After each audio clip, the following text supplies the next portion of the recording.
Hey listeners, how are you all doing today? Thank you so much for being such lovely members of our little manhwa corner. There's so much more to come, so sit back, get comfy, put on your headphones, and let us dive into today's story. I became the maid of the Lout Prince. Let the story begin. Final part. The morning meeting ended somewhat inconclusively after adding a few points to be cautious about in the witch's forest. Youngwajogigigwat and Sarist would leave for the northeastern Great Plains with Seraphine in 2 days, while Ethan and I, along with Agnes, would head to the southwestern witch's forest in 4 days. Youngwajogigigwat said he would send a letter to Lara explaining that we would arrive first to help her instead of him. The plan was for the 3 of us to arrive 6 days later to help Lara with her tasks, and then Youngwajogigigwat and the others would arrive about a week after that to proceed with the main event. Only on Darkstar translations. Axiomatic. As I roughly knew how Lara's episode would unfold, this approach was quite understandable. The first week's test wouldn't have very difficult tasks, anyway. The 3 of us should be able to muddle through even without the hero and Sarist. In the end, he's trying to catch 2 birds with 1 stone. From a Luminar Academy player's perspective, this was a greedy play that might backfire, but if successful, it would secure allies on both sides and obtain 2 unique items, ensuring a definite return. Since the hero said he'd head to the Great Plains with Sarist and Seraphine, he'd probably finish Lilia's episode for sure before coming back. As for Lara's side, while there was a slight possibility of things going wrong due to my intervention, Youngwajogigigwat, who chose Lilia's route, would surely complete that episode before returning. I wasn't particularly worried, given that Seraphine was accompanying them. With Seraphine, the cheat code for politics and diplomacy, accompanying them, not to mention her future sight, there was no reason to worry. Once this episode is over, this tiresome saint play will be over, too. Honestly, I had only properly used my power as a saint once to take down Macart, but I didn't particularly regret it. I never needed such a troublesome power in the first place. Quickly handing over this annoying power that brings only duties and responsibilities without wealth or power to Sarist and returning to being an ordinary person was the most ideal future for me. Only on Darkstar translations. Axiomatic. Anyway, with the schedule decided like this, we had 4 days of free time until the departure date. Since there was nothing to do in the imperial capital like hunting monsters or practicing magic, these 4 days naturally became a vacation for Ethan, Agnes, and me. As we were leaving the meeting room and heading back to our personal quarters on the 2nd floor, Ethan naturally asked me about my plans for the remaining period. Lilith. Yes, young Master Ethan. We've decided to depart in 4 days, but do you have any plans in the meantime?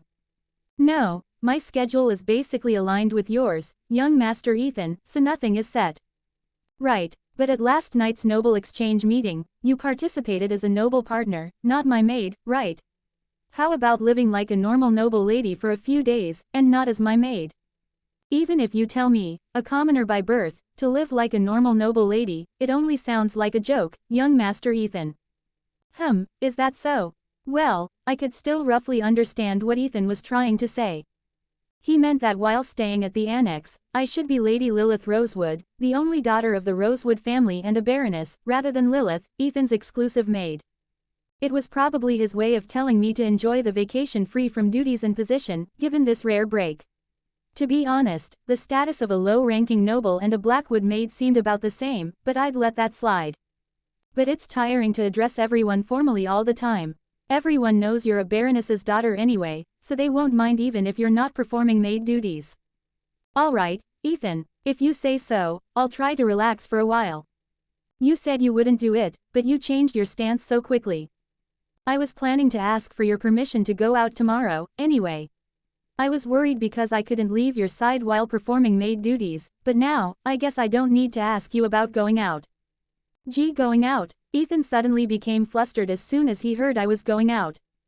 Did he perhaps have other plans to go out with me tomorrow? But if that were the case, there would be no reason to give me a vacation, right? Is there a problem, Ethan? While I have no right to stop you if you want to go out on your rare vacation, Lilith, can you just tell me where you're going tomorrow? I'm not asking with any strange intentions, just curious. I'll probably go to the market. The journey to the witch's forest won't be short, so I'll need to buy food and tools for 2 days of camping. Originally, I was thinking of asking Princess Seraphine for a bit, but since she's planning to leave for the northeastern Great Plains with the hero right after finishing Prince Macart's funeral, it would be a bit embarrassing to add my request on top of that. Only on Darkstar Translations. Axiomatic. Ah, I see, so that's what you meant by going out. Other than that, I'm planning to prepare dried food and nuts as emergency rations in case our stay in the witch's forest gets prolonged, spare clothes, and perfume with a scent that bugs dislike. Of course, if I think there are more necessary items, the list might grow a bit more. You're very thorough in your preparations. It's as if you've been to the witch's forest several times before. I'm just trying to prepare the essential items for a journey. Now that I said it like this excuse felt even more awkward. Maybe I should have just vaguely said I saw the future of going to the witch's forest with the prophetic power of the saint. After hearing my story, Ethan nodded a couple of times as if calculating something in his head, then suddenly expressed his intention to join tomorrow's schedule. Then, can I come along? Pardon, I need to prepare food and spare clothes, too. It's better to go together than alone. Ah, it's okay, I was planning to take care of your food and spare clothes from the start. I know all your clothing sizes, too. Then all the more reason for me to go. I can't just let you take care of my clothes and food while I'm just playing around. Right. But, won't there be a lot of luggage? Then we'll need someone to help carry the luggage. You know that's another reason why we should go out together, right? Now that I think about it, he's right. When I was doing maid duties, it naturally became a daily routine to take care of both my share and Ethan's, but come to think of it, preparing 3 days worth of food for both of us wouldn't be that easy. Only on Darkstar Translations. Axiomatic. Even with say helping with wind magic, there would be limits. Sally, being a fire spirit, obviously wouldn't be of any help. It was at that moment that the thought crossed my mind that if Ethan could carry even one person's share of luggage, we could move around relatively comfortably. Alright, Ethan, let's do that, then. Great, Lilith, then after breakfast tomorrow. Oh, by the way, Miss Agnes needs to prepare food and spare clothes too, right? Since it's come to this, why don't we all go together tomorrow? Ethan suddenly stopped talking and looked at me with a hardened expression, while Agnes, who had been showing no interest as if the conversation had nothing to do with her, looked at me with an incredulous expression at my words. Feeling bewildered as to why the atmosphere suddenly changed, I was at a loss until Agnes let out a sigh with an exasperated expression. Sigh, sometimes, when you do this, I wonder if you're doing it on purpose. Pardon, forget it, I'll prepare appropriately. I'm not tactless enough to intrude on someone else's date. What, date? Well, isn't it a date? Your master is asking to meet outside not as master and maid but as fellow nobles. If that's not a date, what is it? Oh, wait. So, is that really how it is? Date. Lilith, are you really an idiot? One is an idiot who only knows his maid and the other is just an idiot. Idiots suit each other well. With that, Agnes gave us an incredulous look and went into her room next to mine. After she disappeared, only Ethan and I were left in the second-floor corridor, exuding an awkward atmosphere. Was it really a date invitation, Ethan? Yes. I'm sorry, I was so tactless. It's okay, I half expected it. I also thought it might be fine if you didn't think of it as a date. I see. Only on Darkstar Translations. Axiomatic. Were you going to refuse if it was a date, Lilith? No, of course not. We're temporary lovers after all, so of course we can go on dates anytime. Alright, then I'll see you at mealtime, Lilith. Yes, Ethan. Perhaps due to the rapidly awkward atmosphere as soon as we recognized it as a date, Ethan and I ended up not having a proper conversation until the next day. I guess we just need to keep it normal, like the previous date. Just keep it normal. The next morning, after finishing breakfast somehow, Ethan and I stepped outside the annex just in time for the morning outing. Agnes, who had said she didn't want to interfere with my date with Ethan, was nowhere to be seen. She had already left the annex in the morning. As she had said, she was probably trying to finish her travel preparations alone.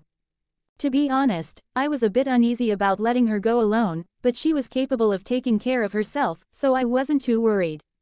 She's a walking time bomb. Anyone who messes with her will only end up hurting themselves. It would be fortunate if a pickpocket who approached her thinking she looked easy didn't end up with full-body burns. She seemed to have mellowed out a bit lately, but you never know. Of course, Agnes would undoubtedly forget this and that when preparing for the trip alone, so I planned to pack some extra essentials for her. Things like bug repellent spray, for example. Come to think of it, I shouldn't be worrying about Agnes right now. Maybe because it had been a while since our last date, I felt my heart tensing up unnecessarily. Moreover, it was our first date since becoming lovers, although we weren't real lovers, just temporary ones. Only on Dark Star translations. Axiomatic. I couldn't help feeling nervous about this date, especially since I'd been having somewhat mixed emotions towards Ethan lately. I owed Ethan a lot in various ways recently. It was probably an accumulation of that sense of debt. Among those, he had given me irreplaceable help with the McCart-related incident. From the point of planning to the conclusion of the matter, everything. A wish is a wish, but I should express my gratitude to Ethan separately somehow. I didn't want to say I'd do something lewd for him as it would seem too obscene, so I was thinking of giving him a gift that could convey my feelings appropriately. I hadn't decided what gift to give yet, though. Fortunately, I had brought a fair amount of money with me. I hadn't brought it expecting something like this to happen, but I had packed about 10 gold coins that I had saved in case we needed to stay in the imperial capital for a while. I had heard that prices in the imperial capital were higher compared to other villages or cities. Of course, no matter how extravagant we wouldn't use all 10 gold coins, but it didn't hurt to have extra insurance. With these thoughts, I went down to the first floor lobby of the annex where we had agreed to meet after breakfast. There, I found Ethan already waiting in formal attire. As soon as our eyes met, I quickened my pace slightly to approach him. "Did you wait long, Ethan?" "No, I haven't been waiting for long, either." "Of course not. It hasn't been long since we had breakfast together just a little while ago." "That's true, but then why did you ask if I had been waiting?" "It's just a pleasantry. Usually, in dates, the person who arrives later asks the waiting person something like this." "Really? How do you know that, Lilith?" "I just heard it somewhere." "Why does he have to pry into every little detail when I say something?" Ethan was great in many ways, but he always tended to get persistent about strange things. It wasn't exactly a bad habit, but sometimes, his excessive interest could be a bit burdensome. "Don't worry, it's not knowledge I gained from dating other men, Ethan." "No, that's not why I asked." "Then why did you ask?" Anyway, let's get going. Freshness is the most important thing for food on long trips. Whether we make smoked or pickled foods, we need to secure fresh ingredients to avoid problems later, right? If we can't get everything today, we'll need to look around tomorrow, too. Right, that's true. The date was starting off a bit rocky. He always worries about unnecessary things. It was our first date since becoming temporary lovers, and this atmosphere wasn't good in many ways. Since we'd probably be together for at least half a day, if this atmosphere continued until the afternoon, there was a high chance my mental state wouldn't hold up. Only on Dark Star translations. Axiomatic. Just as I thought we needed to lighten the mood a bit, I noticed Ethan's empty left hand while he walked beside me. Grab. Lilith. It's a date, Ethan. We can hold hands while walking, right? Ah, yes, of course. I didn't bother adding unnecessary comments like shouldn't the man take the initiative to hold hands first. After all, I was half like a man myself, so there wasn't any problem with me taking the initiative. It was a rare date, and there was no point in calling it a date if we were just going to look around the market half-heartedly, barely talking to each other. If it's a date, we needed to create a somewhat proper atmosphere, at least, at the start. No, wait, the date wasn't the main purpose to begin with. Wasn't this just an outing to buy things necessary for a long journey? Did we really need to create this kind of atmosphere? As I thought about this, I suddenly felt a strange heat from the hand holding Ethan's. I also realized what I had just casually done. After all, it was Ethan who liked me, and I didn't particularly have romantic feelings for Ethan. The thought crossed my mind again that maybe I didn't need to create this atmosphere from my side. But if I let go of his hand now, he might think it's even stranger. It seemed I would have to continue the date in this state, having inadvertently held hands. I suppose an opportunity to let go will arise at some point as we walk around. The shopping district in the imperial capital was lively in many ways. It was a street with several shops lined up on both sides, centered around a wide road, so it was similar to a typical traditional market in our country. Of course, there were minor differences like the Western-style architecture and the medieval or early modern European-style goods being sold, but that was just about the building arrangement. The actual shopping districts in medieval Europe probably weren't this lively. This atmosphere was just created by the planners of Luminar Academy because they wanted it this way.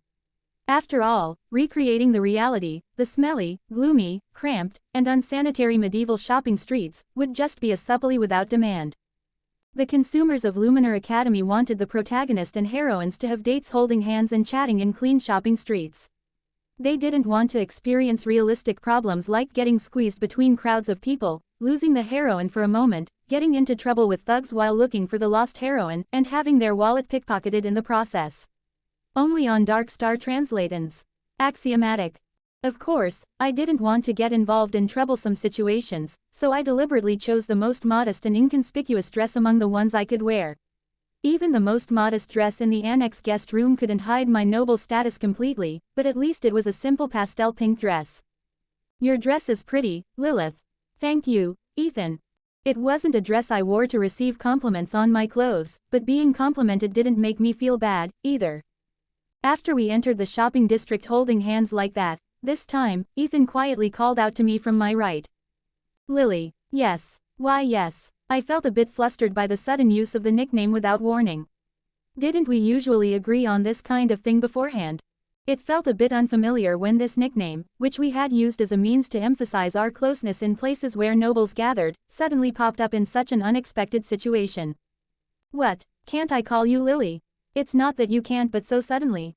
It's a date. Isn't it okay to use nicknames on a date? Also, you and I are lovers, too, Lily. Nicknames are usually used more between lovers to call each other, not to show others. That's true. Ed. I felt a slight tension return in the pressure from our joined hands. I was a bit taken aback by how casually he called me Lily, but it seems Ethan wasn't exactly relaxed, either. Only on Dark Star Translations. Axiomatic. In fact, this would be the natural way to address each other in a normal romantic relationship.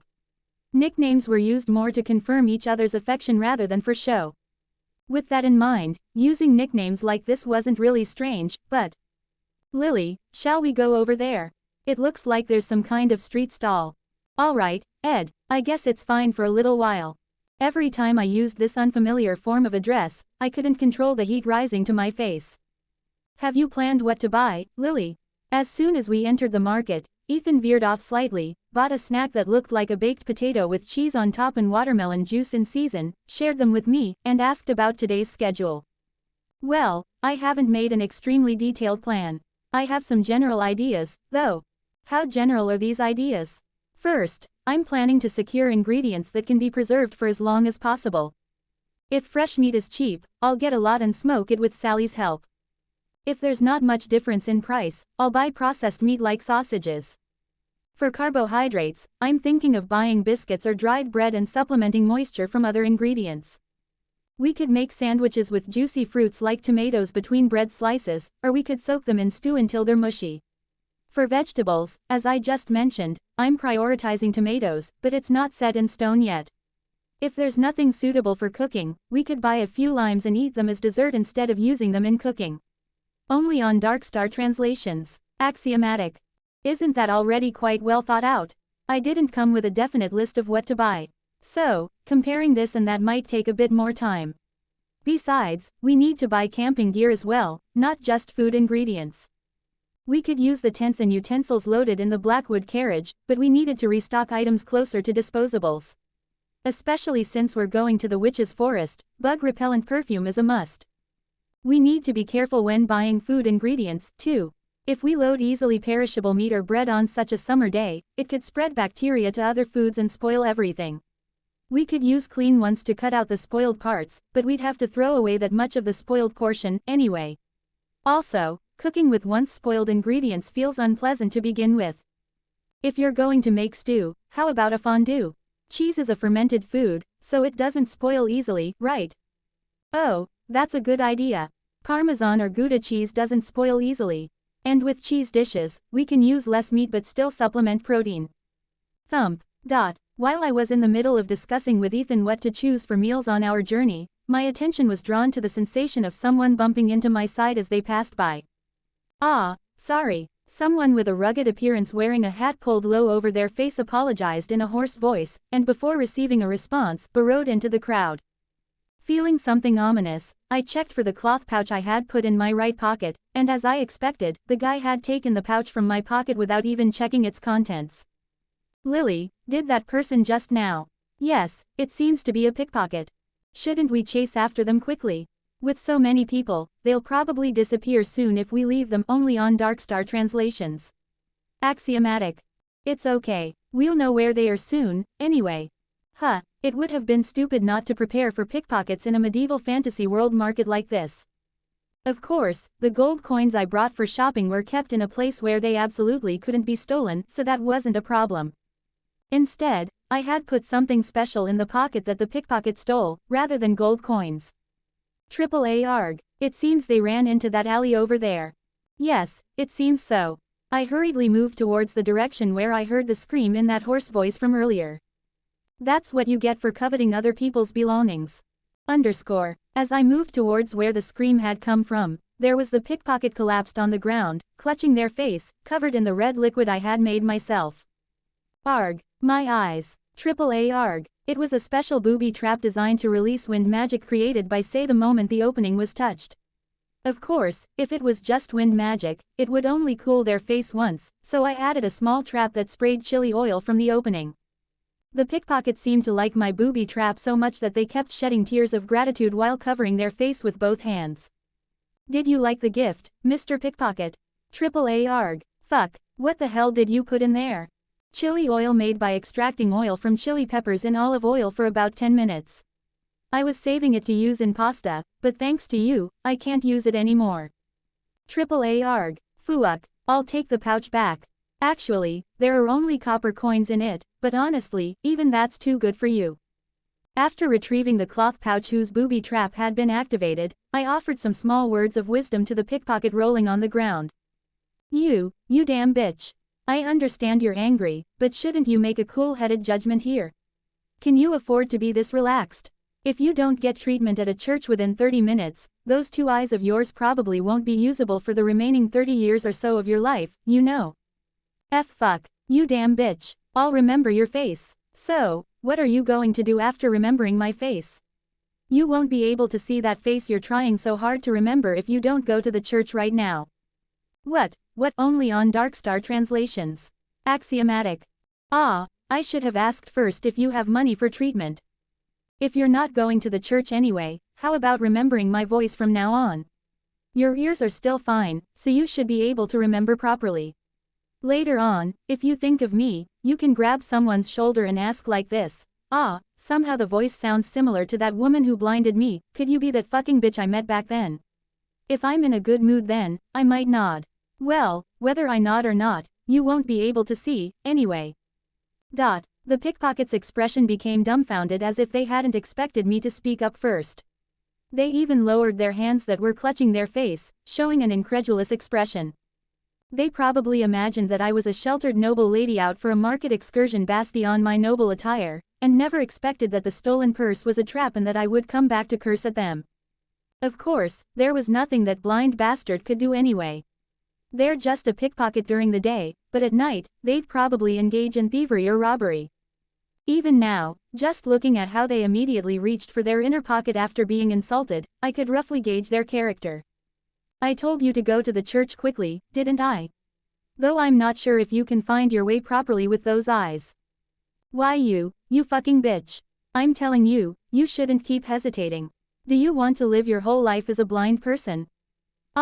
No, not just blind, Was there a blind character in Western fairy tales or history? Helen Keller is too much of a future figure. The Happy Prince, Lady Justice. I can't think of anything suitable.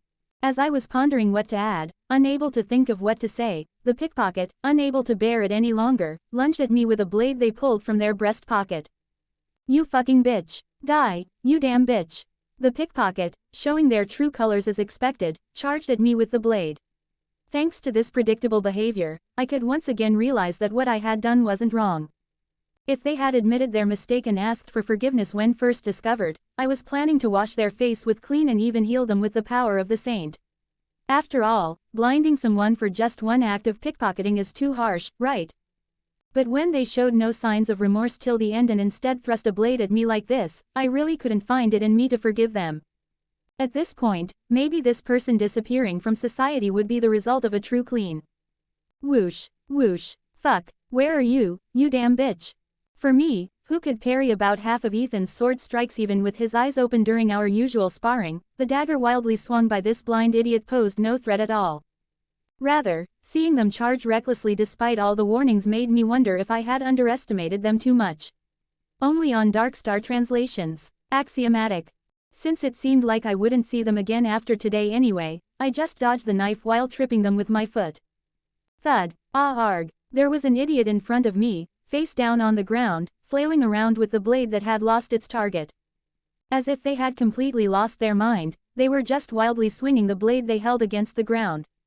As I was thinking that if left alone, they might end up slicing some innocent person's ankle, Ethan delivered the finishing blow to the guy.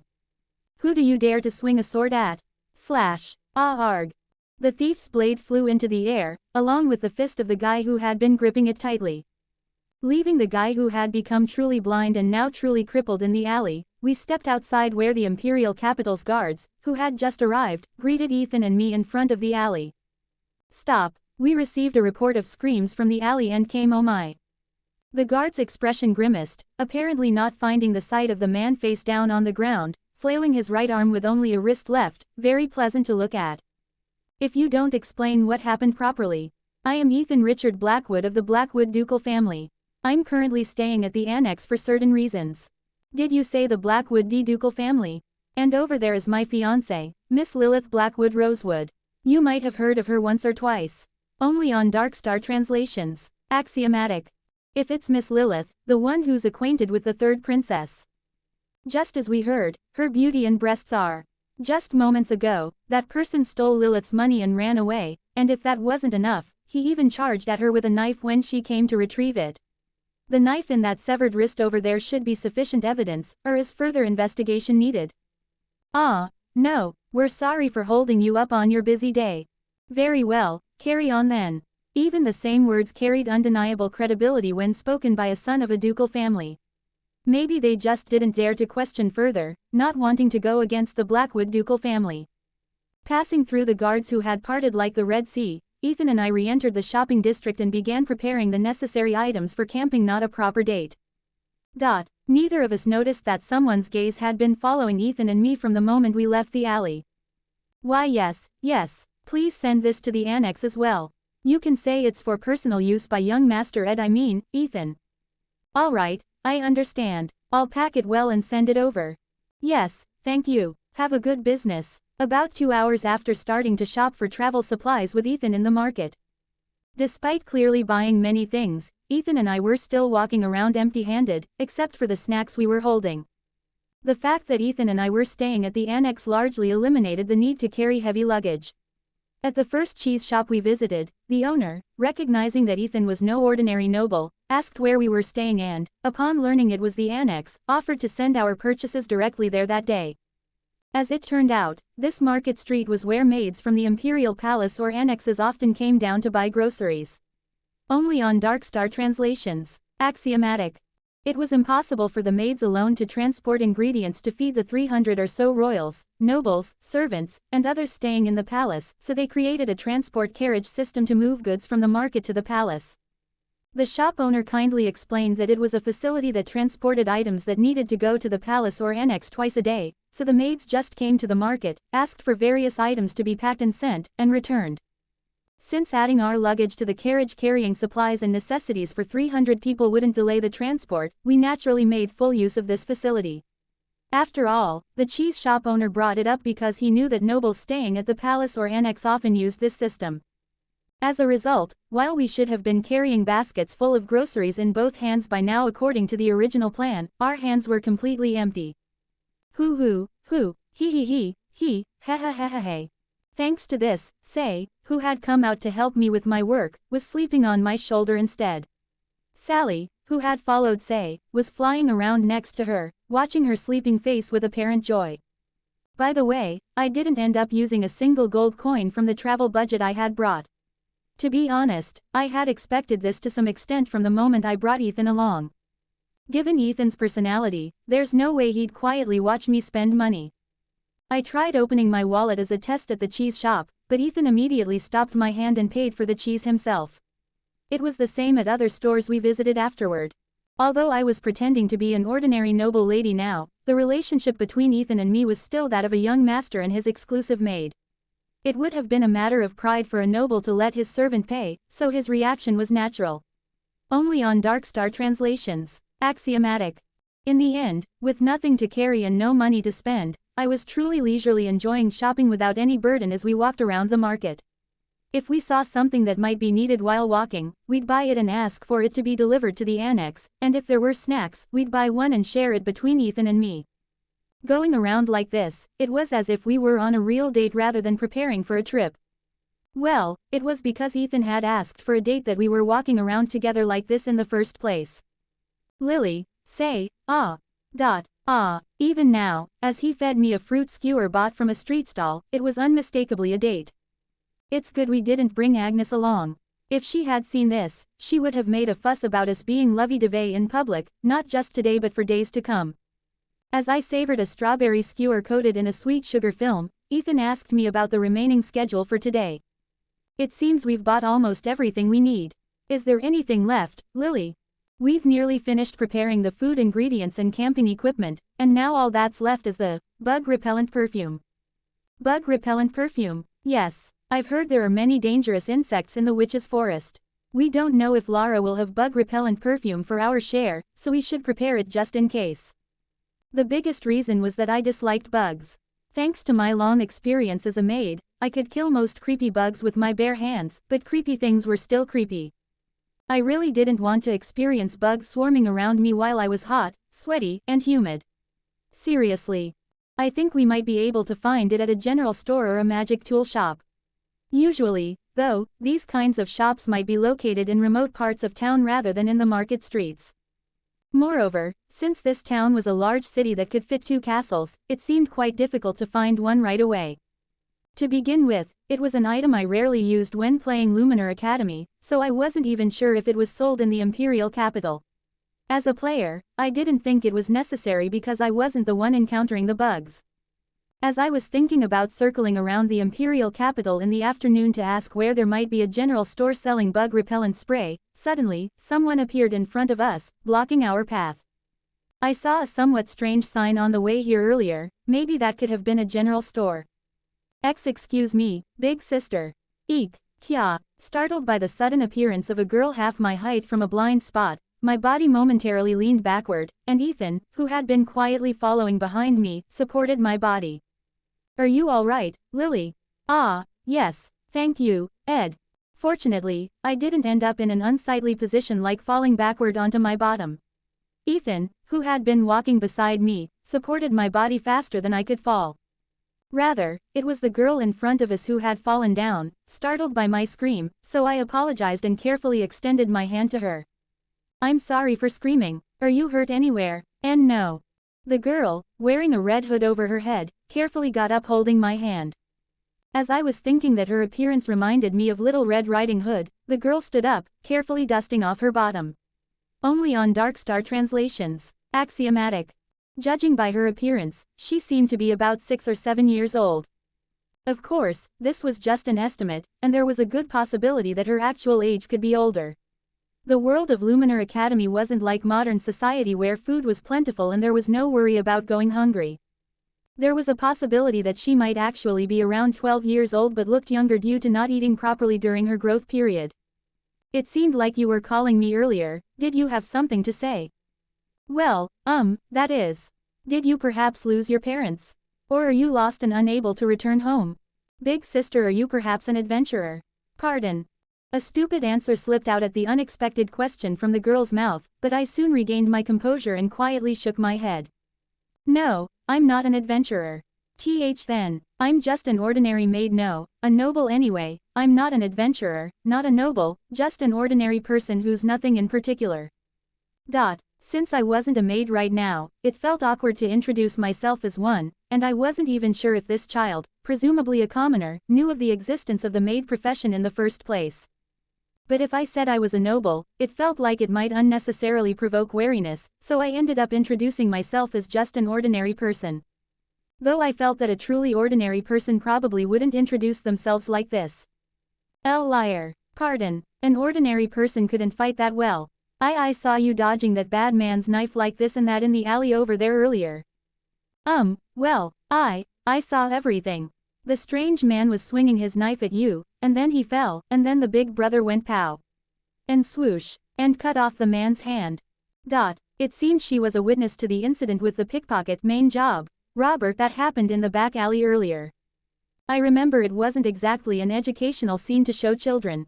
No, since it's a medieval fantasy setting, could she be rather nonchalant about it? Come to think of it, in a crowded imperial capital like this, it might be normal for crimes involving killing people and swinging knives to occur once or twice a day. Then, let's say I'm an ordinary person with a slightly higher evasion rate. No, an ordinary person who's a bit good at fighting. So, where are your mom and dad? If you've lost your parents, I can help you find them. They're not here. It wasn't intentional. Usually, it's normal to come to a crowded market alley like this with parents, so that's what I thought. Only on Darkstar translations. Axiomatic. Of course, I don't think this child is abnormal or anything, but anyway. I'm sorry, I didn't mean it like that. Mom and dad are lying down right now. Even if I asked them to come to the market with me, they probably wouldn't have come. Why, you startled me. When you said they weren't here, I thought I had made a slip of the tongue. It's been about a year since both mom and dad have been lying down. They probably won't be able to get up from now on. It's a joke. Actually, mom and dad are both over there if you go straight ahead. Oh, it was a joke. Why, you really scared me. That's where the graves of my mom and dad are. Actually, it's been about 3 years since they passed away. Was that not a joke just now? No, so, mom and dad are not here. In the end, my initial slip of the tongue remained unchanged. She should have just said they had passed away from the start. Why go around in circles and make self-deprecating jokes like this? I couldn't get angry at a child, and if I got angry now, I'd become too much of a bad person, so I barely managed to suppress my inner emotions. Then, do you perhaps have any family you're living with now? My grandmother. I'm living with my grandmother. Your grandmother hasn't passed away, right? No, she's still alive. Just yesterday morning, my grandmother made potato and carrot soup for me. I asked her to leave out the carrots though. Fortunately, it seemed her grandmother wasn't a subject for a punchline. Having somehow found a breakthrough, I roughly grasped the situation this girl was in and immediately turned the topic in that direction to change the subject. Then, shall I help you find where your grandmother is? Yes. Alright, when and where did you lose her? If you think back carefully. Last night, at our house. Pardon, the night before last, a big bad wolf suddenly appeared at our house and took my grandmother away. Wait, is she really Little Red Riding Hood? I felt a bit bewildered by the words of the girl who suddenly appeared, who seemed to be something similar to, if not exactly, Little Red Riding Hood. A girl wearing a red hood and a big bad wolf. These were characters from the fairy tale Little Red Riding Hood, which most people from the previous world would have heard of at least once. Since Luminar Academy is originally a game, it wouldn't be strange to have episodes inspired by fairy tales. The problem was that this episode was one I didn't know about and couldn't remember at all. Was there such an episode in Luminar Academy? I didn't see it even once in my 25 playthroughs, though. Only on Darkstar translations. Axiomatic. Considering my past self who searched through not only Korean communities but also English, Japanese, Chinese, and even Indonesian-speaking communities using translation tools for Lilith's Virgin Root, it was rather strange that I didn't know about this episode. Of course, I might have skimmed over it back then, thinking it wasn't helpful for Lilith's Root, but even if that were the case, I should have heard about such a memorable event at least once. I'm curious, what kind of episode is this, exactly?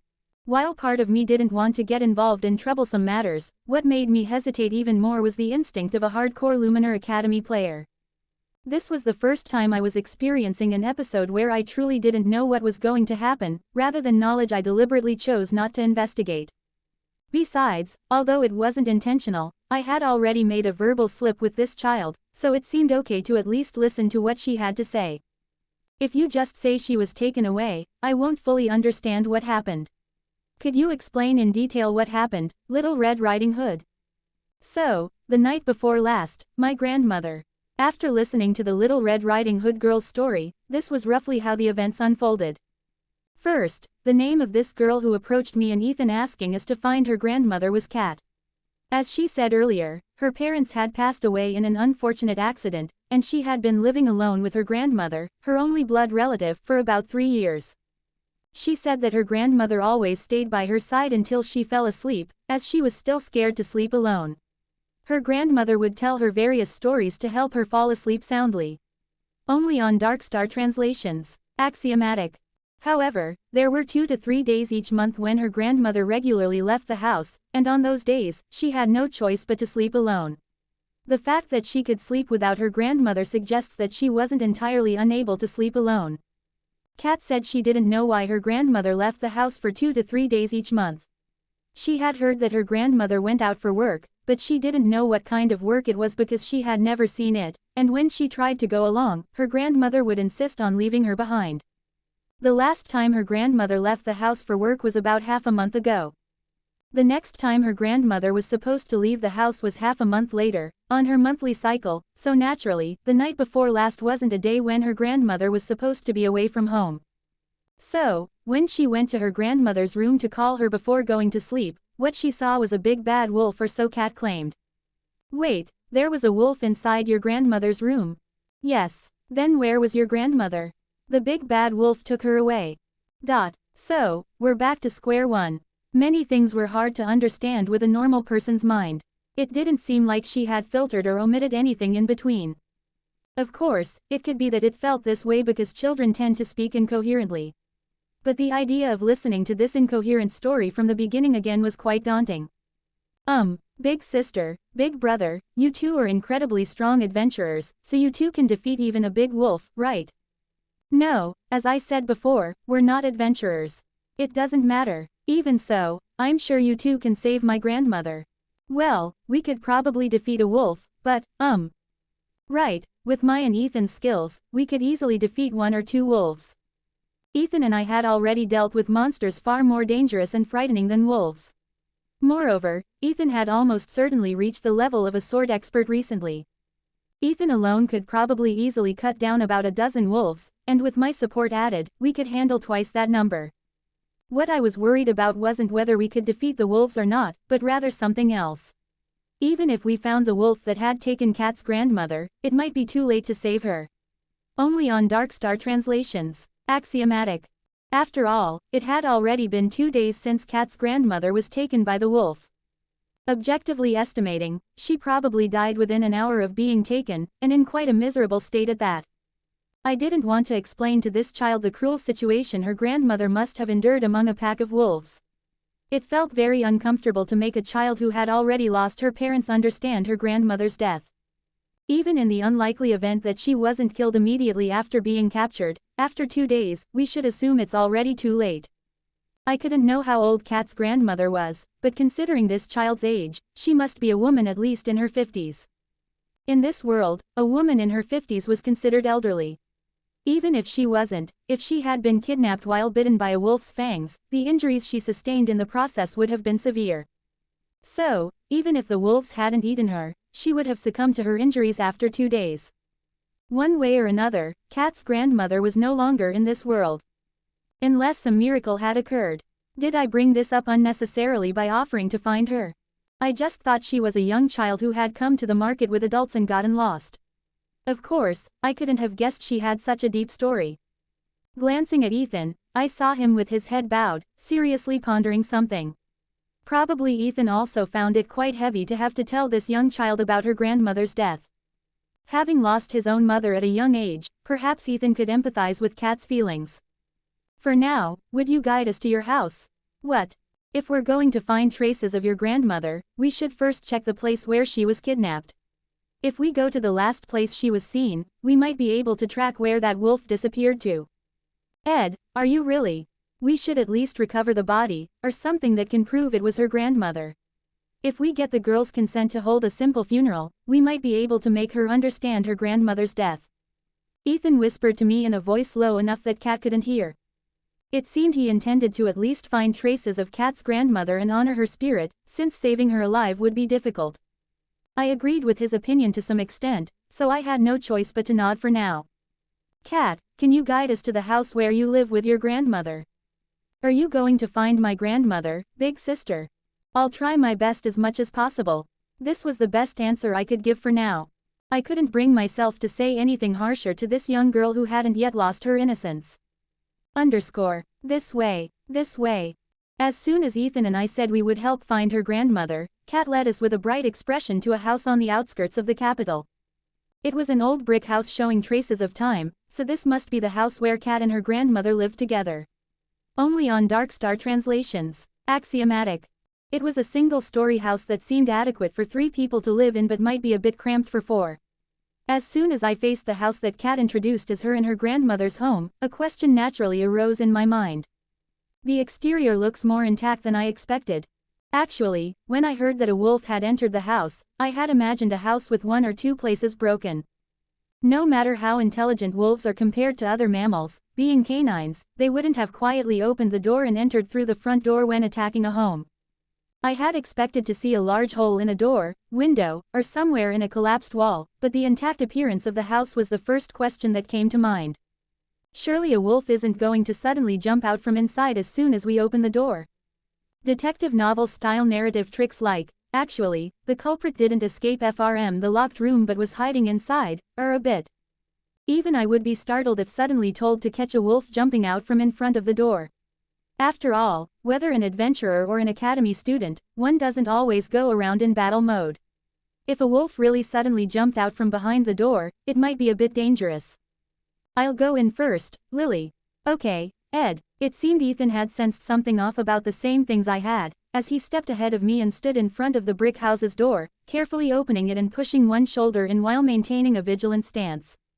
Is there no one? It seems not. I considered the possibility of a wild beast remaining inside the house, but fortunately, that doesn't seem to be the case.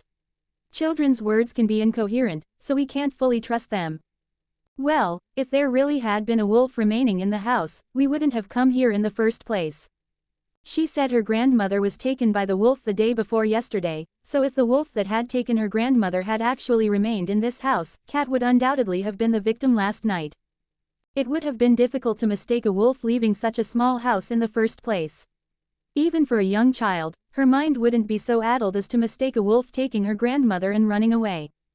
Kat, are you sure the wolf took your grandmother and left the house?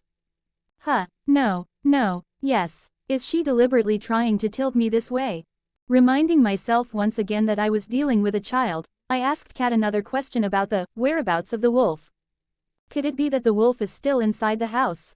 No. Then what was that reaction just now, Kat? You seem to have an expression as if I didn't understand the story. Only on Darkstar translations. Axiomatic.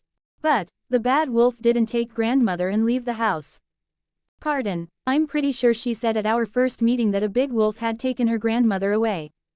To find out what happened to Kat's grandmother, I needed to clear up the misunderstanding that remained between Kat and me.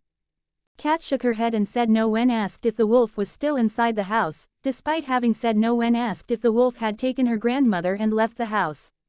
She had clearly come to us asking to defeat the wolf that had taken her grandmother, but now, she suddenly changed her story. Having witnessed this scene in real time, I was simply dumbfounded. Was it the boy who cried wolf instead of Little Red Riding Hood? Just as I was about to think that maybe no wolf had come in the first place and we had made a wasted trip, this time, Ethan posed a new question to the girl based on a different hypothesis.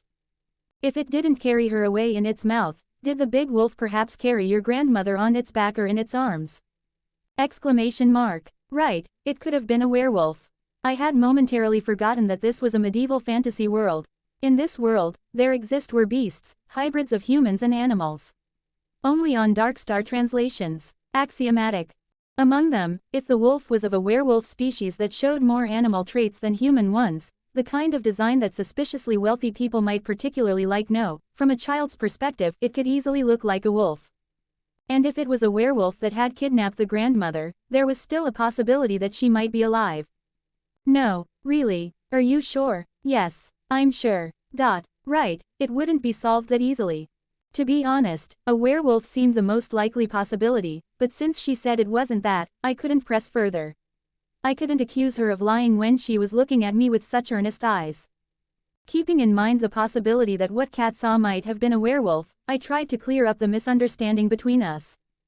Did the wolf and your grandmother perhaps leave the house holding hands? No. Then, did the wolf perhaps kidnap your grandmother by carrying her on its back? No. Then did the wolf perhaps kidnap your grandmother by wrapping her in its tail?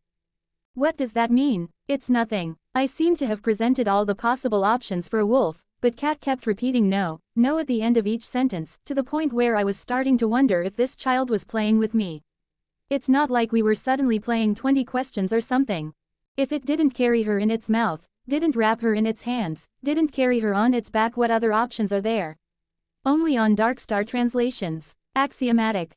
Just as the thought crossed my mind that maybe Cat's grandmother never existed in the first place and was just an imaginary being created by her imagination, this time, Ethan asked Cat a question about the grandmother's kidnapping incident. Then why do you think that wolf kidnapped your grandmother? Isn't it possible that it was just a wolf that came in briefly when your grandmother wasn't home and then left? But that wolf said so. Said, yes. It said, I've kidnapped your grandmother, so if you want her back, be good and wait for 2 nights, but, even though I've slept for 2 nights since then, grandmother still hasn't come back. Given that it spoke to Cat, it seems certain that it was a werewolf after all. Thanks to Cat's statement just now, we were able to obtain another piece of information. That is, Cat didn't directly witness the moment her grandmother was kidnapped. She just believed what she was told about the wolf kidnapping her grandmother. Perhaps the werewolf didn't actually kidnap the grandmother, and she might not be returning home for some other coincidental reason. Maybe finding her grandmother is possible, after all. Rather than telling the young girl that she had lost her only remaining blood relative, it would be much better to do some hard work and conduct an investigation. With that thought, I entered one of the 2 rooms in the house with an open door to look for traces of the intruding werewolf. Cat, is this the room where your grandmother stays? Yes. And is this also where you saw the werewolf, I mean, the talking wolf? Yes. Now it feels like we're finally communicating. When she was just saying no, I was seriously about to lose my temper. As I looked around the grandmother's room, which was a bit messy, perhaps due to the werewolf's intrusion, I picked up a suspicious string that had fallen on the floor. What is this thin piece of cloth? It was mixed in with clothes fallen on the floor, so, at first, I thought it might be some kind of necklace, but it didn't seem to be that. The strings that needed to be tied were on both sides, so they didn't seem to be made to be worn around the neck. But it was too small an area to be called clothing. It made me wonder if there was any part of it that could function as clothing. Only on Dark Star translations. Axiomatic. As I was expressing my confusion about the purpose of this black piece of cloth shaped like an H made of thin strings, Cat carefully asked me a question. Big sister. Yes. Why are you holding my grandmother's underwear? Underwear. Wait, this thing is. Yes. What you're holding, that's my grandmother's panties. Eek. Startled by the statement that this thin piece of cloth was women's underwear, I hurriedly threw away the H-shaped string I was holding. This is underwear. This thing that doesn't have even the slightest intention of covering anything. This piece of cloth, no, this string that would immediately reveal the lower body if the wind blew and lifted the skirt even slightly, would probably only be called panties by Cat and the owner of this string. Just how perverted would one have to be to proudly wear such underwear, and if Cat was telling the truth, the owner of this underwear was clearly. It's somewhat fortunate that I haven't met Cat's grandmother yet. If I had known her face, I would have imagined her wearing this underwear in even more detail. Lily, is that kind of thing your preference? And no, it's not, Ed. I see. If you need anything, tell the head maid. She'd probably get you almost anything you ask for. I said it's not like that.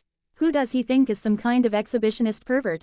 My head just got hot at Ethan's ridiculous suspicion, making strange misunderstandings just because I looked closely at some underwear without knowing it was underwear. Now that I look at it, all the clothes that had fallen on the floor together seem to be clothes worn by one person. Setting aside that black string that may or may not be clothing, the other clothes had traces of being slightly torn in the back and waist areas in a peculiar way. If that string panty from earlier was the grandmother's underwear, then this torn pajama and the sleepwear pants with loose seams were all clothes worn by Cat's grandmother. Given the circumstances, these were likely the clothes she was wearing on the day she disappeared. If they were going to kidnap her, it would have been fastest to just take her without undressing her. Why did they tear all her clothes like this? If the story about the werewolf kidnapping the grandmother was true, and if that werewolf had a peculiar taste even among werewolves, only on Dark Star translations. Axiomatic. If it had felt lust for Kat's grandmother in the house it broke into in the middle of the night, and just as it was about to pounce on her, what if Kat appeared and it fled in a hurry? Surely not, right? The developers of Luminar Academy that I knew might not have made a Lilith Virgin route, but they were quite skilled at making games that sell. They knew how to create heroines full of personality and charm, multiple capture routes, and where otaku would cheer and get excited. That's probably why a game made in a peripheral Asian country was uploaded to Steam, translated into various languages, and sold worldwide. Developers with that kind of sense wouldn't have created an episode like this grandmother lover thing. They know best that there are quite a few people who would hate this kind of content. Then, let's think again, excluding that reason for now. There has to be a rational reason why a werewolf that broke in at night had to tear off and remove the clothes Kat's grandmother was wearing. Was it trying to remove the packaging before eating? By eating here, I mean eating in the literal, dictionary sense. Not a euphemism with a sexual meaning. But the werewolves in this world are treated as ordinary beast people, and there's no reason they would resort to cannibalism. If they had really done such a thing, there should have been traces of resistance or splattered blood somewhere in this house, but no such traces were visible at all. Moreover, even in the traces of torn clothes, there was no sense of resistance. If someone had tried to do something forcefully, it wouldn't have been torn so cleanly. Wait, looking closely at these clothes. Looking at the traces of torn tops and pants, there was one thing in common between the two torn garments. That is, both the top and bottom were torn along the seams. If they had been torn by external force, it would have been difficult for them to be torn so neatly along the seams like this. Usually, the fabric would have been ripped with a pop or torn into rags and shredded. Only on Darkstar translations. Axiomatic.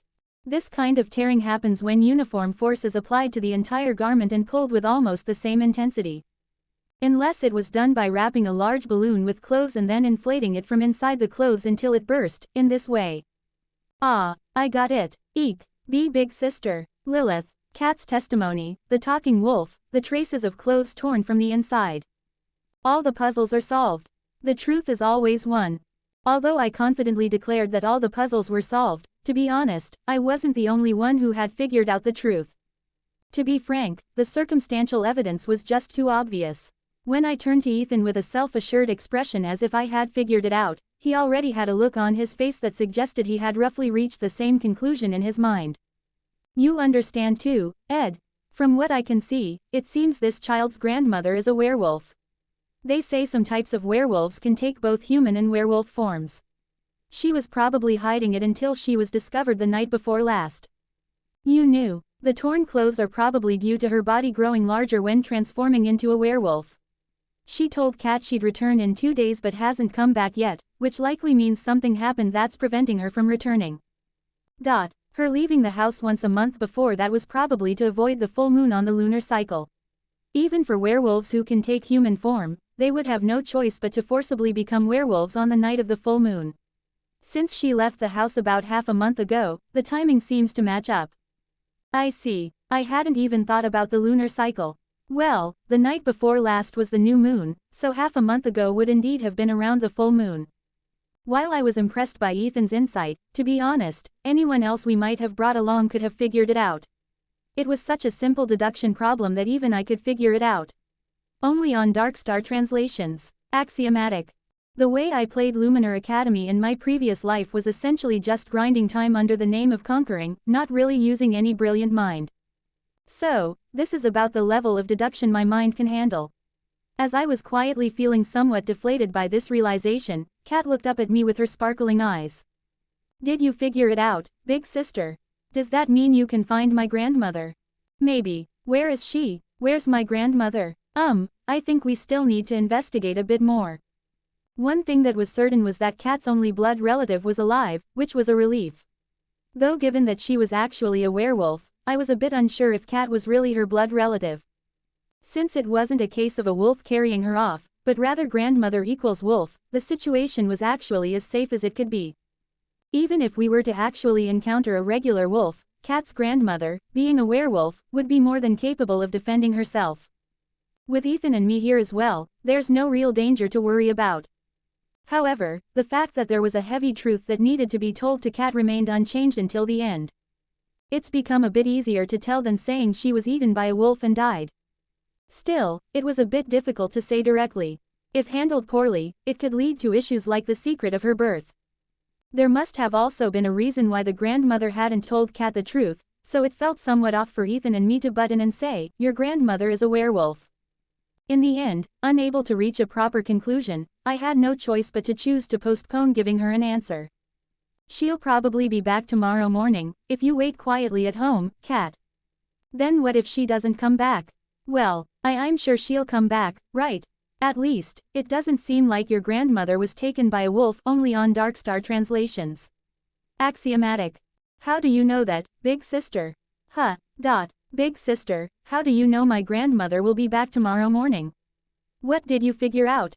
Huh. Please tell me, big sister. Sigh. How am I supposed to answer this?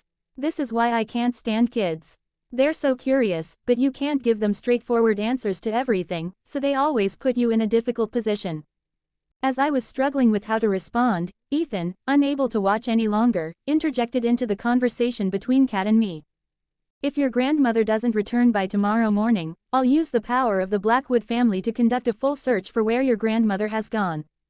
"What? Wait, Ed, is that really okay?" Probably, he says. It was the first time I'd seen Ethan unable to make a decision so easily. Perhaps his heart had softened because it was a family-related issue. But would this child really understand if we talked about conducting a full search in the name of the Blackwood family? With children's level of comprehension, who knows if they'd understand what we're saying anyway? "I understand, big brother." Huh, if grandmother doesn't come back by tomorrow morning, you'll find her, right?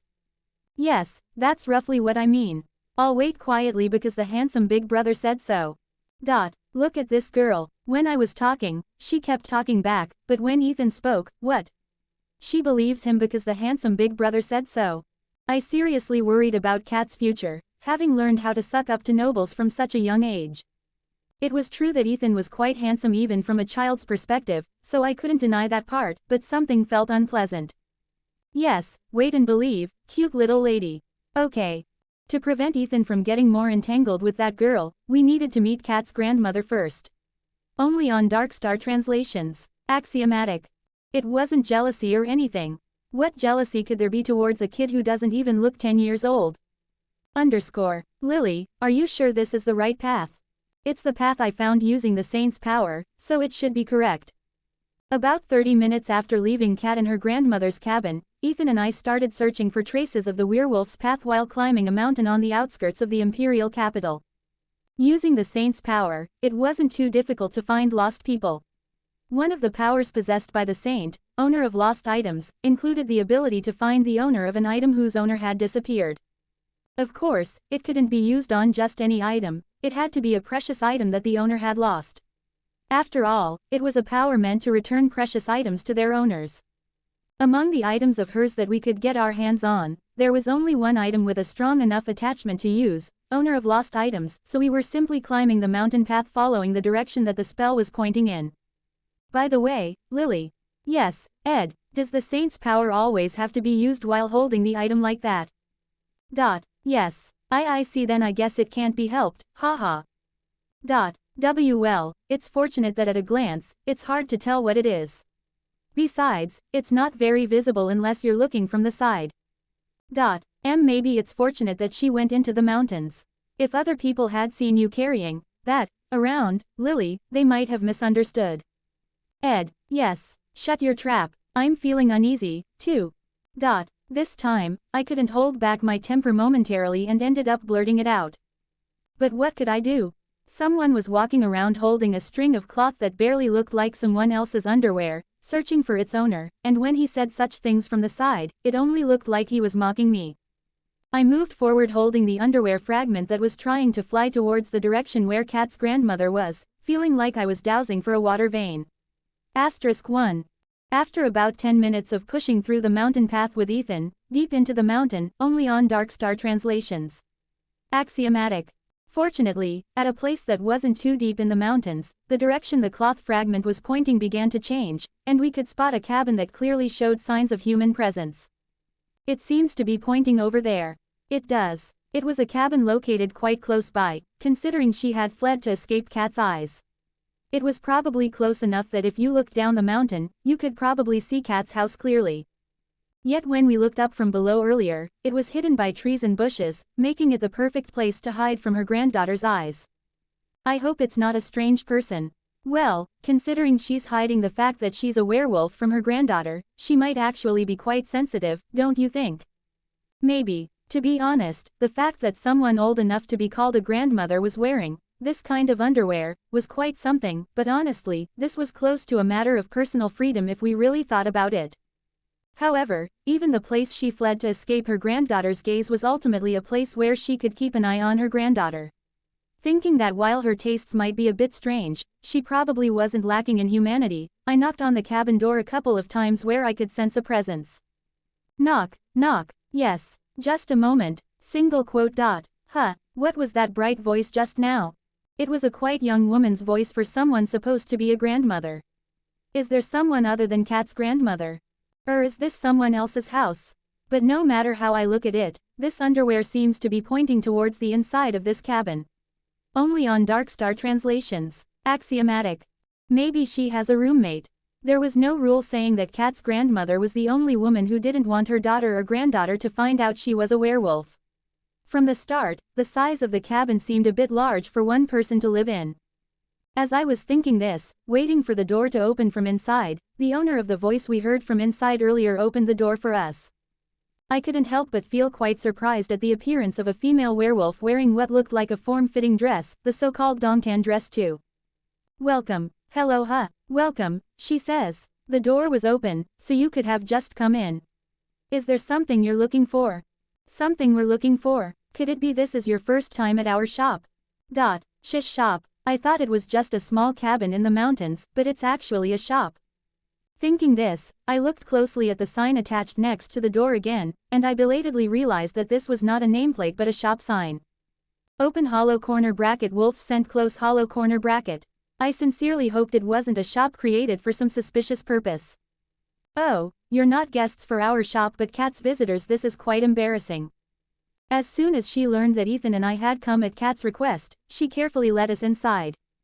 The werewolf woman, who hastily retrieved the something too embarrassing to call clothing from my hand, brought Ethan and me inside with a slightly reddened face. Given that the power wore off when this person took it, I guess she is indeed Kat's grandmother. Somehow, she was quite different from the image I had imagined. Only on Darkstar translations. Axiomatic. Kat had said there was a big bad wolf, so I thought it would be something closer to a wolf than a human. If we divided the stages of beast people into 10 levels, I expected at least level 8. But the woman before us was closer to a human than a wolf.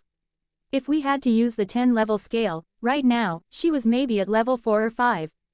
She had ears protruding from her head and her face was covered in fur, but her face shape didn't seem to have changed much, and above all, her body shape was much closer to human than animal. She was wearing a dress that clung tightly to her body, clearly showing her figure. How could anyone think this was a wolf? Even someone who had never seen a werewolf in their life couldn't mistake a woman like this for a wolf. Is Kat too young to know that werewolves are a type of wolf? Anyway, one thing for sure was that her figure wasn't exactly educationally appropriate. She had the kind of appearance that might give someone strange fetishes if they kept looking. I'm a woman too, so I don't particularly feel that way, but well. Ed, yes, don't stare at her too blatantly. Huh, why so suddenly? It wasn't jealousy or anything, I was just worried that Ethan's sexual preferences might become fixated in a strange direction. I wasn't particularly a cis discriminator, but still, it wouldn't be great for the next heir of the Blackwood Duchy to be mixed with a beast person. And Kat's grandmother was a married woman anyway. Either way, it wouldn't be good if Ethan's interest became excessive. I see. So Kat said she was waiting to see when her grandmother would return. Yes, Kat's grandmother. I'm Cassimile. You can call me Cassie. Why yes. Kat's grandmother, who introduced herself as Cassimile, carefully waved her tail behind the chair and spoke with a troubled expression. I'm not sure what to do in this situation. Honestly, I want to return to Kat right away, but as you can see, I'm in this state right now. Only on Darkstar translations. Axiomatic. You mean you don't intend to reveal to Kat that you're a werewolf? I thought I might have to reveal it someday, but I was planning to tell her when she was a bit older. If she realizes at too young an age that we're of different species, she might go astray thinking she's not my real granddaughter. So, you're saying you're not blood related to Cat? As you can see, I'm half human and half werewolf, but I still have these noticeable features, right? Have you seen anything like these ears, this tail, or hands covered in bushy gray fur on Cat? No, I haven't seen anything like that on Cat. As soon as I inadvertently learned that Casimili wasn't blood related to Cat, she calmly explained how her relationship with Cat came to be. 3 years ago, the merchant carriage led by Cat's parents was attacked by wild wolves. It happened to be a full moon that night, so I rushed there to rescue them, but Cat's parents had already sustained injuries from the wolves that were beyond treatment. Cat, who I found in the carriage, was only 3 years old. This is why I can't reveal to Cat that I'm a werewolf. Not only would it reveal that I'm not Cat's real grandmother, but if she sees my werewolf form, it might trigger the trauma from that incident 3 years ago. That's why I used to come up to this shop during the full moon cycle, but the day before yesterday, I suddenly returned to my original form without knowing why, so I hurriedly came up to the shop. I see. I suspected as much since you said you left home once a month. So when you told Cat that her grandmother had been kidnapped, was that just to buy time? That's right. Usually, after the full moon passes, I return to normal in a day, or at most 2 days. So, this time too, I thought I'd be able to return after that much time had passed, so I said that. I didn't think I'd still be in this state, Casimili said with a shallow sigh and a self-deprecating smile. But, there's one thing I'm curious about. Yes, according to what you just said, Cat has actually seen real wolves at a young age, right? But looking at you now, Casimili, you don't look anything like a wolf. Now that you mention it, that's true. You're closer to a human figure than a wolf, so you don't really fit Cat's description of a big bad wolf. That's because this form is about halfway back to normal. Right after transformation, I become almost indistinguishable from a wild wolf, and then gradually return to this form over the course of a night. The problem this time is that this period has lasted much longer than one night. Well, if a woman looking like this entered the house, even a young child like Cat would think an unknown woman had entered the house, not a wolf. It would be hard to imagine. Do you know why you suddenly transformed into wolf form? Well, the night before last, I was thinking it was about time to put Cat to bed, and I checked the time on the annex clock tower outside the window. Only on Dark Star translations. Axiomatic. Can you see the annex clock tower from around here? Our species is half wolf, so we have good night vision. Oh, come to think of it, I think I also saw something like a light flash for a moment from the direction of the annex. Something like a light flashed for a moment. Yes, it seemed to reflect from somewhere in the back garden of the annex. Thinking about it now, it seems like I transformed into a wolf after being hit by that light-like thing. The night before last, the back garden of the annex. If it was something that happened at the annex that night, wasn't it that noble exchange meeting? It was the night of that incident where we had a battle with Macart in the back garden of the annex, defeated him, and finally executed him. And to prove that Macart was using dark magic related to demons, I used the power called the Mirror of Truth. I used it to reveal hidden appearances and reflect his original form in order to expose Macart's ugly face. Oh, wait, then could that light-like thing that Casimili said she saw possibly be? Thud, I'm so sorry, Lily. What's suddenly the matter, Miss Lilith? It was the moment when all the mysteries of why Casimili had transformed into a wolf even though it wasn't a full moon were solved. In the end, it was my fault. Ah, so that sparkling light-like thing was the saint's power called Mirror of Truth. I'm sorry, Casimili, I didn't think the Mirror of Truth would reach this far, and I ended up interfering with your relationship with your granddaughter. It's alright, please get up, Miss Lilith. Or should I call you Saint Lilith? Please call me Miss Lilith. The fact that I'm a saint isn't publicly known yet. Ah, I see. The person currently known as the saint is someone named Sarist, right? Casimili, who accepted my apology with an open mind, forgave my mistake more calmly than I expected. It was entirely my fault, so I ended up revealing that I was a saint in the heat of the moment, but she said she would keep that secret, too. Meanwhile, I was too ashamed to make eye contact, feeling guilty that I had caused the relationship between Cat and Casimili to become strained because of me. Really, I'm really glad I decided to really find her. I almost unknowingly caused trouble with my mistake and was about to leave for the witch's forest without a care. Next time I need to use the mirror of truth, I should aim it at a 45-degree angle to the ground or something. We'll explain properly to Cat. Since you can't return right away, Casimili, we'll explain well to Cat so that it's okay whenever you return, only on Darkstar translations. Axiomatic. No, I can't trouble the saint with such efforts. It's not troubling, I'm trying to correct my mistake. Thanks to you, Saint, I've made up my mind. I would have had to tell Cat someday, anyway. So, given how things have turned out, I should tell Cat the truth soon. Pardon, Casimili, who seemed to have made a decision, stood up from her seat and carefully asked me. But I'm a bit scared to confess a fact I've hidden for 3 years alone, so would you mind coming with me, Miss Lilith? It seemed we wouldn't need to conduct a search operation in the name of the Blackwood family to find Cat's grandmother after all. The reunion between Cat and Miss Casimili wasn't as dramatic as one might have imagined. This was because Cat had already suspected to some extent that her grandmother was a werewolf. Indeed, if you go to your grandmother's room and find a wolf instead of your grandmother, it's the most logical conclusion to reach.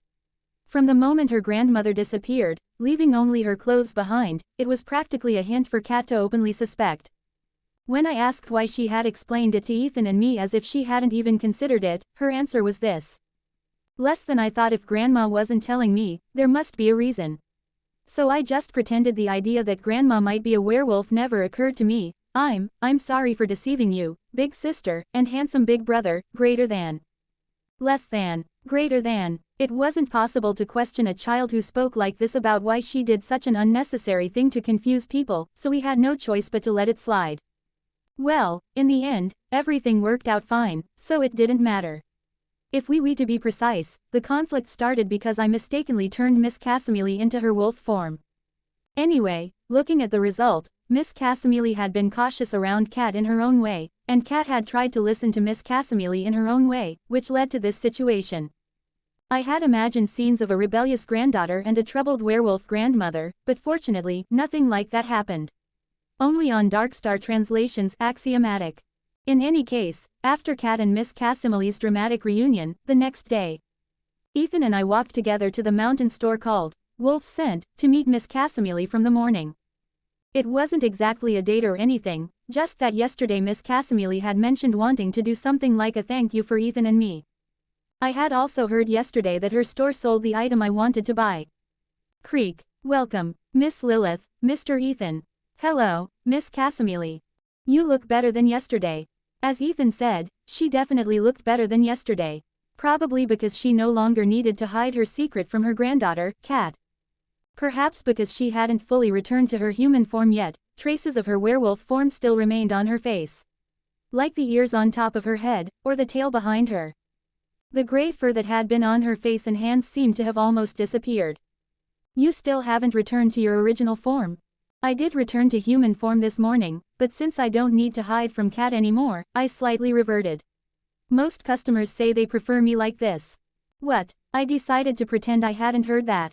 It wasn't an area I particularly wanted to explore deeply anyway.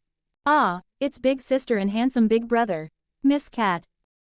Meanwhile, Cat, who had been sitting at a table in the store, suddenly ran over as soon as she saw Ethan and me and threw herself into Ethan's arms without hesitation. Watching her shamelessly nestled in Ethan's arms using the advantage of being a child, I felt somewhat conflicted. A 9-year-old child already being so brazen. So you ended up bringing Cat to this store, too. Since I don't need to hide the fact that I'm a werewolf anymore, there's no need to leave her alone at home now. I felt guilty about making her stay home alone every day. If I had known it would turn out like this, I should have revealed it sooner. Only on Darkstar translations axiomatic.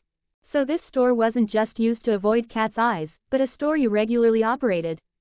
That's right. To be honest, if it were just me alone, I could probably make ends meet somehow without a store like this, but I needed a means of livelihood to feed 2 people. But are there people who come to a store in the mountains like this? Surprisingly, we have many regular customers. And as I mentioned earlier, there are many customers who like me in this form, so it gets quite busy the day after a full moon. I decided to pretend I hadn't heard that either. No matter how I thought about it, this field was beyond my area of expertise. Ears and tail were just barely acceptable, but fur on the face was a bit too much. By the way, why has that little kid been clinging to Ethan without any intention of letting go since earlier? Cat, come here, stop bothering our guests. Yes, Grandma. Before I could say anything, Cat let go of Ethan at her grandmother's words. Maybe the child was just starved for affection. Well, if she lost her parents at a young age and lived alone with her grandmother for 3 years, she might be very needy for affection. I suddenly felt embarrassed, as if I had become jealous of a child. It wasn't really jealousy, but still. Feeling awkward, I looked around half the wall of the store and noticed several potion bottles and display cases filled with colorful liquids. I roughly knew from yesterday when we came down the mountain path, but now, I could see that the store Miss Casimile ran was indeed a perfume store. Just looking at the store name, Wolf's Scent, I initially thought it was that kind of store. Her job was to use a wolf's sensitive sense of smell to combine scents and make and sell perfumes. Compared to modern professions, it would probably be equivalent to a perfumer. Given the location, it seemed like a store only known to those who knew about it. In fact, it seemed more like people came for other purposes, but originally in this world, perfume was a kind of luxury item. Only on Darkstar translations axiomatic. In this medieval fantasy setting, selling just 10 bottles a month would be enough to live comfortably. It means if 10 of her fans visit once a month, she could earn enough to raise one child. And now that she doesn't need to hide that she's a werewolf, her sales might even increase. Normally, Ethan and I wouldn't have any reason to visit a niche place like a perfume store, but this time was an exception.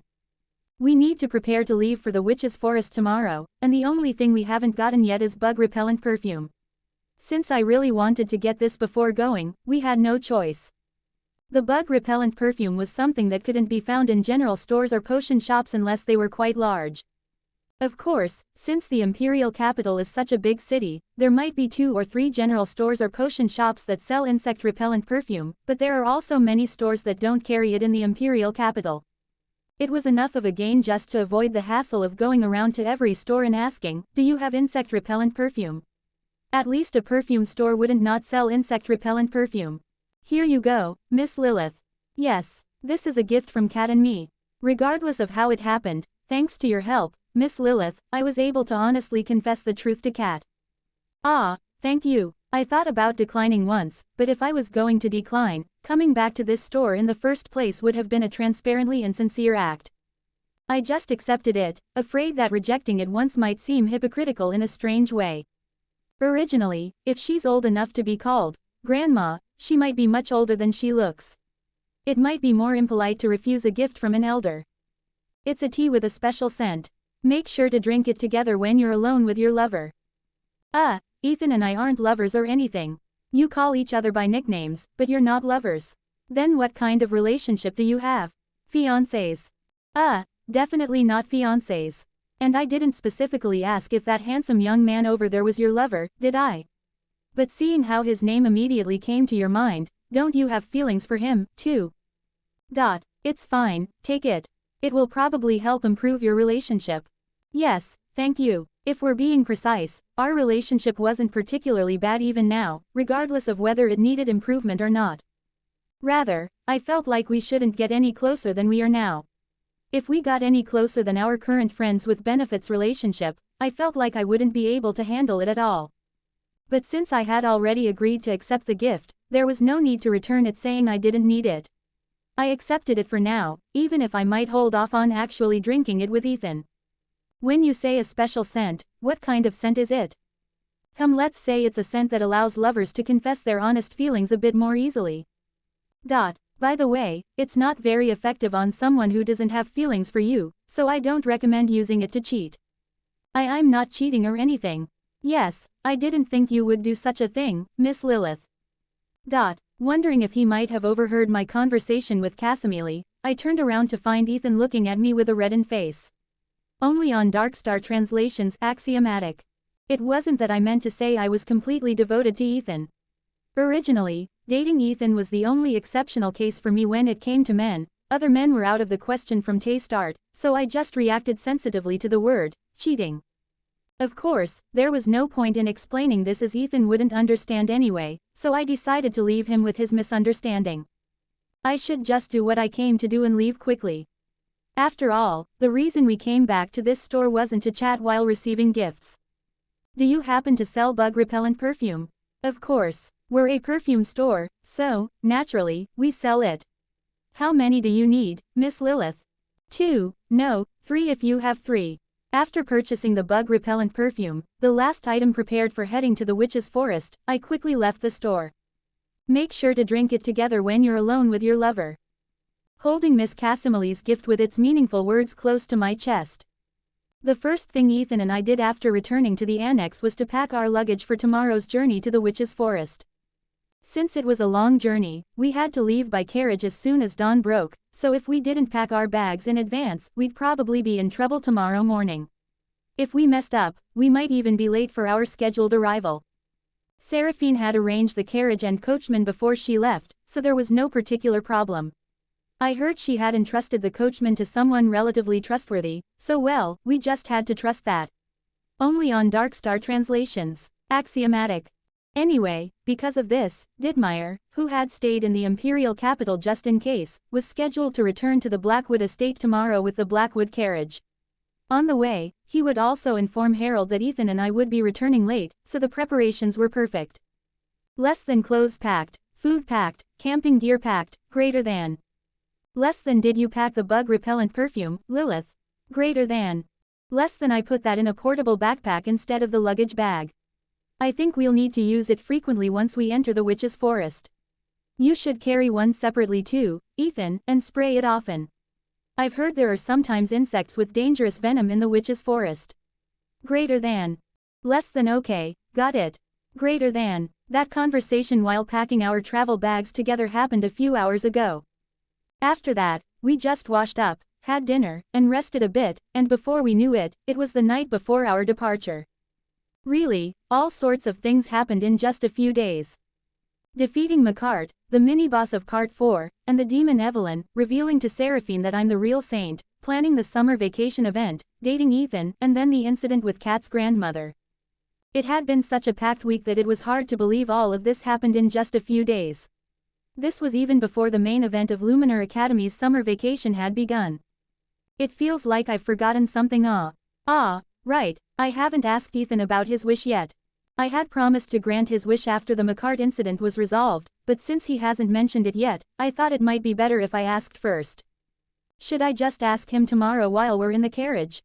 But Agnes will be riding with us, so it might be a bit awkward. Knowing Ethan, he'd probably make some kind of lewd request, but he couldn't say that outright in front of Agnes. Of course, as I said before, it was entirely up to Ethan when to state his wish. Maybe he didn't want anything from me right now. But I didn't like the idea of just letting a day or two pass and having the wish fizzle out. It was a matter of pride to not casually dismiss this kind of reward, especially one I had offered while being indebted to Ethan. But if I ask him directly now, it might seem like I'm pressuring him to decide quickly. It would be nice if there was just a casual opportunity to ask, but dinner time had already passed, so there wasn't really any excuse to call Ethan. We have to get on the carriage first thing in the morning tomorrow, so it would be a bit odd to call him over for a glass of wine now. Only on Darkstar translations. Axiomatic. Less than make sure to drink it together when you're alone with your lover. Greater than.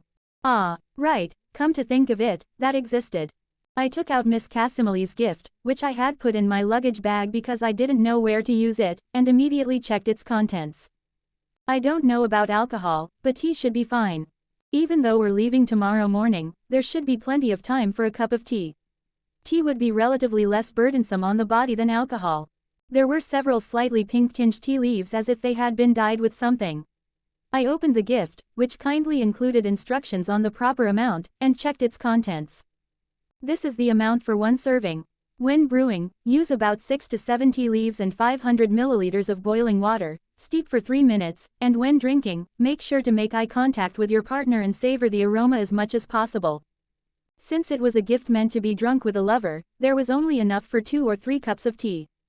Wait, does that mean people without lovers can't drink this tea? It was a precaution that oddly stirred up wounds from my past life. Well, it was obviously a gift meant for Ethan and me to drink together, so it couldn't be helped. Sniff, sniff, it seems like there's some kind of subtle aroma. Judging by the lack of a strong scent wafting up, the aroma from the tea leaves themselves didn't seem very strong. It would probably bloom when hot water was poured over them. Once we go to the witch's forest, we won't have a chance to drink this for a while, right? It didn't seem very possible to leisurely drink tea in uncomfortable places like inside the carriage or in the witch's forest, and once we set out on our journey, it would be impossible to meet Miss Cassimili's condition of drinking it alone together. If that was the case, today was essentially our only chance. It would be too late after we returned from the forest, and usually, these things have an expiration date, so drinking them sooner is said to be more effective. Since I also had something to ask Ethan, I thought this was the best time to get it over with under the pretext of the tea.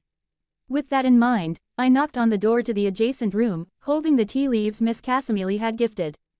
Knock, knock knock. Ethan, do you have a moment? I hope he hasn't gone to sleep already.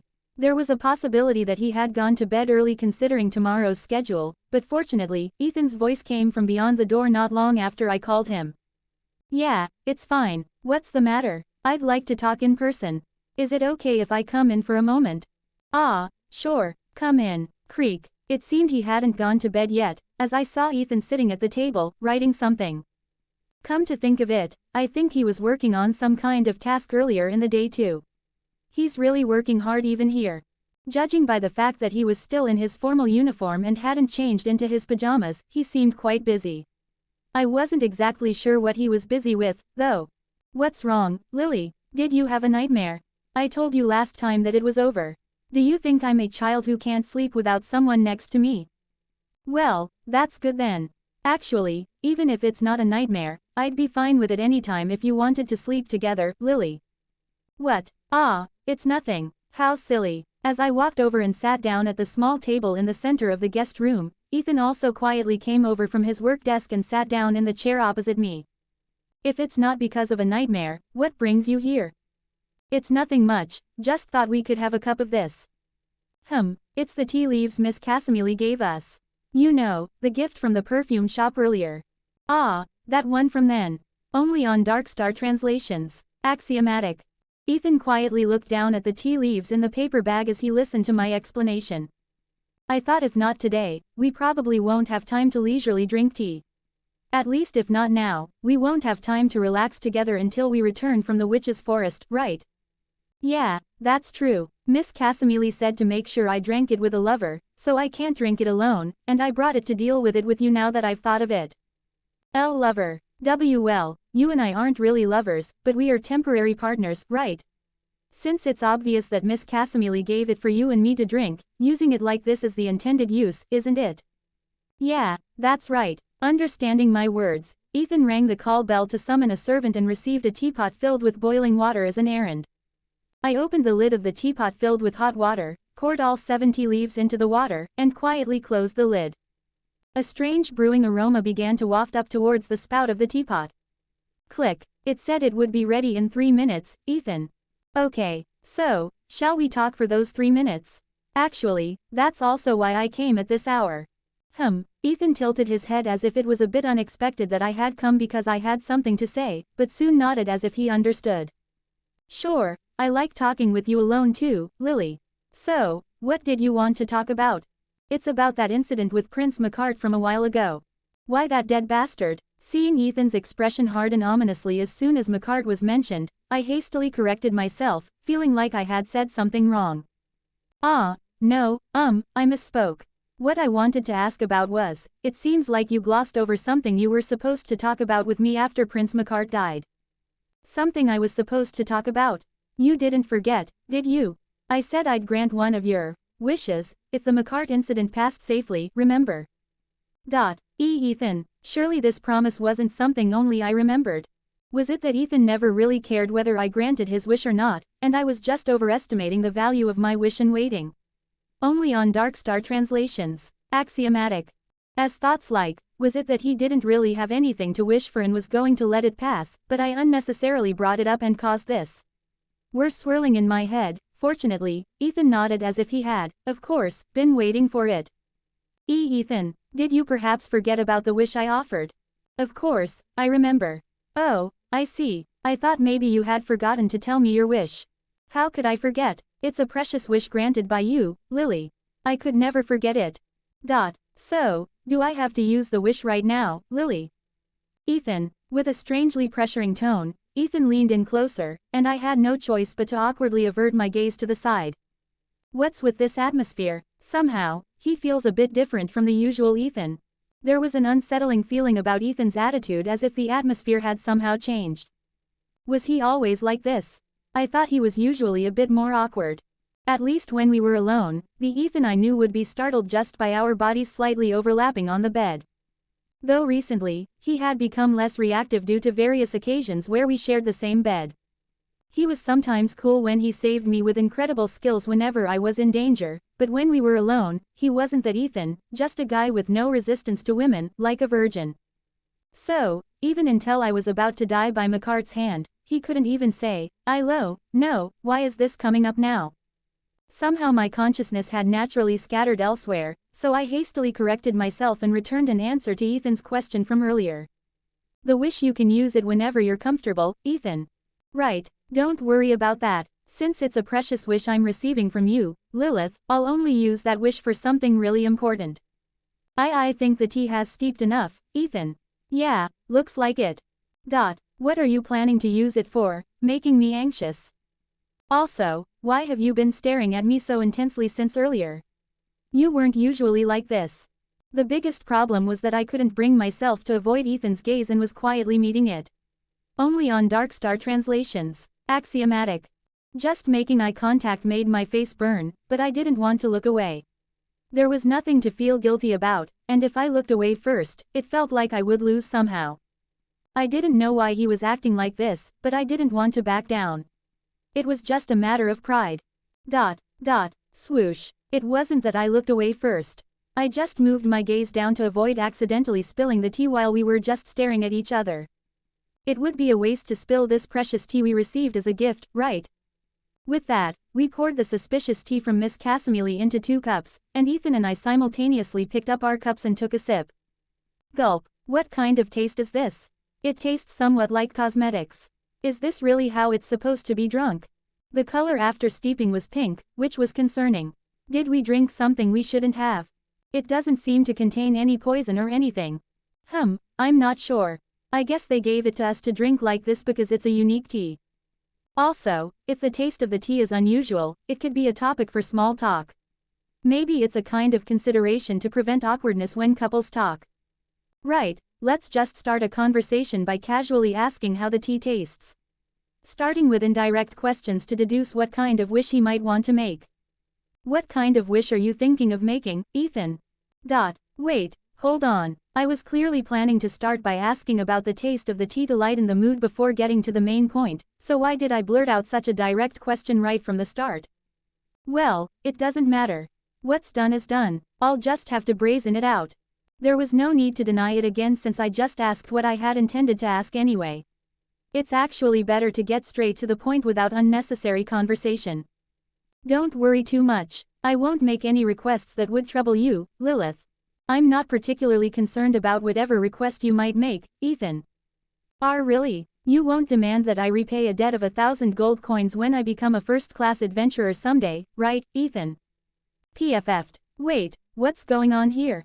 I don't understand why strange words that have nothing to do with what I intended to say keep coming out. Only on Darkstar translations. Axiomatic.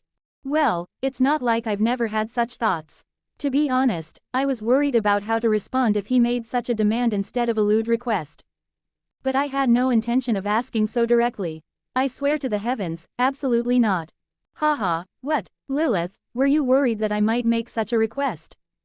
Well, it's because you're not telling me your wish right away, Ethan.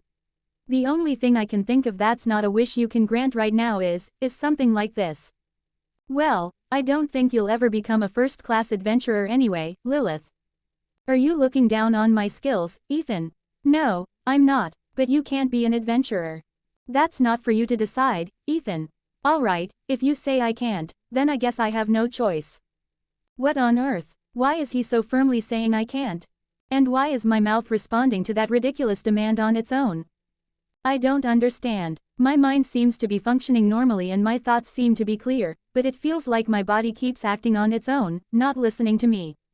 Could it be that the tea Miss Casimili gave us? Could it be some kind of truth serum or something with similar effects? Is that why these inner thoughts keep coming out? No, no, it can't be a truth serum. If it were, it would mean that everything I just said to Ethan was my true feelings, and that doesn't make any sense no matter how I think about it. Also, the fact that Ethan is acting so normal doesn't make sense either. Shouldn't he show at last a bit of a flustered expression? Why is he so composed, except for being a bit more assertive than usual?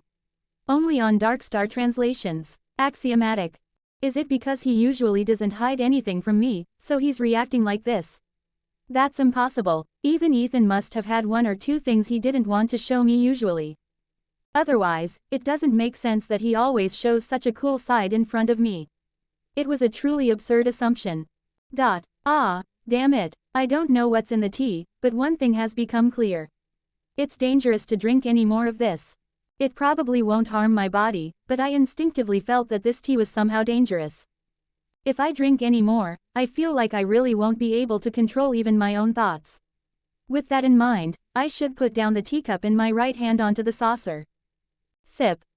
Now it seems my body isn't listening to me, not just my mouth. I don't know anymore. I'll just have to wait for this time to pass without incident. Then, what kind of wish did you think I would make, Lilith? Lilith. Ethan, sitting across from me, asked a question, but I deliberately ignored it and quietly averted my gaze. I could instinctively be certain. If I answered Ethan here now, words different from what I intended to say would come out again. So, what could I do? The only option was to try not to say anything or do anything as much as possible. If I didn't speak, there would be no chance of saying something wrong, so it was the most perfect way to respond. Lilith, why are you suddenly like this? You called me saying you had something to say. Why have you suddenly gone quiet? Strange. As I couldn't say anything, Ethan smiled and acted nonchalant instead. To be honest, his expression was so irritating that I wanted to punch him, but I refrained because I felt like my body wouldn't listen even if I tried to swing my fist. Somehow, I had a strange feeling that I might end up pushing something other than my fist towards Ethan. Then let's do this. Lilith, if I ask a question and you can't answer, we'll take that as a yes. Shall we start with an easy question? Only on Dark Star translations. Axiomatic. About what you hoped I would wish for from you, were you perhaps expecting some kind of lewd request? What nonsense. Why would I expect such a thing? My mouth reflexively blurted out a denial to Ethan's absurd question. What are you talking about? Yes, I was. Wait, what did I just say? I see, so that's it. Lilith, you were hoping that I would make a lewd request as my wish, weren't you? I wanted to say, no, as a denial, but this one word just wouldn't come out. It's as if something inside my body was trying to stop this answer I was trying to utter. On the other hand, Ethan seemed to take my response as a kind of affirmation, a green light, and leaned his face towards me with a mischievous smile. Smooch. MMPH. Ethan's lips suddenly overlapping with mine startled me. I hadn't imagined he would press his lips to mine without any warning like this. But again, even if I tried to avoid it, I couldn't. My stiffened neck didn't allow me to move away from the sensation of our skin touching at all.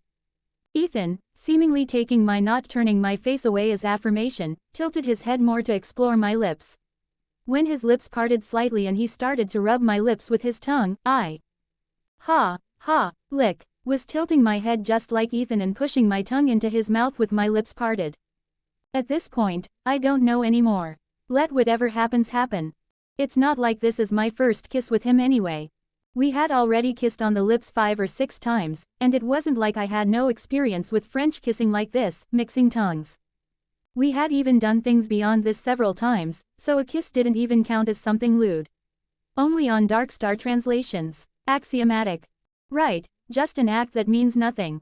There was no need to attach meaning to an act that meant nothing. A kiss was really nothing at all. Smooch, MMPH. After a few minutes of kissing like that, when our saliva had mixed sufficiently, Ethan slowly separated his lips from mine.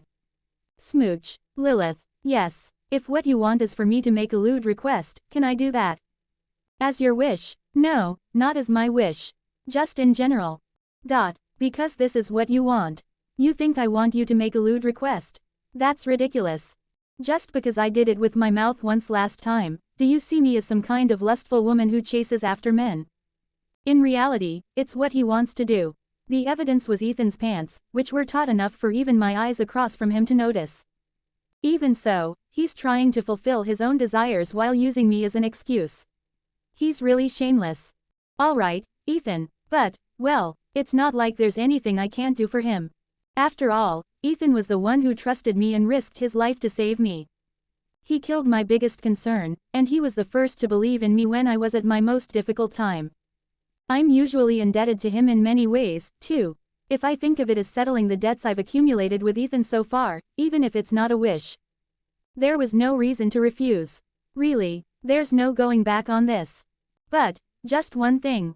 Direct insertion is not allowed, right?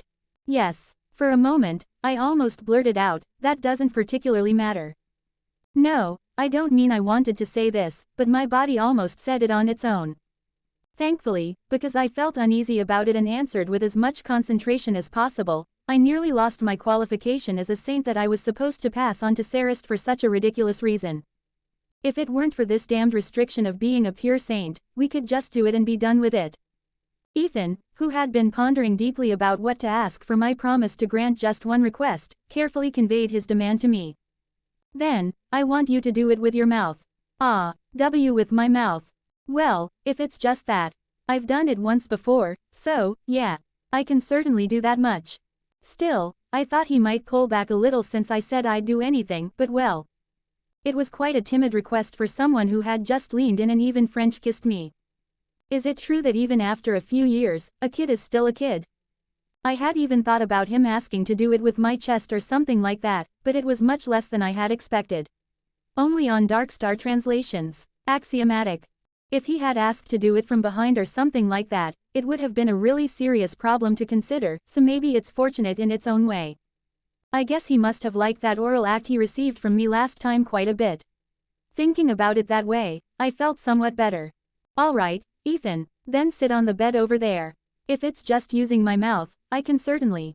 No, not that. What? I want to do it with my mouth, to you, Lilith. What? I've never even thought about something like that. What on earth am I doing right now? I came here to ask Ethan about his wish, didn't I? I came all the way to Ethan's room in the middle of the night, so. How did it even end up with me giving Ethan permission to, give me cunny, no, to let him lick me down there with his mouth? It's all because of that damn tea.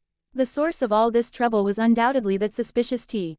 Ever since I drank it, strange words kept spilling out of my mouth, and sometimes, my body wouldn't even move the way I wanted it to. Let me be clear again, this wasn't something I wanted. There's no way I'd willingly agree to let Ethan do this to me, let alone calmly undress myself and prepare to receive cunnilingus. Definitely not. Still, this is 100, no, 1,000 times better than asking him to do it from behind. Sure, this is insanely embarrassing too, but if I have to expose myself, facing forward is definitely better than showing my back. Yeah. Like I did when Ethan touched my chest before, I instinctively removed my top, then my camisole. Since I was in sleepwear, I hadn't worn a bra to begin with. I then pulled off my bottoms, and then my panties, leaving myself completely naked. The wave of embarrassment crashing over me made it hard to even stand. I'm standing behind Ethan completely naked right now, right? I'd only ever let him see as far as my chest before, so this was only the second time I'd exposed my whole body to him. Even the first time, in the bathroom, I'd made sure he only looked at the front and didn't properly see my lower half. In a real sense, this was probably the first time I was showing him everything. At this point, hiding or covering up wasn't an option. Asking him to use something like a blindfold out of embarrassment would just feel even more pathetic.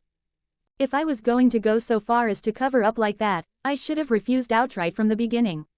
Not that I'd agreed to this of my own will in the first place, but anyway, I mean in a similar situation, I would have. Lily, are you done yet? Jay, just a moment. I need to mentally prepare myself. Could you count to 10 before turning around? 1, 2, 3. As Ethan counted slowly, one number per second, I quickly lay down on the bed, placing my hands neatly together on my stomach. I also made sure to keep my expression as neutral as possible, trying to look like none of this fazed me. 8, 9, 10.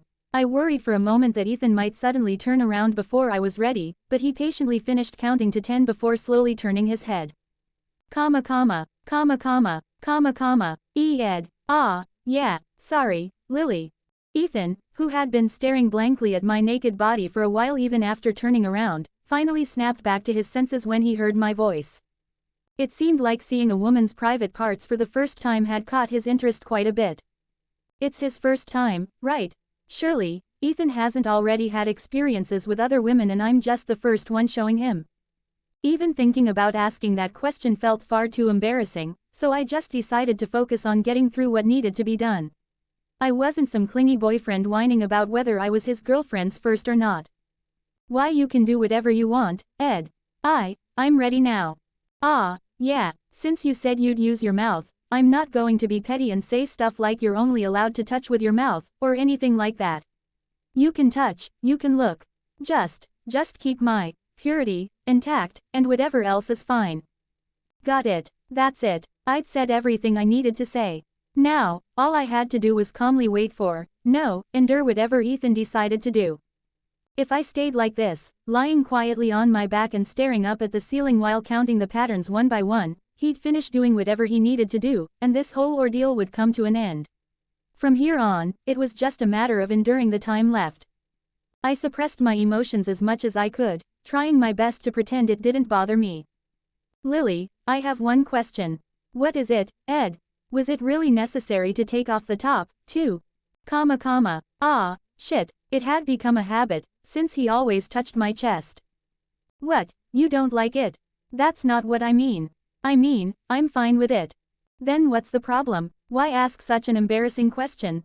Sorry, Lily, I was just genuinely curious. It's just a habit, okay. That's why I took it off. Happy now? Got it. Sorry for asking and making you feel awkward. Annoying. That weirdly casual attitude of his has been annoying me since earlier. How he casually ruins the mood after I've worked up all this nerve is also annoying. Even the way he apologizes twice to seem considerate is annoying. And on top of all that, his ridiculously good-looking face annoys me too.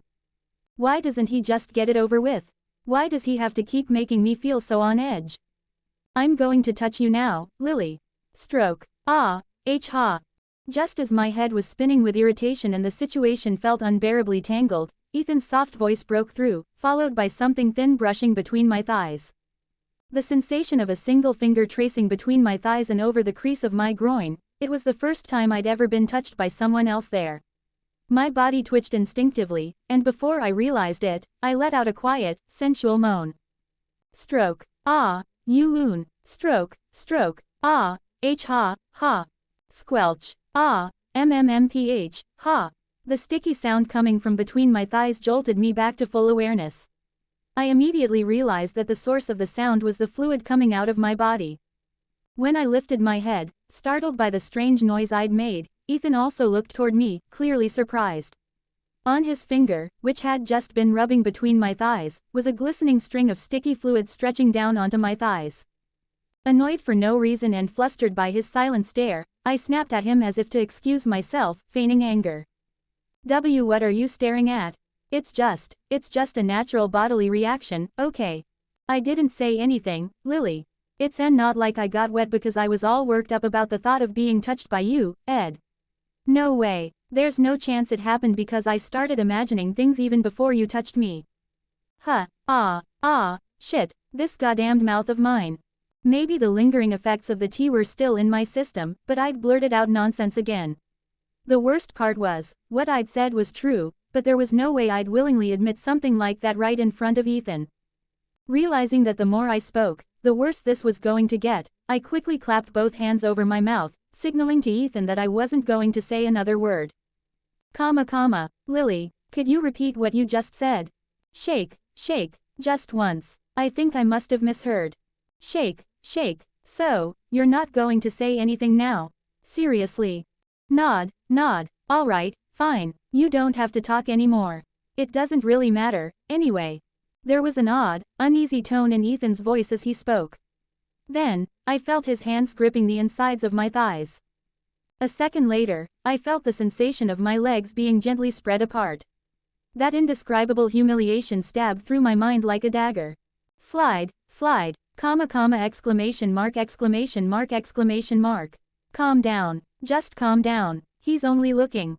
After all, this was something I'd have to get through if we were going to do that act Ethan had mentioned. Asking him to forcefully push his tongue through my tightly closed thighs to lick me would have been even worse. Still, that sticky sound from earlier lingered in my mind, making me self-conscious. I'd been squeezing my thighs together desperately, as if trying to hold back something that felt like it was about to leak out. By now, the fluid spilling from between my legs was probably running down and soaking the bed beneath me. The fact that I wasn't hiding any of it, showing Ethan every humiliating detail, was the worst part. Truly, this was the most shameful thing I'd ever shown him, more than anything before. Meanwhile, Ethan continued to silently stare at the area between my legs, saying nothing.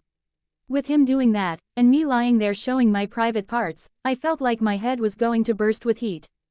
If he was going to do something, he should just get on with it. Why was he sitting there admiring it like that? Not that I could blame him. I suppose, if I were in his position and had Lilith's body right in front of me, I'd probably be mesmerized, too.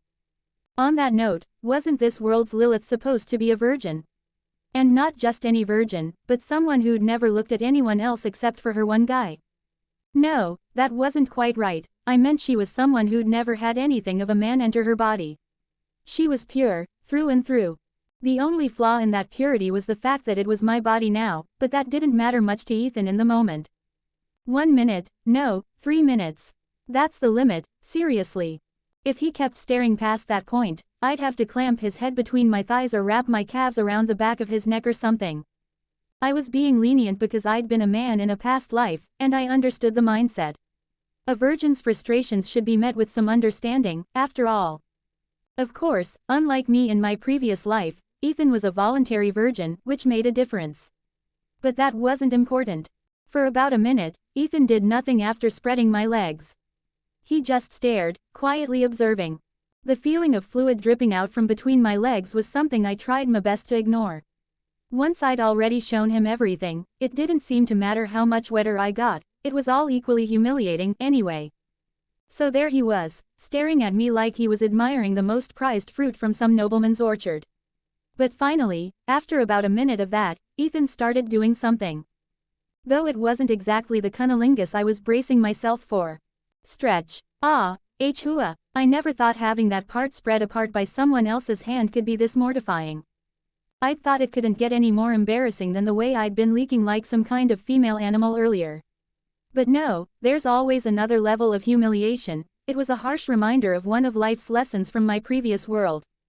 While I was spiraling into ever deeper pits of shame, Ethan, completely unfazed, said something that made my ears burn even hotter. "You're so cute, Lilith. Hua. Even this part of you is adorable, truly lovable. I mean it. HHMPH, HHMMMPH, HNNGGGH. Ethan's absurd confession of love made me feel like my head was about to explode. How could he say such things without any sense of shame? I couldn't help but feel a little resentful toward him. He didn't even realize how hard it was for me to endure this humiliation just to show him something so private. I'd been planning to hold my tongue until the end, but this time, I just couldn't let it slide. Carefully, I moved my hands away from my mouth and spoke. PFF'd, Ethan, are you feeling like talking again? Can you see it well? My hymen, what? My proof of purity, can you see it clearly? Stretch. Yeah, I can see it. That thin membrane right in the middle, that's a sign of your virgin, proof of purity, isn't it? That, you're the first person to see it directly, Ed. Isn't it, lovable? It's proof of a woman's untainted purity. Yeah, I can't see it for myself, after all.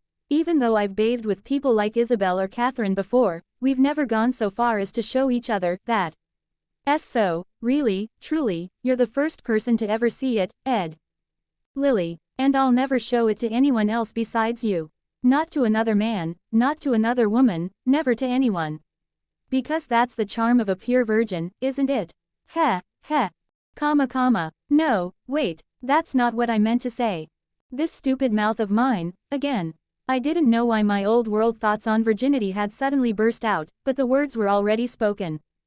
At this point, I had no choice but to forget everything that happened tonight by the time morning came. I didn't think I'd ever be able to meet Ethan's eyes properly again while sober.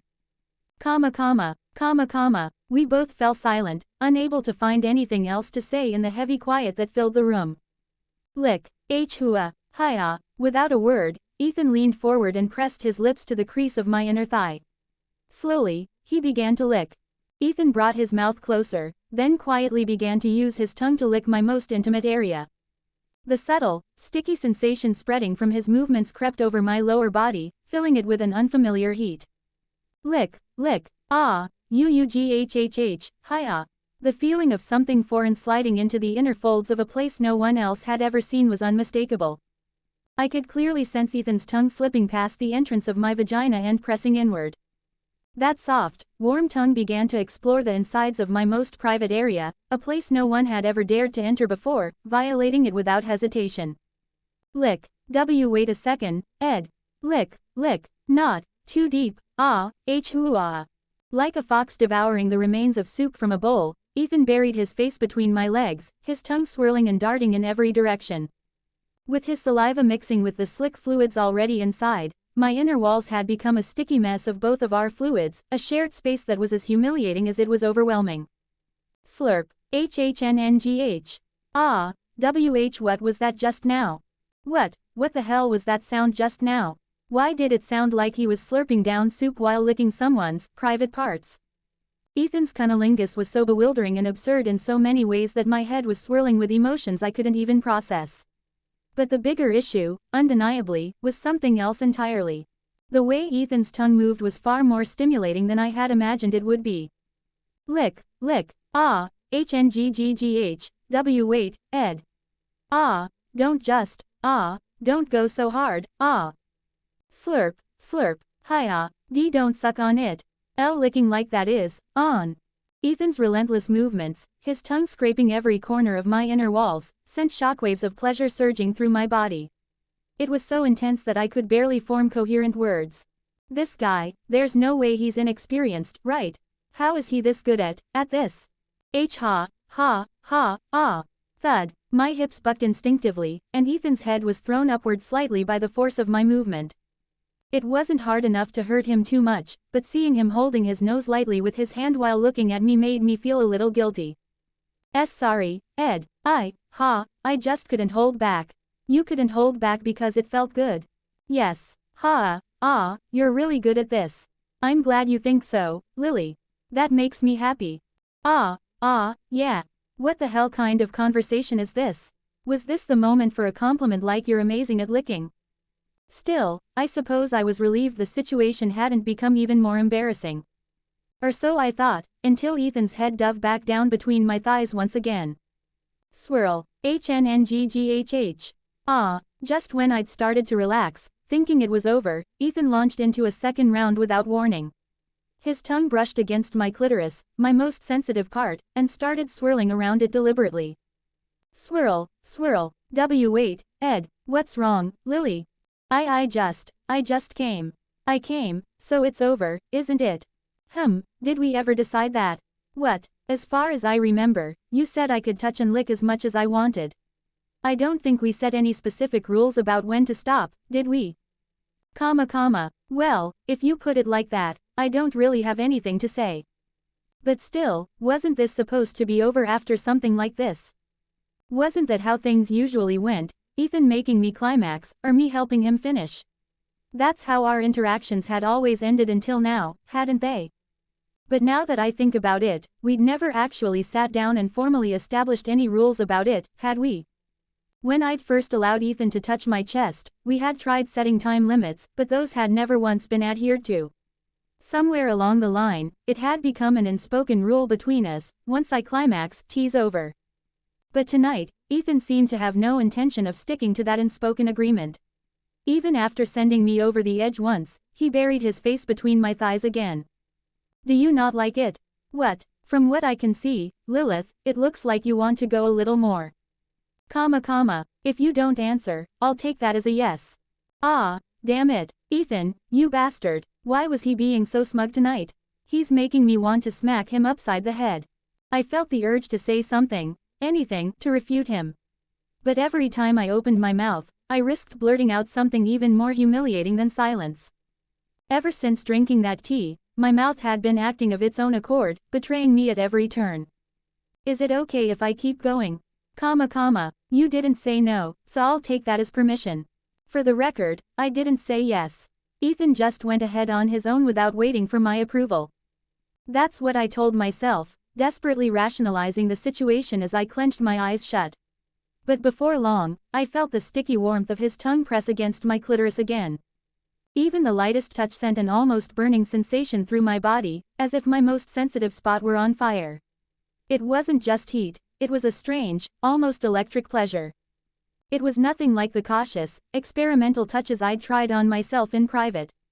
The sensation raced up my spine and hit me square in the head, making my mind go blank. Swirl, HNNNGH, NNing, H-ya. Rub, ha, AHNNN, ah. When his tongue had been inside me, I'd thought I could just about manage the sensation. But the pleasure I felt from my clitoris being teased like this was on a completely different level, utterly overwhelming and impossible to endure. It was, after all, the most sensitive part of a woman's body. Every flick of his tongue sent shockwaves of pleasure shooting through me, intensifying with every movement. As I tried to focus on the sensation of his tongue, I felt it coming again. Another wave, the same overwhelming pleasure that had struck me earlier, was building rapidly. Before I could stop myself, my instincts took over, and I grabbed the back of Ethan's head, pressing him firmly against me. Grip, MMMPH, slurp, suck, ha, AHNNN, ha. Ethan, his face still buried between my thighs, kept working his tongue and lips against my clitoris with relentless intensity. Just as I was about to break completely, my body moved on its own again.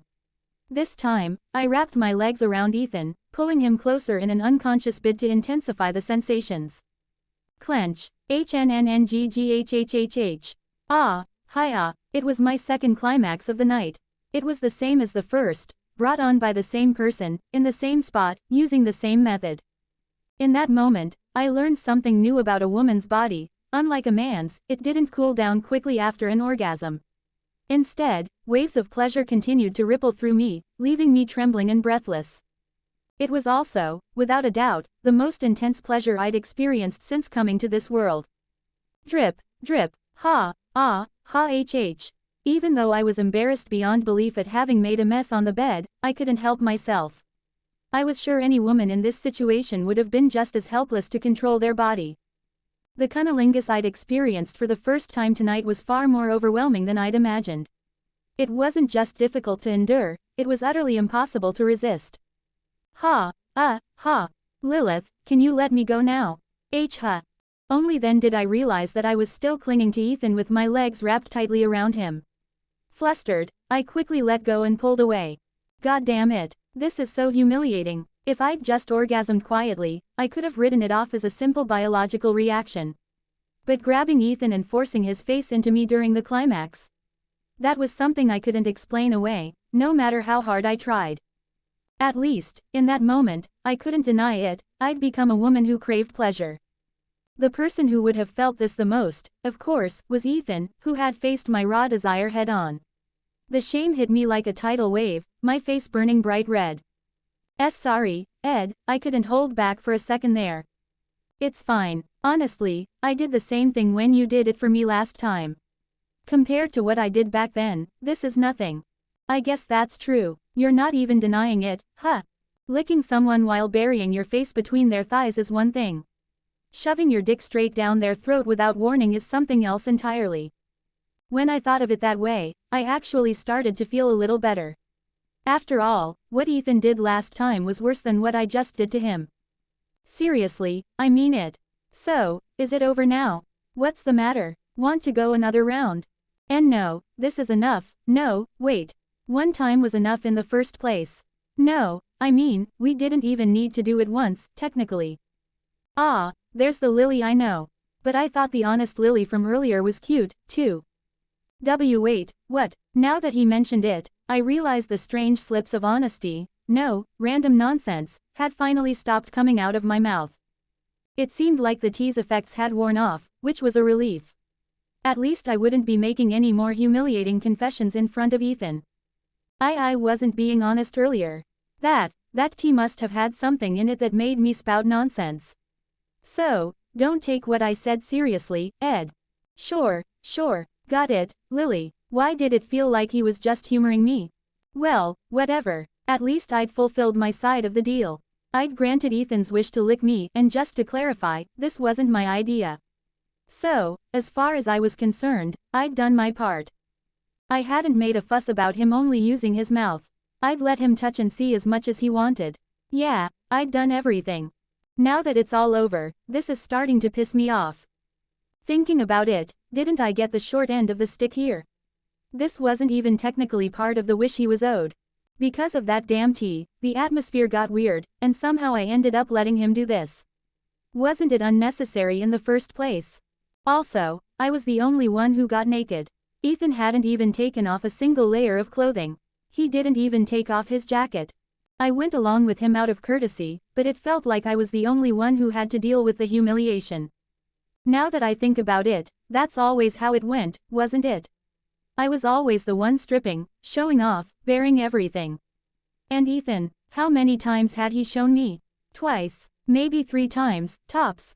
The injustice of it hit me all at once. There was no way I could let things end like this. You're tired after coming twice, right, Lily? We have to catch the carriage early tomorrow, so maybe we should. Cut the crap and take off your pants, Ed. Lily. I said take off your pants, Ed. There's no way I'm letting it end like this. It's too damn infuriating. The humiliation of being the only one to endure this was unbearable. I couldn't let this go. Ethan had to experience the same kind of embarrassment. At the very least, he wasn't getting out of this unscathed. How exactly did things end up like this? Until just a little while ago, I'd been thinking it was time to wrap things up after enjoying the wonderfully named clam soup plate 1 position with Lily, who had been unusually honest for once. But now, here I was, having failed to refuse her insistence, lying naked on the bed myself, just as she had been earlier. Less than I said take off your pants, Ed. There's no way I'm letting it end like this. It's too damn infuriating. Greater than. That honest side of Lily earlier had been so lovable, but it seemed I'd pushed the mood too far, leaving her more embarrassed than necessary. Now, apparently dissatisfied with being the only one exposed, she'd decided to strip me as well. Honestly, I hadn't expected this turn of events at all. What made it even stranger was that the effects of the tea seemed to have completely worn off. That meant she was doing this of her own free will, without any supernatural compulsion. The fact that she could say such bold things while fully aware of what she was doing showed just how much she truly felt the sting of embarrassment earlier. I thought I understood Lily fairly well after spending so much time with her, but moments like these reminded me she was still full of surprises, an endearing mystery I had yet to fully unravel. I thought she might resent me a little for what I said earlier, maybe I was overthinking it. To be fair, when she'd agreed to grant me one naughty request, I hadn't planned to ask for something as risque as clam soup licking. *1 It just slipped out after I'd had that bizarre tea. I'd pretended to be nonchalant about it, as if I'd planned it all along, but in truth, I wasn't immune to the tea's curse of honesty either. If I hadn't drunk it, I probably would have asked for something tamer, like wrapping her lips around the bottle. *1 After all, Lily had a habit of easily granting requests she'd done once before, even if they were risque.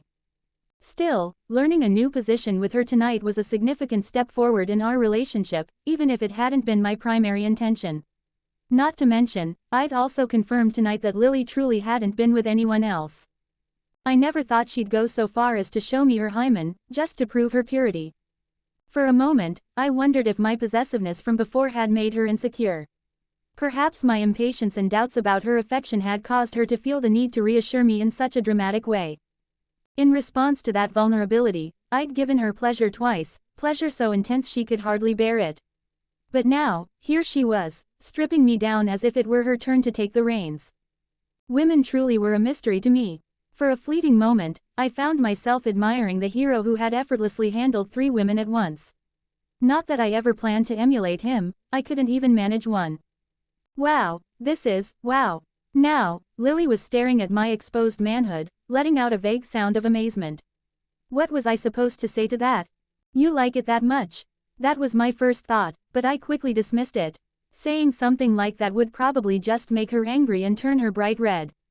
To be fair, given our difference in status, the idea that Lily could strip me just because she wasn't satisfied was absurd.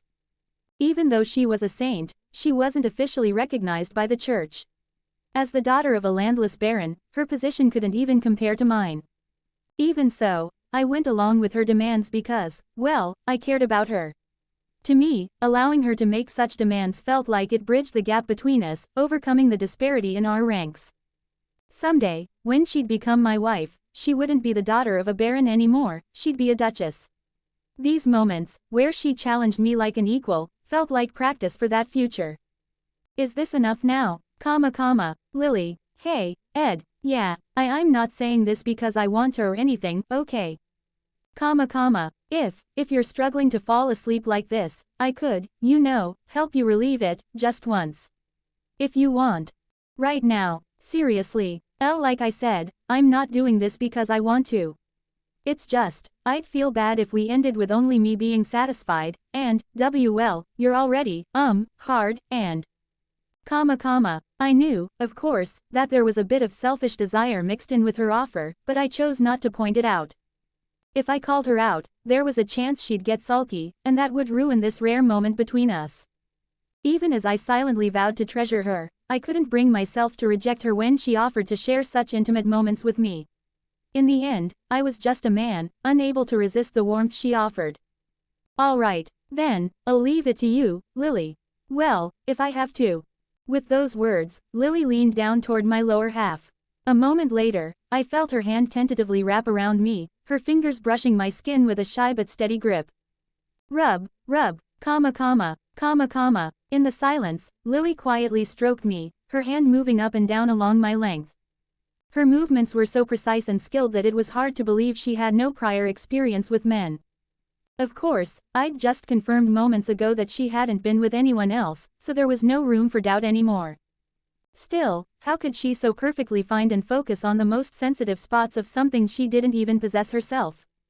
Maybe it was because I loved her so much that every touch of hers felt that much better. She's not going to use her mouth, is she? To be honest, it would have been a lie to say I wasn't hoping for it. As I'd mentioned before, Lily tended to relax her boundaries once she'd done something once. Perhaps today's clam soup licking would eventually become part of our routine interactions in the future. Of course, by then, I'd probably have to defeat my father in a proper duel first, but still. While I mulled over my motivations and enjoyed the sensation of her hand, Lily's voice suddenly reached me from below. You Ed, yeah, if you prefer, I can use my mouth. What? I'm just asking. As long as you're not forcing my head down like last time, I think I can manage. Was she genuinely offering this for my sake, or was it something she wanted to do while using me as an excuse? Honestly, it didn't matter. The moment those words left her lips, my mind became entirely preoccupied with the thought of her mouth around me. Please, Lily, this time, don't force my head, okay? If you do, I swear I'll never do this again. Ever. Got it, I promise. The mere promise of a next time made me feel like I'd won the world. As a man, having a woman take you in her mouth was a deeply intimate act, one that confirmed mutual affection on a profound level. Even if her restrictions as a saint prevented full consummation, her mouth was still, well, a significant orifice in its own right. It felt like a kind of indirect consummation nonetheless. Bracing myself for the sensation of Lily's lips wrapping around me, I was instead met with something entirely unexpected. Here we go. Slide. Question mark. Instead of lowering her head, Lily climbed on top of me, her hips settling above my chest. I froze, completely taken aback by the sight of her bare thighs and everything else so boldly positioned above me. Had I misunderstood who was supposed to be doing what? But no, the unmistakable sensation of her lips and tongue on me confirmed that much. Lick, ah, ha, slurp, nnngghh. Despite the warmth of her mouth enveloping me below, I couldn't shake the odd feeling that I was being neglected. Without a word, she had positioned herself so her most intimate parts hovered right above my face. Then, as if nothing were unusual about it, she began working her mouth on me with surprising fervor. Does she not even realize what she's doing? As clueless as she could sometimes be, surely this wasn't one of those moments. There was no way she could be oblivious to the fact that her most private area was now fully exposed, right in front of my eyes. Perhaps she was telling me something. Maybe this was her way of saying, I forgave you for last time, and I'm even doing this for you, so show me the same consideration. But if she really doesn't realize, if she truly wasn't aware of how provocative she was being right now, that was an entirely different kind of absurdity. To have her mouth working so diligently on me while leaving her most intimate parts shamelessly on display, it was either an intentional invitation or a completely unintentional temptation. If it was the latter, then it was up to me to make her realize just how much of herself she was showing me.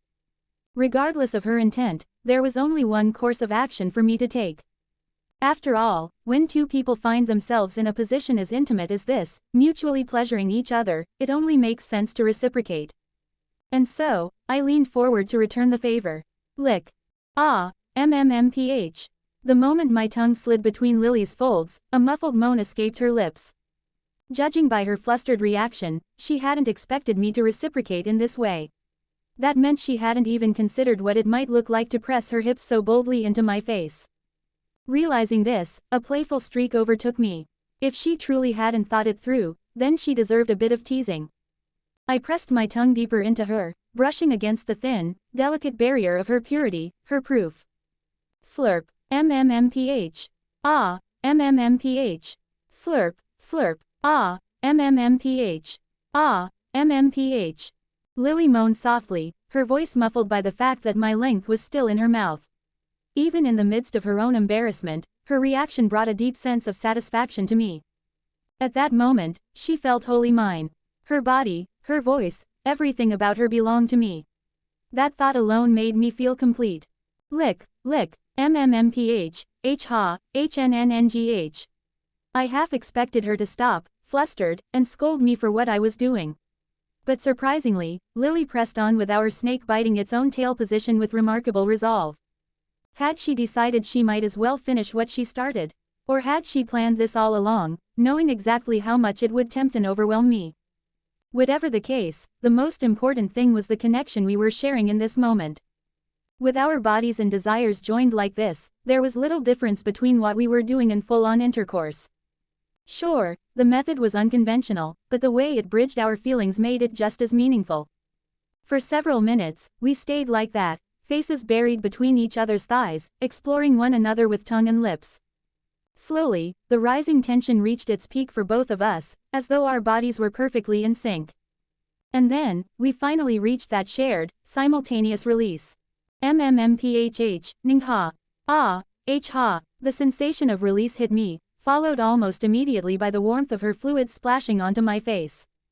It didn't feel dirty, not in the slightest. If anything, the fact that we'd climaxed together made it feel even more special. Until now, our relationship had always been slightly one-sided. I would often bring Lily to orgasm, or, on rarer occasions, she would pleasure me without asking for anything in return.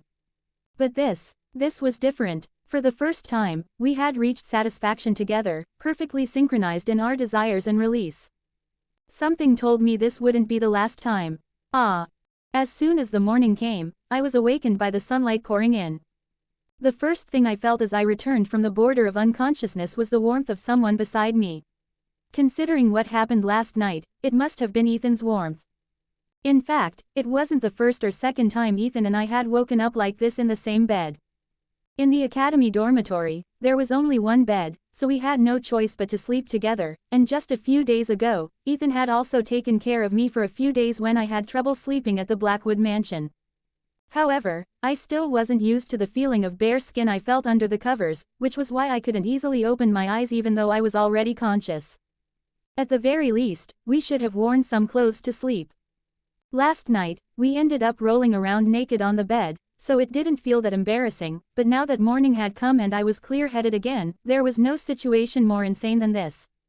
Even though Ethan and I had been intimate a few times before, being dangerously close to the point of no return, this was the first time we had slept together naked.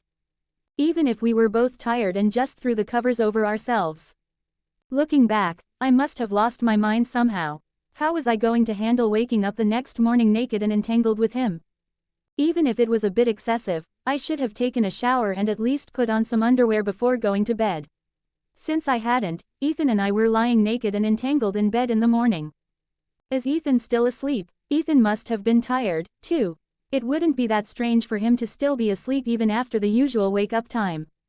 Of course, considering the level of what we did yesterday, it would be normal for me to be more tired. However, since I had been a maid for a long time, my body clock was completely adjusted to being a morning person. Thank goodness for that. In a situation like this, there was nothing more embarrassing than two people opening their eyes at the same time. I'll just grab my clothes and return to my room, then change into something else. As I was thinking that and trying to get up from the bed, I grabbed something hard like a handle on my right. Oh, right, yeah, Ethan was also naked. I was just trying to get up from the bed, but of all places, that thing had to be where my hand touched. Still, judging by the feeling in my hand, it seemed healthy in the morning, so that was a relief. By the way, feeling it in my hand like this, it really was an unbelievable size. Last night, how did I even think of putting this in my mouth? Good morning, Lilith. Eek, there's no need to be that surprised. I'm sorry, Ed. Were you awake? Yeah, for quite a while. Then, since you woke up first, you should have taken a shower or at least changed clothes. Why are you still lying next to me in the same state as last night? I was embarrassed for no reason because I was surprised and screamed, so I turned my head and tried to cool the heat rising to my face, pretending to be calm. Aside from that, you're quite eager this morning, Lilith. I just grabbed it by mistake, okay. Not that, I meant you're eager to prepare and get up early. What do you mean you grabbed it by mistake, Lilith? This guy, seriously, somehow, it felt like he had only become more playful overnight. It's as if he wouldn't hold back anymore after what happened last night. If I argued, it seemed like he would just grab my words and tease me more, so I hurriedly changed the subject. More importantly, if you were awake, why didn't you wash up first, Ed? We have to leave on a long journey this morning, so what are you doing being lazy like this? I was going to, but you looked so adorable sleeping that I just kept watching you. I don't even know how to respond if you say such nonsense from the morning. I hurriedly turned my head away from Ethan, who was spewing words that were hard to look in the eye, and roughly threw off the covers and got out of bed. Russell, I'll return to my room and wash up, so you get ready too, Ed. We have to set out on a long journey to the witch's forest today. Let's wash up together instead. The bathroom is spacious at this inn for once. And no, we don't have time for that, okay. Actually, if we were just thinking about washing, we would have enough time, but I just brushed it off with a suitable excuse. Somehow, I had a feeling that if we went into the bathroom together this morning, we would definitely be delayed. We really don't have time to waste, Ed. If we end up being late in meeting Lady Lizzie, what will the hero say to us? True, Tere's no need to give that hero another excuse.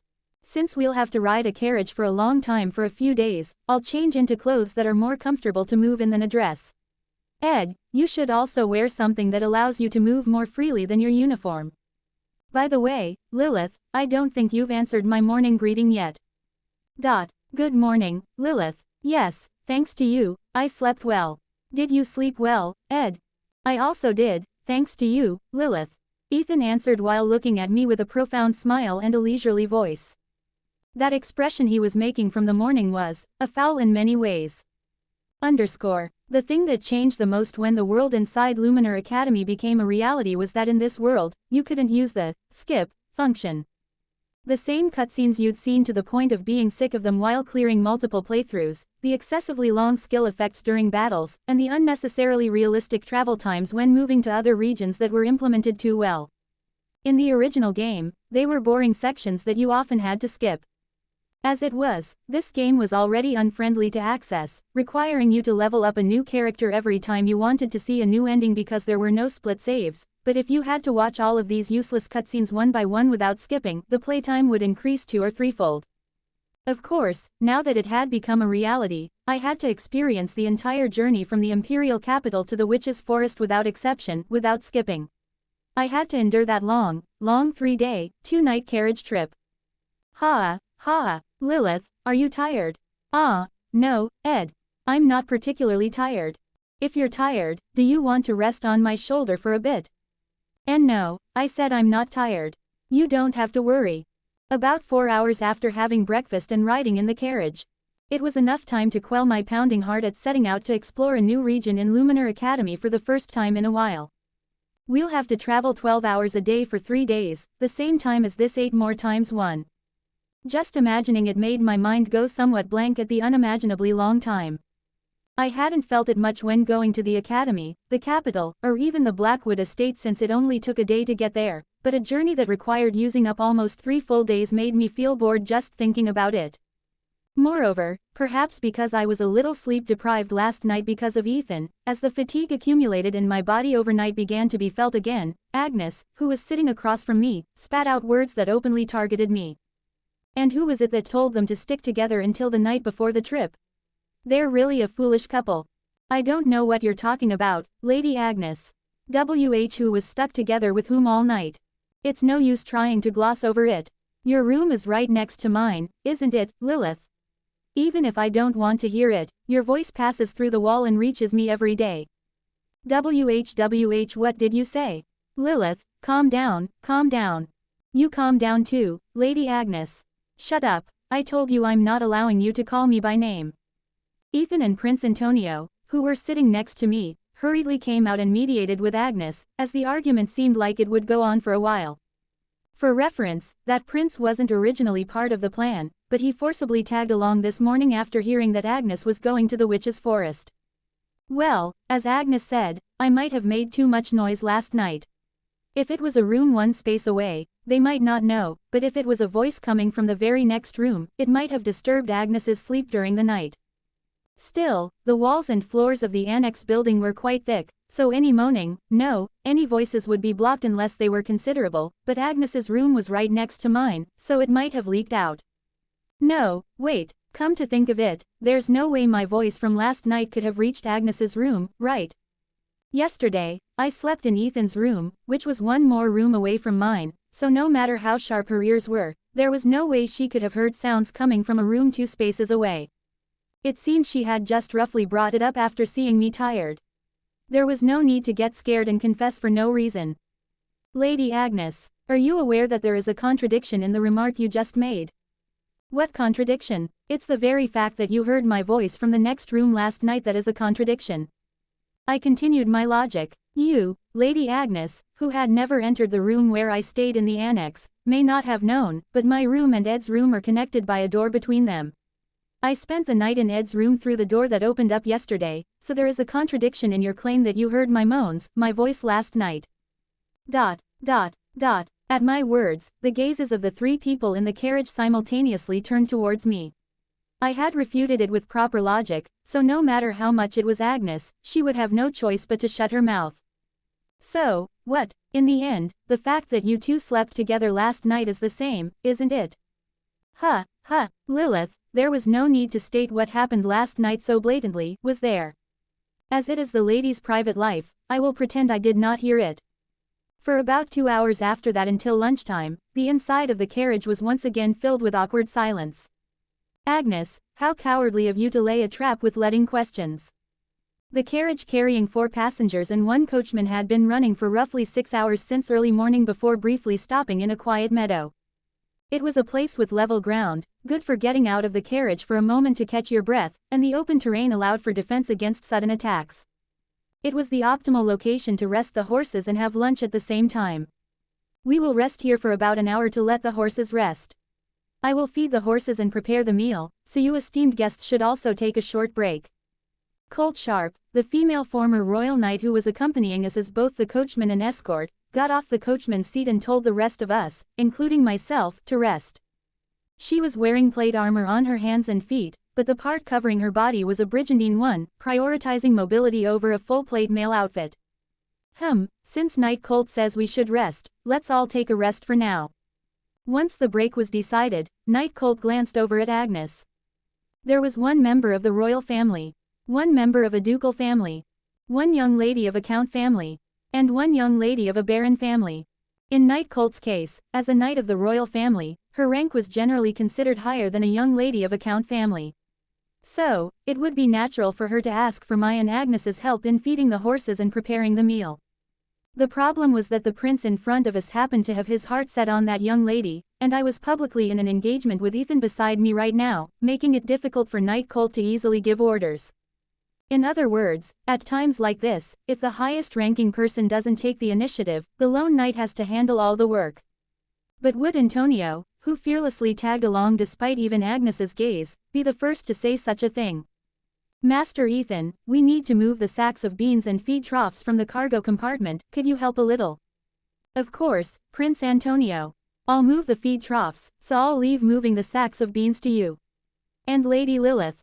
Yes, Prince Antonio. I heard you also serve as Master Ethan's exclusive maid at the academy, so if it's not too much trouble, could I see your skills in preparing lunch?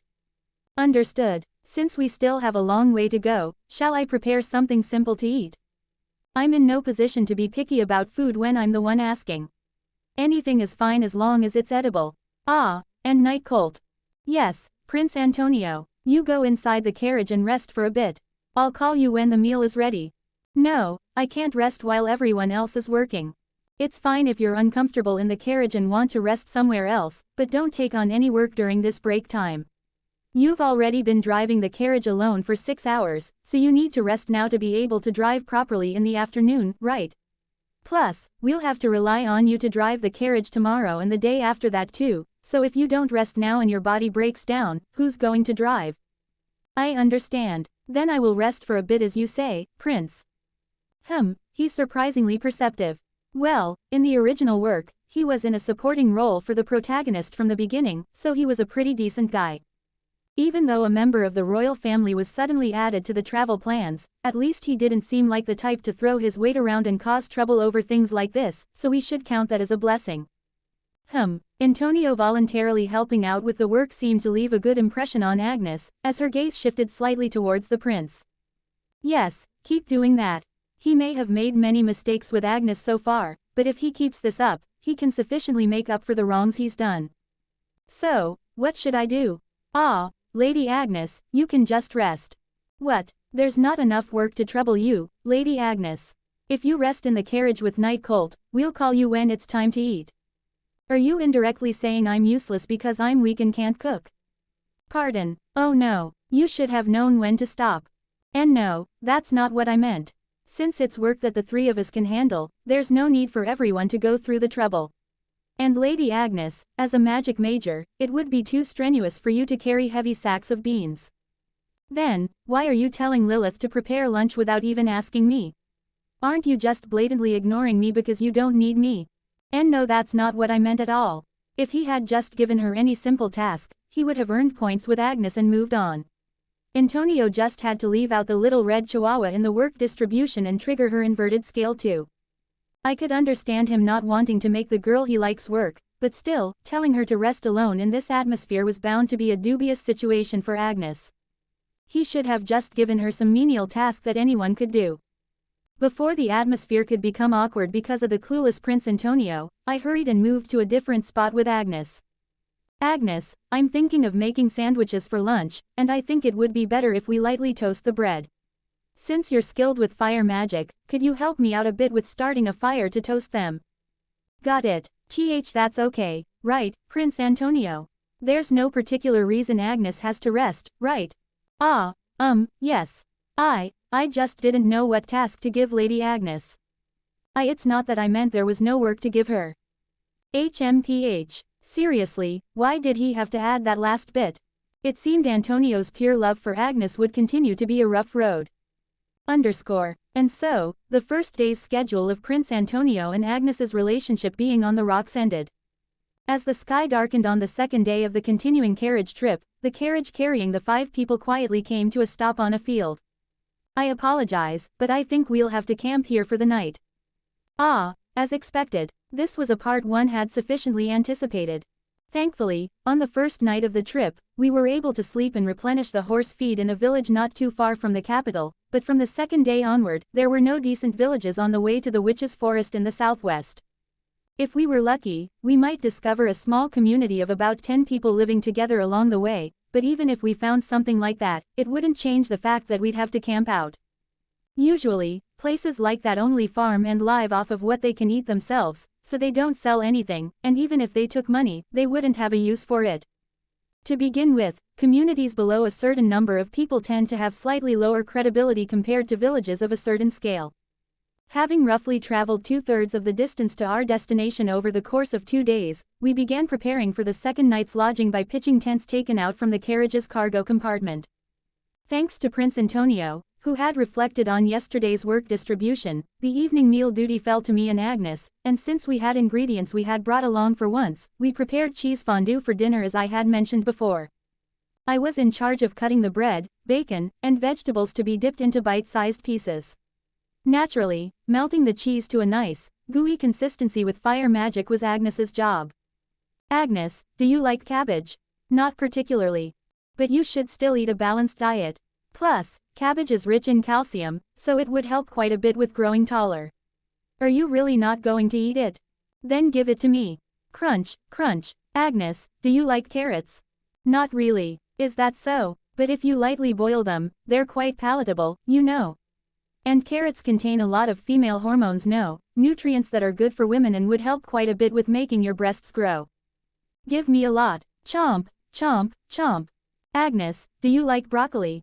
Yeah, and for broccoli in fondue, I prefer it raw rather than blanched. But broccoli contains nutrients that expel female hormones, nutrients that make your breasts grow out of your body. It won't help make your breasts bigger and will only interfere. So, how much broccoli do you want to eat, Agnes? Eat it to your heart's content, you boob monster.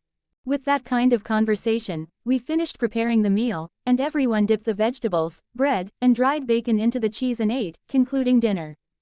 Actually, there was no way her body type would change no matter what she ate at this point, but I didn't bother mentioning that since it was fun to tease Agnes. Washing the dishes after the meal naturally became my responsibility. Actually, it had been like that since yesterday's lunch. It wasn't that everyone unanimously decided to slack off just because I had maid experience, but simply because I was the only mage who could use clean.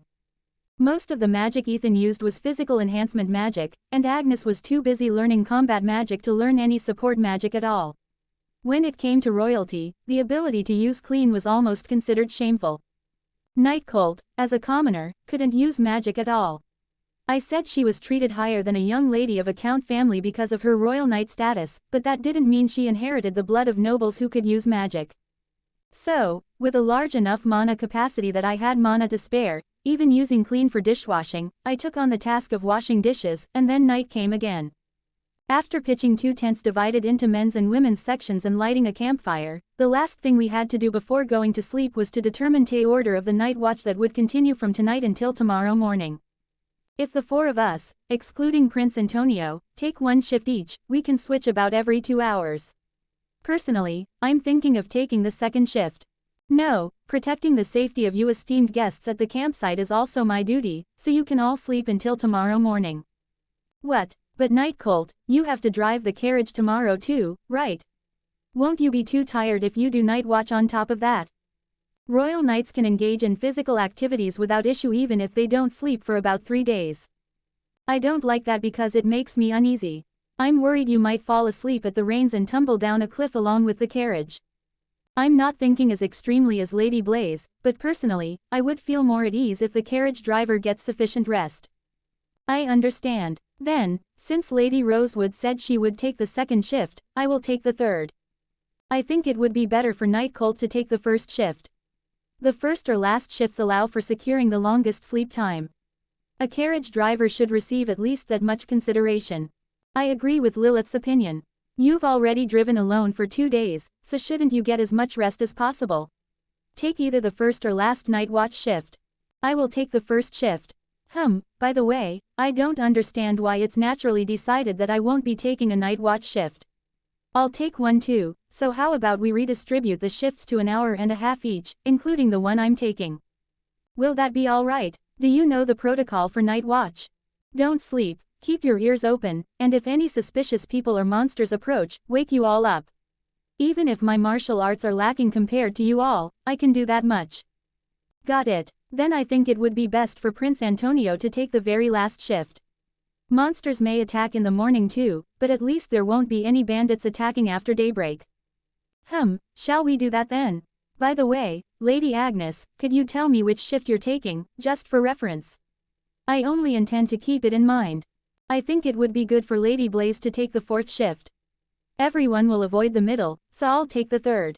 Any objections? As Ethan said that and looked around at everyone, the red-haired mage quietly raised her hand. It was clear from her expression that she was dissatisfied with the current order. I want to take the third shift. Then, I will take the fourth shift where I switch with Lady Agnes. Master Ethan, could you take the last night watch? Understood. Then Lady Blaze will take the third. Never mind, if you're going to change it like that, just keep it as it was originally. Alright, then I'll switch with Lilith for the third shift. Somehow, the order of the night watch shifts was determined by the conversation between Agnes, who was trying to avoid switching with Antonio, and the prince who thoughtlessly followed her. As various conversations gathered and it became lively, it really did feel like we were traveling. About an hour after everyone except Night Colt had entered the tents and gone to sleep. I tossed and turned, unable to fall asleep, and eventually got up from my sleeping bag a full 30 minutes before the shift change. I can't sleep. It was hard to go back to sleep because I had taken a nap in the carriage during the day when there was nothing to do. After being a maid for a long time, my body had gotten used to only getting the minimum amount of sleep. At this point, even if I forcibly tried to sleep more than my daily allotment, my body wouldn't easily accept it. Seriously, why did the Imperial carriage have such good suspension? Even after riding for a long time, it was so comfortable without any shaking that my eyes naturally closed. Besides, Ethan kept saying I could lean on him anytime, and if I seemed even a little drowsy, he would forcibly place my head on his shoulder. Since I was awake anyway, I tidied up my spot early and stepped out of the tent. I thought it wouldn't be so bad for Night Colt if I switched a bit early. Russell, Lady Rosewood, did you come out for some fresh air?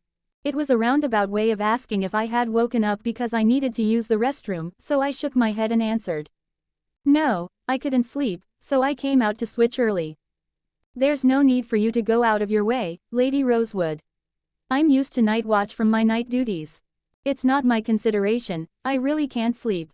When you work as an exclusive maid for a long time, it becomes the norm to wake up before your master and go to bed late, so my sleep time has decreased in that state. Is that so? You can go in and sleep first, Night Colt. I'll stand watch for about 2 hours and then switch with Ed, Master Ethan. I appreciate your words, but I will still fulfill my duty. Alright, then, I didn't insist a second time. There were various types of people in the world. Among them, there were bound to be people who would get thorns in their mouths if they didn't stick to their principles, so there was no need for me to struggle and push her into the tent earlier than the time to change shifts.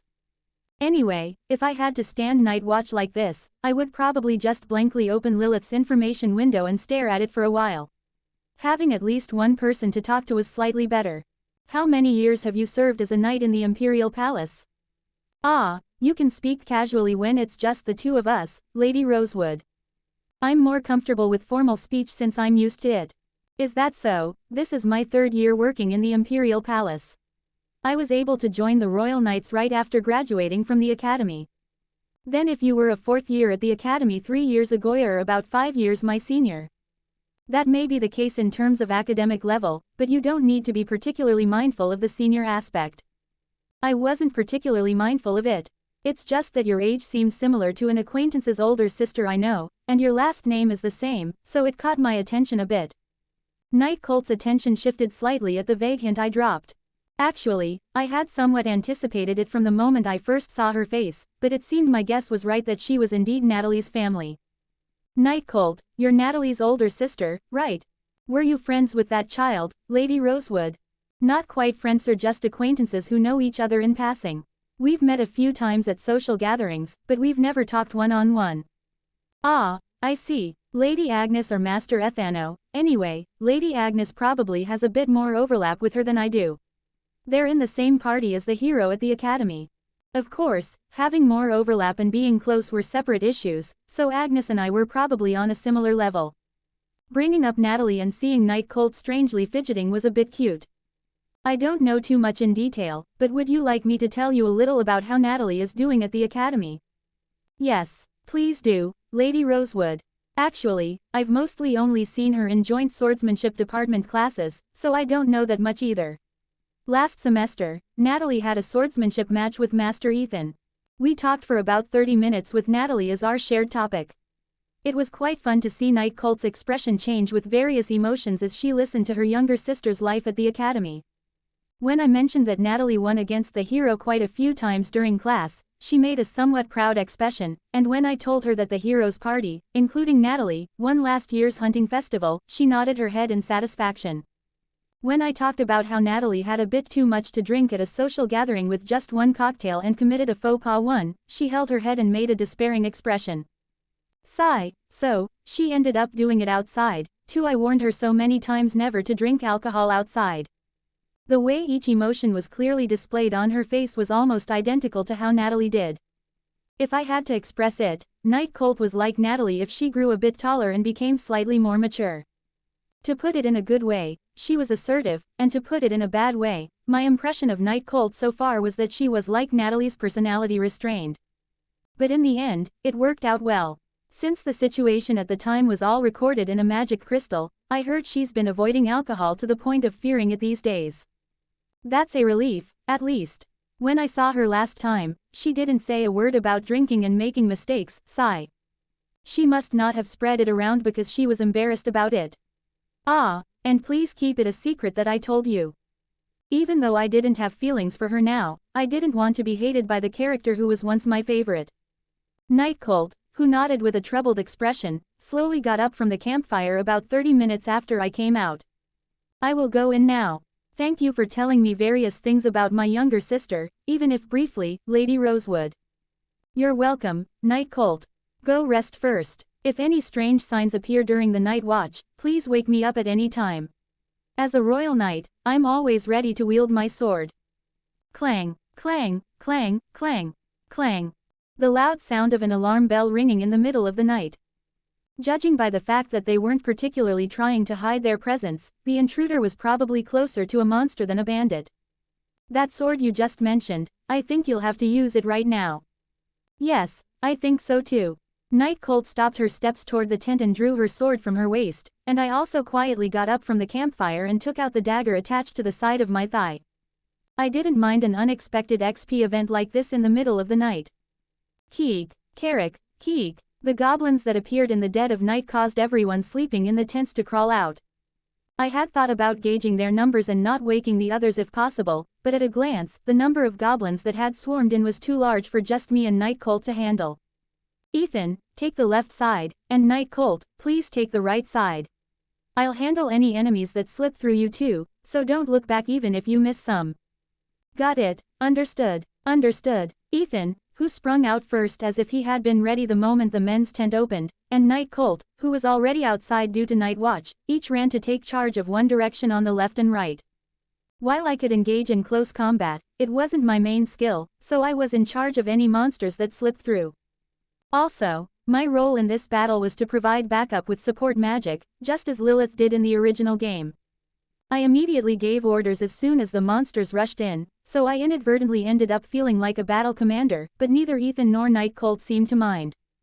And Lady Agnes, all enlarge Infernaclilia, break their formation, and build a defensive line with a fire fortress. You know well, Agnes was a character who would perform well on her own if left to fight as she saw fit, even in the original game.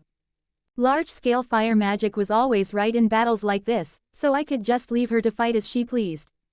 The burning flame awakens that soul, today the young spirit shall burn in a new form. Pipe.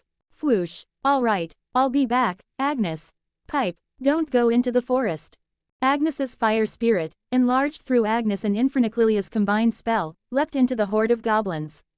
The monsters, startled by the huge mass of flames, scattered in confusion. Of course, since it was just a low-level spirit that had gotten bigger, the attack it could actually inflict would only amount to minor burns, but it was enough to break the monsters' formation and cause chaos. Lady Rosewood, what should I do? I'm also quite confident in my swordsmanship, so I can join the front line like Lord Ethan and Night Colt. What nonsense front line is sufficient with just those two, so Prince Antonio, please just protect Lady Agnes on the opposite side from me. Ah, understood. Indeed, protecting Lady Agnes is my most important duty. In reality, I just left him in a relatively safe spot because I couldn't gauge Antonio's current skill level. Since he wasn't a main character used in Luminar Academy, I lacked information about Antonio's basic abilities and growth potential. I just put him in a safe place. No matter how weak he was, he should be able to handle the 1 or 2 goblins that slipped through from the front. If worse came to worst, I could just put Antonio behind me too and protect both him and Agnes by myself. Lilith, do I have anything to do? Should I just swish them all away like that kid? Say too, grow, shoom, shoom. Seeing the low-level spirit charging out excitedly, Sally and Say asked if they should play a similar role. Since they were a high-level spirit and mid-level spirit, respectively, the two of them going wild would be quite helpful in itself, but naturally, I had a separate task for the two who were smarter than low-level spirits. You two, fly to the rear without being noticed by the monsters and search for the named monster. What's a named? Find a goblin holding a needlessly large staff or something, or one playing an instrument, or one that's just 4 or 5 times bigger than the other goblins and decked out in equipment. Those were the characteristics of a goblin magician, goblin bard, and goblin lord, respectively. Of course, those 3 weren't the only types of named goblins, but they were the only goblins that could command this many troops. Ah, you mean those strange goblins that sometimes appear. We just have to search for them. Yes. And report directly to me as soon as you find one. I'll finish it off. You have to tell me the exact location and how far away it is from here. Got it. I'll look for it. I'll be back too. The 2 spirits nodded at my request and flew off beyond the horde of monsters. With 2 mid-level or higher spirits starting the search, finding the named monster shouldn't be too difficult. There was a possibility that Say, as a mid-level spirit, didn't fully understand my words, but at least Sally seemed to have understood perfectly. As in the original event, there was no need to take out each and every goblin and then enter the final boss battle. If we just killed the named monster, the rest of the goblins would scatter or falter, so we could handle the rest then. To mention it now, this night raid was also a reproduction of the original, Luminar Academy. When camping on the way to the Witch's Forest, monsters almost always attack. The Witch's Forest itself was an environment that was a repository of mana where monsters thrived, so outside the settlements where witches gathered, there were really only monsters. I had experienced this event about 15 times out of my 25 playthroughs, so I was used to night raids like this. I had insisted on taking the second night watch shift because I had a feeling this incident would happen. Probability-wise, between 1 AM and 2 AM was the time slot with the most monster attacks. Rather than leaving the report to someone else, it was best for me, who was already prepared, to respond. Still, I didn't expect this many to show up. Generally, in Monster Night Raid events like this, the strength would be proportional to the combat power of the party members. For a party of 5 to summon this many monsters, all 5 members had to be elites. Taking a rough look at our party's strength one by one. First, there was a dual-wielding sword expert. Win rate against the hero was almost 50-50. A 5th circle mage who was slated to be the next archmage of the Crimson Tower. Fire magic was her main skill, and she had even contracted a fire spirit. An all-rounder with a maximum mana capacity rivaling the aforementioned successor archmage, who could use attack magic, support magic, and dagger techniques, owner of the special move Mana Blast. And Natalie's older sister, stronger than Natalie. Even excluding Antonio, whose exact skill level was unknown, each one was already at the level of the hero's party elites. How did a party like this even come to be? Well, putting aside the system of Luminar Academy, where the number of monsters increased in proportion to the party member's skill, it wasn't bad since each member was strong individually. In battles like this, where we took formation and fought, the strength of each individual member shone even more. Poof, keek, the number of goblins I had taken down after breaking through Ethan and Night Colt's defense was already 7.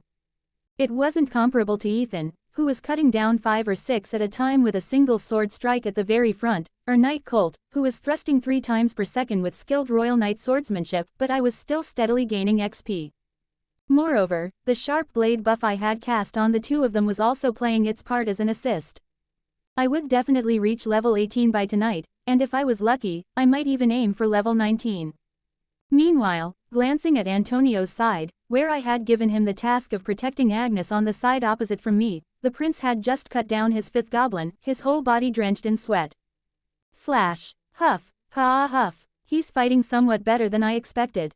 Of course, his swordsmanship was far inferior to the 2 people swiftly cutting down goblins at the very front, but it was rude in the first place to compare a current academy student with a prince who hadn't even enrolled yet. One thing that was certain was that he was stronger than in the original story of Luminar Academy. It must have been the result of his encounter with Agnes during the attack on the Imperial Palace 2 years ago having a positive effect. If we raise him well, we might be able to put him in the hero's party. I should suggest it to Gyungwajogigigwat if I get the chance later. As royalty, his potential growth rate should be quite high, and for some reason, I had a feeling his growth rate would increase even more with Agnes by his side. Blaze up, wall of flames, keek. Meanwhile, Agnes's fire fortress, which had finished its incantation at some point, soared high into the sky in front of Ethan and Night Colt. In terms of scale and height, it was more than twice the size of the fire fortress she had used in the evaluation duel before, and the moment the fire fortress was activated, the sound of the nearby goblins being massacred in an instant could be heard. That should take care of most of the small fries, so the only one left is the boss. Agnes would maintain the fire fortress, and Ethan and Night Colt would take care of the goblins remaining inside the wall of fire. Seeing Antonio's skill just now, I thought I could entrust him with defense for a bit.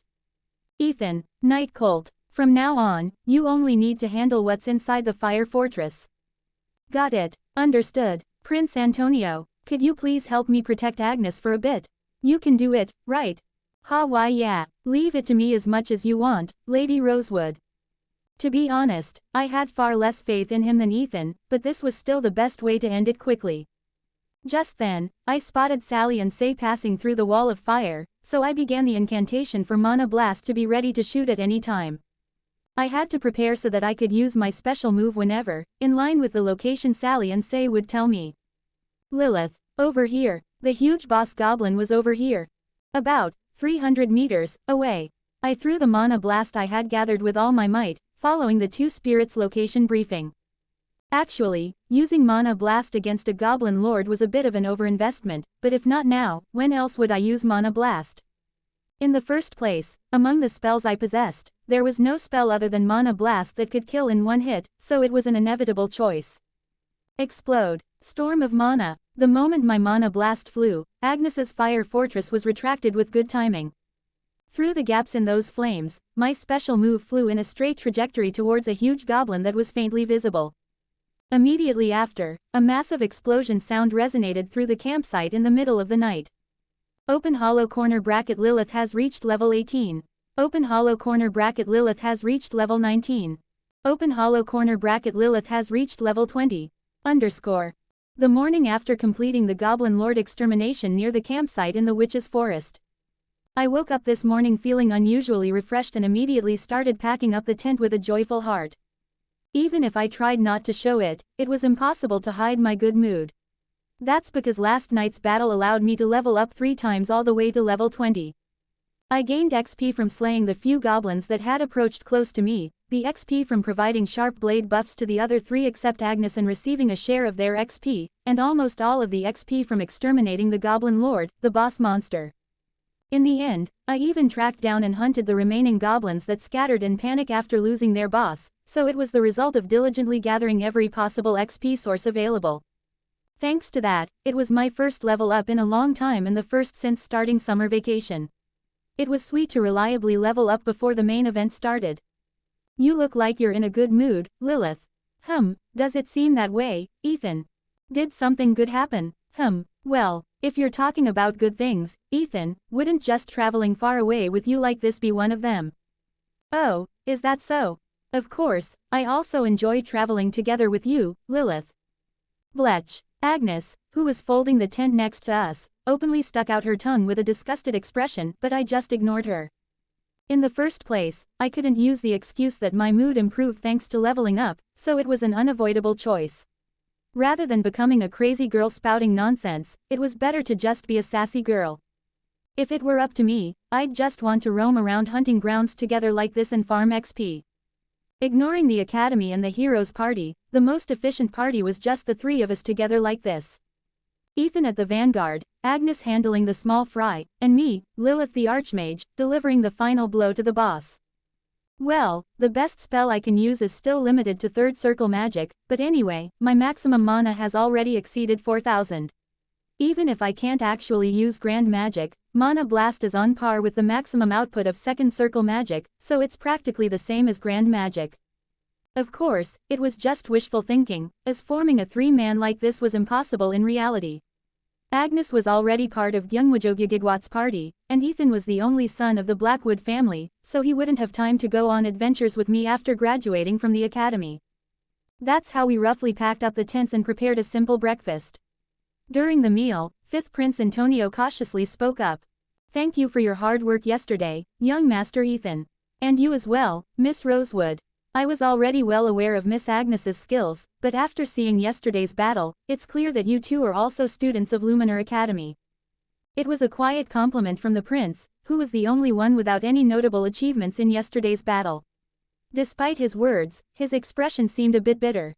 He probably wanted to show his best side in front of Agnes, but he only proved that he had the lowest skills among the five of us. It must have been troubling for him in many ways. At least his help was better than nothing. Your Highness's skills are also outstanding compared to your peers. There are still many first-year students at Luminar Academy who can't even handle goblins, let alone sand beetles. Is that so? But I remember Agnes from 2 years ago fearlessly using fire magic against a group of lake serpents, so comparing her back then to me now. 2 years ago, I was already a third circle fire mage. Do you have any idea how many years it took me to get there? And you think you can catch up in just 2 years? Are you mocking me? And no, Miss Agnes. That's not what I meant by saying that. How can he manage to step on all of Agnes's inverted scales with every word he says? No, if you really think about it, Agnes also had a problematic personality, so Antonio might be the relatively normal one. The term inverted scale refers to the single scale on a dragon that points in the opposite direction, but if Agnes were a dragon, about half of her body's scales would be pointing the wrong way. At that point, the dragon with many inverted scales also had its own issues. TN. Looks like I didn't need a TN after all LMFAO. Well, with that kind of personality, it's no wonder she ends up with solo endings in the original story if she doesn't end up with the hero. The only men who could handle that personality would be the wicked members of the Agnes fan club who possessed the hero. The prince may find it unfair from his perspective, but in the end, Antonio had no choice but to accommodate Agnes. After all, in matters of love, the one who starts liking the other first is bound to lose. Come to think of it, with the level up, I now have 10 skill points. I wonder where I should invest them to make a good impression. If it were the old me, I definitely would have gone for the attack magic tree, but these days, I feel like it's fine to follow the standard Lilith build and go for the support magic tree. Ethan will be by my side until I graduate from the academy anyway, so I thought it would be relatively comfortable to just provide buffs until then. Without even realizing it, I had already invested more points in support magic than attack magic to use them in battles like the Kraken Extermination or the Evaluation Duel against Agnes. If I start investing in attack magic again halfway through, I'll end up becoming what they call a ruined character. As a former ghost of Luminar Academy, I can't really accept that. Well, I'll think more about it later on. In the worst case, I have in mind the option of using all 10 points at once, so it's fine to save them up and invest them all together. Ah, come to think of it, Agnes. Yeah, since we're about to enter the witch's forest, I wanted to ask if you properly prepared some bug-repellent perfume. What kind of obvious question is that? I was going to give you one just in case you needed it. I have an extra bottle after preparing for Ethan and myself. Your meddling is unnecessary. Well, Agnes would have surely prepared it herself, knowing that she, Ethan, and I were heading to the witch's forest a week in advance. I've been to the witch's forest before. I heard a rumor that only the witches living here make the mana enhancement potion. I had a tough time then, so I made sure to prepare properly this time. Are you referring to Naisha's suspicious medicine? What, you took it too? No wonder your maximum mana seems tremendous as well. No way, that medicine is incredibly expensive. It costs at least 10 gold coins, right? It was 5 gold coins when I bought it. Anyway, until I enrolled in Luminar Academy, I was a maid from a poor noble family, and my salary was 1 gold coin every 6 months. Even that was used to pay off my debt as an indentured maid. So, aside from the money I earned from odd jobs, I had almost nothing. I'm sorry, it's okay, I don't really mind. In my case, I increased my mana without such medicine by chewing on garlic like crazy, so it really doesn't matter to me anymore. I'm not sure, but for a few days back then, I must have consumed more garlic than even barbarian Lilia. Should I buy it for you, Lilith? I think I can easily afford about 5 gold coins. It's fine, my mana is already sufficient without it. And that medicine is more effective when taken at a younger age, so it wouldn't be of much use to me now. To be precise, it's not about taking it at a young age but rather that it's more efficient to take it at a lower level. However, in this world, it was used with almost the same meaning, so there was no need to make a distinction. I see, all right then. Ah, by the way, would you like to buy a few dried mandrake roots after this expedition? Why all of a sudden? I heard that it's good for men in various ways. There's nothing wrong with Ethan eating it little by little to increase his stats, I mean, to become healthier, right?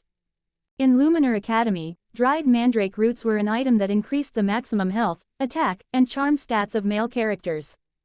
The increase in maximum health might not be noticeable, but attack and charm were stats that received level-up bonuses even with a small increase.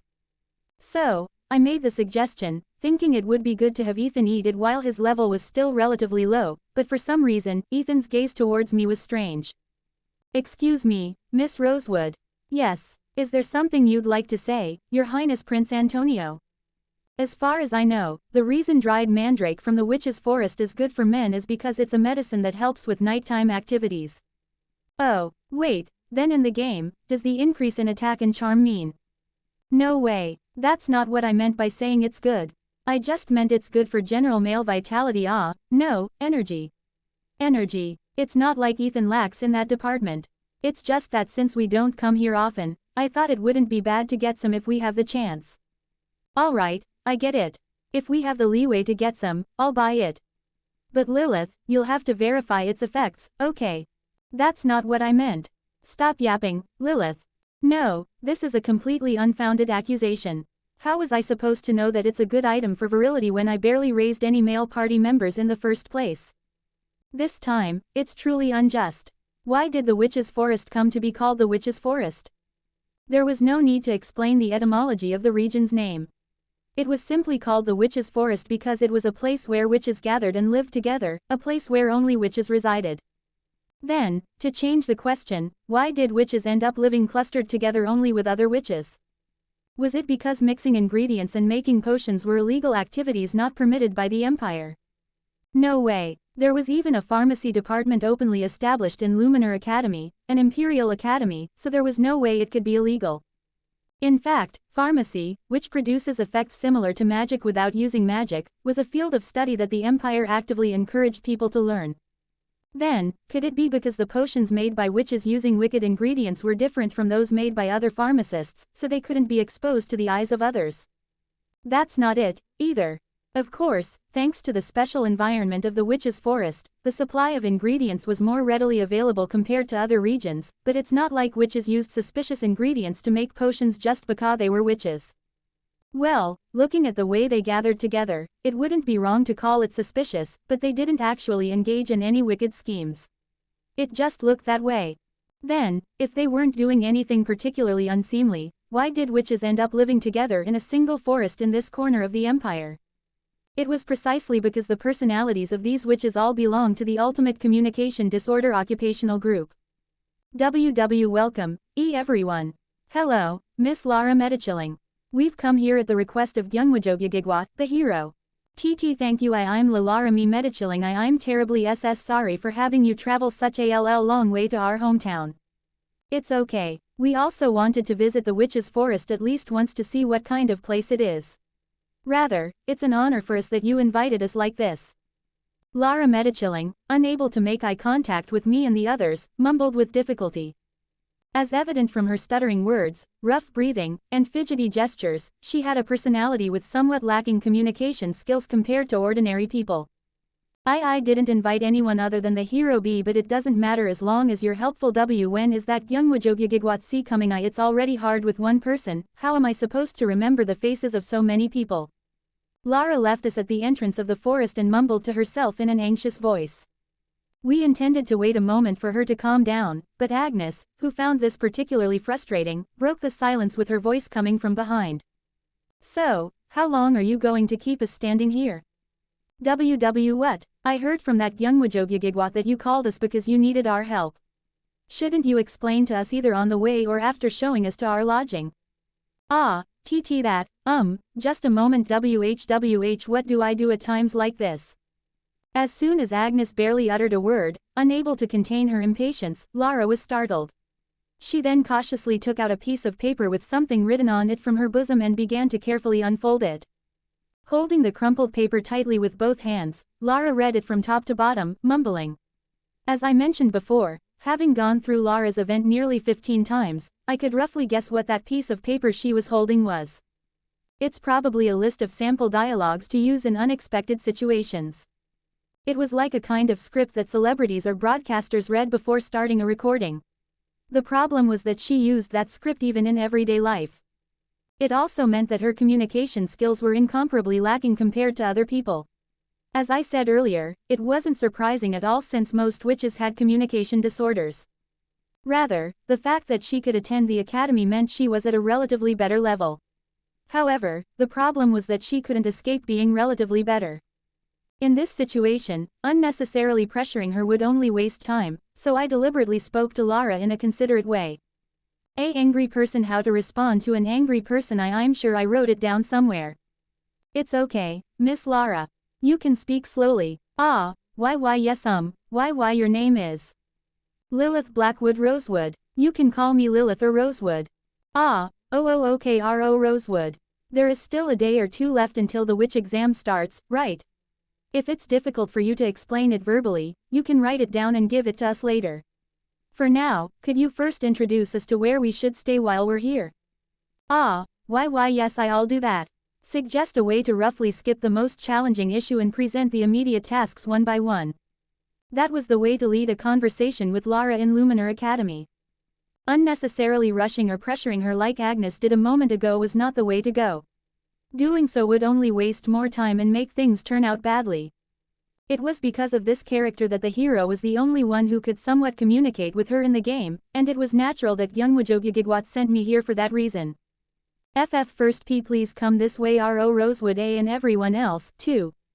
Yes, Miss Lara Medichilling. Lara, who barely started walking from the entrance of the forest, took the lead, and the rest of us, including me and Agnes, followed behind her. Miss Agnes. What? You shouldn't unnecessarily pressure or rush someone like Miss Lara. If you were going to do it, you should have suggested a natural solution while speaking. I know, I knew that, but still, that was too much. I agree with you on that, but people have different personalities, and that can't be helped. Got it. I'll be careful. I thought we could just follow the storyline while helping with the witch exam.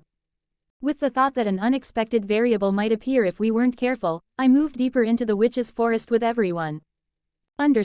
As I mentioned before entering the forest earlier, all witches are equipped with severe communication disorders without exception. It wasn't a problem that could be fixed or improved just by becoming an adult, because all of the residents of this forest were people with communication problems.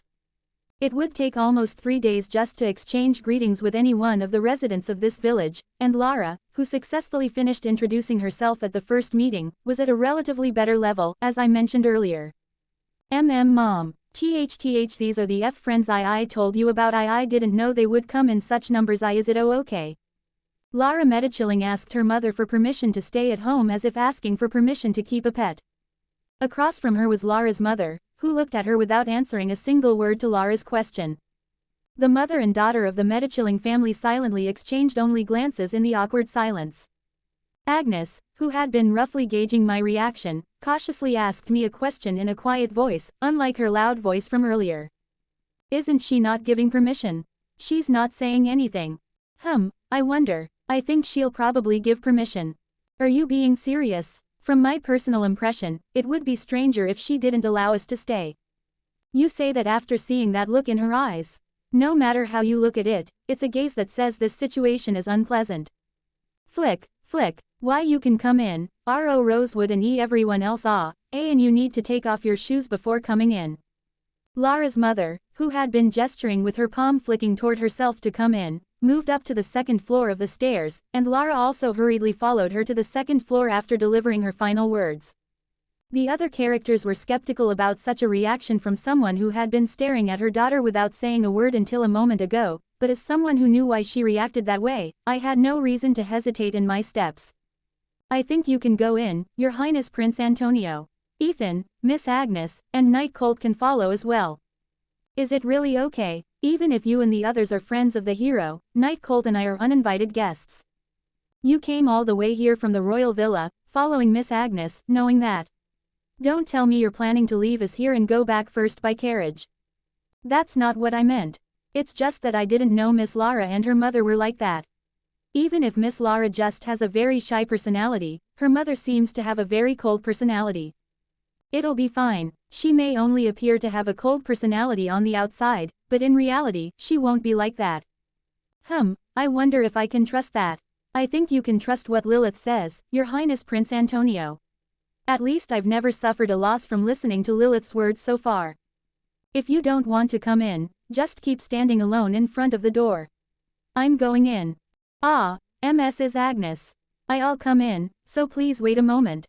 Ignoring Antonio's reaction, Agnes took off her shoes first and entered through the front door.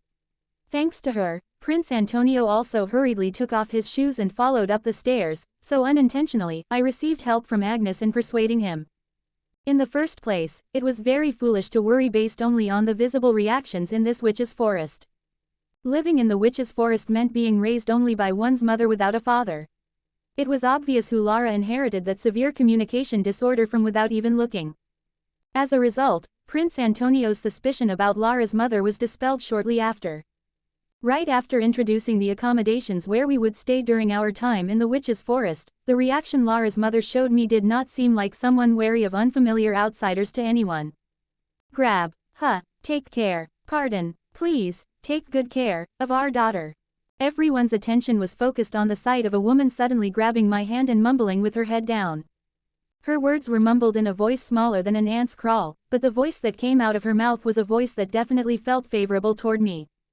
Thanks to everyone focusing on Lara's mother, the surroundings became temporarily quiet, so it was sufficiently understandable. The others probably roughly understood as well. Then, at least the misunderstanding that Lara's mother did not welcome us would have been resolved. Yes, you don't need to worry. Nod. As if she had said everything she wanted to say, Lara's mother nodded and turned around with difficulty. Even if it weren't me, anyone could see that her back was trembling with anxiety, so with this, the others would have also roughly grasped what kind of people the witches living in the witches' forest were. Perhaps all the witches living here are similarly. Should we first divide the rooms and unpack our luggage before gathering again? Lara Medichilling's mother gave us 2 rooms, so I think we can divide them into a men's room and a women's room. What do you think? I hurriedly cut off Prince Antonio's words before he could ruin the atmosphere in front of Lara and naturally sorted out the situation. All right, let's do that. Then, how about we all gather in the men's room in about 30 minutes? Since Master Ethan and I are men, we can't enter the room used by the women. Well, whatever. Yes, understood. What about you, Miss Lara? Can you gather in the men's room in about 30 minutes? 30 minutes might be cutting it close, maybe.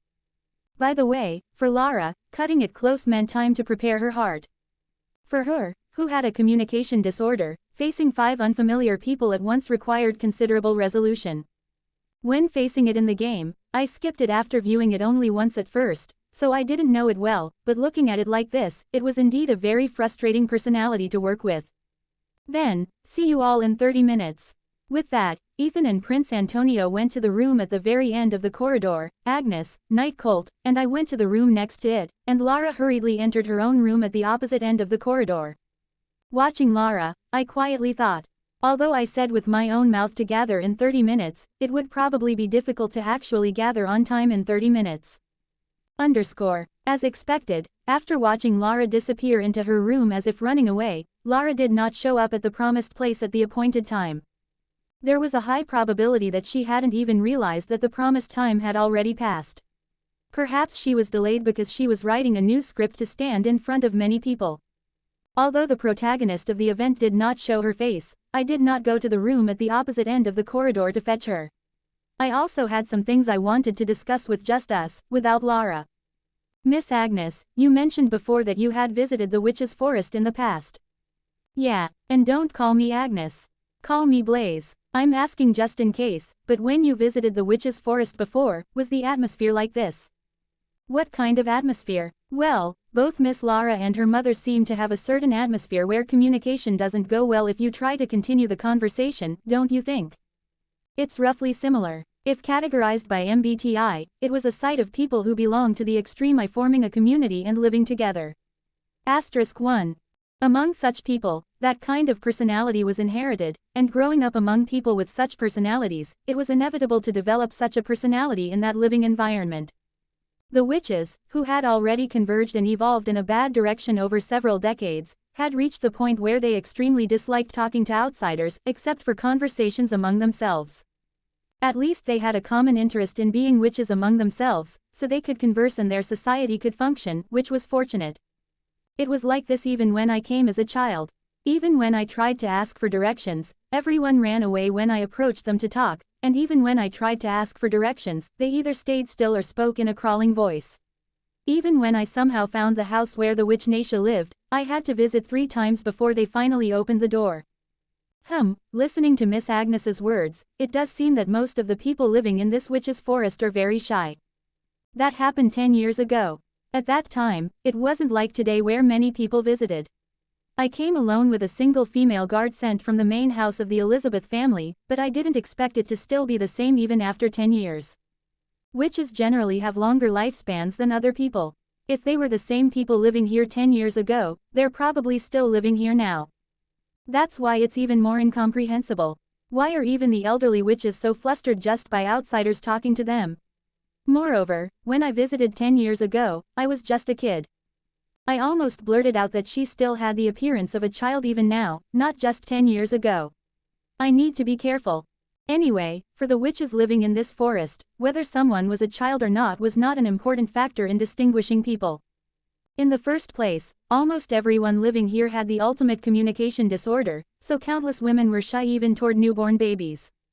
For these people, the most important factor in dividing people was whether they were their colleagues who grew up in the witches' forest from a young age or not. It was similar to the case where quiet kids at school suddenly become talkative when discussing stories only they know. I think I now understand to some extent why Her Highness Princess Seraphine was the only one who visited the witches' forest whenever a regular delegation was sent every 1 to 2 years. If not for Her Highness's level of friendliness, it would be difficult to even have a conversation with other witches here. I don't think you need to be too concerned, Your Highness Prince Antonio. In the first place, the reason we visited here is also to help Miss Lara with her witch exam. If they see us actively helping Miss Lara, won't the others gradually open up to us as well? What is this witch exam in the first place? Isn't an exam with that name usually taken to test whether someone has the qualifications to be a witch or not? Is it okay for us to help? It will probably be fine. I think our role won't be to directly assist Lara during the actual exam, but rather to support her in preparing for it and help with the overall examination process. How do you know that, Lilith? Did Lara tell you separately? It just feels that way. If it was really a problem for us to get involved in the exam, they wouldn't have requested help in the first place. Lara's mother wouldn't have let us in so easily either. True. I knew everything about what we had to do and the contents of the exam, but I was just making appropriate guesses. I could confidently tell Agnes and Ethan since I had already revealed to them that I was the saint, but I hadn't revealed to Prince Antonio and Night Colt that I was the saint yet, so I had to keep my ability to see the future a secret. While waiting for Lara to come, we talked among ourselves for about 10 minutes. Along with the sound of hurried footsteps echoing in the corridor, the door to the men's room suddenly opened, and the last visitor to this gathering appeared. Bang. Sorry I'm late. Sorry. I'm really sorry for KK keeping you waiting. It's okay, come in, Miss Lara Medichilling. We didn't wait long, and we were talking among ourselves anyway, so we didn't even notice the time passing. Ah, why you were talking? Then I'll step out for a bit so you can comfortably continue talking. We don't have time to waste, so hurry up and explain. And don't think about leaving again. Eek. I'm sorry. I'm sorry for wasting your precious time. Everyone Miss Agnes. I got it. I just need to keep my mouth shut. Agnes, who unnecessarily said things that only heightened Lara's tension, quietly turned her head with her lips pouted out, and I carefully approached Lara, who was now prostrating on the floor. I'm sorry I got nervous when I suddenly had to talk in front of so many people. I'm really sorry for being late because I was preparing myself. It's okay, Miss Lara Medichilling. No one here is particularly angry anyway. But just now, that red-haired young lady reprimanded me for being late. I really need to apologize properly. Miss Agnes isn't really angry, it's just her usual personality. She may look angry, but she's not actually angry. Right, Miss Agnes? Yeah, that's right. IICT, that's a relief. If this situation were during the playthrough of Luminar Academy, it would have been frustrating enough to long press the X button and skip the scene, but in order to proceed with the event as smoothly as possible, I also suppressed my emotions and calmed Lara down. Although I ended up coming all the way to the Witch's Forest due to that young Wajogigigwat's trolling, as a hardcore player of Luminar Academy, I didn't want to half-heartedly pass the event I was in charge of. If I remember correctly, this is how I calmed Lara's emotions in the game. Slide. I'll hold your hand, Miss Lara. Slowly take deep breaths and calm your emotions. My emotions. Yes, try to follow along. Inhale, exhale, inhale, exhale. Ha ha, ha ha, ha ha, ha, ha, ha. Who would have thought that Lilith, who got into trouble with McCart, would end up taking care of the gloomy girl's personality in the Witch's Forest during summer vacation? I was newly realizing that gloomy girls may be cute when seen in creative works, but when they actually become your acquaintance in reality, they are extremely bothersome characters. Lara, tightly gripping my trembling hand, calmed her emotions to some extent and explained the rules regarding the witch exam. In fact, the witch exam itself wasn't that difficult. It was an exam that any witch who was born and raised in this witch's forest from a young age could pass. Why you sit on the northern altar in the witch's forest and feel the energy of nature for exactly 1 month. Then, the witch's crystal will settle inside your body, and why you can finally become a witch pharmacist. Is that the witch exam? There's nothing else you have to do. Why yes, that's all. 1 month, does that mean you can't come down from the altar even if it rains or if lightning strikes? Why yes, and if you do, you'll receive a terrible punishment that can't even be spoken of. The words terrible punishment that came out of Lara's mouth drew the attention of 3 people. Terrible punishment? Do you perhaps lose the qualification to become a witch forever? And no. But I can tell you it's a terrible punishment. It's hard even to say it, but if you really want to know it's fine. It's not a curiosity I want to solve while ignoring a lady's pain. Me neither. Anyway, that doesn't seem to be the important part, so if you don't want to say it, there's no need to hear it. They're right. You don't have to say it if it's difficult, Miss Lara Medichilling. Thank you. All 3 of them were curious about the content of the terrible punishment, but when Lara openly hesitated, they all avoided hearing the answer, as if it was rather unpleasant to listen to. It was fortunate for Lara that they cut off their interest like that. I also thought that those 3 didn't necessarily need to hear the content of that punishment. It wasn't for the same reason as Lara saying it was so terrible that it was hard to even put into words, but it was certainly a story that would dampen their enthusiasm to help her. A test of sitting still on the northern altar for a month. Excuse me if this is a rude question, but how do you handle meals and sleep? During the exam period, the forest's energy flows through your body, so it's okay not to eat while you can sleep while sitting and for toileting. It's okay not to talk about that, Miss Medichilling. Then, Miss Lara, is there a part where we need to help with your exam?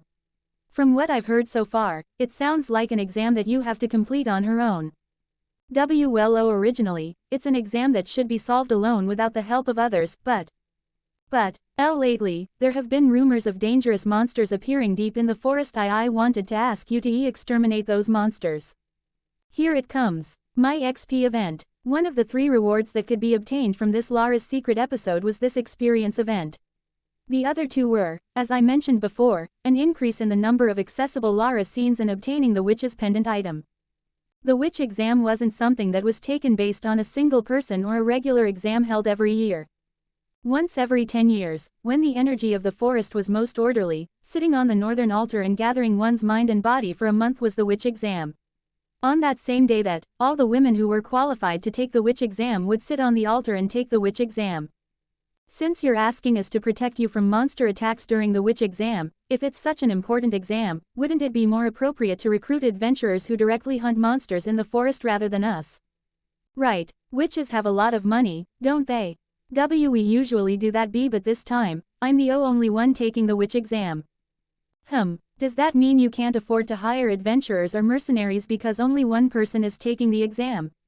As far as I know, witches receive a considerable amount of supplies and gold and silver from the royal family every month through pharmaceutical technology.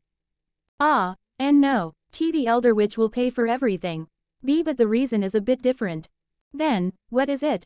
T. There's no one to go out of the forest and recruit adventurers for my exam. T. That's why I personally went out and asked the hero.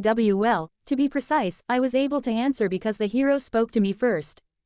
If there were even just 3 witches taking the exam, the witch community would have brought in outsiders to deal with the monsters that interfered with the exam, preferably some strong female adventurers. If there were about 3 children taking the exam, the mothers of those 3 could hold hands and go through all sorts of hardships outside the witch's forest, even being scammed, to find and bring someone to help. However, for the sake of just one person, the process of that one person's mother going out of the witch's forest alone, visiting the rough adventurers guild full of rough people, and specifically finding a strong female adventurer among the adventurers or mercenaries to entrust the request was an extremely arduous ordeal. It would probably remain as an experience more terrible than death for the witches.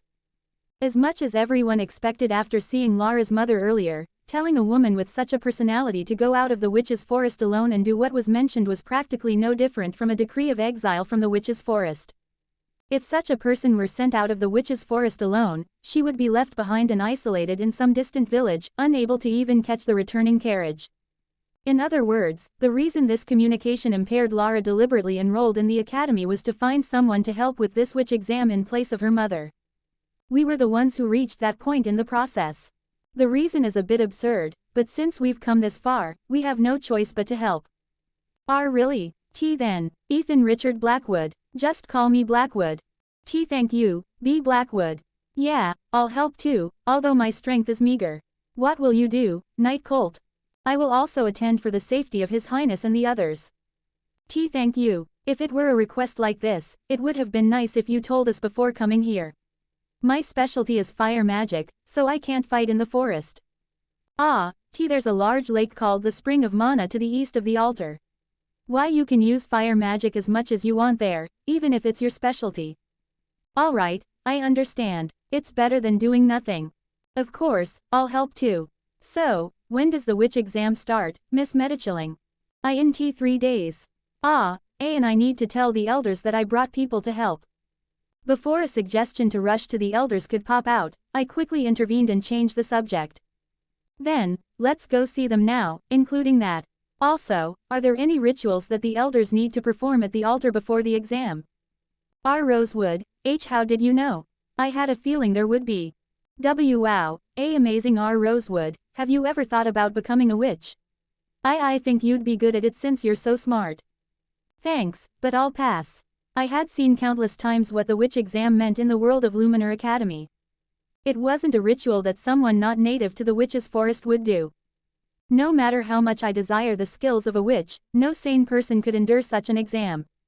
If Ethan were the only man, I might have considered it, but Antonio was also here, and that young Wajogigigwat would arrive soon. I flatly rejected Lara's statement trying to make me her colleague and started with what needed to be done first to take the exam. Since the elders might be surprised if we all go together, Miss Medichilling and I will go for a bit. Is that okay? Why yes. R. Rosewood H. Ha. Alright, be careful. Leaving behind Ethan's answer, who was looking at Lara holding my hand a bit discontentedly, I moved my steps to the building where the Elder Council was.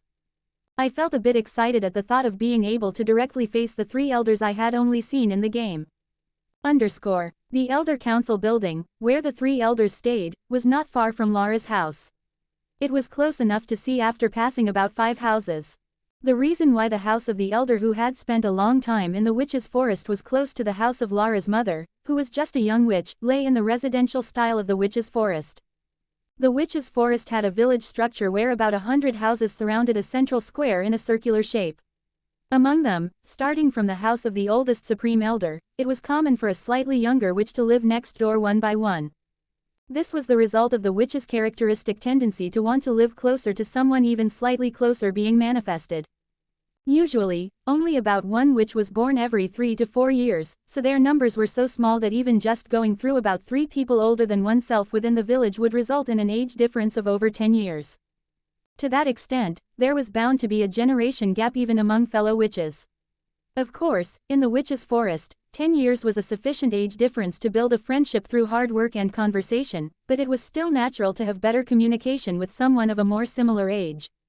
A 5-year difference was relatively easier to converse with than a 10-year difference. A 2-year difference was easier than a 5-year difference. As a result, the houses ended up being arranged in a feeling of an arithmetic sequence of the residents' ages. Next to a 100-year-old witch lived a 103-year-old witch, and next to the 103-year-old witch lived a 105-year-old witch. Making a full circle like that, Lara's mother, who had the shortest career as a witch in this village, was about 40 years old. By skipping a few empty houses in the middle, one could reach the elder's house. Thank you, Rosewood. If you hadn't held my hand earlier, I would have been too nervous to speak properly. I'm glad you calmed down that much. That big house over there is where the elders live, right? Why yes, that's the house. Do the elders have any aversion to outsiders or anything like that? It should be fine. The elders are a bit better in that regard, and I think you could sufficiently converse with other witches too, Rosewood. Well, that would be the case. After all, I had visited the witches' forest more than a few times, even in my previous life. I had the methods to converse with Lara's mother, the 3 elders, and other witches who were important to the story all figured out in my head. As I walked to the house where the 3 elders lived while having such a conversation with Lara, a carriage I had never seen in the game caught my eye. What? I had never seen a witch who raised horses in the game. In the witches' forest, there are no horses. There are no witches raising horses, no witches riding horses, and no witches driving carriages. The reason was simple and straightforward. Unexpectedly, raising and caring for horses requires quite a bit of communication skills. Horses are intelligent animals and they know how to express their emotions. They can express joy with their facial expressions, show sadness by lowering their heads, convey pain through tears, spit when they are in a bad mood, and even kick anyone nearby with their hind legs when angry. Of course, even if witches, whose blood is half made up of drugs they concocted themselves, get kicked once by a horse's hind legs, they won't die or anything. The relevant point here is that horses are animals that express their emotions more freely than one might think. Ho ho ho, horses! Why are they in front of the elders' house?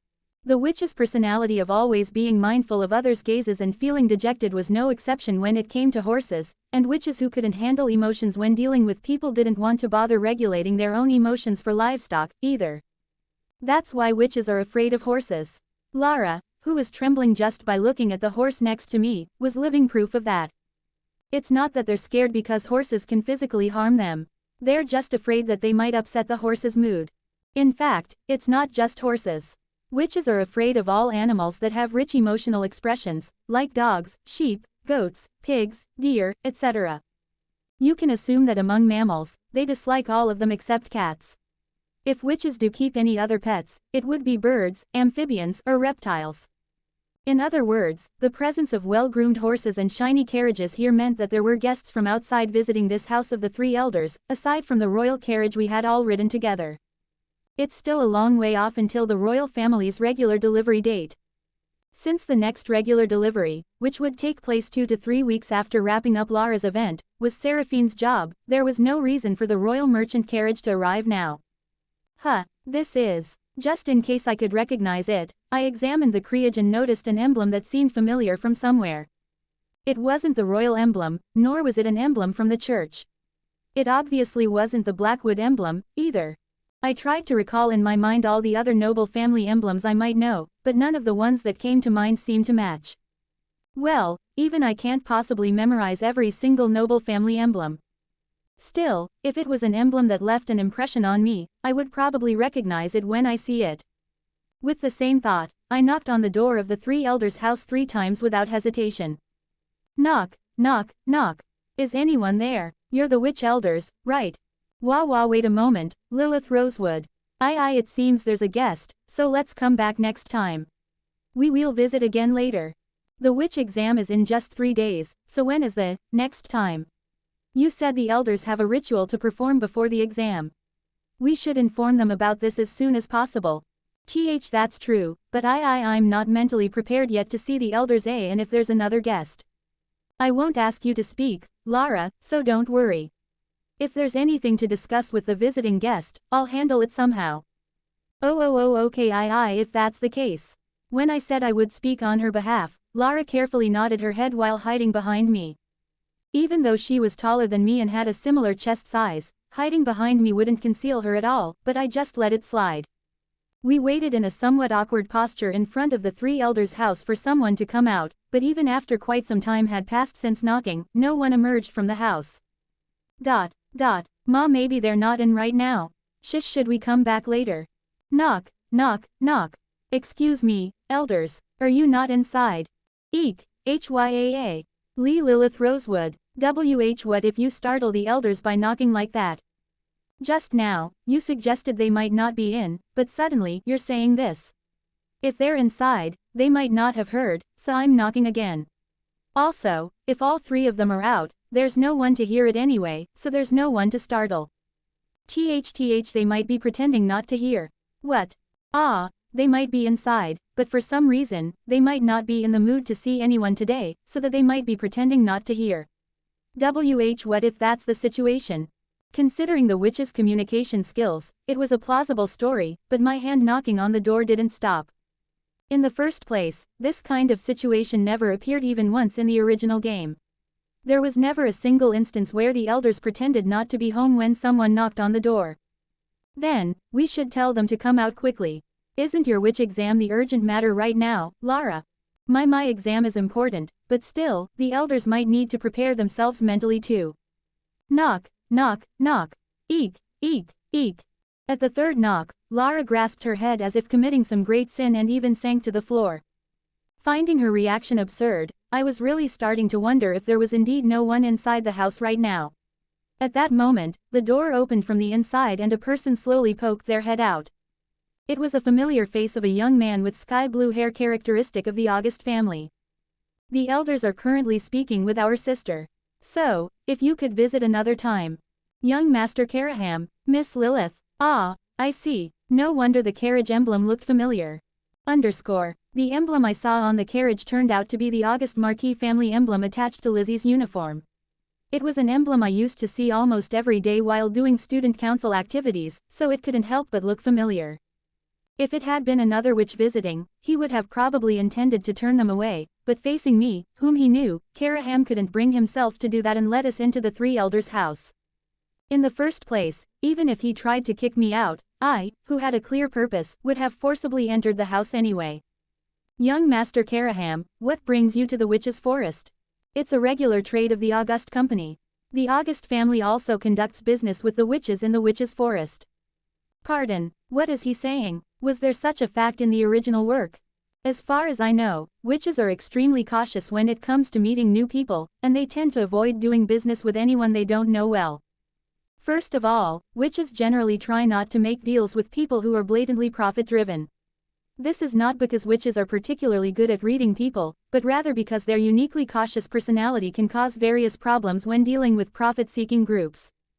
Usually, companies that try to extract the maximum benefit from witches immediately present an estimate as soon as they meet the witches living in the witches' forest. They think, these girls seem a bit naive, so if we tie them up with a trap contract, we can extract profits from them for a long time. Then, they push a contract full of difficult terms that ordinary people cannot understand and symbols that can be toxic clauses onto the witches, mixing in contract terms that can change at any time, such as market price, price fluctuation, or futures options. They dream of using that contract to extract potions from the naive witches at dirt cheap prices for a long time. Now, every single company that has handed such a contract to witches so far has had to return empty-handed without exception. Even though witches are said to have communication disorders, they are not stupid enough to not understand the meaning of a contract with toxic clauses. In the first place, being a witch is a profession that requires intelligence.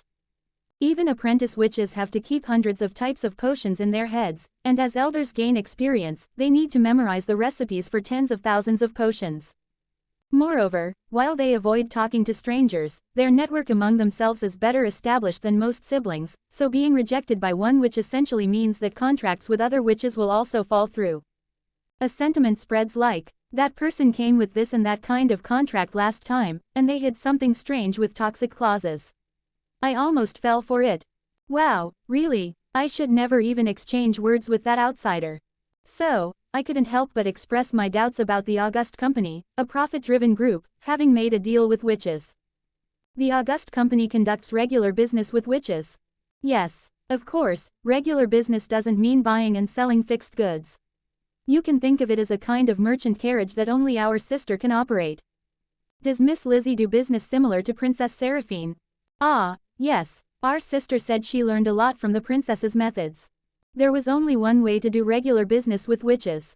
Bring a company carriage, but don't act like a company. Just get to know each witch one by one, visit them whenever they need something and buy it, or suggest, I have this and that item, would you like to buy it if you need it? It's a type of trade that requires a lot of time and effort, and the stability is low, so most companies give up on this method. It was a method that Seraphine, who has almost maxed out social skills in the game, could manage. After all, a popular person who was kind to loners was an object of admiration in this world, just like in my previous life. *1. Now, right before my eyes, there was another person who was as socially skilled as Seraphine. Elder, can't I also take the upcoming witch exam? I want to become a witch too. The young lady of the August family was persuading the three elders with a sweet voice. I was reunited with Lizzie for the first time since summer vacation began, albeit in an unexpected way. Even for me, it was quite shocking to see Z acting cute with an affected voice in front of the three elders.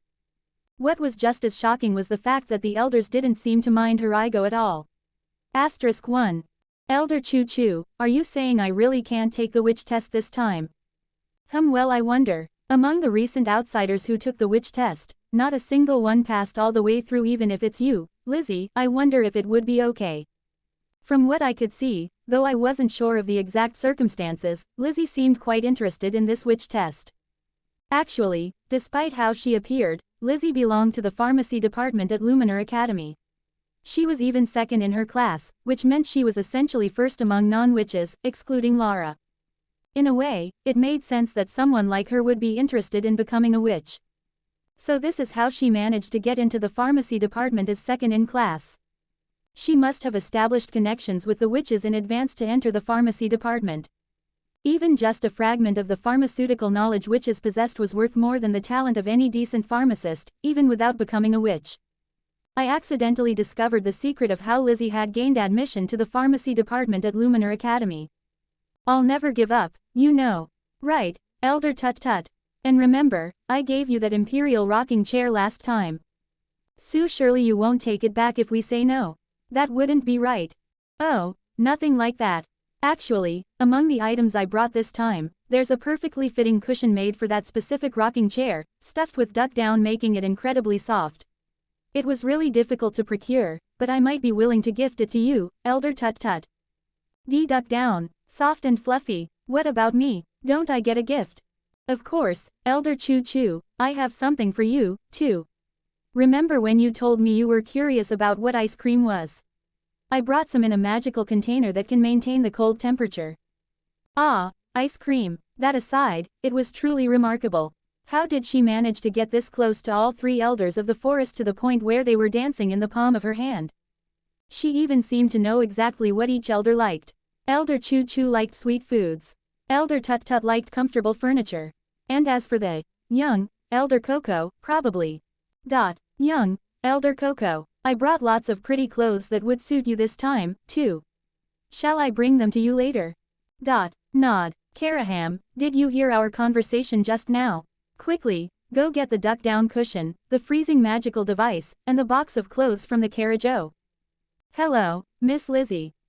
When Lizzie turned her gaze toward the entrance where Karaham was, our eyes naturally met, and her momentarily confused expression suddenly changed to one of meeting a welcome friend. Lilith, I never expected to meet you in a place like this. It's been so long, I didn't think I'd get to see you during the break, too. Yes, I was sorry I couldn't show my face at the last meeting of the student council, but here we are meeting again outside. I know, surely this means you and I must be connected by the threads of fate. Well, maybe so. As Lizzie expressed her joy at our meeting with a full-body hug between girls, I could feel the oddly sharp gazes of the three elders watching me as if I had stolen their only friend. Hey, I wasn't even the one who initiated the hug, so why? You. For some reason, Lara, who was standing beside me, was also giving a similar look toward Lizzie and me. Seriously, what's your problem now? The elders' strange attention toward me temporarily subsided, and thanks to Lizzie's prepared gifts, the atmosphere returned to its previous warmth. See, cold Cold and sweet, so soft and fluffy hahaha. Dot, choo choo, tut tut, and, young, Coco were all wearing happy smiles as they enjoyed their respective gifts. I unexpectedly got to witness Lizzie's business acumen firsthand. Seeing them in person, they're all completely like young girls. The witches living in the witches' forest stop aging at a certain point, and then from another certain point, they start becoming younger. From birth to 25 is the growing period. From 25 to 80 is the maintaining period. From 80 until death is the becoming younger period. The fact that they don't age after 25 and maintain their youth is due to the elixir of immortality that witches make.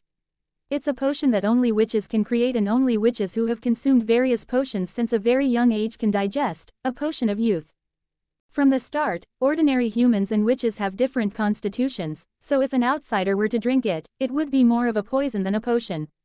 Also, the fact that they don't age but become younger from around 80 is because witches trade their lifespan. Witches can trade their lifespan using a scale that only they can use. What witches can offer in exchange for lifespan are two things: height and bust size.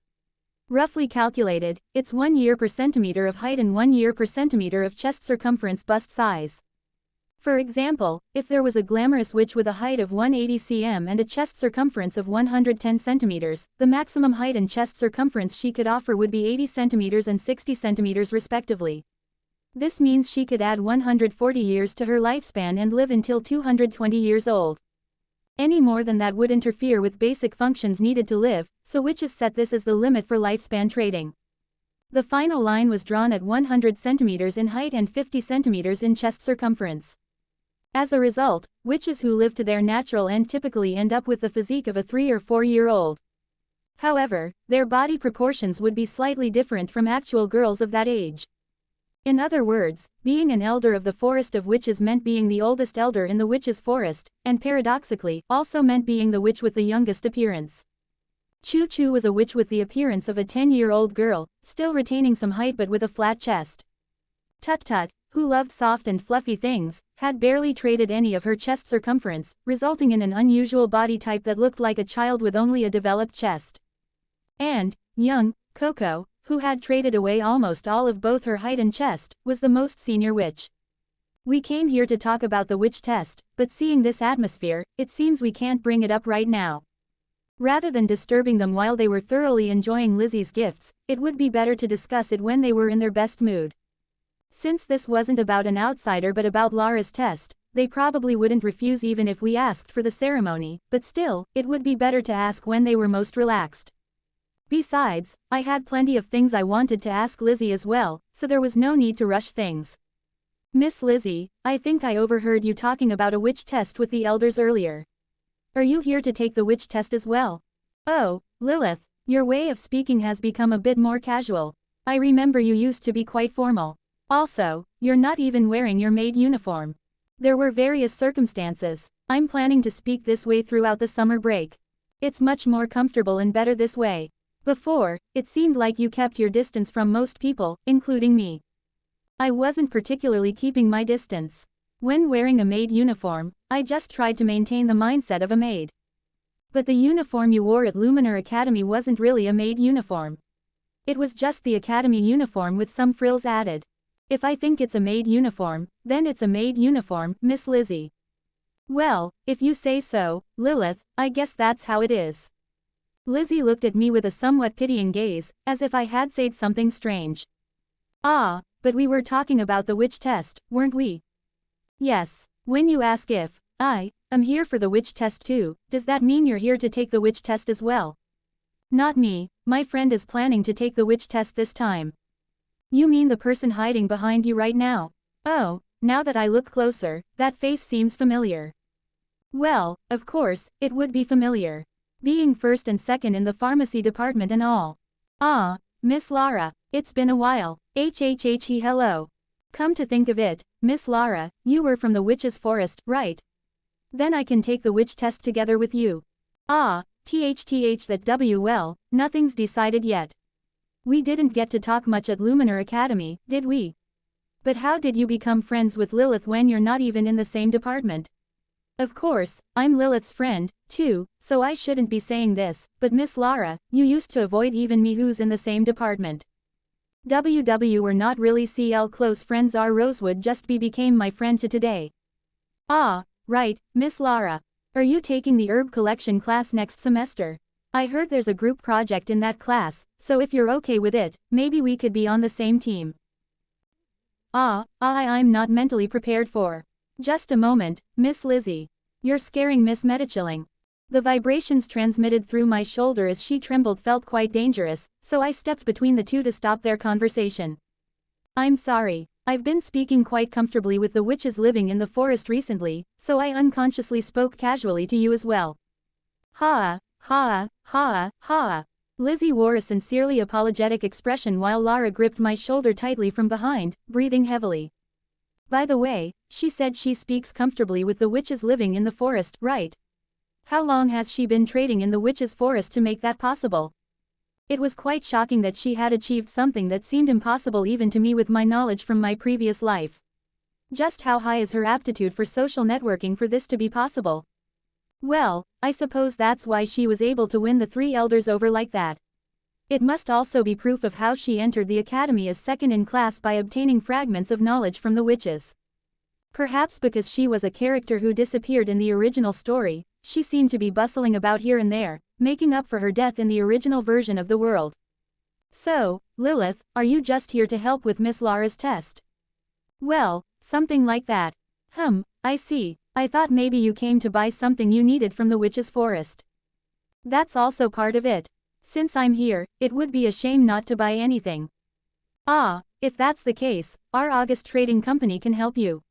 Of course, it would have to be after my witch test is done. But since I'm fairly well acquainted with the witches living in the forest, I can get almost anything you need. This isn't necessarily because I need it, but can you get dried mandrake roots? Why are you looking at me like that?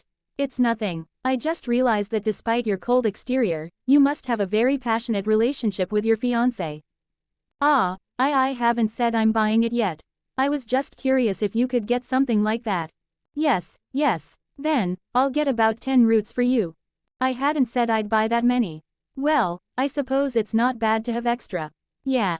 As soon as Lara spoke with the elders, all three of them nodded without any particular objection. Our Lara is already old enough to take the witch test. In that case, we should prepare, too. You worked hard to go outside the forest and find someone to help you. Good luck. Thank you. The three elders, who so readily agreed to conduct the ceremony for a witch test candidate from their own witch's forest, left to prepare the ritual. Watching them grant permission so much more easily than in their conversation with Lizzie, who had been showering them with flattery, even I felt a bit dumbfounded. Even though the bonds between witches are known to be stronger than other races. Seeing this, even someone like Lizzie would probably feel discouraged. She had tried to persuade the elders with all sorts of gifts just to take one witch test, but they refused her while readily accommodating Lara, who was from the same forest. At this rate, she might become disillusioned with witch society itself and abandon all her trade and pharmaceutical work with the witches' forest. Elders, couldn't you let me take the witch test together with Miss Lara? You'll have to prepare for the test anyway, and I'd be fine just being like a bonus along with Miss Lara. It seems I had underestimated both Lizzie's social skills and mental fortitude. To think she would still humble herself and ask to take the witch test even in this situation. Whether it was fortunate or not, by this point even the elders seemed to find it difficult to refuse Lizzie's proposal and ended up giving a positive response. I suppose we could, since it's with Lara. If she's just a bonus with Lara it might be okay. Nod. Yes. Thank you very much, elders. Lizzie just smiled happily without knowing what the upcoming witch test would entail. I could already envision her trudging down from the altar after giving up as soon as the test began 3 days later.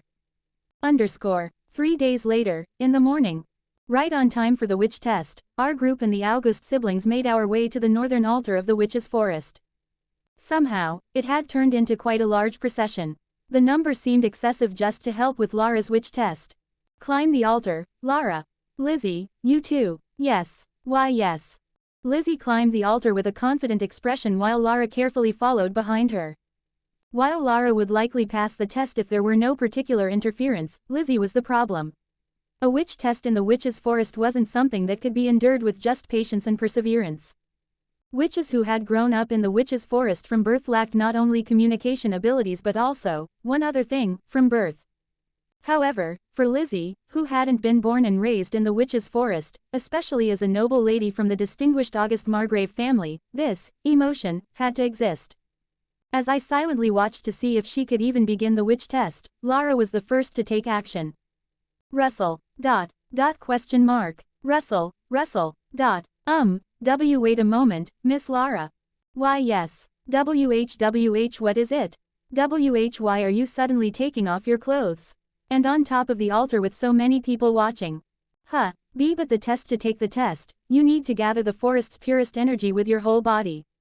Oh, Lizzie's expression turned to shock as she finally seemed to understand what the witch test entailed from Lara's words.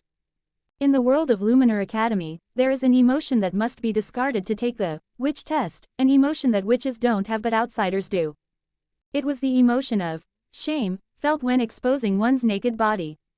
I'm not looking, Lady Agnes. What do you want me to do about it?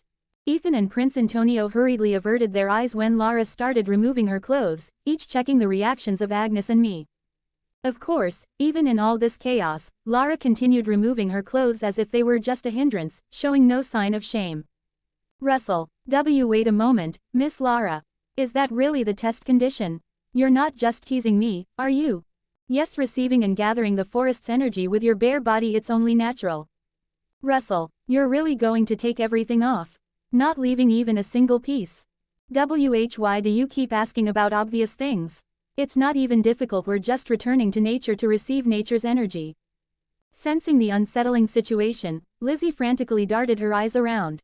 She looked to the three elders, wondering if Lara might be playing a joke on her, but the elders were simply waiting for Lara and Lizzie to begin their test preparations. While Lizzie remained flustered, Lara removed the last piece of clothing on her, threw all her garments below the altar, and sat down cross-legged to begin regulating her breathing. Not only was she naked, but she wasn't even trying to cover herself up or down, it was enough to make even me feel embarrassed. She can't do this, there's no way she can. Showing her naked body to unfamiliar men for a month, there was no way she could do such a thing. In the original story, one could use the trick of forming an all-female party so that only the protagonist would see Lara naked. Showing her naked body to just one man in her lifetime was within acceptable bounds for me, who was a unicorn in my previous life. However, not only Ethan but also Prince Antonio and Karaham were present here now, so there was no way she could take such a test. Even if it were just Ethan alone it might be different, but that's not all. In 3 weeks, young Wajogigigwat would arrive too. Like me, Lizzie seemed to find it shameful to show her naked body in such a place, as she remained uncertain and flustered. I didn't expect this kind of test. Well, of course she wouldn't have expected it. The rules of the witch test rarely leaked to the outside. The test was only held once every 10 years, and since only witches knew the test dates, it was difficult for outsiders to even know such a test existed. Even if someone like Lizzie somehow learned of the test's existence, it would be reasonable to assume no outsider knew its exact contents. Plus, the test's content itself was too provocative to circulate outside. Who would seriously believe that, sitting naked in the forest for a month, was the witch test even if you went around telling people? You'd be lucky if they didn't tell you to stop with your weird delusions. Seeing Lizzie frozen in indecision on the altar, the elders began gesturing for her to come down. Lizzie, if it's too hard, you can come down. As expected, Lizzie is an outsider even though I had some hopes. Shake. The three elders called to Lizzie, already assuming she had given up on the test. To be honest, even I could see how difficult this would be for her. For a noble lady who had probably only shown her naked body to her handmaiden at most, there was no way she wouldn't feel embarrassed to expose herself in front of so many people, especially with men present. While her brother Karaham might be one thing, Ethan and Prince Antonio were undeniably unfamiliar men. Since Lara had already practically started the test, dragging things out would only end up causing her trouble. Then, could the men at least look somewhere else? That won't work, Miss Lizzie. Lilith, starting tomorrow, various monsters will approach this altar following the flow of forest energy and mana. Naturally, everyone here, including myself, will work to fend off the monsters. That's true. While we've gathered here to help with Miss Medichilling's witch test, that doesn't mean we'll only protect her. Of course, we'll help you if you're in danger, Miss Lizzie. If you're in danger, that means Miss Medichilling is in danger, too.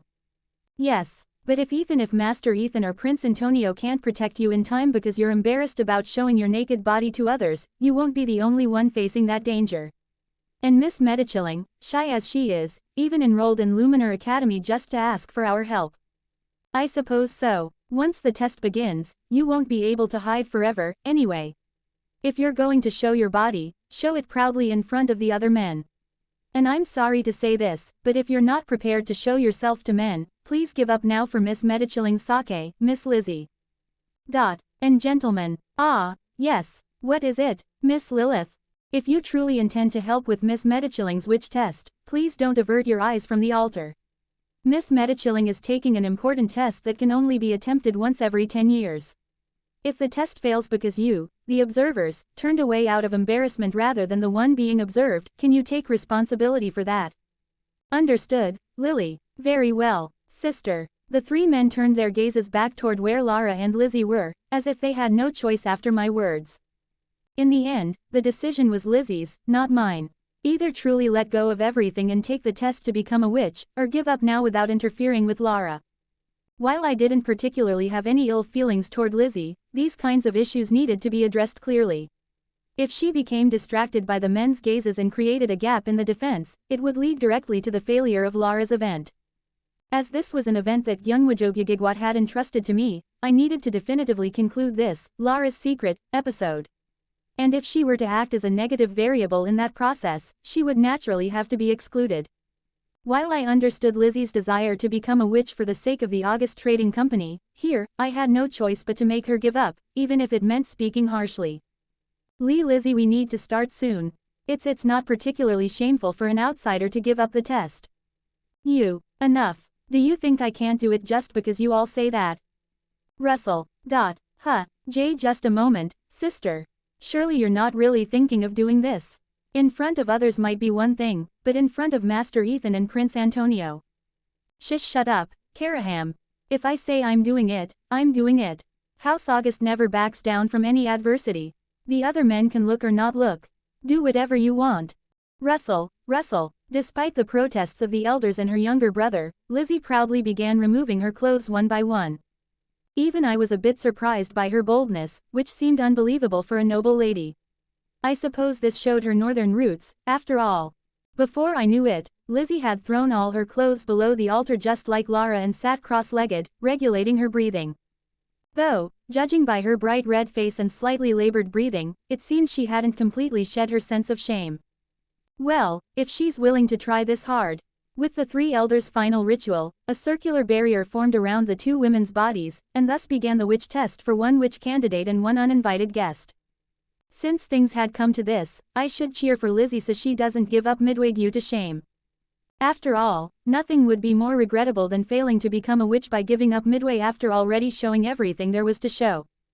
About a week had passed since Lizzie, who hadn't known the witch test was a test of enduring shame, sat down on the altar alongside Lara. Unlike the tumultuous chaos of the first day, now, no one made a fuss about seeing the naked Lizzie or Lara near the altar.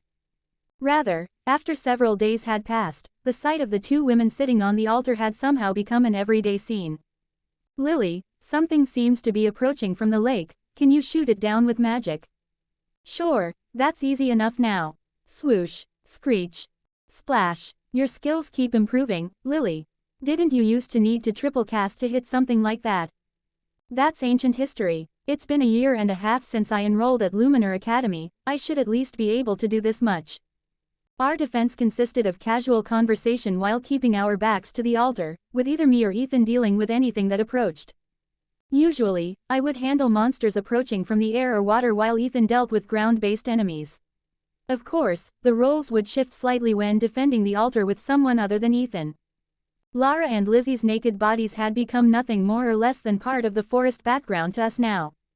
It only feels erotic when you first see it, after seeing it continuously, it just becomes normal. When I saw it in the game, it seemed like an erotic and arousing event. Well, Luminar Academy didn't show the month-long process in real time.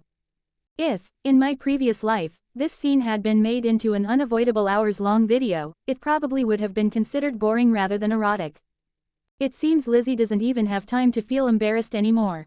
As the forest's energy passing through her body gradually transformed Lizzie's constitution into that of a witch's pharmaceutical knowledge would have started entering her mind simultaneously. What is dissolved in this witch's forest isn't just forest energy. The knowledge that hundreds and thousands of witches who closed their eyes in this forest held dear, that knowledge's owners are passing on their lifetime of wisdom to their successors, along with the life force they hadn't fully consumed in their previous lives. Thanks to that, she probably couldn't feel hunger or fatigue, and instead, her mind was busy accumulating knowledge. If I had to make a comparison, it was like having hundreds or thousands of professors entering and leaving your mind for a month straight, cramming their expertise into your head until you understood it. Since the circular barrier the elders had initially created was blocking things like leaves and flying insects, the two of them could focus entirely on their training without any problems. Her level must increase tremendously after doing this once. She might even become a broken character in this world. As I've mentioned before, the biggest problem with Witch Lara in Luminar Academy was that she wasn't a heroine in this game. In Luminar Academy, the word heroine means a female character who can be added to the party. As mentioned before, Lara was just someone for a one-night fling who couldn't be added to the party, despite her excellent capabilities as a pharmacist. But if Lizzie awakened as a witch here and joined the heroes' party, it might be possible to defeat the Demon King in a new way. This might actually be a good combination. Since having a pharmacist can serve as combat support, she could probably fill Lilith's position quite well. At the very least, I could use this as persuasive material if Gyungwajogigigwa tried to force me into the party, that is, with a bit of emphasis on how Lizzie could substitute for me as Lilith. In 2 weeks, he would arrive at the witch's forest, and if we could just endure until then, we could finally finish this long summer break event. If he starts making excuses again about not receiving the saint's power, I'm really going to force it into Sarist. There's a limit to accommodating someone just because they're the original protagonist, and I was reaching mine. I've gone along with him because we're from the same hometown, but if he thinks he can treat me like an NPC from the game, I'll overturn everything then. Lilith has reached level 21. Lilith has reached level 22. The level up events in the Witch's Forest were smoothly contributing to my XP. Though there weren't many battles since it was more like guard duty rather than actively hunting monsters in the forest, the monsters inhabiting the Witch's Forest were of a decent level, so even those few battles provided quite a lot of XP. Leveling up roughly once every 10 days.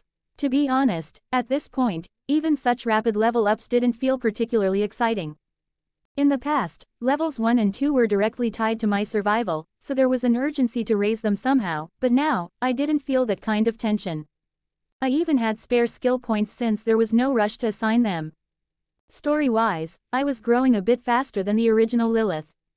In terms of objective stats, I was actually far above those. Especially since I had inflated my maximum mana and luck stats from the beginning, these continued to increase smoothly as my level rose. The original support one-trick Lilith who couldn't use offensive magic and had to rely solely on Mana Blast was long gone. I had already been reborn as an all-rounder Lilith for quite some time. Meanwhile, Lizzie surprisingly continued the witch test without giving up even as nearly 3 weeks had passed. Compared to Lara, who had known the test's contents and prepared since childhood, she was showing incredible results for someone who had only learned about it 3 weeks ago. Though considering what she'd already done, stopping here wouldn't make sense. After showing everything to others, giving up now would be an enormous loss in itself. As the leader of the August Trading Company, Lizzie was unlikely to give up after coming this far. She would see it through to the end if only considering the sunk costs *1. By the way, I had gotten firm confirmation from everyone that they wouldn't reveal the contents of Lizzie's witch test to outsiders. It would be too cruel if she not only had to show her body to unfamiliar men but also became unmarriageable as a result. Though, the men don't seem particularly interested in Lara or Lizzie's naked bodies anyway. For one thing, Ethan had seen my naked body in bed just a few weeks ago, so he had no reason to look at Lara or Lizzie. While Lara had a sensual figure similar to mine, she was taller than Ethan, which might feel intimidating, and while Lizzie was similar to me in height, I clearly dominated in chest size. So, except for when I had firmly told him to look that first day, Ethan didn't particularly turn his gaze toward the altar. Sometimes, he would turn his head to catch monsters, but I often noticed him treating the two on the altar almost like scenery. As for Prince Antonio, he was completely smitten with Agnes now. Given that loving Agnes likely meant loving her body type as well, the bodies of the two on the altar probably didn't catch his eye. Though this was actually a more dangerous preference, I decided not to worry about it since it wasn't my business. As for Karaham, it was just his sister's body, so rather than any erotic feelings, he probably felt pity. He was likely just praying in his heart for the witch test to end safely. Thus, quite a long time had passed since the witch test began, with about a week remaining until its end. F finally found it. The terrain is complicated, so we got pretty lost. If we had just followed the path properly, it probably wouldn't have taken this long. When we go back, please just follow the path properly, Miss Selena. And don't ever say things like, elves don't get lost in forests again. Okay. The reinforcements to help with Lara's witch test, Hero Gyungwajogigigwat's party, had arrived.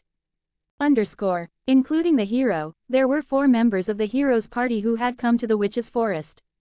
Hero Gyungwajogigigwat, Saint Sarist, Archer Selena, and Princess Seraphine. It seemed only the hero and the 3 who could definitively be called heroines at this point had come along, excluding characters whose heroine status was still ambiguous.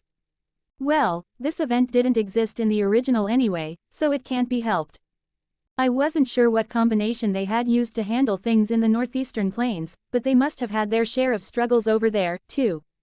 It must have been an event that required some recovery time, dealing with the tension between nobles and natives, as well as small-scale battles and duels. One could say that only Sarist, Seraphine, and Selena had followed the hero all the way here despite their fatigue, driven by their affection and rivalry over him. See Sister Sarah, what brings you here? I'm here for the regular merchant ship that trades with the witches, Antonio. And also because the hero said we needed to help with Miss Lara's witch test. I thought you went to the northeastern plains. Yes, we had many experiences there. By the way, Antonio, why are you here? Well, since Lady Agnes was heading to the witch's forest, naturally, he just followed me on his own. I kept telling him not to cling to me.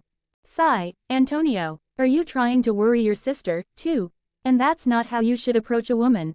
See Sister Sarah, Your Highness, perhaps we could have this conversation elsewhere.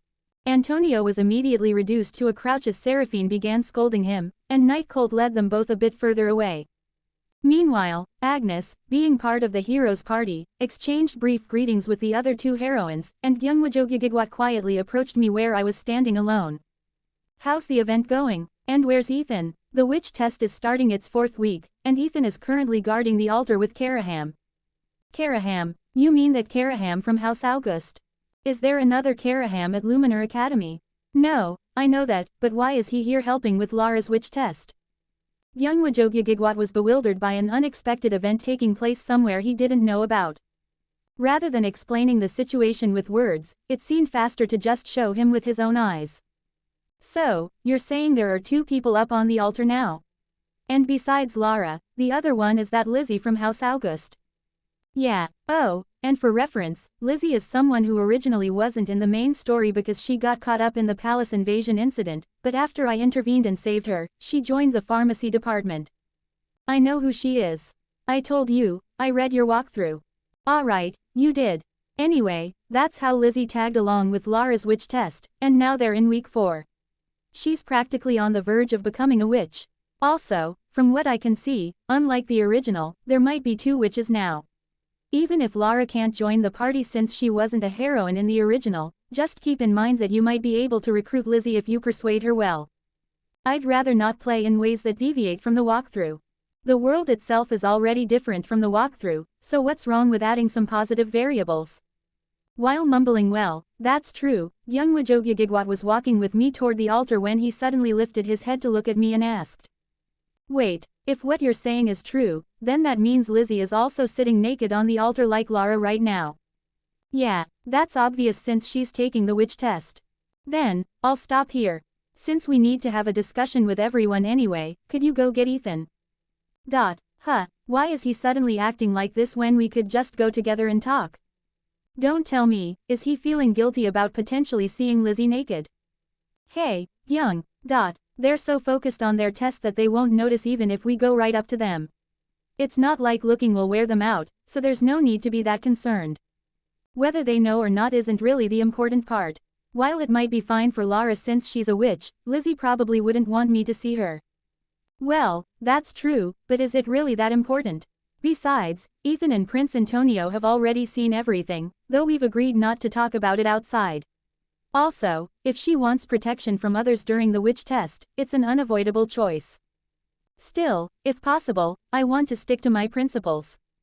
Principles? What principles? The principle of not doing anything in this world that I can't take responsibility for. When I tilted my head in confusion at what he meant, young Wajogigigwat briefly explained his personal principles that he maintains in this world. To put it simply, it's like this. Since I'm someone who will leave this world after defeating the demon lord anyway, I don't want to form deep relationships with the existing heroines. Ah, so you're saying you won't hit and run? Do you have to put it that way? You're always calling me, lil girl, anyway. That's because it was your gallery nickname anyway. While the expression is crude, what you said is correct. No wonder he seemed to avoid relationships with heroines even after maxing out their affection. It was inevitable with this kind of thinking. As I always say, since Luminar Academy was originally an adult Arrow game, you could progress in terms of scenes throughout the story. While the CGs used similar compositions, the backgrounds changed slightly depending on the location, so there was some fun in collecting them. From my observation, the three people who have reached nearly maximum affection levels at this point, Sarist, Selena, and Seraphine, are at a level where young Wajogigigwat could take them to bed anytime if he wanted to. Honestly, for a man, even if he had to return eventually, it would be normal to want to do it at least once with game characters, so looking at this aspect, his self-control was truly remarkable. With such a rigid personality, how did you even play the original? Were you more into pure love roots than harem roots? While I do prefer pure love over harems if I had to choose, when it was just a game, it was natural not to care because it was just a game. But now that it's reality and people like Sarist and Selena are living and breathing beside me, I just feel I can't do anything irresponsible. Well, alright, it's not like we were close in our previous life, so I don't have anything to say about your judgment. If I were also in a situation where I had to return to reality inevitably, I probably would have made a similar judgment. As a unicorn, it would make me feel somewhat guilty if I were to take these girls' virginity and then completely disappear back to the original world. Of course, if I had possessed the protagonist, I wouldn't have considered the option of returning to reality at all, so it was a meaningless hypothesis. There was no reason to escape from my favorite game's world. Then, I'll go get Ethan from there. Oh, if we're having a meeting, we might as well all gather together, except for those who don't know I'm the saint. If you won't go to the altar, go back there and get Night Colt and Prince Antonio. Tell the two of them to guard with Karaham. Night Colt, you mean the orange-haired female knight who was next to Antonio earlier? Yeah, oh, by the way, that's Natalie's sister. Just how twisted has the story become? Why is Natalie's sister appearing in part 2? Hey, you're still planning to help with my walkthrough, right? This got twisted because you forced me to go to the witch's forest. If you had just gone to the witch's forest from the start, I wouldn't be going through all this.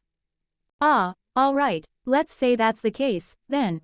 It's somehow irritating. He helped twist the story too, but he's talking like he's forgiving my mistake. Ah, right, and when we have the meeting, we need to think about our position as fighting partners too, right? Because of that excuse you made, half of the summer break in the witch's forest. It's a bit late to say this, but I don't think we need to do that anymore.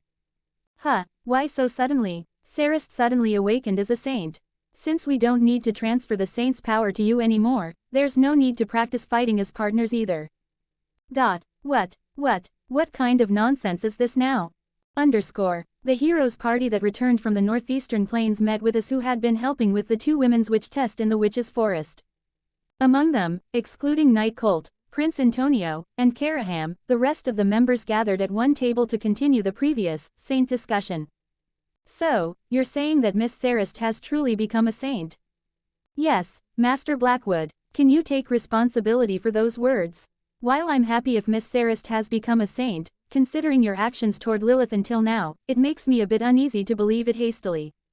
We clearly witnessed Saint Sarist using her authority, Light's Sanctuary, during our territorial battle in the plains, Master Ethan. Besides that, Miss Risti's authority and overflowing divine power showed their worth numerous times in the northeast, And as the princess, I saw it with my own eyes, so my eyes are the proof. Despite knowing he had to believe Seraphine's confident words, Ethan's expression showed he still couldn't completely rule out the possibility that Youngwajogigigwat might be deceiving him. And Agnes too, though she wasn't saying anything, still had a questioning expression, so naturally, an explanation that both of them could understand had to follow. Well, it's natural to be suspicious. Until just a month ago, Lilith was the real saint. Sarist, could you show them that authority you used during the territorial battle one more time? Why yes, hero. Sarist stood up from her seat to use Light's sanctuary at Youngwajogigigwat's request. She gathered sacred light in her hands and lowered her posture to dye the surrounding ground with a holy light's boundary. Whoosh, she really is a saint. It was true. Ethan and Agnes quietly muttered, realizing something that anyone would have to acknowledge even if they had never seen a saint's authority before. Now, both of them must understand that Sarist had acquired the full qualifications of a saint. It seems what you said about awakening as a saint is true, Saint Sarist. Congratulations, Your Holiness. And that meant I no longer needed to maintain the saint's power. Yes, Lady Lilith, it's all thanks to you. No, it's thanks to your own efforts, Saint Sarist. Surely, Goddess Aurelia must have thought you were more suited to be the saint. But still, if it weren't for you, Lady Lilith, I wouldn't have easily accepted that I could become a saint. Pardon, what is she suddenly talking about? Actually, I gained the belief that I could become a saint thanks to your words. What words did I? When you said you would pass on your saint's qualifications to me, I was happy but also anxious. I questioned whether I truly had the qualifications to be a saint. I had thoughts like whether I might be punished for acting against the goddess's teachings. But even then, you and the hero kept telling me I had the qualifications to be a saint, and I learned that being a saint isn't about being upheld by others. Not hesitating to think of oneself as a saint and wanting to act in a way befitting a saint, that was the mindset I needed to have as a saint. Is that so? Yes. And in the meeting before departing for the plains, you also said you would give me the saint's power once everything was over. That probably strengthened my resolve the most. Since I was going to become a saint anyway, I didn't need to be afraid and constrained by my current position as a fake saint. When I believed that my abilities were no different from a saint's, I suddenly found myself able to handle the saint's authority. Well, I'm happy that she became a saint thanks to me, but what's this somewhat uncomfortable feeling? It felt like when you plan to buy your nephew a NNXDO Switch Lite for New Year's, but they show up already having received a NINXO Switch from their parents, that kind of strange feeling. Anyway, as I said before, I don't think we need to do that partner hunting with Lilith anymore. Now that Sarist has become a saint, there's no reason for Lilith and me to practice working together. Yes, that's good. In any case, there's no chance of you taking Lilith away from me anymore. I'm telling you, I never had any intention of taking her in the first place. While it felt like things had been resolved in a rather absurd way, the plan to make Sarist a saint had been successfully completed. I'm not sure if this could really be considered problem-solving, but well. Anyway, the reason I still had the saint's power was purely to prepare for the what-if scenario where Sarist couldn't awaken on her own, so now that Sarist had become a saint by herself, it meant I no longer needed to prepare for that contingency. I was free to keep the saint's power if needed. Free to give up the saint's authority whenever I wanted. In fact, it meant I now had much more flexibility in my choices than Sarist, who had to remain a saint as a member of the hero's party. It's just a troublesome power to keep anyway, and rather than risk causing misunderstandings in the story progression, it would be better to get rid of it quickly. I absolutely wanted to avoid events like being mistaken for the saint instead of Sarist by some high priest, or having some demon being wary of me thinking I'm the saint. I'd been struggling to avoid getting involved in the main story until now, so there was no reason to keep the saint's power just because it seemed valuable and I'd end up getting entangled. After all, while gaining the saint's qualification was difficult, losing the qualification was possible anytime if one wished. I could just tear the mark of purity between my legs and my saint's qualification would. No, wait, that's not right. Perhaps, it might not be so simple. For me, who was a unicorn in my previous life, losing my virginity was a matter that required careful and thorough consideration. I wasn't particularly attached to my mark of purity at this point. Rather, I had thought countless times that I wanted to get rid of it if possible. Anyway, there's something else we need to discuss. Actually, one of the revelations I received from the goddess was that in 3 days, in the northern forest. However, I needed to carefully consider the method of removing my hymen. How I did this would determine whether my body in this world remained an honorary virgin or became just a loose woman. Actually, I had already decided in my mind how to lose my virginity long ago. For me, who had held a unicorn's soul from my previous life until now, there was only one ideal way to lose purity. Indeed, if I'm going to do it, I'll have to ask Ethan. Using fingers or tools to remove the mark of purity myself. That was absolutely forbidden for me as a unicorn since my previous life. A heroine's mark of purity should only disappear during her first time with the protagonist. Even if it wasn't losing virginity to another man, this fundamental principle had to be maintained. Some might think I'm perverted for saying this, but personally, this was one of my favorite scenes in protagonist-heroine relationships. Specifically, the scene where the heroine loses her virginity to the protagonist member. I like the descriptions of the protagonist comforting the heroine who's in pain during her first time, or the descriptions where it didn't hurt much because of love but still emphasized how the protagonist member was the first to possess the heroine's body. What mattered was the act itself of the heroine giving her virginity to the protagonist. It felt like it showed how the heroine truly gave all her heart and love to the protagonist, which is why it was always one of my favorite scenes in my previous life. Actually, there's actually a separate reason why I became obsessed with this. The reason I became the most extreme of unicorns who would rage about non-virgin heroines in my previous life was because of a virgin-claiming heroine I encountered in a novel I read in my previous life. The novel itself was an ordinary harem story. It was such an ordinary novel that I don't even remember its title now. While the protagonist had relationships with multiple women, it was a novel for unicorns like me in that all the women who had relationships with the protagonist were virgins. Among the various heroines who had relationships with the protagonist, there was exactly one heroine who didn't feel pain during her first time, and when the protagonist asked why it didn't hurt, she made an excuse about it tearing while riding a bicycle, which he casually accepted. Then, in a flashback scene occurring later on, it was revealed that it actually wasn't her first time, and the bicycle excuse was just that, an excuse as she actually had a previous boyfriend, and I coughed up blood when I saw that scene. Ah, damn, just thinking about it makes me angry again. Anyway, after taking severe mental damage from that novel, I simultaneously uploaded negative reviews on 12 different community sites to prevent other victims like me.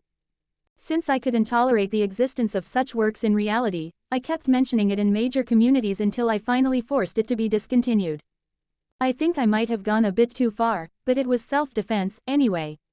The author clearly said there would be no non-virgin heroines but then drifted from that.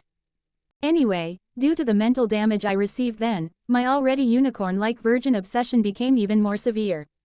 It got to the point where I would immediately drop a work if it didn't show the mark of purity being torn during the first time, even if they emphasized this heroine is a virgin within the work.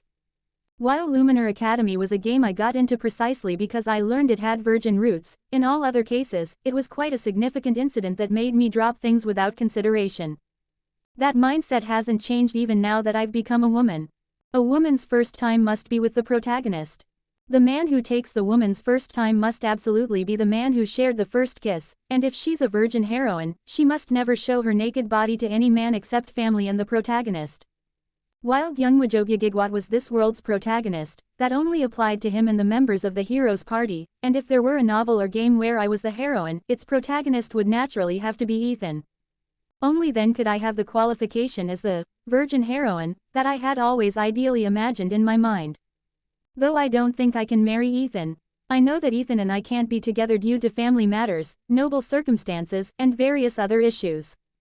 However, even if I couldn't marry him, I wanted the qualification of a heroine who maintains eternal chastity. That too, was one of my ideal forms of virginity. A life where, though unable to be together due to status differences, she loved only one man her whole life, gave her first time to the man she first kissed, and after parting, never had relations with any other man, ending her life as a devoted single woman. Well, that's pretty good, isn't it? To dream of such a future, the one to take my first time absolutely had to be Ethan. The sooner Ethan took my first time, the better. First of all, the Witch's Forest is a terrible location for a first time. There are too many people here, and there are no spaces with soundproofing that can be used privately. To do it properly, we'd need to return to the Blackwood estate or go back to the academy dormitory.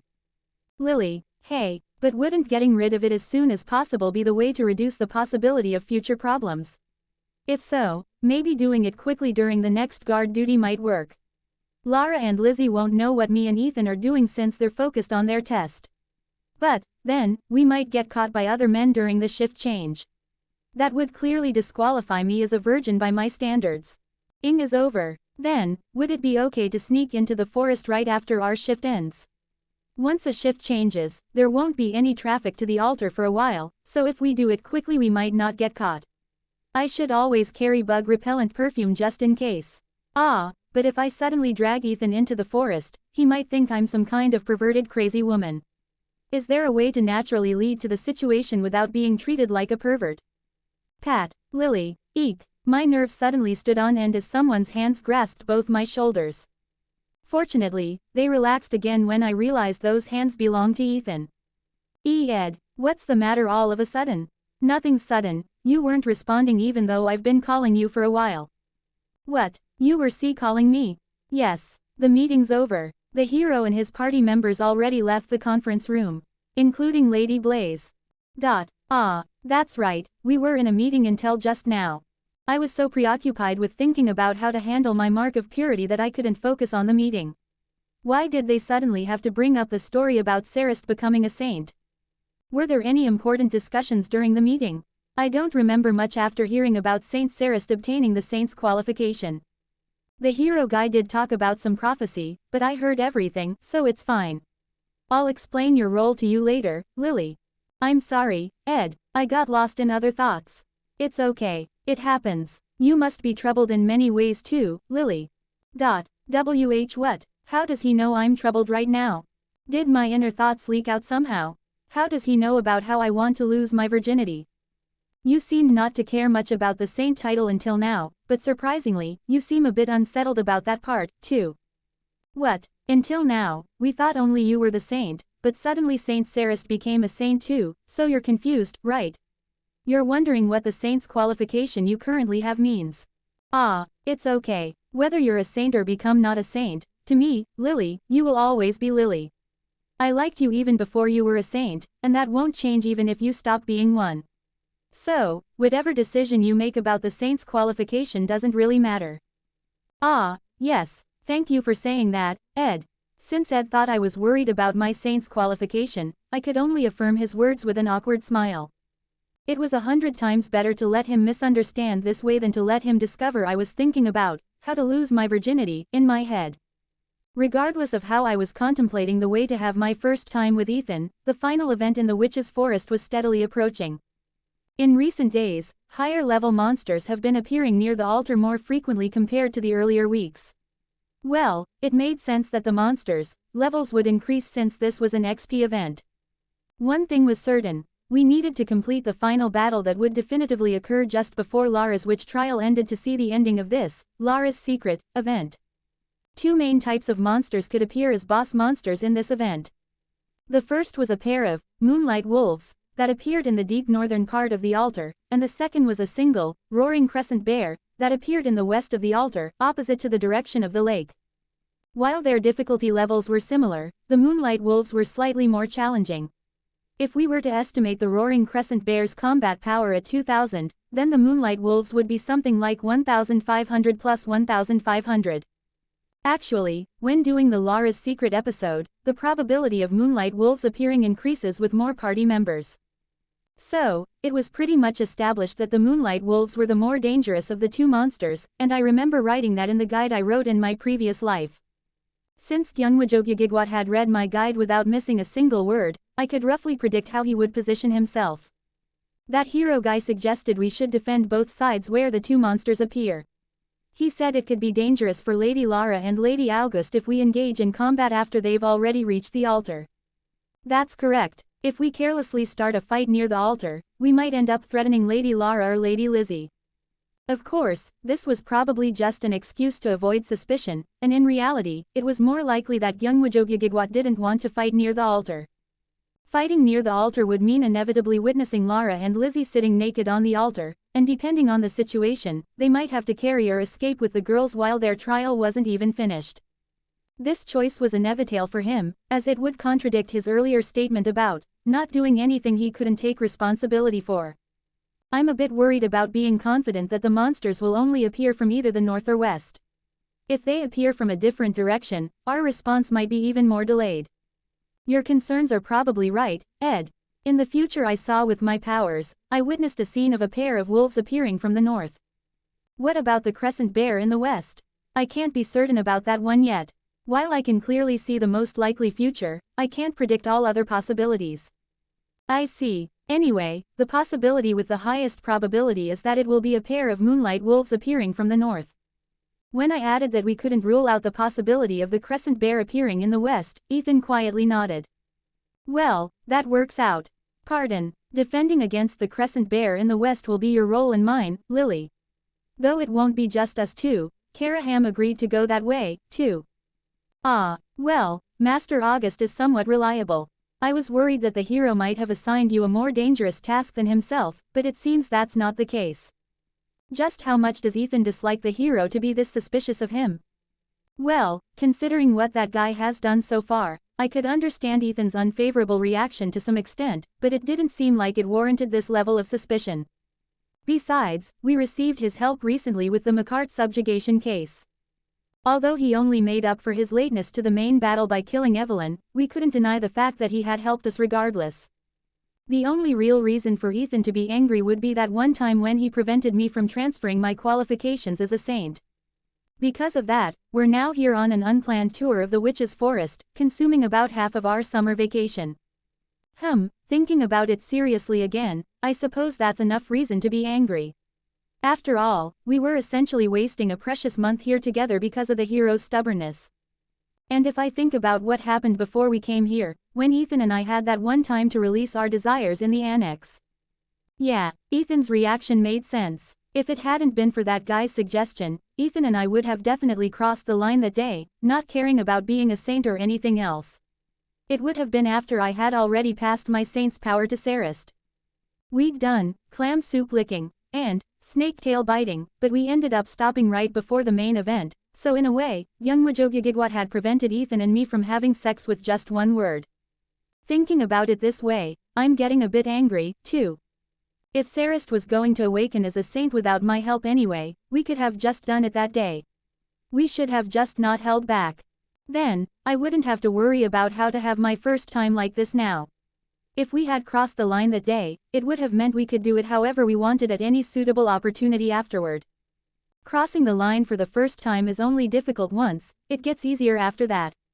If the constraint of the qualification of a saint that stood between Ethan and me, and the psychological Maginot Line one of us both being virgins disappeared, after that, neither of us would have to exercise restraint. No. Ha, damn, that was dangerous again. Why does the conversation keep flowing in this direction?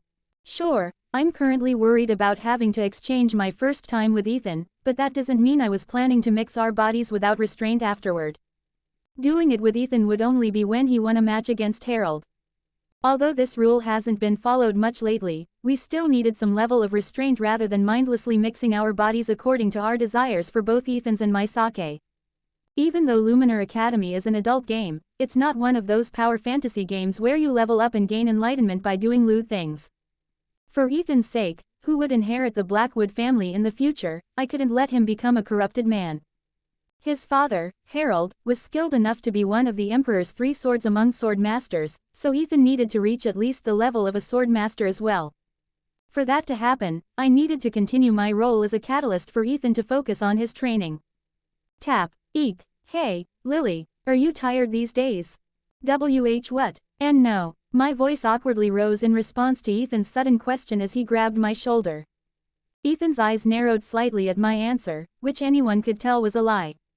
You seemed spaced out during the meeting earlier, too. What are you thinking about so deeply? No, it's nothing, really. Could it be that you're worried about growing distant from the hero if you lose your saint qualification? That's definitely not it. Then, what is it? What are you thinking about that keeps making you drift off into your own world? Is it something so secret you can't tell me? Well, obviously, I couldn't tell this story to Ethan straight out.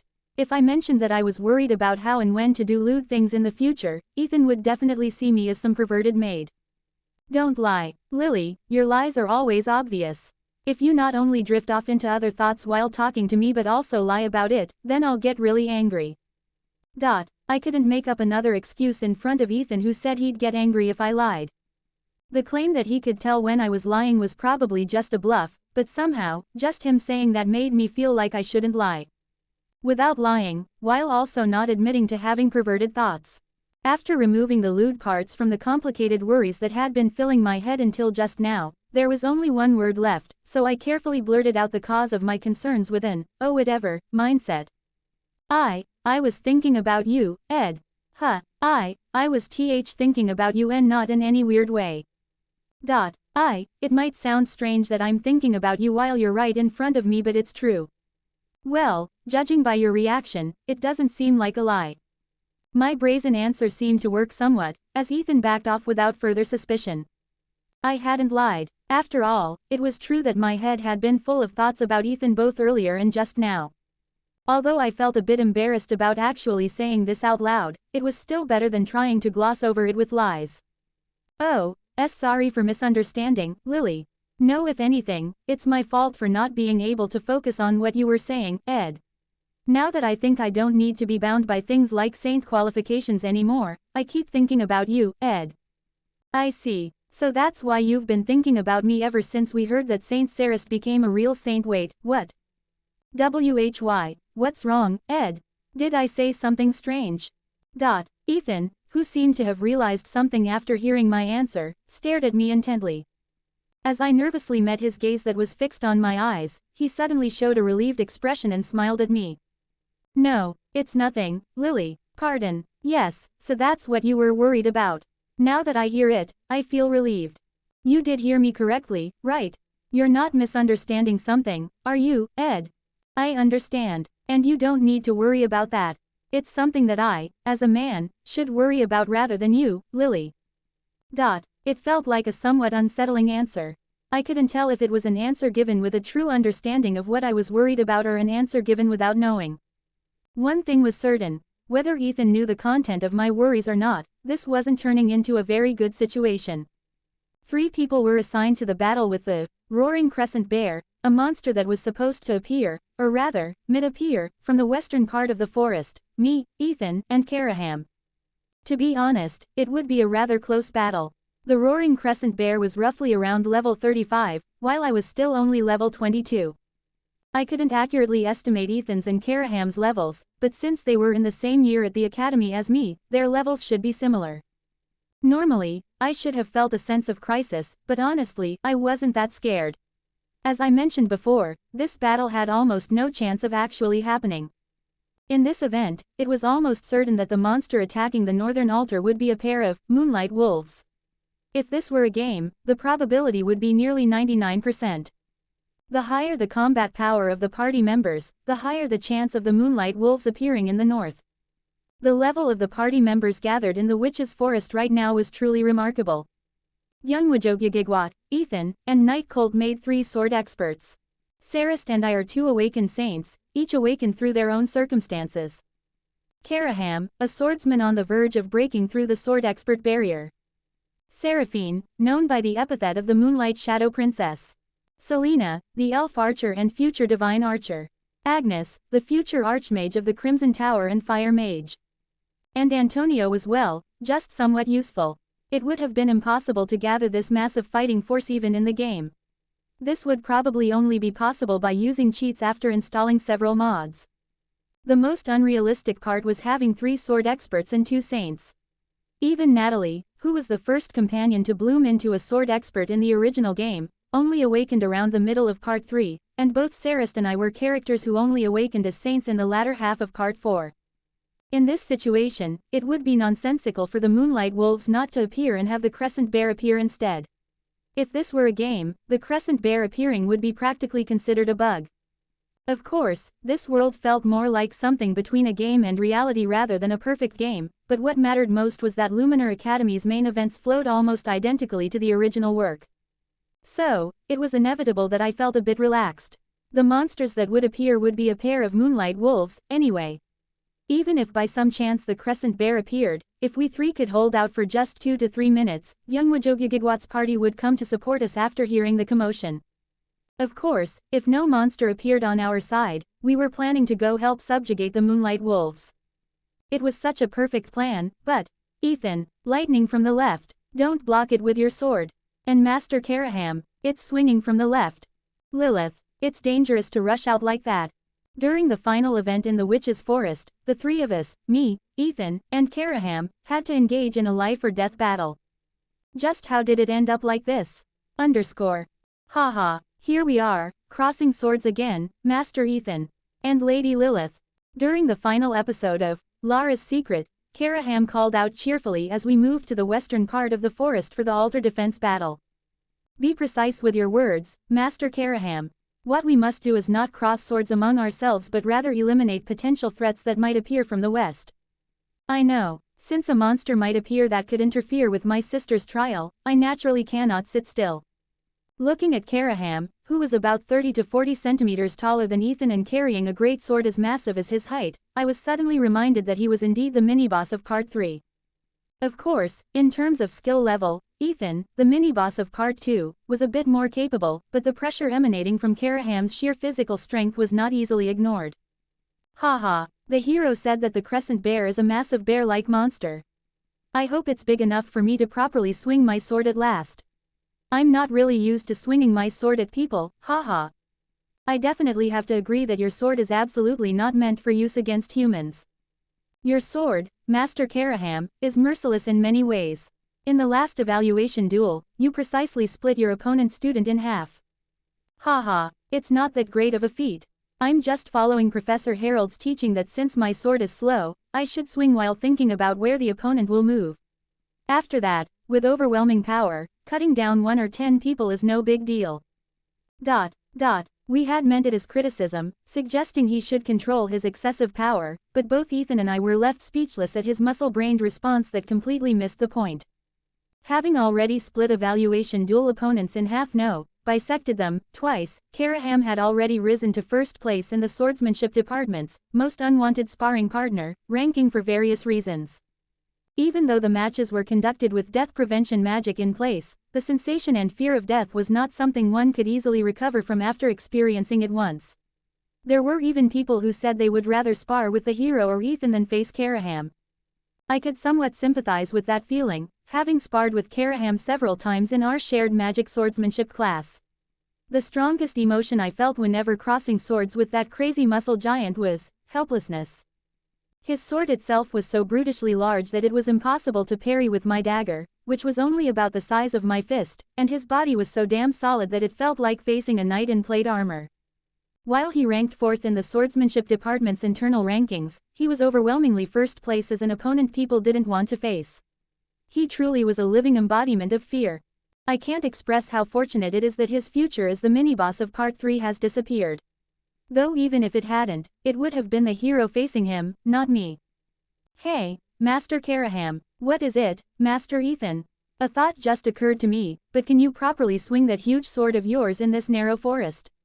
No matter how I think about it, it seems like you'll end up changing the forest's landscape. Though it might have been somewhat rude for Ethan to comment on someone else's weapon, I couldn't help but share the same concern. If he were to swing such a massive sword in this densely wooded forest, he would end up cutting down 5 or 6 trees with each move, making it hard to tell if he was a swordsman or a lumberjack. Haha, you don't need to worry about that, Master Ethan. There's a young tree over there, let me demonstrate with that. Saying this, Karaham suddenly gripped the sword on his back and made a large swing. Anyone watching would have thought the trajectory of the sword would inevitably cut down the large trees in its path, but surprisingly, what happened next was enough to amaze both Ethan and me. Snap! Wow! Karaham's sword cut down only a single young tree that wasn't even in the blade's path, without cutting any of the other trees that should have been sliced by his swing. Both Ethan and I couldn't help but express our amazement at this physically impossible technique. How did you do that? I couldn't see anything at all. Haha, it's the secret sword technique of the August family. Since our northern swordsmanship has traditionally practiced heavy sword techniques using great swords, it's the duty of those who inherit the august sword to also master the technique of distinguishing between what to cut and what not to cut. That secret sword technique of the august family is amazing. Of course, I rarely use it because it doesn't give the satisfying feeling of cutting. After all, a sword is most satisfying when swung with full force. Crack, boom, slash. The taste of cutting through monsters with a single strike, that's what true swordsmanship is all about, ahahaha. As we walked while watching Karaham's truly northern-like behavior, we arrived at the approximate spawn point of the Roaring Crescent Bear. If we waited here, the Roaring Crescent Bear would probably appear and head toward the altar within an hour or two. It was the role of Ethan, Karaham, and I to hold it off for as long as possible. Though I'm not sure if that Crescent Bear will really appear, my heart is racing anyway. I wonder how it would compare to the brown bears of the north. As the hero already mentioned, what's most important is the safety of all of us. We don't need to push ourselves to defeat it, we just need to buy time until the hero and others come to support us, and then we can subjugate it together when our safety is assured. Haha, but in the end, that's only if the hero's support arrives in time. There shouldn't be any problem if we manage to subjugate it before the hero arrives. Did you not hear what Lily just said, Master Karaham? Prioritize safety as much as possible. And remember that the one most likely to be in danger if you act recklessly is your own sister. Of course, I know that, haha. It was an unreliable and worrying response. It's even more so because you can't predict the next action of such a muscle-brained character. All we could do was hope he would exercise self-restraint since this battle involved his sister. I desperately hoped he wouldn't create any gaps in our defense with sudden actions like wanting to fight one-on-one. To get straight to the point, on the last day of the witch test, which I thought would pass without any particular crisis, a tense battle occurred where 3 of us had to defeat a crescent bear. Even after exceeding not just the originally expected 3 minutes but passing 5 minutes of confrontation, there was no sign of Gyeongwoo-Jogyagigwat's group coming to support us. Ethan, lightning again. This time, it'll fall to the right. Got it, Master Karaham. I can't block its howling, so please dodge it yourself. Understood, Lady Lilith. 2 swordsmen faced a 5-meter-tall bear with a lightning rod-like horn on its head. As I continued the battle supporting the 2 with various auxiliary spells, resentment toward the hero, who showed no sign of coming, built up in my mind. Just when the hell is Gyeongwoo going to arrive? Curses flew through my head at the guy who had said he'd fly over within 3 minutes when we sent a danger signal, yet was still leaving the 3 of us to handle the battle. Even with a sword expert to be, a true sword expert, and a saint in the party, there was no way that just the 3 of us could handle a monster more than 10 levels greater. Usually, in these hunting events, I had my own wishes for no interference from other personnel, but this time was different. In the current situation, the only spell I had that could finish him off was Mana Blast, but I was in no position to use Mana Blast right now. Crackle, block it, thunk. My role was to keep blocking the lightning attacks coming from that horn on the mutant crescent bear's head, aimed at Ethan and Karaham. It was an attack that had a certain cooldown and visible trajectory, so it wasn't impossible to block if I stayed alert, but conversely, it would definitely become dangerous if I let my guard down and left it alone. The 2 frontliners were already swinging their swords while dodging the bear's physical attacks as it ran through the forest. Dodging these electric attacks in addition to those would not be easy for them either. Since pre-deploying coordinate-based arcane barriers wouldn't lead to a proper defense, I had to give up on Mana Blast, which required a long period of concentration and focused solely on creating arcane barriers. I was enduring the onslaught, thinking I'd have options like chanting Mana Blast or whatever once Gyeongwoo-Jogyagigwat and Sarist arrived. But now, that plan had fallen apart, and I was starting to feel something very wrong approaching while in this endurance battle. Gra. Ethan. Ethan went flying after failing to dodge the crescent bear's swing. Though he managed to somewhat reduce the impact by blocking it with the sword in his right hand at the last moment, his stance was momentarily broken, and naturally, this mutant crescent bear wasn't going to miss such an opportunity. Grr. Whoosh. Dodge it. Just obscuring its vision with blurred light wasn't enough to block the crescent bear's attack that had already been launched. Judging that it was nowhere near enough to block with an arcane barrier, and impossible to disrupt its trajectory with shockwave or energy bolt, I hurriedly used the spell I had used in the evaluation match prior towards Ethan. Bind. Clatter. Goo. The mana chain that instantly flew toward Ethan grabbed his waist. I barely caught his flying body and pulled him toward me. I felt sorry for not being able to distribute the impact properly due to pulling him so hurriedly, though. Huck. Sorry, Ethan, it was an emergency. I know thanks for saving me, Lilith. Ethan thanked me despite his pained expression and returned to battle. After continuing this battle of dodging and deflecting attacks for about 10 minutes, I finally realized something. The heroes group, somewhere in the northern forest, couldn't assist us. Due to some variables we hadn't predicted, they couldn't move to the western forest. For example, a simultaneous event. If they had encountered moonlight wolves just like we had encountered the crescent bear, it was highly likely that they were too busy with their own battle to support us. While simultaneous monster spawns were something I'd never seen in the original game, it was entirely possible in this world. Unlike simple coding where, if A is generated, B is not generated, in this world, both the moonlight wolves and the crescent bears were living beings. Therefore, it's possible that the future where only one of them appeared never existed in the first place. Awoo, as I thought, hearing the faint howling sound from somewhere distant, I was certain. Young Wajogyagigwat was in no position to support us as he was in the midst of his own battle. This meant that we three characters estimated to be around level 20 against a level 35 named monster, had to handle this ourselves. Ethan, Master Karaham, change of plans. What is it? The three of us will handle the roaring crescent bear ourselves. I don't know what's going on, but it seems those on the hero's side are quite busy right now. Ethan and Karaham must have noticed that things weren't going well, as they nodded without questioning the change in plans. Understood, Lady Lilith. Do you have a plan? I've had one prepared from the start. Though I didn't want to use it. I would have preferred to stay safe rather than risk a life or death battle. But since we couldn't have that safe battle anymore, well, we had no choice. The first thing I did to prepare for battle was to use my skill points to acquire a skill needed for this fight. Open hollow corner bracket remaining skill points, 16 right pointing arrow 1. Open hollow corner bracket new skill, ventilation close hollow corner bracket. A secondary support magic that increases all stats by a multiplier of 1.5 and increases the power of all magic and skills by the same multiplier for a certain period. It was a skill that consumed 15 skill points, so I had been hesitant to take it, but there was no longer time to hold back. It's not like I'd get a better position in the afterlife for saving skill points if I died here. First, I'll recast Sharp Blade on both of you. With your current swords, just inflicting wounds on that monster is. Lilith. As soon as I used ventilation and the flow of magic changed, the crescent bear suddenly ignored the two and rushed at me. Startled by its roar, I hurriedly used shockwave to jump. I had no means to face that 5-meter bulk flying toward me. In the past, I would have struggled to find a way to land after jumping so high, but fortunately, I now had some assistance to help me land. Yes. The wind spirit created a small whirlpool under my falling body to reduce my speed as soon as I called. While carefully thinking that these days, the medium-level spirit Say might be more useful than the high-level spirit Sally, I gracefully landed near Ethan.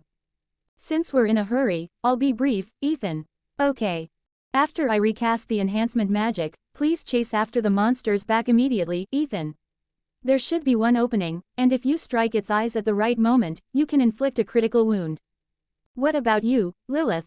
Well, I'll do what I have to do. I didn't specifically say what I would do because I felt Ethan would unnecessarily ruin the plan out of worry for me. To be honest, it was close to a gamble and I didn't want to do it, but in the current situation, we really had no choice. Sharper and keener. After casting enhanced support magic on Ethan's dual swords, I lifted my body again with shockwave and flew toward Karaham on the other side. Similarly, I gave him additional buffs with enhanced support magic. Since his sword was heavier and larger than Ethan's, I didn't forget to tell him to aim for a more definitive vital point. You'll definitely be able to pierce the crescent bear's heart with the next attack. However, you'll only have one chance, so use it carefully. Understood, Lady Lilith. The crescent bear still chased after me, swinging its dangerous front paws and destroying the forest. Ethan followed behind it, looking for that one opportunity that would somehow appear. Karaham readied his greatsword for that single fatal blow as per my advice. All preparations were complete. Now, we just needed one decisive strike. Opening strike, Arcane Blade, Mana Imbue, Arcane Barrier, Sharp Blade, Shockwave. After creating as much distance as possible from the crescent bear while loading a one-shot composite magic stacked with all sorts of spells, I drew the monster's attention with the most provocative expression I could manage. "Hey, you fucking bear. Grewer. Ah, I thought you were talking about me." Though I unintentionally drew aggro from an unwanted person, I ignored it. While I might not have fought it as many times as the Moonlight Wolves, I had taken down the roaring crescent bear at least 3 or 4 times in my previous life. Although I had never faced it with such a disadvantaged party composition, I could at least induce its attack patterns with the knowledge from my previous life. When provoked from this distance, its next attack would be an lightning spell from that lightning rod-like horn. Growl, crackle, an energy mass instantly flew toward me, cutting between Ethan and Karaham. We only had one chance. If we failed, it would mean not only defeat but also a situation where even my life couldn't be guaranteed. On the other hand, if we succeeded, we'd get to share the XP from this level 35 monster between just the 3 of us, making it quite a worthwhile gamble. Crackle, I rapped, opening strike, around, arcane blade, a sword specialized in receiving attribute attacks, to increase attack power, and block the lightning spell with, arcane barrier, containing, mana imbue. Then, as the sharp blade cast on that barrier reflected the lightning spell instead of absorbing it, Shockwave sent that attack right back in the direction it came from.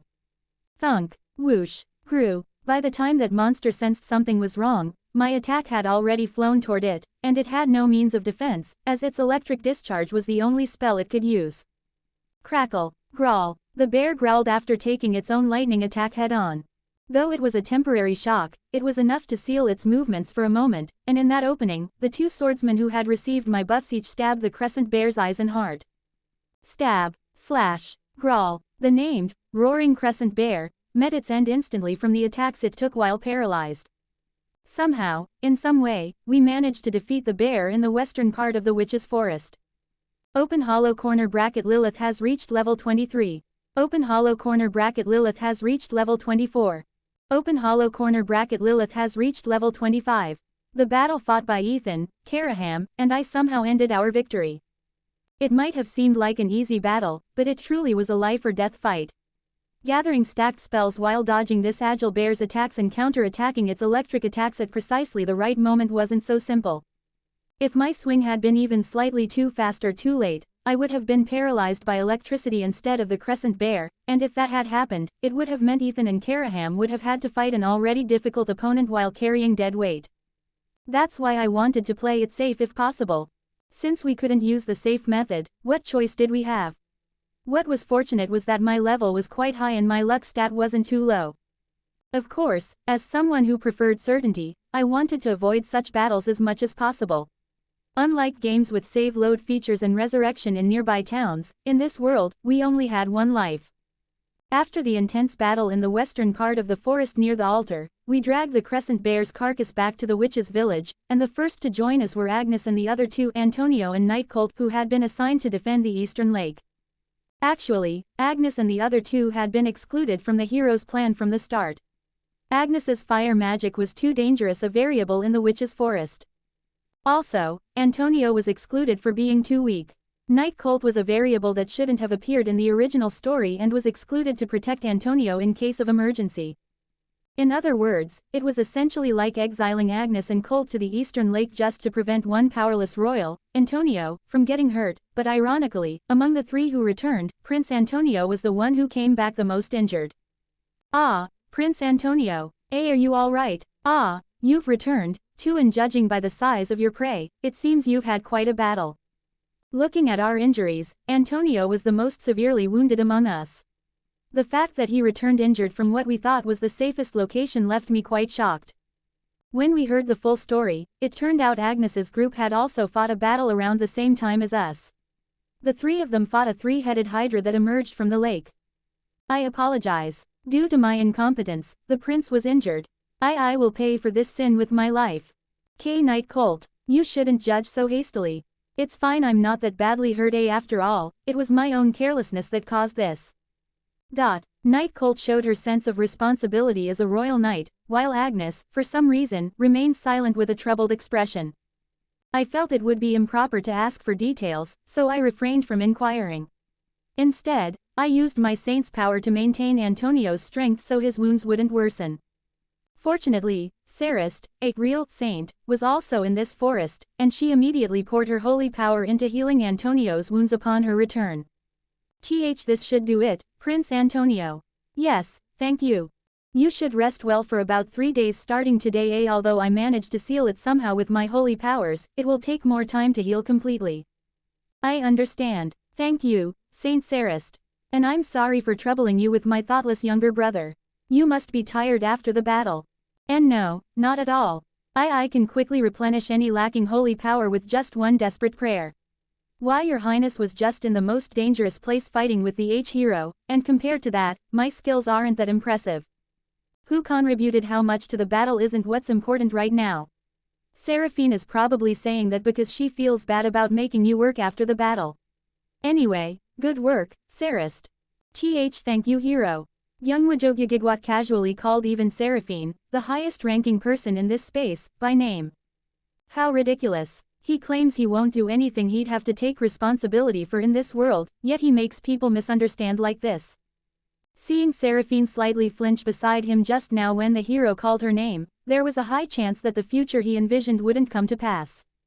On his other side was Selena, and in front was Sarist. Watching him receive such sweet gazes from the main heroines, I thought the real problem would arise after defeating the Demon Lord. I should warn him some time. I need to tell him to at least give these 3 a heads up if he's planning to return to his original world.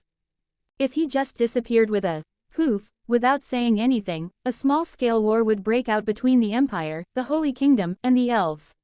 Each side would suspect the others of hiding the hero.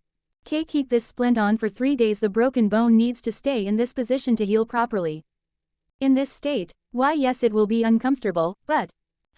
Antonio sighed with a slightly troubled expression as he looked at the splint on his right arm. He didn't seem too happy about not being able to use one arm for 3 days. What made it even more troublesome was that the injured arm happened to be his dominant right arm. In that state, it would probably be difficult to handle meals and personal needs alone. And as luck would have it, his escort knight was a woman, not a man. Well, it's a small price to pay considering what was saved in exchange for an arm. Anyway, we successfully subjugated the monster, so isn't it all good? Night Colt, you don't need to worry about it. After all, this is the result of my own reckless behavior, so I should bear the consequences. I am ashamed, Prince Antonio. In exchange, I will take full responsibility for attending to your needs while your arm is inconvenienced. Would you? I was actually worried about that part, but if you will take care of it, Night Colt, then that's fortunate. Even without a male knight, Night Colt was the only one who could take care of Antonio in this situation, and Antonio seemed about to accept her offer reluctantly, but… I'll do it. Agnes interrupted Antonio's words with an unexpected statement that no one had anticipated. Lady Agnes, I said I'll take care of you for 3 days. The atmosphere went quiet at the red-headed mage's sudden bombshell declaration. Since an unexpected statement came from an unexpected person, naturally, all our attention focused on Agnes, and the first to break the silence was Antonio, the subject of her words. You don't need to feel responsible for my injury, Lady Agnes. I was hurt purely due to my own lack of ability. Shut up. I said I'll do it. Unless, do you have a problem with me? No, that's certainly not the case, but… Then don't make someone else do it. You got hurt because of me, so I'll take responsibility. Besides, it's only 3 days, anyway. Yes then I'll be in your care, Lady Agnes. Agnes insisted on taking care of Antonio with a troubled expression while nodding her head, and Antonio eventually nodded and accepted.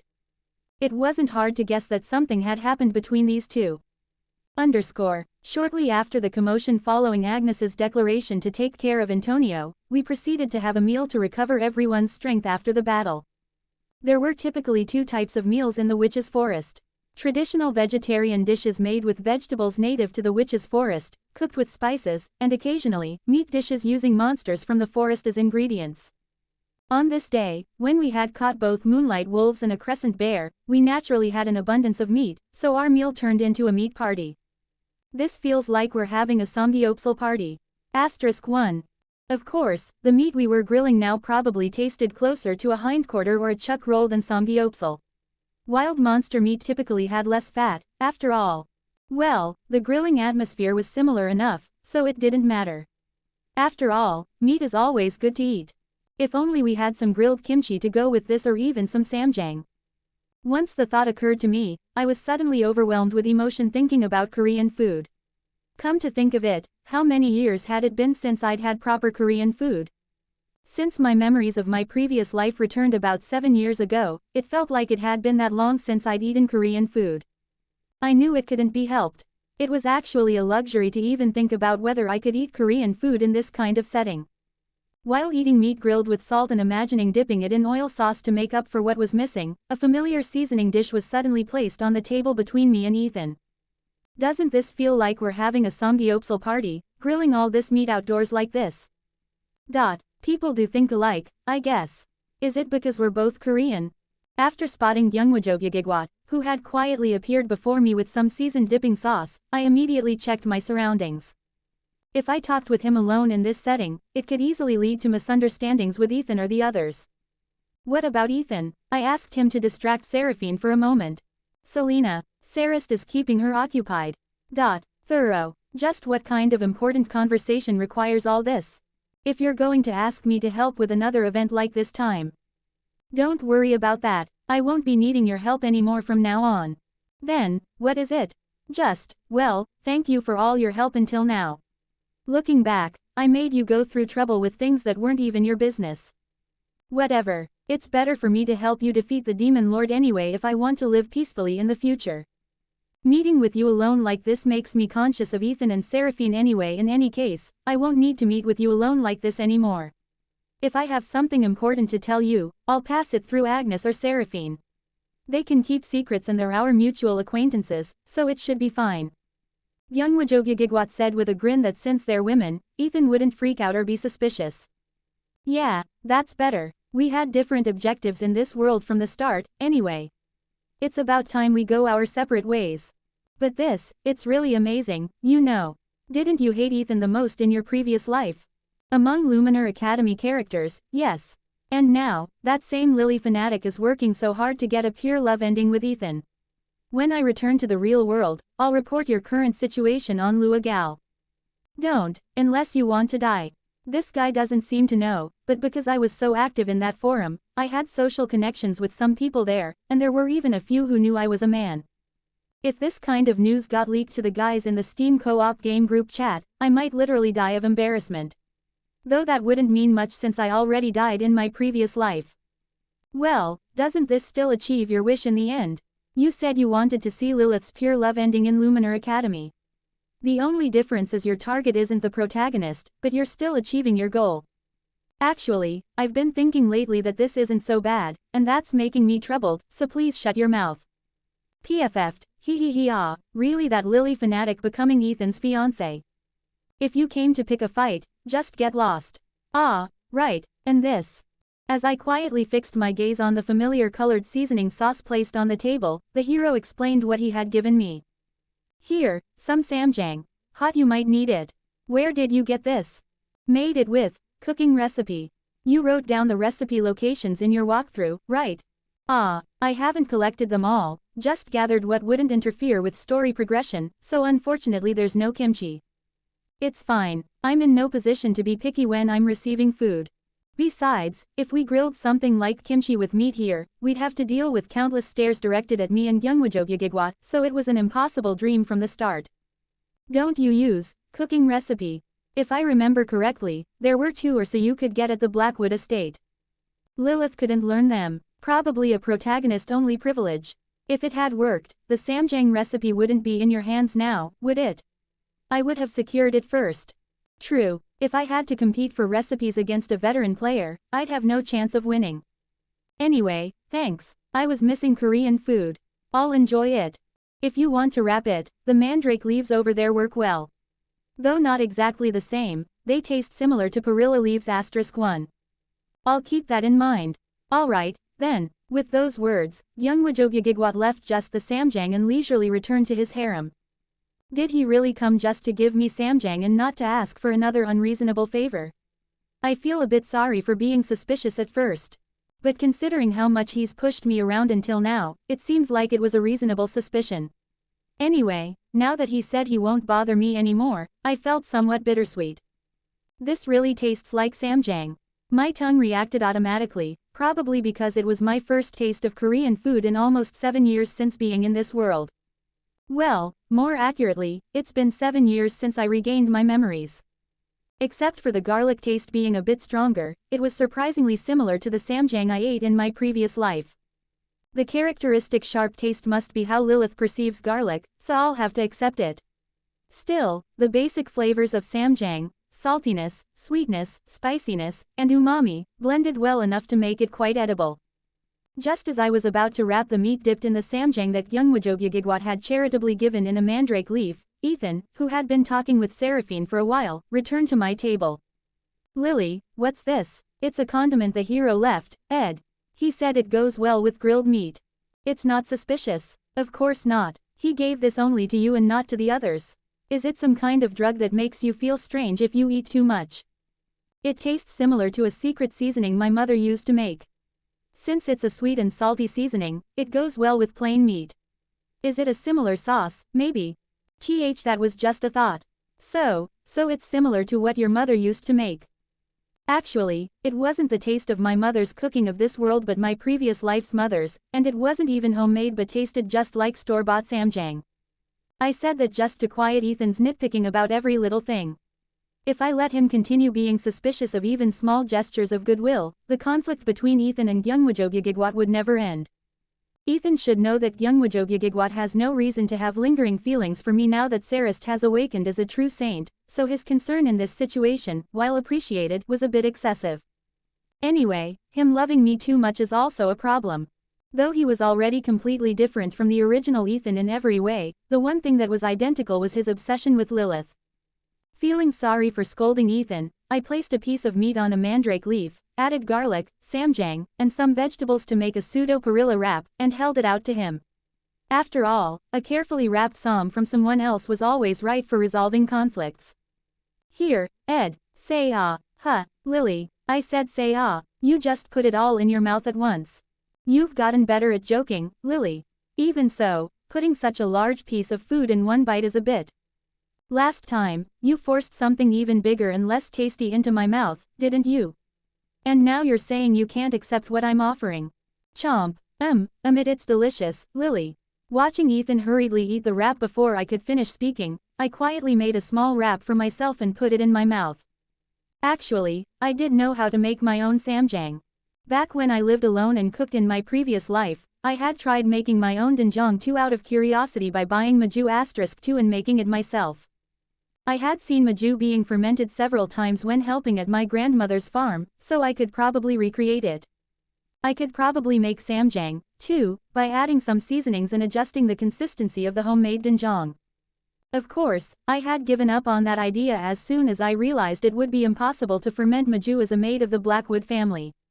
I'll try it after I become independent. Since I wasn't planning to get married anyway, there wouldn't be anyone to say anything to me then. I should try making not just samjang but soy sauce and doenjang too. While thinking about this and looking around, one couple particularly caught my eye. Somehow, it was obvious that others had deliberately made way for the two of them, as they stood alone with one feeding the other, unconsciously entering my field of vision. "Hey, open your mouth. I'm already eating, Lady Agnes." Gulp. "You're done eating, right? Open your mouth. I can at least hold a fork myself, Lady Agnes. Only my right arm is injured, my left arm is still fine." "Shut up. If you weren't injured, you would have eaten with your right hand." "Well, that's true, but just let me take care of you for 3 days until you're healed, and don't try to be unnecessarily considerate. That hurts my pride more, you know." "Understood, Lady Agnes. If you understand, open your mouth. I'm telling you I can't eat that much at once." Agnes was strangely stubborn about taking care of Prince Antonio. And the prince, while seemingly hesitant, accepted her kindness with a happy expression. Just what had happened during the battle at the Eastern Lake? I needed to hear about it at least once. After all, I also needed to find out why a monster that wasn't in the original game had suddenly emerged from the lake. An opportunity to ask Agnes about what had happened came sooner than expected. After the Samgyeopsal party started, Antonio, spoon-fed by Agnes the entire time, left the dining area first. At his table, only Agnes remained, picking at her food late into the meal.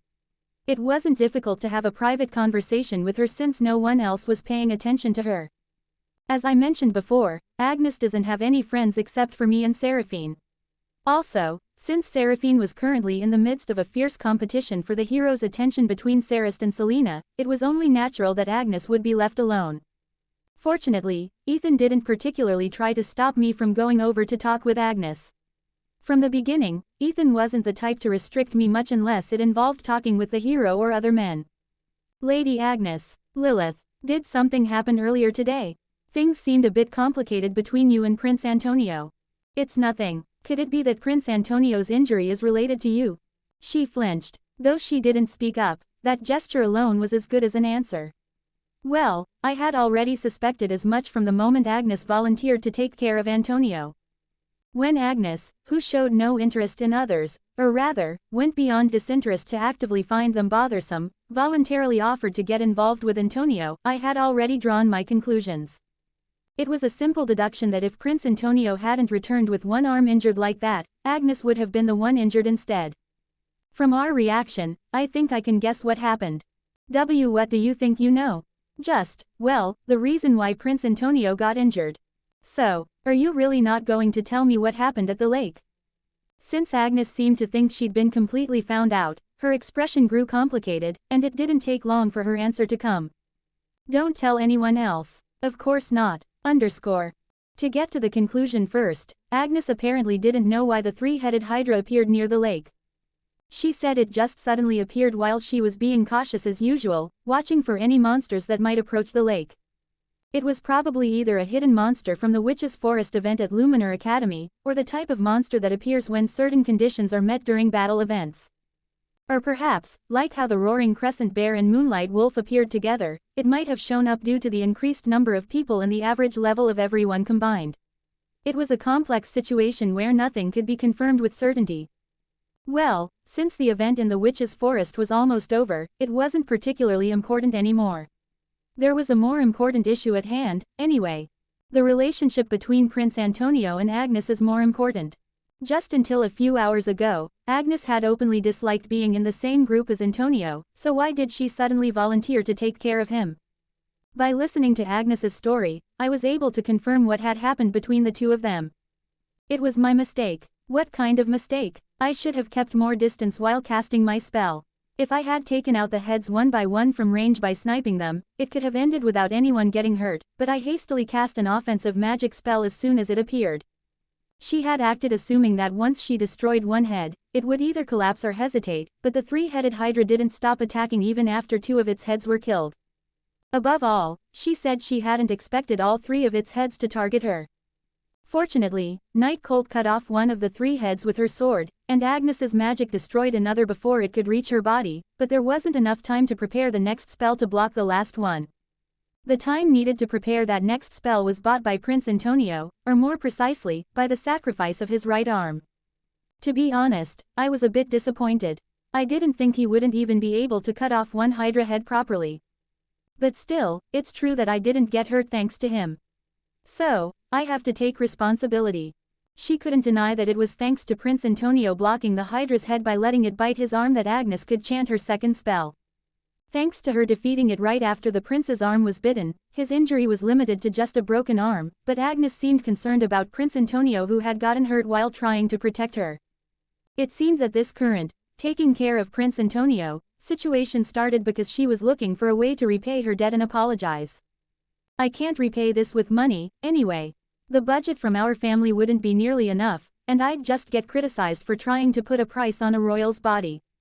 So, I have to repay it like this at the very least. It's my fault he got hurt, anyway. I do have that much conscience.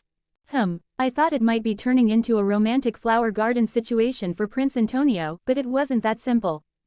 Rather than a heart-fluttering, "I'm starting to see you differently after you saved me" situation, it was more of an, "I have no choice but to repay this debt I owe you" situation. Well, Agnes was the most difficult to pursue in the original story, anyway. She wasn't the type of heroine who would fall for someone just because they saved her life once or twice. To make her fall in love, You'd either need to save her life 5 or 6 times or solve some massive incident that would change her whole life. First, I needed to reduce the burden Agnes felt towards Prince Antonio. Well, Prince Antonio getting hurt isn't your fault, Lady Agnes. I'm sure Prince Antonio doesn't think he got hurt because of you either. But, if only I had judged the situation a bit better. You did brilliantly by responding immediately to a situation where you didn't even know if a 3-headed hydra or something else would appear. And if you hadn't made that quick judgment, wouldn't there have been an even greater sacrifice than Prince Antonio's arm? That's true, too, thanks for saying that, Lilith. My words seemed to provide some comfort, as her troubled expression softened a bit. Now then, how should I guide the relationship between Agnes and Prince Antonio? To be honest, it wasn't like I was actively supporting Agnes and Prince Antonio's romance because I wanted to. Agnes, one of my only 2 friends, didn't necessarily need Prince Antonio by her side to be happy. But in the current situation, the person most likely to make Agnes happy in the future was, no matter how I thought about it, Prince Antonio. After all, I had seen Agnes's old maid solo ending countless times in my previous life. While characters like Natalie, Seraphine, and Luke had other men they could end up with if they didn't end up with the hero, some characters like Agnes and Sarist would end up with this kind of solo ending if they didn't end up with him. Especially in Agnes's case, because of that difficult personality of hers, there really was no man who would take her at all. Plus, there was the added evaluation from her rather strict family home. First of all, among men of higher status than Agnes, there were almost none who would actively approach a woman with such a troublesome personality. Also, any man who wasn't a noble who actively approached Agnes wouldn't be accepted by her. More precisely, the Elizabeth family, which had designated Agnes as their heir, would adamantly prevent it. As a result, Agnes's predetermined future was to grow old without any relationship with men, unable to find a suitable match until the end of her life. Even the hopeful pure love route with the hero or the route as a member of his harem were both impossible in the current situation. In that sense, Prince Antonio wasn't from a family bad enough for the Elizabeth family to reject, and he was also the only noble, specifically, royal man who could accept Agnes's troublesome personality. Even so, it's too sad to grow old lonely in a magic tower without any relationship with men throughout her life.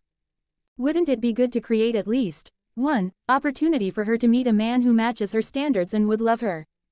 Seeing how he unhesitatingly offered his arm in Agnes's moment of crisis, it seemed he wasn't approaching Agnes with any ill intentions. Prince Antonio was already completely smitten with Agnes, so if I could just arrange an opportunity for them to get closer, their relationship would surely work out well. Anyway, Lady Agnes, you're planning to take care of Prince Antonio for 3 days, right? Well, for now. In that case, wouldn't you need my help? For example, you could pick up some knowledge about how a female servant should take care of a male employer. Huh, you haven't forgotten, have you? That I'm a dead maid of the Blackwood family and Ethan's former exclusive maid. That's not really something to be proud of, is it?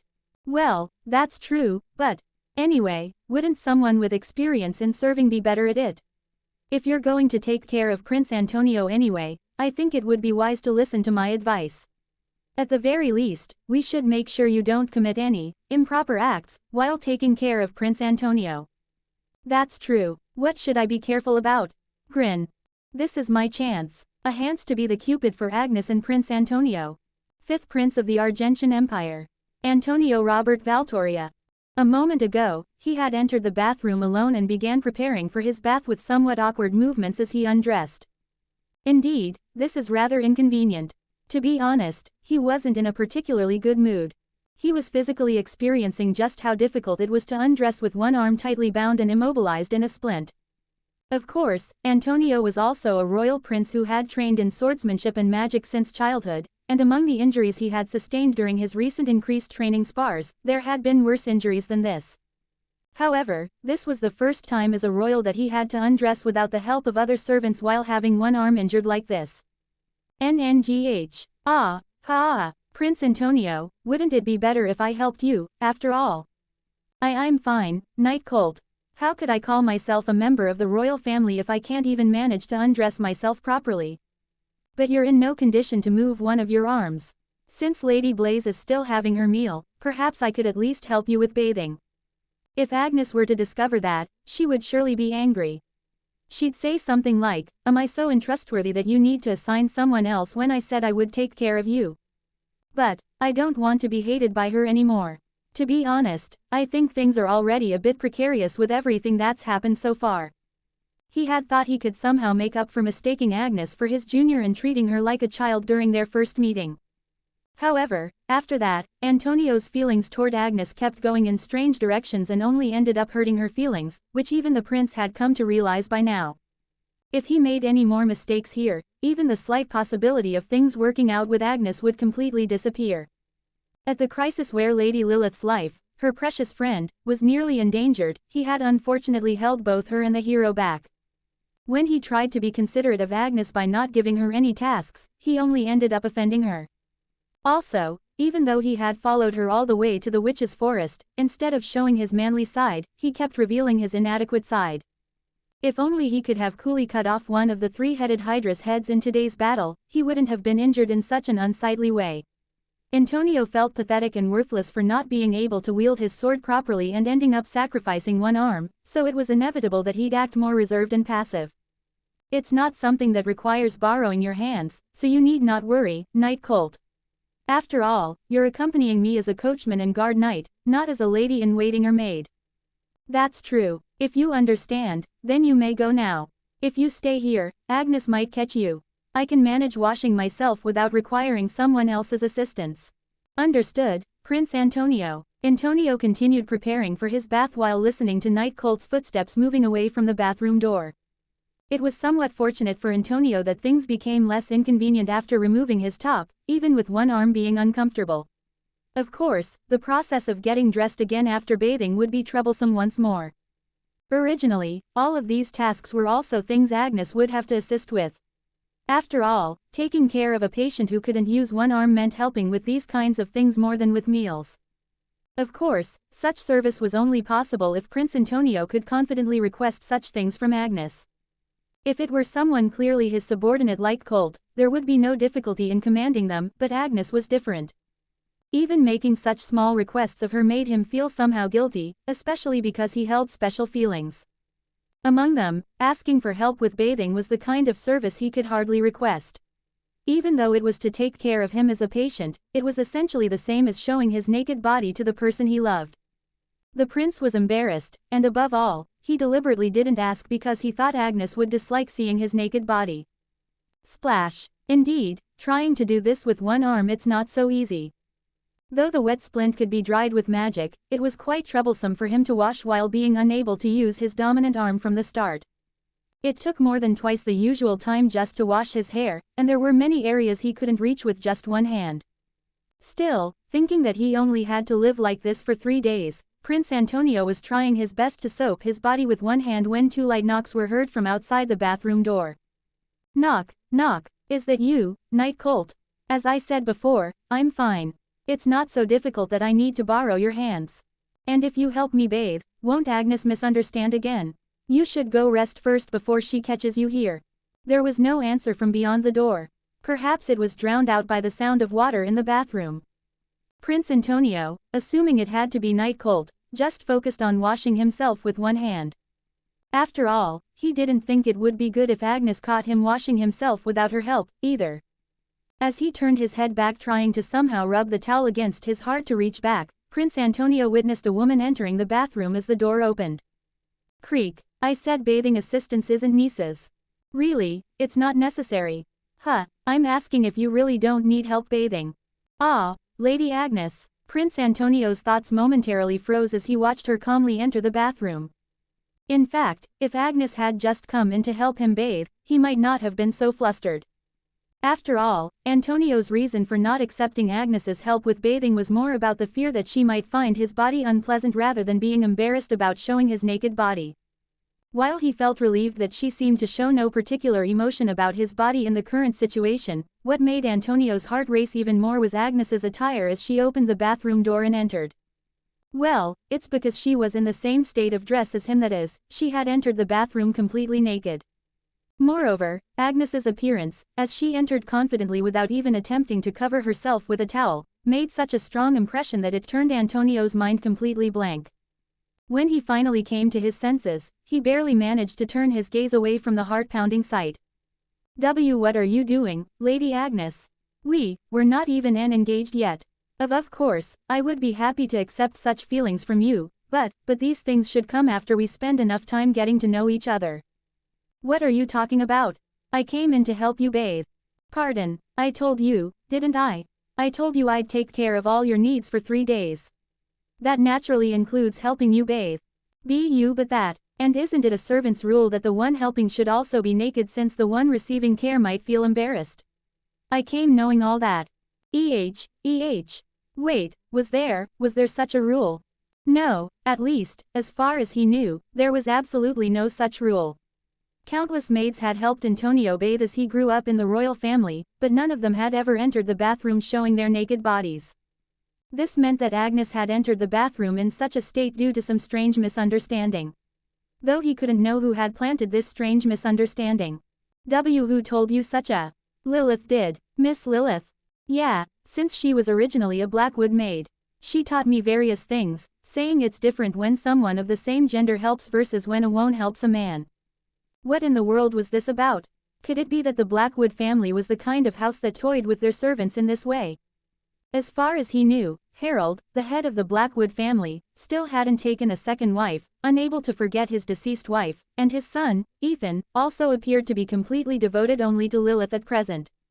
Could it be that they were able to maintain such attitudes because they had actually been satisfying their sexual desires in such a sinister way behind the scenes?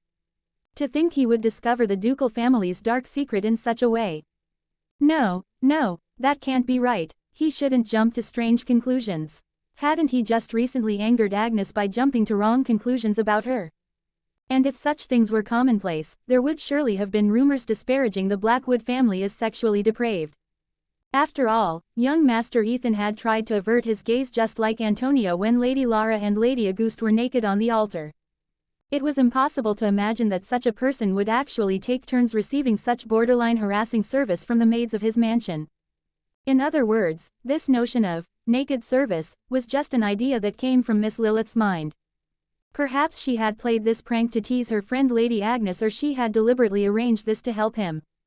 However, no matter how much he thought about it, he couldn't understand why she would do such a thing. What benefit would she gain from supporting his relationship with Agnes? Isn't this right? Pardon, don't tell me this isn't right. Was I supposed to come in dressed like when someone of the same gender helps? Agnes's voice reached Antonio's ears with a hint of anger about to surface. If he were to say here, no, you don't enter naked even when helping with bathing, the consequences would be obvious. Not only would she be angry at Lilith for deceiving her, but she would also feel shame for this act that she had done without thinking, believing it was just, providing assistance, and her relationship with him would become even more distant. Therefore, there was only one answer Prince Antonio could give in this situation. After all, it wasn't like Prince Antonio disliked this situation either. Why, you're not wrong, Lady Agnes. Really? Why, yes, when a female servant helps a male employer bathe, it's correct for the servant to be naked themselves so the employer won't feel embarrassed. Of course, Lady Agnes, being a noble, you didn't necessarily need to follow this, but it's not wrong, so you don't need to feel embarrassed or angry. That's fine, then. If I have to do it anyway, it's better to do it by the rules. And this is a better way to repay my debt to you. As Agnes whispered these words behind his back, Antonio's heart began to race wildly. I'll just help wash the parts you can't reach. That's good enough, right? You wouldn't want more than that either, I assume. Oh, of course, Lady Agnes. Endure it, somehow, endure. He had to act as if this situation was perfectly normal, as if this was just bathing assistance, and that he wasn't having any inappropriate thoughts at all. Prince Antonio focused on Agnes's hands as they began to wash his back while desperately trying to suppress his rising desires that threatened to surface. In his head, he repeatedly expressed his gratitude to Miss Lilith for creating this situation. Making Agnes help bathe Prince Antonio while naked was an act one enabled with some calculation. It wasn't about teasing Agnes or anything like that. I just purely thought this would be the most effective method. Agnes is easy to handle if you just make her think she's following proper principles. First of all, Agnes was someone whose standards became quite lenient regarding things she categorized as something that needs to be done anyway. Naturally, no normal woman would like to show her naked body to an unrelated man, but just by adding the condition that it's necessary for helping with bathing, those boundaries would lower considerably for her type of personality.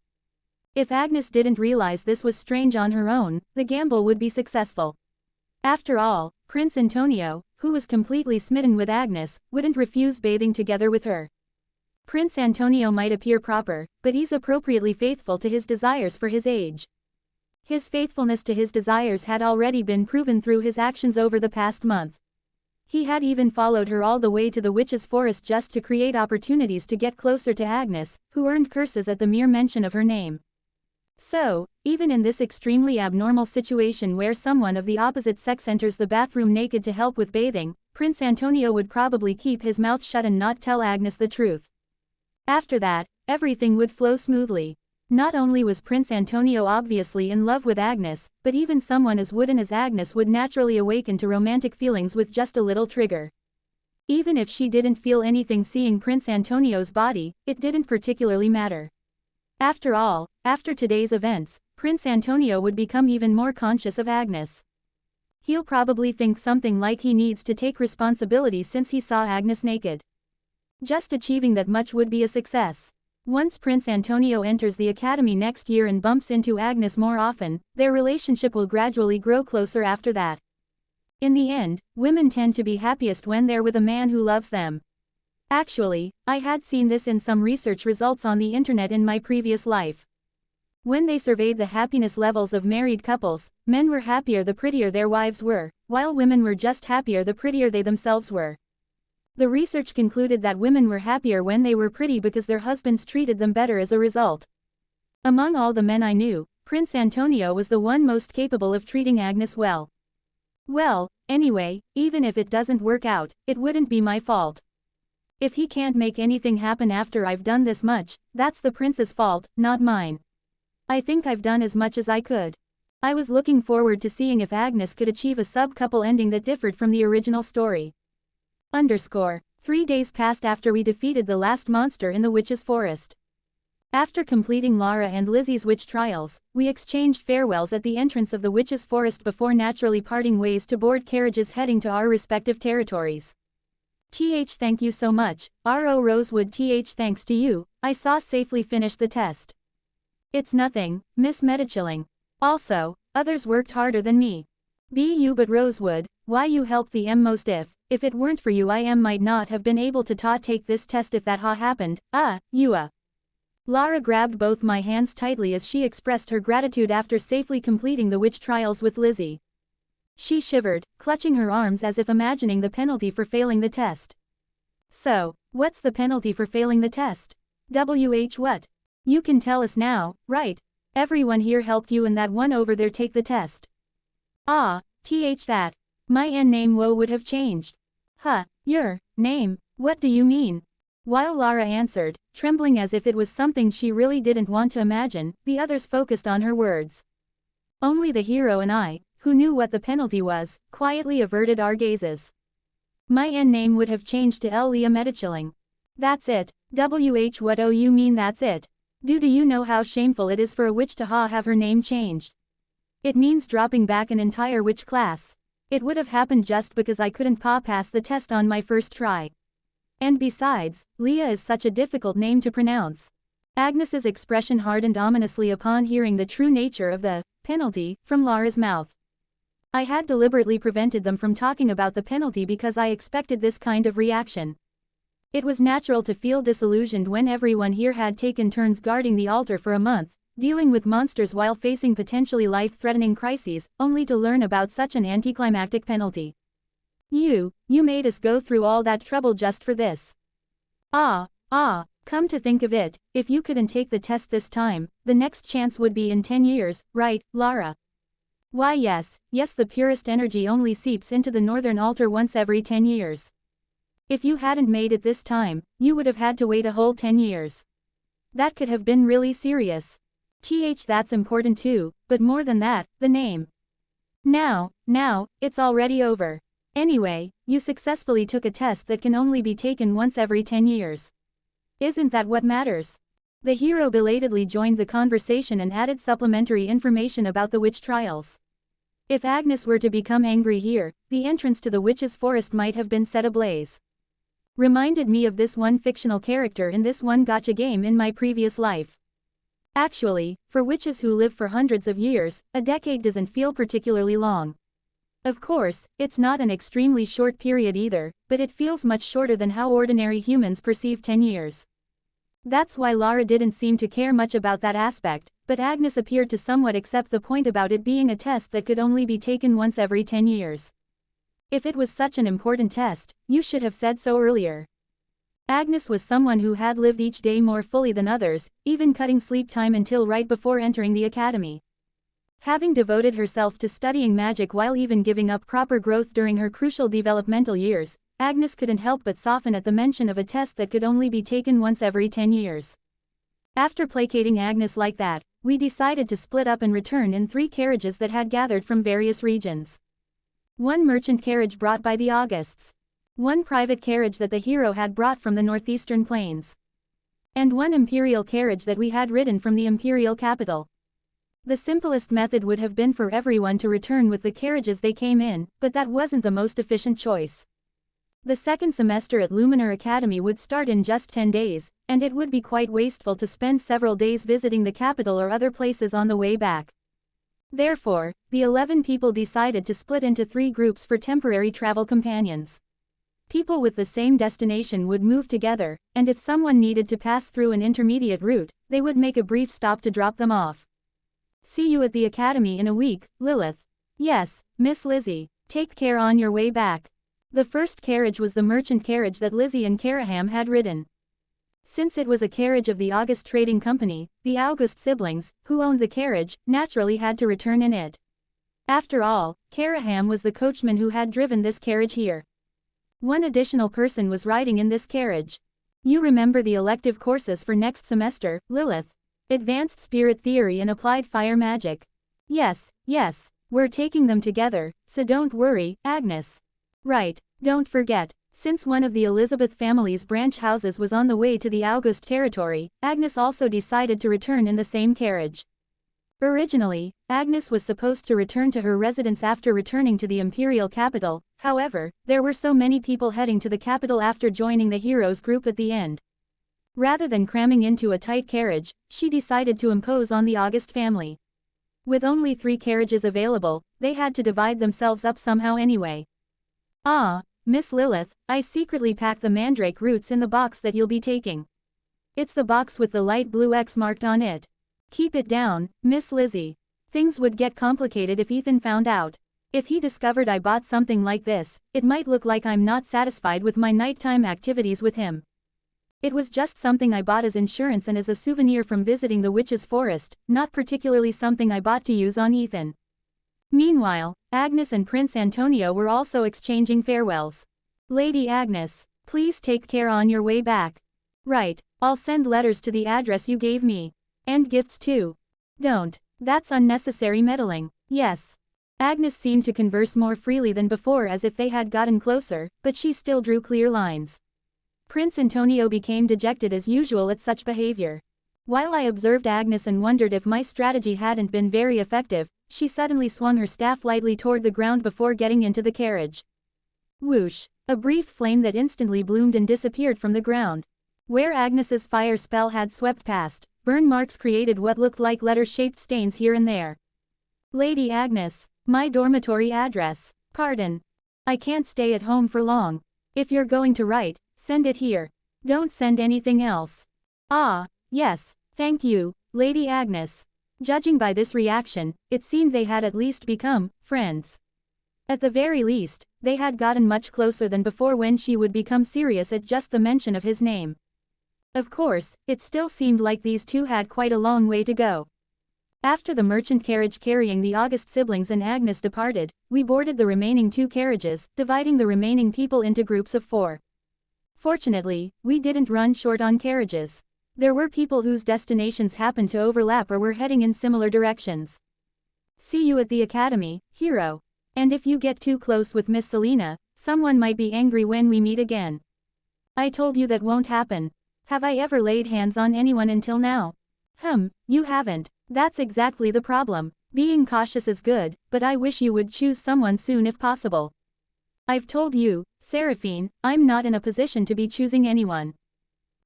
That's right. You shouldn't force the hero to choose. Right, you shouldn't do that. This is why mother warned me not to fall for popular men. Sigh. Seraphine boarded the carriage bound for the Imperial Palace with a soft sigh, along with Sarist, who was also taking the same carriage as she also had business in the capital. Watching from the side, I almost blurted out something about this being ridiculous, but I somehow managed to hold it in. So this is what it feels like to watch a harem protagonist from the sidelines. Please give my regards to Lady Agnes, Miss Lilith. You were just talking to her, Prince Antonio. Well, even so, after Prince Antonio, who had somehow gained a more relaxed expression, boarded the carriage, Night Colt drove the three of them toward the imperial capital. The last carriage to depart was the carriage with the remaining 4 people. It was a somewhat peculiar combination of the hero, Selena, and Ethan and me. Sorry for imposing. No matter how I think about it, the distance to the Blackwood estate is definitely not walkable. It's fine, it's fine. The Blackwood estate is along the way to the World Tree Forest, anyway. Don't think of it as imposing and just relax. Though Ethan probably wasn't happy about having to travel with the hero, he wasn't shameless enough to complain when he was getting a ride in someone else's carriage. If it weren't for the hero's consideration, we would have had to cram 6 people into the imperial carriage to return to the capital, then spend another day traveling from there to the Blackwood estate. By that point, our summer vacation would have been practically over, and we would have barely had time to stop by the Blackwood mansion before returning to the academy. Anyway, we returned to the Blackwood estate over 3 days with this group of 4. The hero and I took turns driving the carriage. Nothing particularly special happened during those 3 days. We encountered a group of monsters on the first night of camping, ran into bandits on the second night, and gained lots of XP, but not quite enough to level up. Something noteworthy was that before departing from the Witch's Forest, I became the recipient of the Witch's Pendant, instead of the hero, which was a minor issue. Less than Miss Metachilling. What is this? Greater than. Less than it's our clan's pendant. See, since you helped us so much this time, greater than. Less than the hero and others helped more than I did, greater than. Less than but I want to give it to you, Rosewood Place, please accept it, greater than. Less than all right, thank you for the gift, Miss Metachilling. Greater than. Less than why yes, thank you for accepting it. Greater than. That's roughly how the final reward for the Lara's Secret event ended up in my possession. Of course, I didn't intend to keep it, so I tried to pass it to Gyungwajogigigwat during our first shift change, but he refused. He said it wouldn't be right for him to take someone else's gift. Less than it's a gift given to you. How would Lara feel about me wearing something meant for you? I don't particularly need it, so just use it yourself. Greater than. Less than but isn't the Witch's Pendant endgame equipment? Without this, you won't even have an item to use in the final boss fight. Greater than. Less than I have the necklace from Lilia, so it doesn't matter. Besides, when I asked for your help this summer vacation, it wasn't because I wanted double rewards, but because I wanted to help both Lilia and Lara. I wasn't aiming for rewards, so I have no regrets. Greater than. Less than well, fine. Don't say anything about regretting this later. Greater than. And so, I ended up with this piece of endgame equipment, the Witch's Pendant. Since it had good stat bonuses, I decided to keep it for now. It seemed that accessories would provide their effects just by having them in your possession, without necessarily wearing them.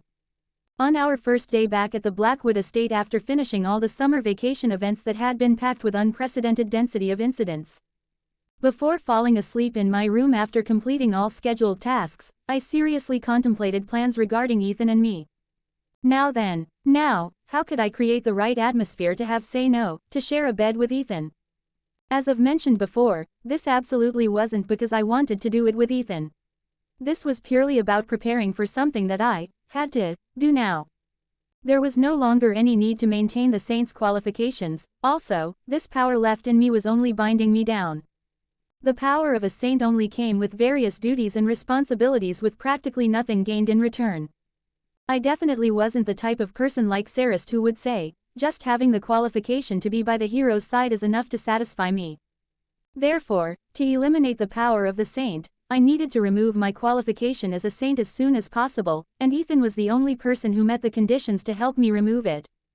Things like getting rid of it through self-pleasure, or throwing away my first experience with some other man, were absolutely unacceptable acts for my pride as someone who was a unicorn in their previous life. The problem is the situation. I need to create a plausible and natural situation. I couldn't just barge into Ethan's bedroom without any excuse. That would be behavior unbefitting a unicorn no matter how you looked at it. I wanted to lose my virginity through a pure love route, not in a situation where I act like a woman in heat, desperate for sex. I rejected the idea of Ethan misunderstanding me like that. If only I had that suspicious tea we used at the annex. With that, I could have naturally induced the mood to do it once, but sadly, I had drunk it all then. I should have saved some if I'd known this would happen. The closest thing that could give a similar effect was alcohol. This had been a frequently used ingredient for reasonable excuses since my previous life. Should I ask Didmeyer to secretly get me some strong liquor? I could bring it to Ethan suggesting we have a drink together, then subtly act drunk and disheveled until I collapse, and maybe then Ethan wouldn't be able to resist his desires and would try to join bodies with me. I briefly entertained this thought but rejected it not long after. Using alcohol for seduction didn't seem like a good method for various reasons. It might be different if we had already crossed that line once, but using the power of alcohol for my first experience was a method that made me hesitate as a unicorn. There was a possibility that I wouldn't properly remember that precious first moment that a virgin should absolutely cherish, due to the effects of the alcohol. Also, somehow, Ethan of late seemed like he would just cover me with a blanket saying sleep well, rather than pounce on me even if I were drunk and disheveled, so that plan was cancelled. If I were treated like that, I probably wouldn't be able to get up for a while due to self-loathing. To begin with, it doesn't make sense for a servant to ask their employer to have a drink together. It would be an act of insubordination in many ways, so this option was also rejected. Then, among the remaining options, there was only one decent excuse left. I guess all that's left is offering it as a reward for Ethan winning a spar. I could use the excuse of offering myself as a reward for Ethan's victory in a spar against Harold. This would probably work as a sufficiently plausible occasion. After all, I had often given rewards like my chest or other acts as rewards for victories against Harold. Moreover, it was currently summer vacation, so Harold was staying at the mansion, meaning Ethan could have multiple spars a day if he wanted.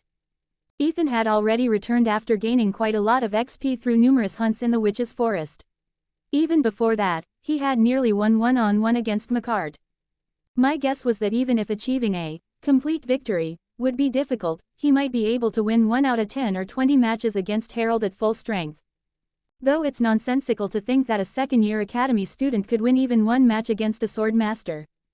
Conversely, because it's nonsensical, it would be worth such a reward. Even if I said I would give him my first time as a reward for defeating his father, Ethan probably wouldn't find it strange, either. There are 5 days left before we return to the academy. Somehow, I need to make Ethan win against Harold in their spar within 3 days. There was no way I could return to the academy still carrying these troublesome saint powers. Though I said I needed to make Ethan win in a duel against Harold, there was actually very little I could do to help him from my position. After all, it was Ethan, not me, who would be crossing swords with Harold. Also, since this was a sword-only duel without support magic, I had absolutely no means to intervene in their exchange of swords. The most I could do would be to say to Ethan, how about sparring with the master while staying at the mansion? But in the end, even this proved unnecessary. Being more diligent than necessary, Ethan had already started earnestly sparring with Harold from our first day back at the mansion without me having to tell him. Clang, clang, clang, ha, ha, ha. This was a clash between Ethan and Harold that I had seen countless times both at the Blackwood estate and at the academy. Even to someone like me with little expertise in swordsmanship, it was a clear exchange of incredibly fast sword strikes. One was a sword expert who had fully awakened a month ago, and the other had long been a sword master, so it was natural. Their speed really is impossibly fast no matter how many times I see it. As impressive as Ethan's dual swords were, what was even more impossible was the speed at which Harold's sword moved. The way he deflected both of Ethan's swords with a single blade made me wonder if he wasn't somehow cheating, the speed was so incredible. Of course, wielding 2 swords doesn't necessarily mean you can strike twice as fast. But even accounting for that, there was no denying that Ethan's swords moved at a remarkable speed. Harold, who parried those two swords without changing his expression, was just insane. I was going to tell him if I spotted any weakness, but that's not going to work. These weren't gaps I could spot in the first place. Even if they existed, they would only be visible if you could split a second into about 20. Above all, if there were gaps that I could spot, there was no way Ethan wouldn't notice them while crossing swords up close. Also, at the sword master level, he was probably getting stronger slowly but surely, even during this exchange of swords. This meant that even giving hints in advance probably wouldn't have even the slightest effect on the spar. Ethan had crossed swords with Harold as many times as Harold had crossed swords with Ethan. Like it or not, they were father and son who knew best how to deal with each other. In the end, all I could do was hope that Ethan would do well in the spar on his own. After all, that was currently my best way to create a plausible excuse to join bodies with Ethan. It seems impossible to weaken Harold. Is stirring up Ethan's motivation really the only method I can use somehow? It might be a bit strange for me to say this, but there are things like awakening through the power of love. This was actually a common theme in the original game. Well, that was natural since Luminar Academy was an adult academy harem game. I had seen something similar when he saved me from Macart before, and when he fought the Kraken of the Abyss. In other words, awakening through love wasn't impossible even for non-protagonists. Since it was confirmed that Ethan loves me, it was enough to make me think that just giving him some motivation might somehow produce results. Besides, Harold tends to go a bit easy on Ethan, anyway. Actually, if they were fighting at full strength, it would be historically inaccurate for a sword expert and a sword master to exchange swords for this long. That meant Harold was deliberately maintaining just enough of a skill gap to help Ethan grow. If Ethan could momentarily close that small gap, he could achieve victory against Harold. After all, winning even one match that way would still count as a victory. As I was thinking this, one of Ethan's swords was deflected by Harold's blade, and this spar ended in Harold's complete victory once again. Clong. Ha, ha, ha. Let's end here for today. Good work, Ethan. Thank you for the match, father. Unlike Harold, who had barely broken a sweat, Ethan collapsed to his knees on the ground. Your stamina has increased considerably. Judging by the heavier force I felt in your swords, it seems you weren't just playing around with your lover during the break. There were some incidents. However, your sword path seems slightly dulled compared to before, so today, finish your training after practicing each of the 4th level basic forms of Blackwood swordsmanship once. Understood, father. Ethan rose from his knees, dusting them off as he answered. He truly was second to none when it came to diligence. At this rate, he'll spend all 3 days just getting a feel for dueling again and our summer vacation will be over. Well, to be honest, it wasn't like I absolutely had to accomplish my goal during summer vacation. After we returned to the academy, we would continue our life of cohabitation whether we liked it or not, and there might actually be many more natural opportunities there than at the Blackwood mansion. In fact, Ethan and I had experienced quite a few such situations since we slept pressed against each other every day. We had done various intimate acts with various excuses, even on days when he hadn't won a match against Harold. Still, since it's my first time, kisses, chest fondling, fellatio, those were acts I could give even without proper rewards, by my standards. But sex, I wanted Ethan to properly earn my first time since becoming a woman's body through a proper process. If he simply succumbed to desire and pounced on me, that would be somewhat lacking. Well, since I needed to lose my virginity as soon as possible, I would accept it without much resistance even if he did pounce on me that way. Still, isn't it normal for a woman to wish that her first time would be special? Well, no, it's not like I care about such things as a woman, I just want to create a situation without regrets. It would be good for Ethan, too. As a swordsman, there would be a certain satisfaction in proudly claiming me as a trophy after defeating his father using his full strength for the first time. If the hero heard what I was thinking now, he'd probably tease me saying something like, "What kind of troublesome woman are you?" But this was like my last remaining pride. I guess that's the only way to stimulate Ethan after all. There was no surer way to spark a desire for achievement than stimulating lower body desires. In fact, this was the method I had used most often in the process of raising Ethan until now. 5 o'clock in the afternoon. The Blackwood Mansion's main bath.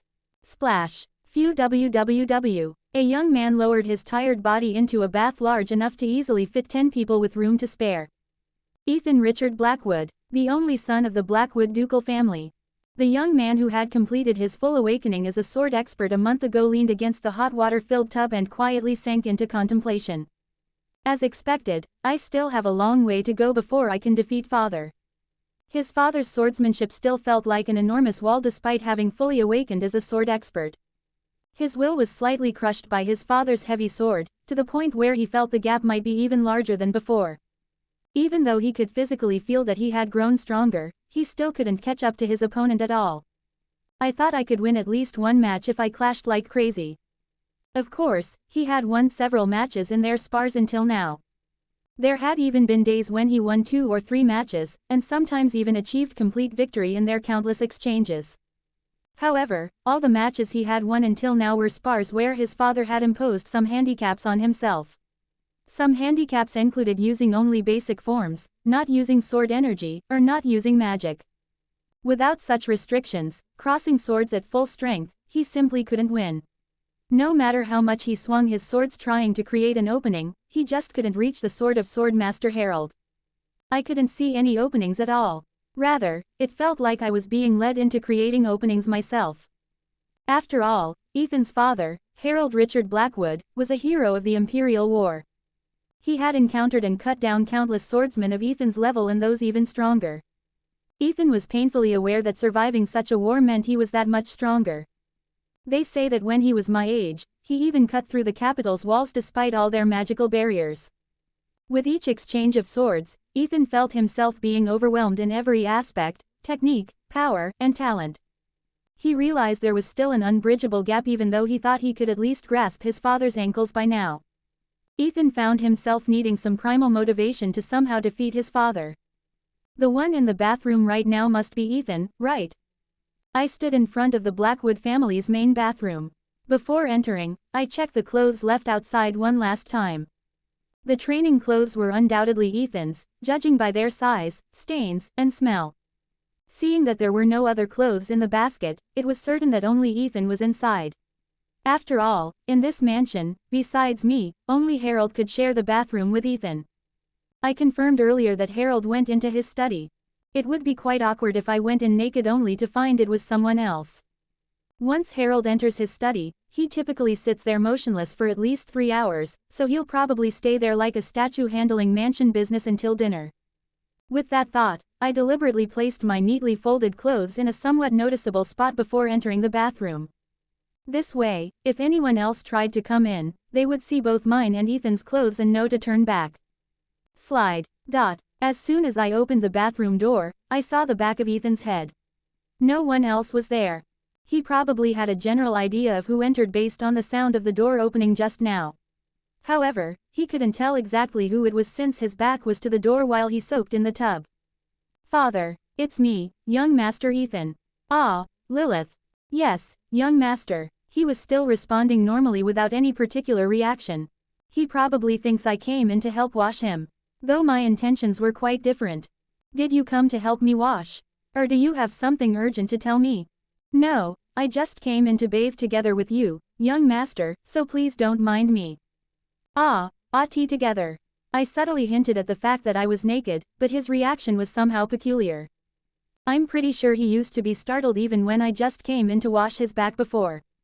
While I was happy to see this kind of reaction, it also gave me a somewhat mixed feeling. So now he's completely comfortable with me joining him in the bathroom, is that it? His attitude seemed to suggest that since we'd done everything including kissing and seeing each other naked, sharing a bathroom was now just a mundane thing, which slightly upset me. Well, even though I was upset, there wasn't much I could do about it except complain in my heart.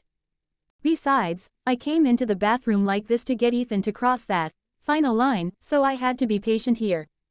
Scrub. Rub. Shish, should I leave first if you're uncomfortable, Lilith? Didn't I say I came in to bathe together with you, young Master Ethan? Are you thinking of leaving me here alone?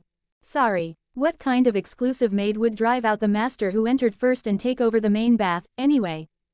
After deliberately making the sound of washing myself clearly audible, I quietly slipped into the tub but opposite Ethan. Splash. Water hit the floor as it overflowed from the tub with the slightly raised water level. Ethan, sitting across from me, strangely avoided my gaze. His face was flushed enough to be noticeable even from this distance. There's no need to be shy about nudity at this point, is there? Lilith, are you trying to seduce me right now? In a way, you could say it's seduction. Though I didn't come here to say something like I want you to take me right now, young Master Ethan. Take you. It's not like I've ever forced anything on you. Yes, that's true. That's why I trust you even now. That even if I show off my physical beauty naked in front of you like this, young Master Ethan, you will maintain self-control and not hastily take me. Ethan quietly moved his hands toward his lower body, not knowing what to do. I deliberately avoided looking at that area while pretending to continue the conversation casually. Young Master Ethan. Ah, yes, Lilith. Do you perhaps remember about 2 years ago, when I first gave you a reward? By reward, you mean that? I mean when I allowed you access to these breasts of mine, back in those immature days. Splash, splash, I remember, so you don't have to wave them in front of me. Ethan turned his gaze away from the ripples created by the two masses of fat as he recalled the memories from 2 years ago. Then, do you also remember the condition I set for allowing this? If I won one match in a sword duel against Father, you'd let me touch them. You remember well. I was wondering if you might have forgotten the conditions, seeing how you freely put your hands on them these days without any conditions. That was half because you seduced me. Yes, and half because you couldn't control your desires and took the initiative, young master. His quiet response suggested that Ethan was somewhat aware of it, too. Lately, the frequency of our physical intimacy without meeting the condition of victory against his father in a duel had been increasing. Of course, I wasn't really one to talk since I'd been indulging all of Ethan's whims, but still, one's first time is something meaningful. I hoped he would remember the significance of when I first allowed him access to my breasts. Lilith, you said you were attracted to strong men. So that's why it started with you saying you'd allow at least your breasts if I could win even one match against Father, the strongest in the Blackwood Mansion. Right. That's correct. I'm glad you remember it properly. In this case, not remembering would be the problem. After all, it was because you said that I started swinging my sword with real determination. Thanks to you, I reached a level one couldn't have imagined before. I'm truly grateful for that. Well, while today's duel was against Harold, Ethan's skill objectively wasn't lacking. Rather, compared to other students his age, he was improving at an incomparably fast rate. He probably knew this best himself. He was already at a level where no one could match him in the swordsmanship department except for the hero, Youngwajogyagigwat. He always maintained a slight advantage in win rate against the 3rd to 5th ranked students. Since he awakened as a sword expert this summer vacation, the gap between him and the remaining non-hero students would only widen further. It only appeared overwhelming because his sparring partner was Harold, the Empire's youngest sword master who had broken all sorts of records. At this point, even if you brought Youngwajogyagigwat instead of Ethan, he would easily be forced to kneel before Harold. That's why my request to win, even one match, without any restrictions might seem unreasonable to Ethan. If I was going to make such an unreasonable demand naturally, I should also talk about a definite reward that could ignite his motivation. What I said to you back then, young Master Ethan, wasn't just an excuse to maintain my qualification as a saint. I was truly attracted to strong men, or more precisely, to seeing you, young Master Ethan, gradually transform into a strong man. That's why I sincerely wish for your next victory. A victory where you win even one match against Master Harold, without any handicaps or restrictions. There wasn't much change in his expression up to this point. Until now, it was just verbal encouragement. What I was about to say next wasn't just simply words, but about a real reward, meant only for Ethan. If, young Master Ethan, you can achieve such a victory, I think I wouldn't regret giving you my everything. Everything. Yes, everything. Everything. Lilith's everything. Ethan muttered the last words I spoke repeatedly, as if enchanted. I felt like I could feel Ethan's pounding heartbeat transmitted through the water's surface, even though it couldn't possibly be audible from this distance. Perhaps it was my own heartbeat. Of course, everything from a mere maid like me might just be trivial entertainment for you, young Master Ethan. What are you saying? Lilith, you're not just a mere maid to me. A swordsman must prove themselves with the sword. If you truly have feelings for me, young master, I believe you'll show the skill worthy of taking me. This should be enough motivation. I deliberately chose to convey this message in the bathroom to stimulate Ethan's imagination more. I thought it would be more effective to say everything while showing my body, rather than just saying it with words alone. Like how adult product websites attach cross-sectional diagrams of onaholes in their product descriptions. No, scratch that. Even I thought that was too lewd of a comparison. Anyway, with this, Ethan would probably have nothing but thoughts of how to beat Harold in their next duel for a while. Of course, if you ask whether Harold is an opponent that can be defeated by willpower alone, that's not the case, but I believe Ethan can somehow make it possible. I'll be looking forward to it, young Master Ethan. I'm looking forward to the moment you proudly claim my most precious first time through your own skill. Right, look forward to it, Lilith. That's all I have to say. I'll take my leave first, young Master Ethan. Splash. I left the bathroom first, leaving Ethan, who was still in a state where he couldn't get out of the tub. Now I could only pray that Ethan would be as devoted to his desires as I thought. The day after stimulating Ethan's desires with my own form of encouragement. 3 hours had passed since the duel with Harold ended, yet I was watching in amazement at Ethan's determination as he continued swinging his sword in the training grounds, unable to leave. He really is amazing. Although today's duel again ended in Ethan's complete defeat, his determination in today's duel seemed fundamentally different. Even when Harold knocked away his sword, he would quickly pick it up and correct his stance, and even in situations where he would normally drop his sword, he kept a firm grip on it and continued swinging. His movements seemed to writhe with an almost manic desire. Perhaps moved by this passionate atmosphere, even Harold reciprocated Ethan's sword strikes for about 2 hours longer than usual during today's duel. Being a swordsman himself, Harold probably knew that intensive training would be most effective on days when motivation was high like today. Though I felt a bit sorry for Harold, who didn't know that the true nature of this motivation was actually sexual desire. Swoosh, swish, swoosh, ha, ha, ha. And even after such a duel, Ethan's sword continued to swing without rest. Despite having sparred for nearly twice the usual duration, he had actually increased his personal training time. Dinner time had long since passed, but that didn't matter. I had already told the chef to leave Ethan's meal, saying I would serve it to him myself. Ethan repeated a series of movements that looked almost identical on the surface. At first, I thought he was repeating the same movements to make up for mistakes made during the duel. But I had figured out what he was doing for a while now. Ethan was currently reducing the time it took to swing his sword in the sequence. More precisely, he was practicing changing his stance with faster, shorter movements. When he first started that movement, I think it took about 10 seconds. It was a display of continuous movements that seemed to showcase every possible motion with a sword. He had now managed to reduce the overall speed of that sequence to nearly 9 seconds. I wasn't tracking the speed of each individual movement, I just memorized the starting and ending positions. It was almost impossible to keep up with Ethan as he swung his sword 5 or 6 times in a second. One might ask what the point is in changing a 0.20 second movement to 0.18 seconds, but when these shortened speeds accumulate, the overall movement naturally becomes faster. If you can reduce the speed by just 0.1 seconds in consecutive movements, that alone can be a decisive factor in determining the outcome of a match. Or so it was written in the Luminar Academy settings. I'm not sure if it has such a significant impact on real swordsmanship. How would I know about that? Watching Ethan swing his sword so earnestly, a thought suddenly occurred to me. If I were in Ethan's situation, and Lilith had made me the same proposal, offering her body if I could win against Father, would I be able to work this hard? I'm not sure. If I were in the same situation, I would try my best in my own way, but I probably couldn't go this far. Even though I reincarnated into this world for the trivial reason of not seeing Lilith's virgin ending, in my previous life, if I had reincarnated as Ethan instead of Lilith, I don't think I could have done this much. Actually, thinking about it now, there was no real reason for Ethan to be so fixated on me. Because he lost weight and learned noble etiquette after I got angry at him when he was young. Though it might have taken some time, anyone else could have corrected that behavior, not just me. Because I believed in him when he was young and helped him find his mother's keepsake.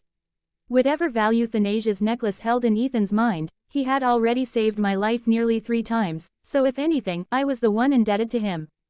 Just because I had a pretty face and large breasts. That's the most nonsensical reason. There must be countless women in this world with pretty faces and large breasts, so there was no reason to go through so much trouble for someone with a bothersome personality like me. Moreover, until Seraphine pulled some strings, I wasn't even a noble but a commoner by birth.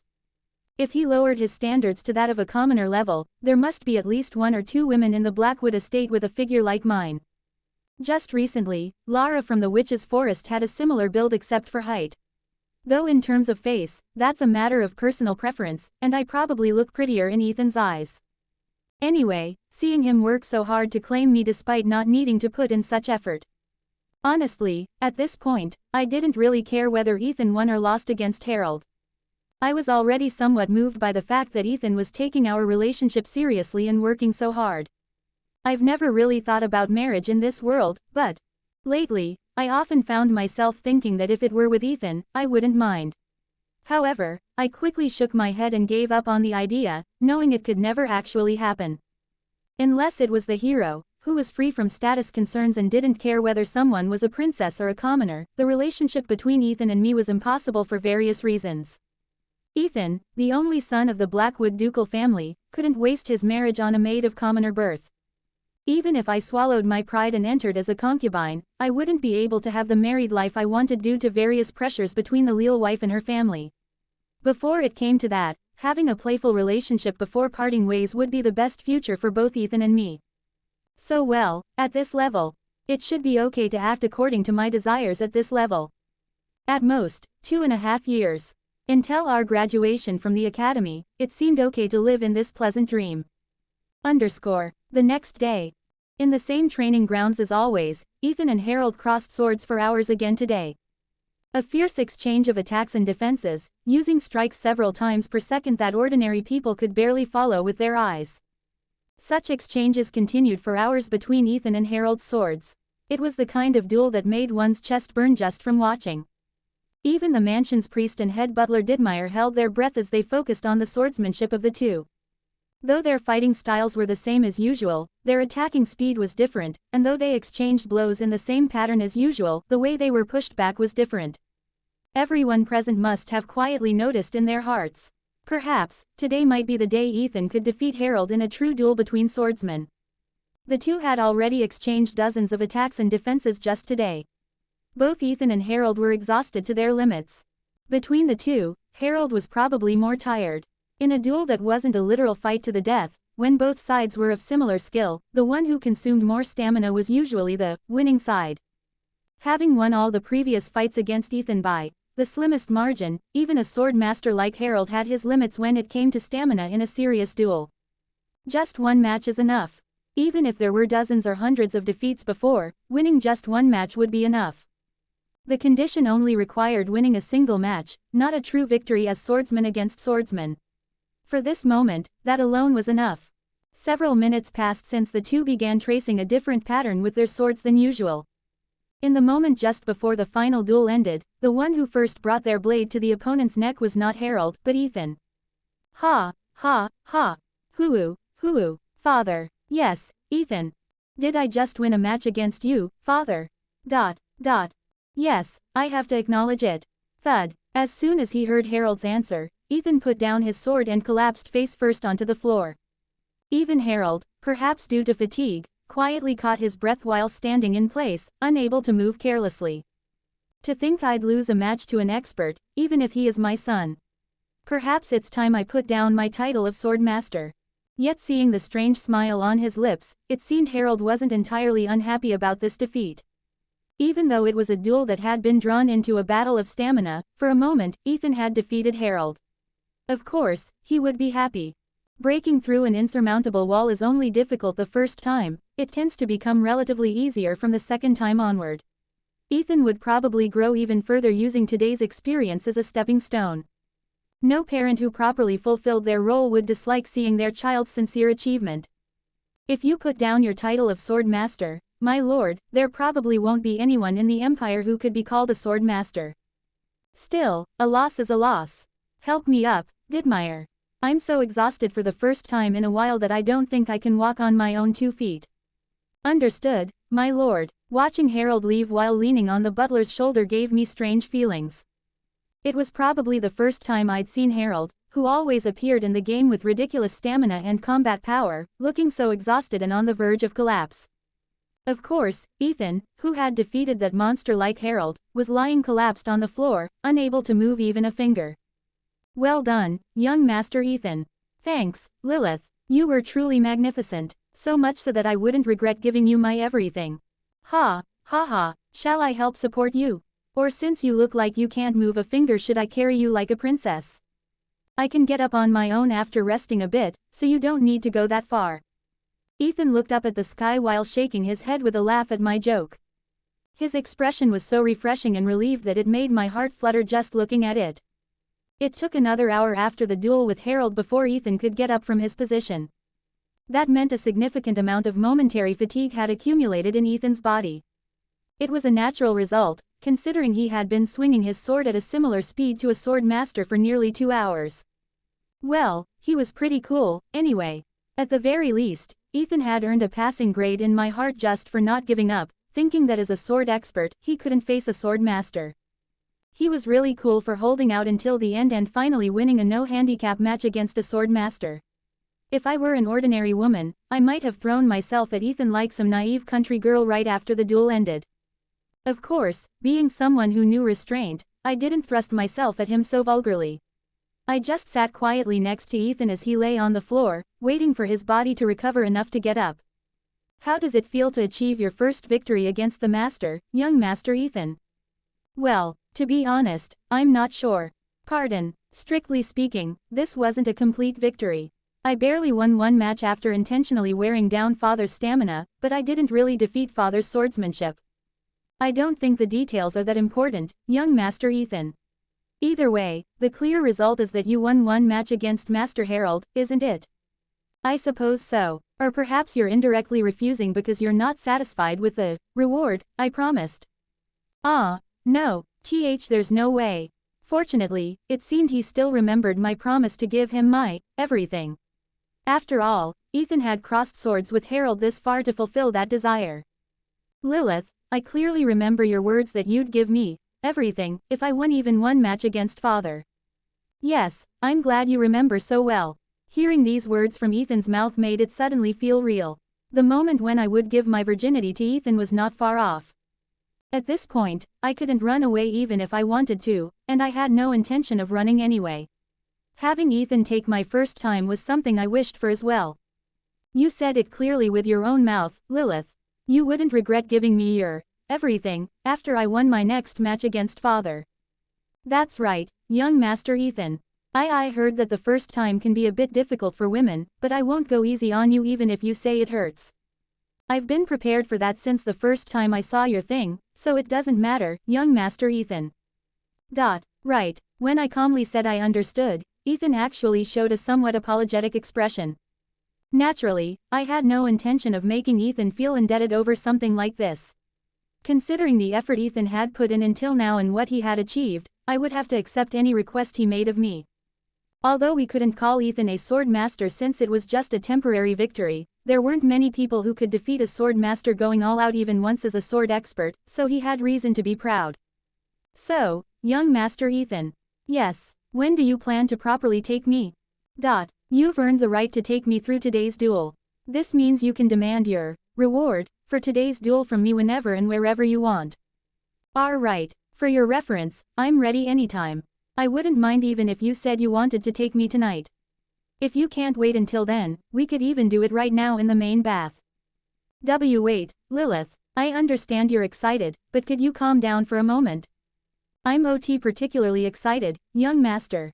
I was just thinking about when you would claim your reward. There's no need to rush this, right? Pardon, since it's going to be my first time with Lilith, I think I need some mental preparation, too.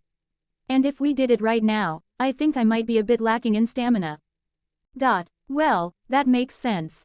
Ethan had just been going all out while crossing swords with Harold, so I could somewhat understand his excuse about being low on stamina. Even the sword master who had been Ethan's opponent was so drained of stamina that he needed Didmeier's support, so how much more exhausted must the sword expert who had matched his strikes be? We still had about 2 days left until the semester started anyway, and there wouldn't be any problem as long as we did it before then. He'd probably recover a decent amount of stamina after a good rest today. Since he won a match today, they probably wouldn't continue the duels tomorrow, so a fully recovered Ethan would have energy to spare. At that point, he'd probably try to take me without me having to do anything. Just endure for one day, just one day. In just one day, I could get rid of this troublesome virgin label and be free from a saint's obligations. So, I planned to wait just one day for Ethan to take me the next day, but sadly, this plan would not be followed. I judged that it would be dangerous to quietly wait to be taken by Ethan, as my and Ethan's first experience could happen in a slightly different way. On the evening of the day Ethan won one match against Harold in their duel. After taking some rest and getting up, Ethan acted as if he had returned to his normal routine. As if dueling his father Harold was just an ordinary thing. As if winning one match against a sword master wasn't something he considered a major achievement. I was actually a bit taken aback by how Ethan acted, as if nothing had happened at all. I hope he doesn't forget that he actually beat Harold at this rate. It would feel somewhat unfair if he so easily forgot about the victory I had promised, my everything, for.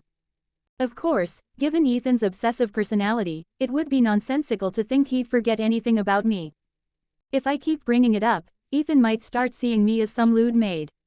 I decided to give my body to Ethan because he showed me he was willing to work hard for me, and because he kept his promise to win against Harold in a duel to claim me. It wasn't that I was particularly eager to be taken by Ethan or anything like that. Anyway, I had no choice but to wait somewhat calmly for the moment when Ethan would decide to take me. After spending the day as usual, I quietly lay down in my room next to Ethan's. I, too, would need enough rest, considering I would be taken by Ethan tomorrow. Finally, tomorrow, from tomorrow on, I wouldn't be able to call myself a virgin anymore. As a former unicorn from my previous life, I had mixed feelings about it. While it had been restrictive in many ways, one of my core identities would disappear. Though it's a bit scary to no longer be a virgin. As a former unicorn, offering my virginity to the one man I've decided to love for life, was a perfectly acceptable way to lose my virginity. In fact, there couldn't be a more beautiful way to lose it. After all, a virgin heroine's true worth is completed by giving her one-time experience to the protagonist. The value lies in maintaining one's purity to give the most precious moment to the most precious person. While I didn't care about others' views on chastity, this was my principle. With that moment just a day away, it was inevitable that my heart would flutter too much to easily fall asleep. Tomorrow with Ethan, tomorrow with Ethan, tomorrow with Ethan. Calm down, Lilith, it's just a first time, nothing more. It was just an act of love that any adult man and woman would experience. Getting nervous and excited about such a common and simple act would be unsophisticated. I wasn't some country girl experiencing first love, I was long past the age where I should be getting butterflies over something like this. When I opened my eyes after briefly closing them while lying in bed clutching my pounding heart, the scenery outside the window had changed from the dark night sky to a blue, sunny morning sky. Checking the hourglass, it was around 6:30 in the morning. I remember having trouble falling asleep because my heart was pounding so much, but it seems I ended up sleeping soundly as usual once I did fall asleep. So morning has come, after all. Thump, thump, thump. When I thought about what I had to do today, something quite different from my usual exclusive maid duties, my heart started racing madly. It would be my first experience of intimacy since birth, or more precisely, my first experience in 2 lives since I died as a virgin in my previous life. I wondered if my heart would have pounded this much if I'd had the chance to be intimate with a woman when I was a man. I could only cautiously guess that it probably wouldn't have been this intense. But I couldn't run away now. It would be too shameless to make Ethan go through all that trouble and only run away myself. So I had no choice but to accept it as calmly as possible, as if it were nothing special. If we were going to do it anyway, it would be better to do it before the semester started to avoid any potential complications. I heard the first time can be quite painful. It should be fine, right?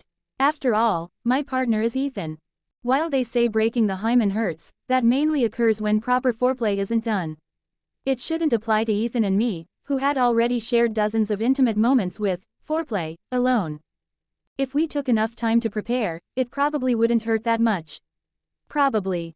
I'm a bit nervous. We'll prepare thoroughly before doing it, but isn't there a way to make it hurt less? It wasn't that I was afraid of the pain, but first times are just like that.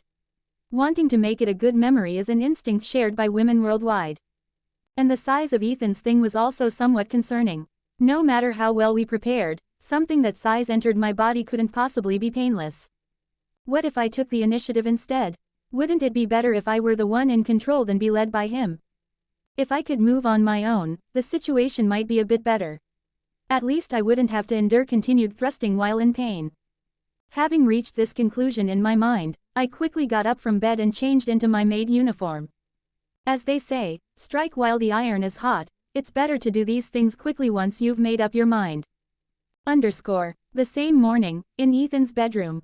So it's morning, after all. The only son of the Blackwood family, who had spent the night almost entirely awake, muttered emptily while lying in bed. To think I couldn't even sleep because my heart was pounding over thinking about my first time. What am I, a child? Even he found it ridiculous how trivial the reason for his insomnia was. Of course, there were mitigating circumstances since his partner for this first experience was his first love whom he'd had a crush on since he was very young, but it was still a somewhat embarrassing reason to admit to others. He was starting to think that maybe he should have just done it last night if he knew this would happen. His plan to rest for a day and recover his condition before embracing Lilith had already gone awry. Additionally, he had made some date plans since it would be their first time together, but given his physical condition, it seemed better to just rest at the mansion today. He needed to rest now if he wanted to recover enough stamina by evening to go through with their plans. He figured he could catch some sleep now and tell Lilith when she came to wake him up. Or perhaps the perceptive Lilith would see him sleep in deeply and let him rest longer on her own. Just as he was about to try sleeping with these thoughts, he heard a familiar voice at his door along with several knocks. Knock, knock, knock. Young Master Ethan, it's Lilith. Yes, come in. Creak. Though he found it slightly strange that Lilith was visiting about an hour earlier than usual, Ethan didn't mind too much. He had already decided to spend the day resting in bed anyway, so it was better to let her know this fact as soon as possible. You're up early, young Master Ethan. Yes, somehow. Ethan couldn't bring himself to admit that he had stayed up all night. Saying that would be tantamount to indirectly confessing how much he had been anticipating their first time together today. He could have honestly said it if it were any other maid, but he just couldn't bring himself to tell the truth to the woman he had feelings for. Lilith. Yes, young Master Ethan. I'm thinking of sleeping in a bit more today because I'm tired. Could you tell the kitchen to skip my breakfast? You don't need to worry about that, I've already taken care of it. I see. As expected of Lilith, While Ethan was still processing the strangeness of Lilith having already conveyed the message he had just thought of this morning, his exclusive maid brazenly began to undress while continuing to speak. And you don't need to worry, no other maids or servants will enter the room for about 4 hours. Russell. Wait, Lilith. Yes, young Master Ethan. What are you doing? Why are you suddenly taking off your clothes? Well, what do you think? The answer to why she was doing this was too obvious to respond to. He couldn't possibly not know, since it was the same reason he had desperately fought in the duel against his father. You know very well what young men and women might do alone in a room with their clothes off, don't you, young Master Ethan? But it's still morning, Lilith. Usually, these things are done in the evening or at night. It's the morning after you've had plenty of rest, young Master. I believe you've sufficiently recovered from yesterday's duel with the Master during the night. Unfortunately, he hadn't recovered at all. If anything, he was even experiencing some muscle pain. Muscle fatigue typically sets in more seriously several hours after the activity rather than during the moment of exertion. However, either knowing or ignoring his condition, Lilith calmly removed her maid uniform and quickly stood in just her underwear. How is it, young Master Ethan? How is what? My attire. Isn't it a bit different from usual? Indeed, Lilith was wearing underwear quite different from her usual style. While she was wearing black underwear matching her stockings as usual, the design of the underwear was considerably different. Instead of the plain black underwear provided by the mansion to the maids, it was adorned with lace embroidery that made it look somewhat erotic, no, somewhat more elegant. It is a bit different. When did you buy such underwear? I made it myself. It wasn't as difficult as I thought once I tried. Why, you made it yourself? You made that? Yes. I thought there might be an occasion to use it someday. And it seemed that today was that day, so I wore it for this moment, young Master Ethan. You could call it battle lingerie of sorts. Battle lingerie. Lilith smiled at him nonchalantly, as if asking if he liked it. Her slightly roughly knitted underwear seemed almost deliberately designed to be somewhat see-through, making her appearance in underwear feel even more erotic than if she were naked. Gulp. I'm glad you seem to like it. Ethan's heart started pounding like a carriage tumbling off a cliff as Lilith responded with a smile and a reddened face. It was a dream-like moment he had imagined since he was very young. Despite his intense fatigue, Ethan's body automatically responded to Lilith showing such beautiful yet erotic gestures before him. Lilith. Yes, young Master Ethan. Are we really going to do it now? Are you thinking of running away after making me embarrass myself this much, young Master Ethan? I didn't say anything, you just started undressing on your own. But since you didn't stop me, that means you potentially agreed to it, young Master Ethan. He had simply missed the timing to stop her because he was flustered by the unexpectedly bold underwear she wore, but Ethan couldn't bring himself to argue back as it seemed too pathetic to say such things out loud. Lilith, I feel a bit bad saying this after you've come this far. As I said earlier, I'm tired and was thinking of sleeping more. So could you please wait until evening if possible? It's fine, young Master Ethan. You can just lie still, and I'll take care of everything. No, that's not the issue. Swoosh. And unlike you, young Master Ethan, your young master seems to have a different opinion. Ethan's lower body expressed its feelings while quietly rising beneath the blanket that Lilith had mercilessly pulled away. Having been caught with evidence that his desire had overcome his fatigue, Ethan couldn't bring himself to refuse Lilith's touch on his body. Lilith completely dominated Ethan's lower half. Lick, ha, MMPH. Lick, ha, MMPH, ha. Listening to the lewd yet sweet sounds rising from his lower body, Ethan focused solely on trying to keep his composure. The sensation of Lilith, his first love and the only woman to whom he had given his heart, licking his member like it was a giant lollipop was so intoxicating that he felt as though he'd climax at any moment if he lost control.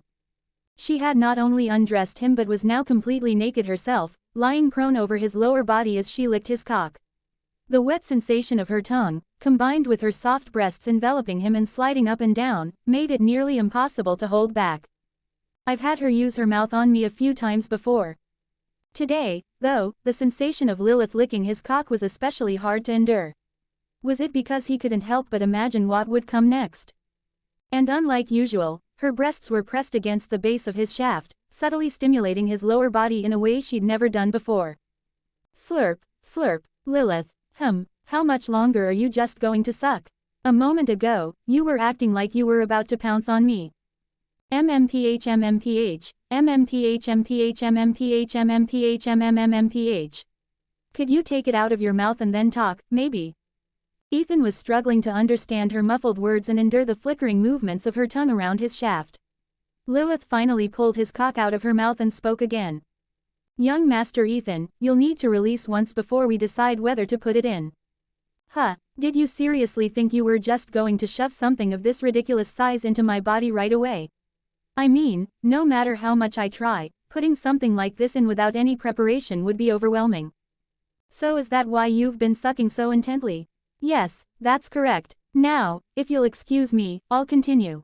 With that, Lilith lowered her head back down to his lap and began sucking on him again. Ethan couldn't help but feel a little dumbfounded at how she had unilaterally decided he'd release once before they'd even begun. Still, he couldn't argue against her logic. Never thought she'd announce her plan to make me come before we even start.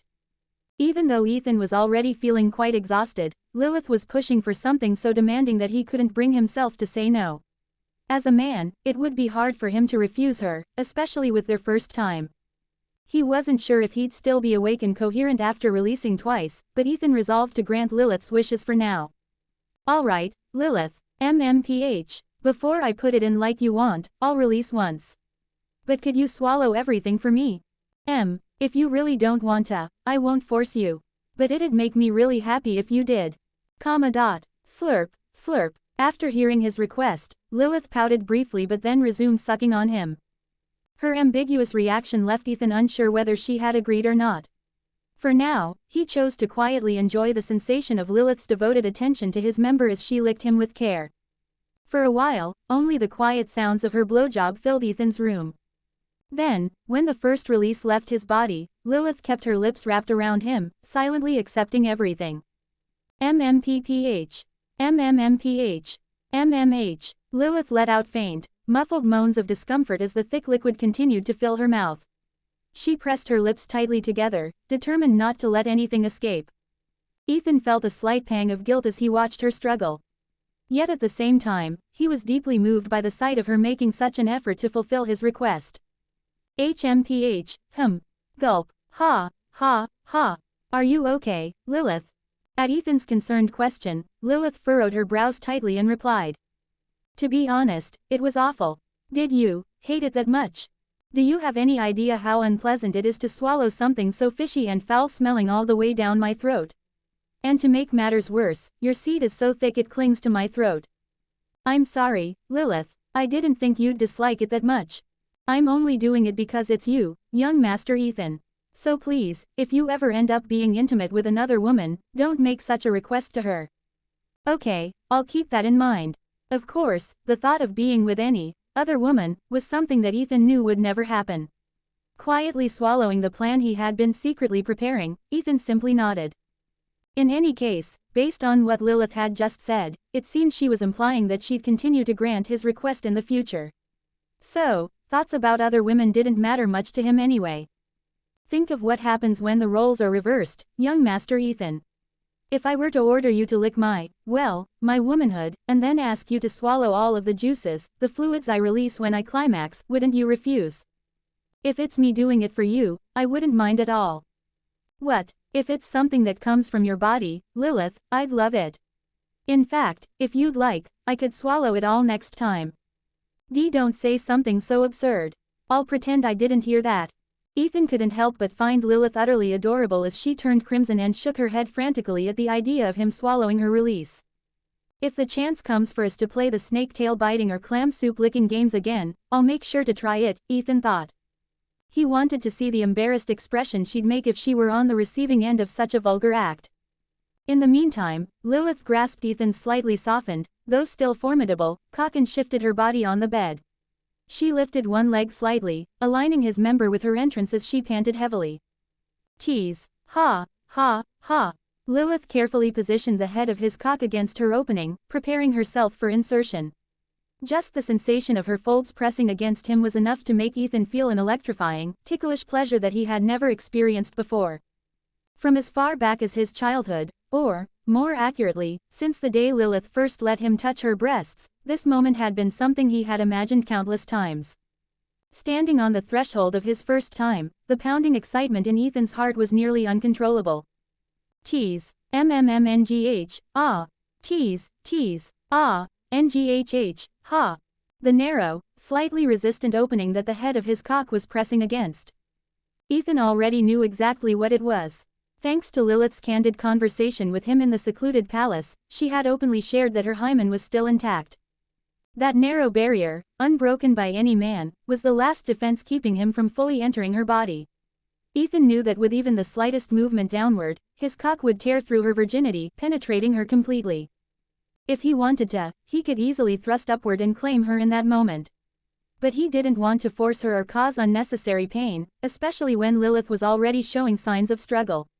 Ethan decided to be patient, giving her all the time she needed to adjust and move at her own pace. Wait a moment, young master, I'll put it in soon, so just, give me a moment. Take your time, Lilith. I can wait as long as you need. Ha, yes, okay. Only the tip of his cock had barely entered her, the head nestled precariously at the entrance. By definition, what they were already doing could be called sex. Even if they stopped here, Lilith's qualifications as a saint were probably already lost. But Ethan didn't feel the need to rush or push her any further. Considering how far they had gone, he doubted Lilith would back out due to fear. Even if the initial penetration took time, Ethan was confident that within a few minutes, his cock would be moving freely inside her. Ha, ha, ha. Ironically, it wasn't Ethan but Lilith who felt more impatient. Despite her initial determination to be in control by choosing the cowgirl position, the moment she tried to push him inside, the pain overwhelmed her, and she found herself unable to proceed further. Time passed as her body grew increasingly fatigued from holding such an awkward position over Ethan's cock. Tease. NNGH, ha, ha. Lilith had been so focused on the idea of taking control by being on top that she overlooked one crucial thing: proper preparation. Ever since she had faced Ethan's cock, her mind had been consumed solely by thoughts of that intimidating object. She hadn't even considered properly readying herself beforehand, and now, here she was, attempting penetration without sufficient foreplay. Goddammit, why does this hurt so much? Even though it was such a simple oversight, Lilith completely forgot to prepare herself. She was left struggling to force the rest of his cock into her body trembling from the effort. But as her strength waned, she eventually lost her balance and sank down entirely onto Ethan's cock. In that instant, the tearing sensation of her hymen breaking shot through her, and Ethan's cock fully impaled her body. Rip. Ah. Ah. Lilith's first experience of penetration was marked by excruciating pain and the absurd misfortune of losing her virginity in such a haphazard manner. Ah. NGH. Ha. Ha. Lilith let out a pained moan as Ethan's length was swallowed by her lower entrance. For the first time in her life, or rather, across both of her lifetimes, she was experiencing the pain of losing her virginity. It was the throbbing sensation in her lower body that overwhelmed her entire being. The only saving grace was that she hadn't said out loud everything running through her mind. No matter how much Ethan loved her, he would have been caught off guard by the string of crude curses she was suppressing. Shit, it hurts like hell. Was it supposed to hurt this much? In books or games, they didn't seem to show this kind of pain. On the contrary, sex between people who loved each other was supposed to be blissful and painless, or so she had heard. Of course, she knew media exaggerated things, so she wasn't naive enough to believe all of it uncritically. But even taking that into account, this was unbelievably painful. As these thoughts swirled in her head, Lilith focused on trying to calm the storm of pain overtaking her lower half. At least I'm the one on top, that's a relief. If Ethan had been moving forcefully beneath her in this state, she might have fainted from the pain. Just inserting it hurt this much, she couldn't imagine how much worse it would have been if he'd started moving. Choosing to be on top and take control herself, even after a proper prelude, might have saved her from an even greater agony, or so she thought. Oh, and then it hit her, a critical mistake she'd just realized. She had skipped over the foreplay that would have prepared her body and dove straight into the act. God, I'm such an idiot. If she'd just held still, Ethan would have taken the lead and properly prepared her body, making the whole thing smoother. At least, it wouldn't have been this painful. Regret washed over her too late. Ethan's length was already deeply buried in her unprepared body, stretching her mercilessly. Are you okay, Lilith? NNGH, why yes, I'm fine. For being fine, there's quite a bit of blood. This is something every woman has to experience at least once in her life. Did you think I'd be weak enough to be defeated by something like this? No, I didn't mean it like that, but this is really nothing at all, just, I'm not the kind of woman who would let something as simple as physical union make her crumble. Schluck. HNGH, ha. As she took him in a little further, another wave of sharp pain ripped through her, pulling a loud cry from her lips. Her expression was undeniably more in pain than in pleasure, which left Ethan looking flustered and concerned. Ha. Ha, ha. It's okay, Lilith, take your time, I'm not in any rush. Why yeah, hee, in that case, can I just rest like this for a little while? You can rest as long as you need. If it's too much, we can even. Ethan stopped himself before finishing his sentence. He was about to say, we can just do this another time. Having been with Lilith for years, he knew her too well. One of the things he had come to understand about her personality was her pride. If he said something like, let's stop for today and try again later, she'd only push herself out of sheer stubbornness, forcing herself to endure the pain just to prove a point. That was just how she was, and Ethan had learned that the hard way over the years. If he waited patiently, she'd recover and start moving on her own. He had spent enough time with her to learn how to handle her quirks, whether he liked it or not. Ha. NGH, ha. Just as Ethan had predicted, Lilith adjusted herself on top of him and began moving again. She deliberately quickened her pace, as if trying to mask her pain. Schluck. Ha. Schluck, schluck, uck, ha, ha. Ethan couldn't help but feel a sense of disarray at how different this was from what he had imagined their first time together would be. While the part of his dream where Lilith shared her first time with him had come true, everything else was starkly different. In his mind, he had pictured laying her down gently on the bed, taking the lead, and moving in a way that made her feel cherished. He had envisioned soft foreplay to relax her, followed by her welcoming him with a blissful smile, pulling him close with warmth and affection. Instead, here they were, with Lilith on top, pushing through her pain and stubbornly forcing herself to continue despite how unprepared she was. Looking back, we didn't even bother with proper foreplay, he realized, feeling a pang of guilt. Everything about this was a mess. Could something like this even be considered a proper first time? Ethan made a silent promise to himself. This wouldn't be the memory that defined their intimacy. They'd have to cover this rocky start with better, more meaningful experiences in the future. This one, raw as it was, would have to be overshadowed by something gentler, something filled with shared pleasure rather than pain. Not just once, but multiple times, until this awkward first attempt was buried under sweeter memories. Schluck. Ah. Nghhh. Lilith suddenly collapsed forward onto his chest, letting out a pained cry. Her body was trembling, her strength clearly at its limit. The process that was meant to express their love for one another had turned into an ordeal that left her gasping for air. Seeing her like this, Ethan felt a pang of helplessness. He wished he could take on her pain himself, to carry some of the burden she was feeling, but that wasn't physically possible. All he could do was be there for her and try to ease her suffering in the ways he could. Pulling her closer. Why young Master Ethan? This isn't the time for formalities, Lily. Just call me Ed, he said softly. Why yeah, Ed. She was adorable. Lying atop him, her face buried in his chest as she stammered his name, she was irresistibly endearing in her vulnerability. Ethan couldn't help himself. Gently, he placed his hand on the back of her head, pulling her closer, until her lips met his. Chup. NNGH. Slurp. Schluck. MMH. NGGH. Ah. Every time their lips touched, every time their tongues danced and mingled, every time her soft moans escaped her, Ethan's desire for her flared hotter. He started moving beneath her. Just barely. He pushed into her slowly, cautiously, almost imperceptibly. He was careful to keep his movements subtle, afraid that anything too sudden or forceful would only hurt her more. MMNH. NGH. HHAA. Ah. NNNGHH. Even so, there was no way Lilith wouldn't notice. She had to feel him moving inside her, pressing deeper, pushing through her sensitive walls. But she didn't protest. Instead, she kept her lips locked with his, her arms trembling as she clung to him. Whether it was an act of quiet endurance or her own blossoming desire, she made no move to stop him. Taking her reaction as silent consent, or perhaps even encouragement, Ethan gradually began moving a little more. His hands found her hips, guiding her subtly in rhythm with his movements. Schluck. Ah. NNNGH. Her voice changed. For the first time since they'd begun, the tone of her moans shifted. It was still laced with pain, but there was something else there too, something softer, sweeter. Pleasure. Or at least, that's what Ethan dared to hope. Maybe he was imagining it, a wishful illusion conjured by his desire for her to feel good. Maybe it was just his longing to see her experience something more than pain.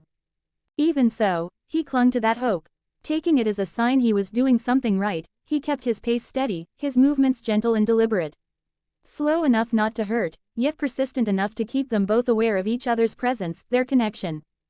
Schluck. Schluck. Ha. NGHH. Ed. It's okay, Lily, just take your time. Her breath hitched as she nodded against his chest. Her body trembled, but now there was less resistance. Slowly but surely, her pain seemed to give way to something else. Something warmer. Ethan moved with deliberate care, each motion deep and slow, designed to stimulate the deepest, most sensitive parts of Lilith's body. Schluck. Schluck. Schluck. Ha. MMNH. NGH. Ha.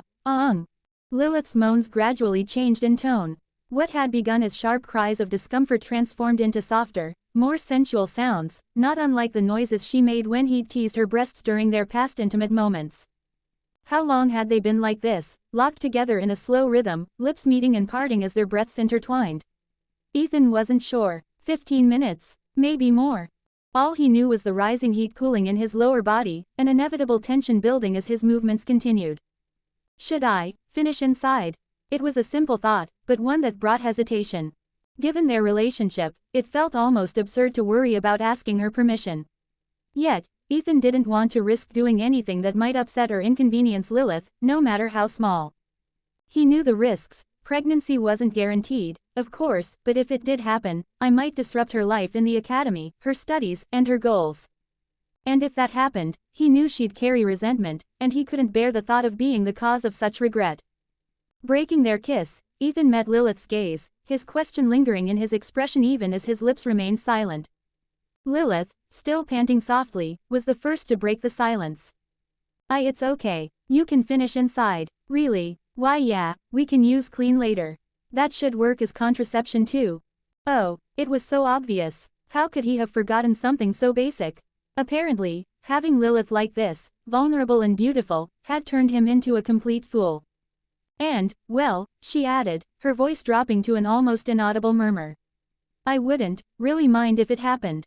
What? And nothing, Ed. Her cheeks flushed with embarrassment, and Ethan decided to let it go, pretending he hadn't heard. Instead, he focused on her, on them, and on the need now overwhelming him. Lowering his hips again, he moved deeper into her warmth, his length gliding against her tight walls. Every motion sent wet, sticky sounds into the room, the slickness of their union filling the air alongside Lilith's increasingly fervent moans. Schluck, schluck, ah, mmnh, Her body responded instinctively, her trembling hips pressing down in rhythm with his thrusts.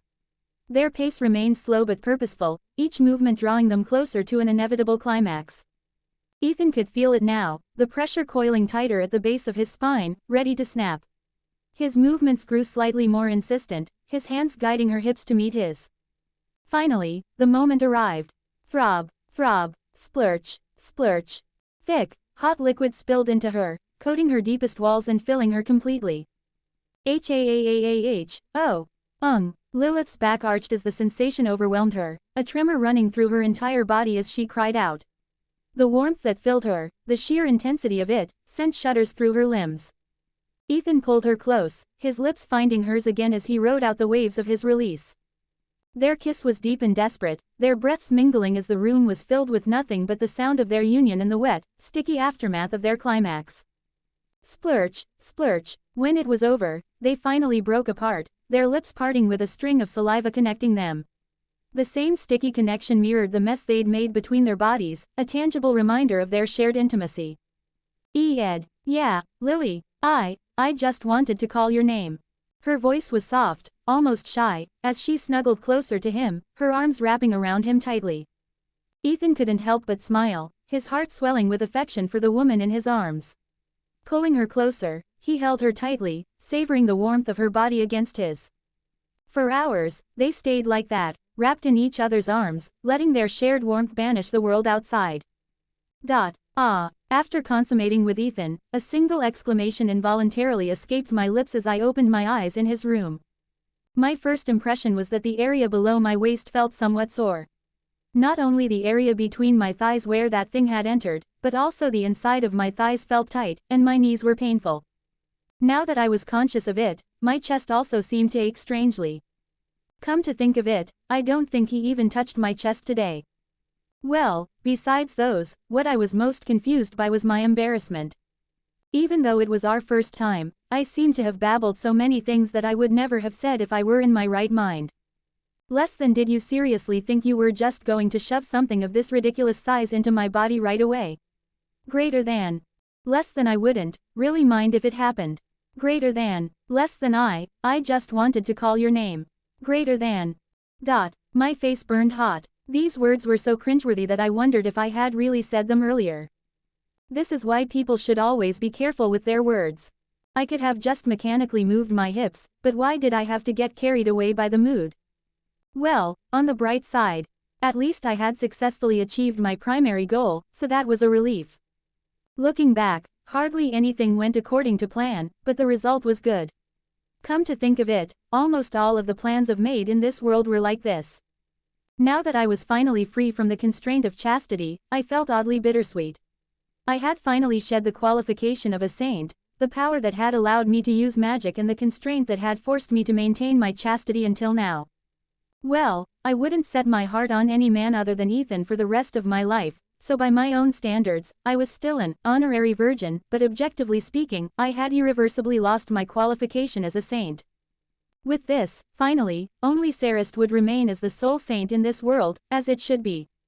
Since Gyeongwajogigigwat said he wouldn't touch any of the girls and would return to Earth, Sarist will probably remain a saint even after the story ends. Though it might be unfortunate for Sarist, because of this, she was destined to live the rest of her life as a saint. Well, she probably wouldn't look at any man other than Gyeongwajogigigwat anyway, so it wasn't really my fault.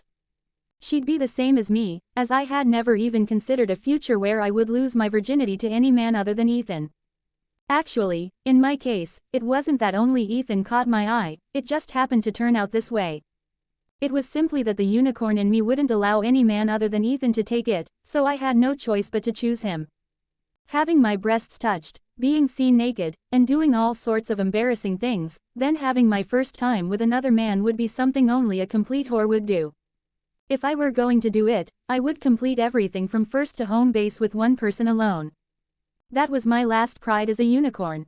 Ah, I should use clean first. First, I needed to clean up this mess. The bed sheets and blankets had turned bright red, as if they were part of a murder scene, and they needed to be washed. I didn't realize I had bled this much until it was over. No wonder it hurt like hell. Next time, I'll make sure to be properly prepared before insertion. If I remember correctly, he was quite good at cunnilingus last time, so if I asked him to prepare me that way next time. No. My mind really is messed up. Why the hell am I suddenly thinking about the next time? The reason I mixed bodies with Ethan today was solely to lose my virginity to prevent being mistaken as a saint, not particularly to do all sorts of intimate things with Ethan in the future. Of course, if Ethan wins another match against Harold in a duel, I would do it, as promised, but even after having my first time, I had no intention of mixing bodies indiscriminately without restraint. I think I started feeling good around the middle, but anyway, that's a completely different issue. After using clean to clean the blanket, bed sheets, and that area, with Ethan's traces for both cleaning and contraception, I tidied up the bedding. Come to think of it, where did Ethan go? I wonder why he suddenly disappeared without waking me up. Looking at the time stone, it seemed only about 3 hours had passed. Thinking he might have gone to the main bath by himself, I was putting on the clothes that had fallen to the floor when I heard a familiar voice from outside the window. Ha.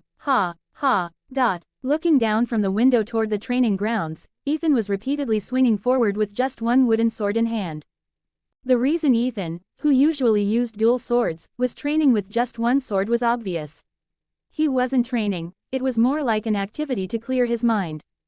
Seeing Ethan acting so stupidly actually reassured me. At least I wasn't the only one with a complicated mind because of what had just happened. After putting back on the clothes I had worn when I entered Ethan's room, I hurriedly made my way toward the training grounds. Not only did I have many things to talk about with Ethan, but I also felt that it would be better to be with him even for a little while right now. Swoosh, swoosh, swoosh. Ha. Ethan Richard Blackwood, no longer a virgin. About 2 hours ago, having taken a significant leap as a man, he was organizing his thoughts by swinging his sword diligently to dispel all kinds of distractions in his mind. Swoosh. Ha. He wanted to stay by Lilith's side a bit longer, pressing skin against skin, but the lewd demons that had invaded his mind wouldn't allow it. Despite having released his desire into her body twice, his lust for her hadn't subsided at all. The sleep deprivation that had accumulated from staying up all night had somehow vanished, and he felt like his mind was filled only with sexual desire. When he came to his senses, he had already spent 30 minutes thoroughly fondling the breasts of Lilith, who was sleeping quietly and weakly, without her knowledge. Ethan had quickly put on his clothes and left, fearing that if he stayed in that room any longer, it would be like raping her in her sleep. He then tried to stabilize his mind through the swinging practice he used to do when he was very young. When holding two swords, he had too much to think about, which easily allowed distracting thoughts to enter his mind, but when swinging just one sword in a single posture, no other complicated thoughts came to him. I should go back after exactly 2 hours. By then, enough fatigue would have accumulated that he'd pass out as soon as he lay on the bed. Enough for his desire for sleep to surpass his sexual desires. He had already informed the mansion servants. He had told Didmeyer to ensure that no servant would visit his room today, no matter what happened, and just in case, he had also told Melissa, the head maid, not to look for Lilith today. Both of them had looked at him with somewhat strange gazes, but they didn't ask why. Actually, they probably already knew. No, I can't think about that anymore. Ethan calmed his momentarily distracted mind and focused on swinging again. He somehow needed to tire himself out quickly and return to his room. He didn't want to see Lilith's confused face when she woke up and found him missing. They say that women usually like men to stay by their side for a long time after their first time. It's a biological instinct to confirm that the man they're with is someone they can rely on and someone who can protect them. From that perspective, his action of leaving Lilith alone in the room wasn't very reliable as a man. Of course, it was an unavoidable choice because if he had stayed, he might not have been able to suppress his desires and would have ended up fondling Lilith's breasts or troubling her as she slept beside him. Need to distract myself more. Swoosh, swoosh. Ha, ha, he swung the wooden sword in his hand while deliberately shouting louder. This was the most effective way to calm his foolish head, which kept turning toward Lilith even with the slightest deviation. Of course, a life spent thinking only of her wouldn't be so bad, but there were many problems to solve before that could happen. There was much to prepare if he wanted to marry a provisional baroness of obscure origin from a branch family. To achieve his dream, he first had to wake up from it. After swinging his sword about 10,000 times in a single posture to somehow drive away the impure thoughts in his mind, the wooden sword finally slipped from Ethan's weakened grip and fell to the floor with a thud. Thud. I wonder if this is enough swinging. His body should be tired enough now that his sexual desire wouldn't arise even if he went back. In truth, it was uncertain whether he could resist seeing Lilith half-naked, covered only by a blanket, but that was something he had to endure with sheer willpower. How about entering the bedroom with his eyes closed from the start? Since he could picture the furniture's location in his mind even with his eyes closed, he thought he could return to bed without having to face Lilith. With this in mind, Ethan turned around, but his plan was impeded from the very first step. Smile. Grip. As soon as he turned around and saw the phantom of Lilith appearing before his eyes, Ethan turned back and gripped the wooden sword that had fallen to the ground. I swung so much, but to think my mind still isn't clear. It was such a vivid illusion that he wondered if it had actually gotten worse. It was as if she were really smiling in front of him. He had to start over from the beginning. Ethan quickly moved his arms to shake off the illusion deceiving his senses as he began his 10,000 swings over 2 hours again. The momentary glimpse of Lilith's smile was also a phantom created by his desire. The light footsteps that seemed like she was approaching were also phantoms created by his cravings. The presence felt from behind, the familiar scent, all phantoms. Squish. Even this sensation of something soft touching his back was probably an illusion. You handled me so roughly just a while ago, but now, you're pretending not to see me after just a few hours. However, her sweet voice whispering in his ear was something he couldn't possibly imagine as an illusion. Lilith, you finally look this way. His composure was shattered. As soon as you took a significant leap as a man, you abandoned your partner and ran away. How impressive, young Master Ethan. Lilith, this is just. I didn't expect you would sneak out like this while I was briefly asleep. Did your inner Casanova traits one emerge as soon as you were freed from the shackles of virginity? I don't know what Casanova traits are, but it's not like that, Lilith. I suppose I'm a conquered woman now, so you've lost interest. If I had known this would happen, I should have teased you more before letting you have me. Perhaps around the time of your academy graduation, as originally promised, that would have been better. No, it's not that I've lost interest in you, Lilith. Ethan stammered various excuses while I held him from behind. Looking at his flustered expression, I could pretty much figure out what was going through his mind. I tested him slightly, and it seemed he really hadn't abandoned me deliberately. Well, I had already figured that out from watching his mindless sword-swinging training. Having enjoyed Ethan's flustered face enough, I decided to clear up the misunderstanding. I'm joking, young Master Ethan. I understand that you had a lot on your mind and needed to step away for a moment. I completely understand, so you don't need to worry. I'm sorry, Lilith, I should have stayed by your side a bit longer. Still, I would like to know why you were swinging your sword here. I'm sure you had a legitimate reason. I felt like distracting thoughts kept filling my mind, so I was trying to clear them away by swinging. Couldn't you have done it in your room? I think there were many other options, like reading or meditation. Because you were there, Lilith. Pardon, with you there, my eyes kept wandering to you. I couldn't maintain my composure. Well, I suppose that's unavoidable. Lilith's body isn't exactly the best subject for emotional stability for a young man in his prime. Even I would have found it difficult to ignore if a beautiful woman with a 105 cm bust was sleeping naked in the same room. I could somewhat understand why he needed to change locations. So, is that why you were swinging this wooden sword? You're sweating like rain. Ah, yes, it might be better if you don't get too close, right? Why not? I've been sweating a lot, the smell might get on your body, too. I can just clean it with clean. Besides, I don't think our relationship is one where we should be embarrassed about sweat at this point. That's true, and we're going to wash up together anyway. Yes, we should wash. Wait, what? After nodding to Ethan, who was pointing questioningly between me and him, I half forcibly dragged him toward the main bath.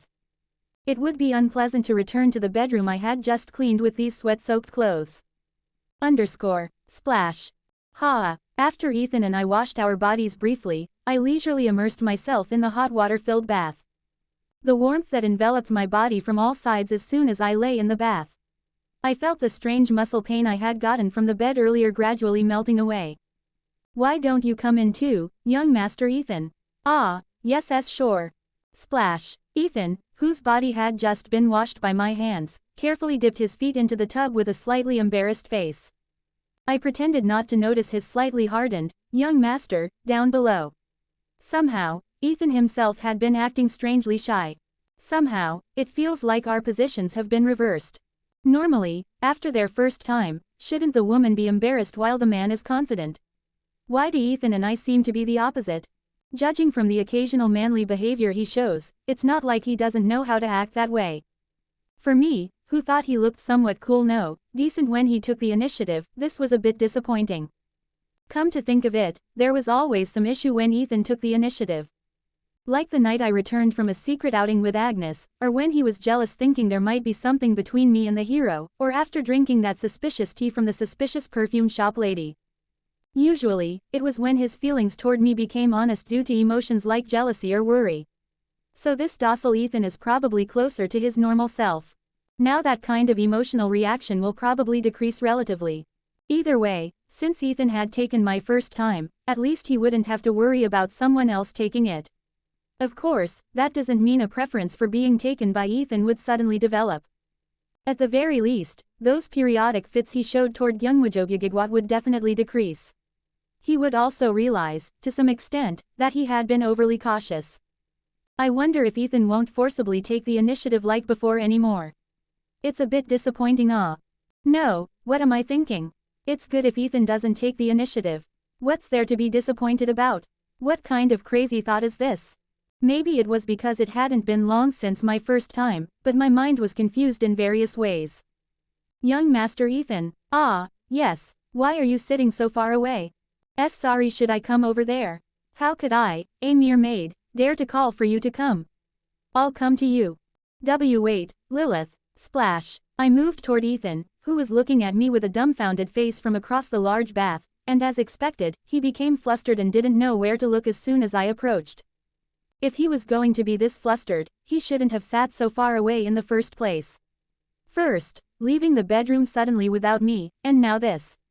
For a man who had just shared his first night with someone, he was really choosing the worst possible actions. I should teach him a thing or two about this when I get the chance. If he acts like this with his real wife after their first night, whatever affection she might have had will completely disappear. Splash. Lilith. As I just mentioned, you shouldn't act hesitantly like an inexperienced young man after the wedding night, young Master Ethan. How disappointed would your future wife be if she saw you in such an unseemly state?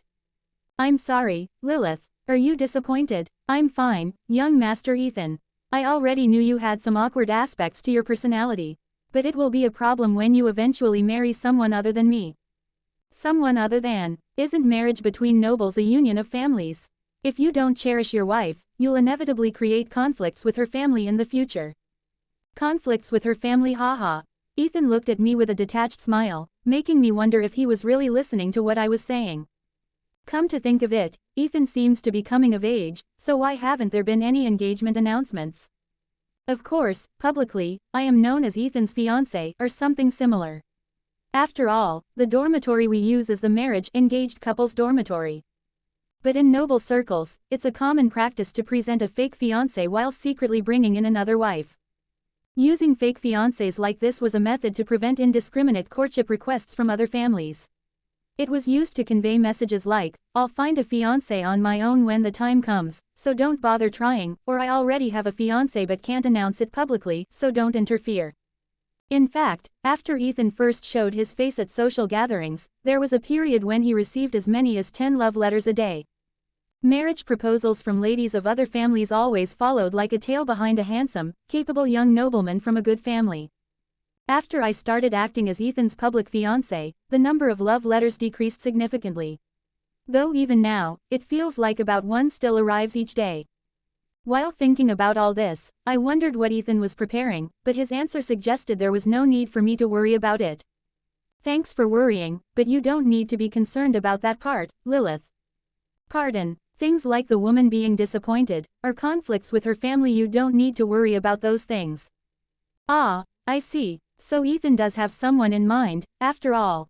If he's keeping it a secret even from me, that must mean maintaining confidentiality is even more important. I didn't press the matter further. Though I didn't realize there really was someone, which somewhat shattered the composure in my heart. About a week had passed since the start of the second semester of our second year at Luminar Academy. To get to the point, despite nearly 10 days passing, including the break, I had not been able to gather any information about Ethan's hidden fiancé. First, one of the two possibilities, finding a partner to marry when the time comes, was almost impossible. Based on what I had observed of Ethan so far, he had hardly ever been seen dating anyone, let alone meeting someone. He was basically the type to focus on his studies within the academy.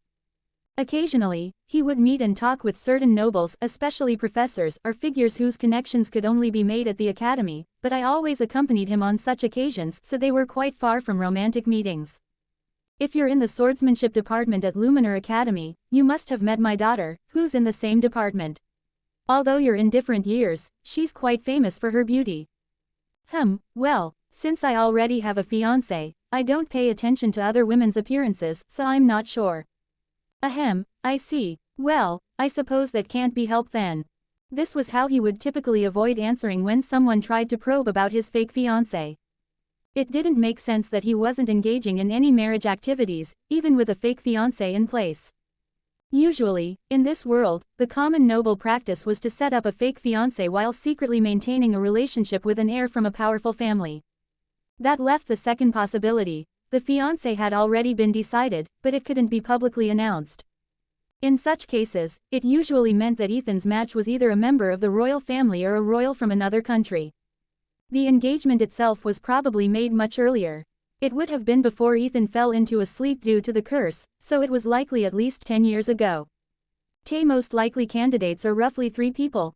Among those in the royal family, there were 2nd Princess Lucetia and 4th Princess Meslin. As for royalty from other countries, there was Princess Rainey of the Nostarina Kingdom. Naturally, all 3 were beyond my reach. To begin with, none of them were currently at Luminar Academy. Meslin and Princess Rainey were too young, while Lucetia was simply too stupid to have the skills to enter the academy. In fact, for the 2nd princess, it wasn't just her stupidity but more that she had no interest in academics. Even someone as stupid as her couldn't be denied admission to the academy if they were from the royal family. However, Lucetia didn't enter Luminar Academy because she was too busy doing whatever she wanted. That's also why Seraphine detests her so much. In the original world setting, the only members of the royal family who could truly be considered Seraphine's siblings were Lucetia and Antonio. With a stupid older sister indulging in luxury above her and a younger brother who had lost motivation and felt pessimistic about life below her, it was perfectly understandable why Seraphine fell for the hero in the original story, with no one to rely on. At least in this world, Antonio had come to his senses, so things were slightly better, but that wouldn't have improved Seraphine's hatred for Lucetia. I don't know about the other 2, but it absolutely can't be Lucetia. If she really was Ethan's fiancée in the original story, then the Blackwood family was doomed to destruction. She was like a terrible villain who caused stress whenever encountered at Luminar Academy. Well, there wasn't much I could do, anyway. I'd be fortunate if I didn't disappear without a trace for poking around the affairs of imperial or foreign royalty. That was the end of my search for Ethan's hidden fiancé. It felt unsettling, but I didn't want to risk my life investigating. Even though I was playing the role of Ethan's temporary fiancé, I shouldn't be under the delusion that my behavior should be that of a future duchess. I was merely a servant of the Blackwood family and Ethan's exclusive maid. If only Ethan's fiancé had appeared in the original story, it would have been less frustrating. The reason Ethan's fiancé didn't appear in the original story was obviously due to Ethan's death or seclusion. In Luminar Academy, Ethan's role was to exit the story just before becoming a third-year student after completing his second year. It must have been like a dream come true for that unknown fiancé. The Ethan in the original story wasn't as tall as he is now and had a horrible appearance with excessive fat, so she must have been wishing for the engagement to be broken more than anyone. It was also natural that I didn't know who it was, even after playing the original game 24.5 times, because the person who broke off the engagement with Ethan wouldn't have gone around saying, "Actually, I was Ethan's fiancé." As for me, I obviously wouldn't be among the candidates. The only son of the Blackwood ducal family marrying a provisional baroness of ambiguous status from the frontier. Kidding. Moreover, with just a little investigation, it would be revealed that I was originally a commoner. Ethan wouldn't take such a risky action. Well, I couldn't say it was completely impossible, but in any case, Harold, as the head of the family, would likely not permit it. Anyway, I decided to think of it as just a momentary dream. 2.5 years until graduation from the academy. This was all the time allowed for Ethan and me. As with any typical academy game, Luminar Academy naturally had a student cafeteria. It wasn't like a cafeteria from my original world where mass-produced food was served, but rather a cafeteria where various menu items were laid out on individual plates, and you took as much as you wanted to eat. The cafeteria was free to use. More precisely, it was included in the ridiculously expensive academy tuition, so it would be a waste not to eat there. Above all, the quality of the food wasn't that bad. Ethan, Agnes, and I were frequent users of the student cafeteria. Agnes and I didn't have very generous financial situations to begin with, so it was unavoidable. Ethan's personality was somewhat distant from excessive spending. He was the type to spend decisively when necessary, but not spend when it wasn't needed, so there was no reason to look for other restaurants on the island of knowledge, where prices were high. Therefore, our daily routine included having lunch at the student cafeteria attached to the student union building. Occasionally, we would share a table with the August siblings, Seraphine or Sarist. During one such ordinary day, Agnes suddenly pointed out the relationship between Ethan and me. "Aren't you two sticking too close together these days?" "I don't understand what you mean, Miss Agnes. Is there a reason why an exclusive maid and her master shouldn't often accompany each other?" "That's not what I mean. I mean you're too physically close to each other." During mealtime, Agnes sighed and pointed at Ethan and me with the knife in her hand from across the table. "There's no need to be so attached. You've been like this every time since the semester started." "Pardon, every day in the cafeteria, sticking together and feeding each other, is that accompaniment? It's just rubbing salt in the wound. Or are you protesting that I'm in the way of your date and should leave?" "What are you saying, Miss Agnes? I have never thought of you as being in the way. There's nothing wrong with having more people at the dining table. Here, Lilith. It's delicious, young master. You two are being ridiculous." That was Agnes's straightforward comment after seeing me eat a piece of steak from Ethan's fork. Well, to be honest, I wasn't completely immune to embarrassment, either. It would be strange if I felt no shame at all about sticking so closely to Ethan and feeding each other every other bite. But, well, being embarrassed wasn't a big deal. If this relationship was only going to last until we graduated from the academy, I wanted to enjoy various things thoroughly during my time at the academy. I didn't want to regret later thinking, I should have tried that too. It was a bit disappointing that I was doing things I had wanted to do with a girlfriend in my previous life while being a woman in this life, but this was still better than not doing them at all. Young Master Ethan, say, sigh. If Seraphine weren't so busy, I would just have meals with her. That's why I suggested you should join the student council, didn't I?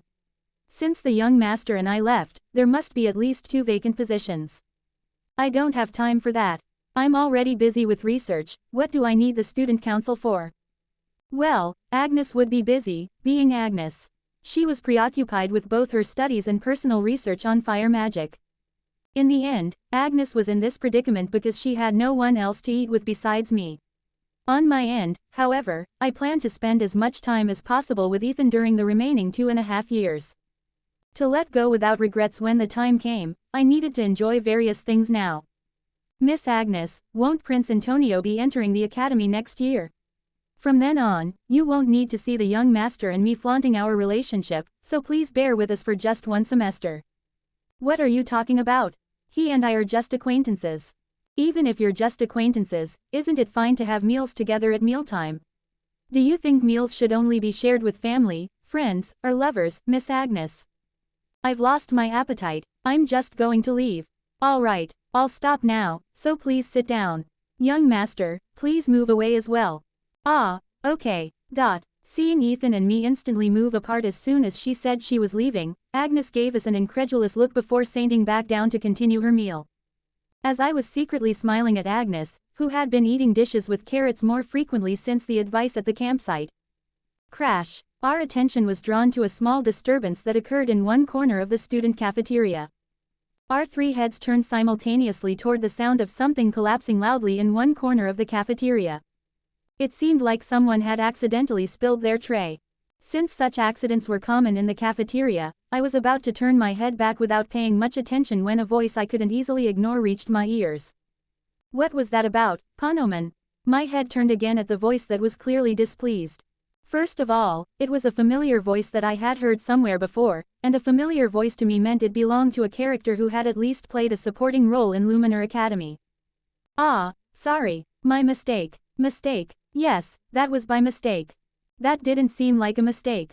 Why were you walking in front of me, anyway? You should have been more careful. In other words, it essentially meant, why did you disturb my mood? The victim who heard those words was emitting an aura of anger that was visible to anyone. The angry woman had very clear characteristics that anyone could recognize.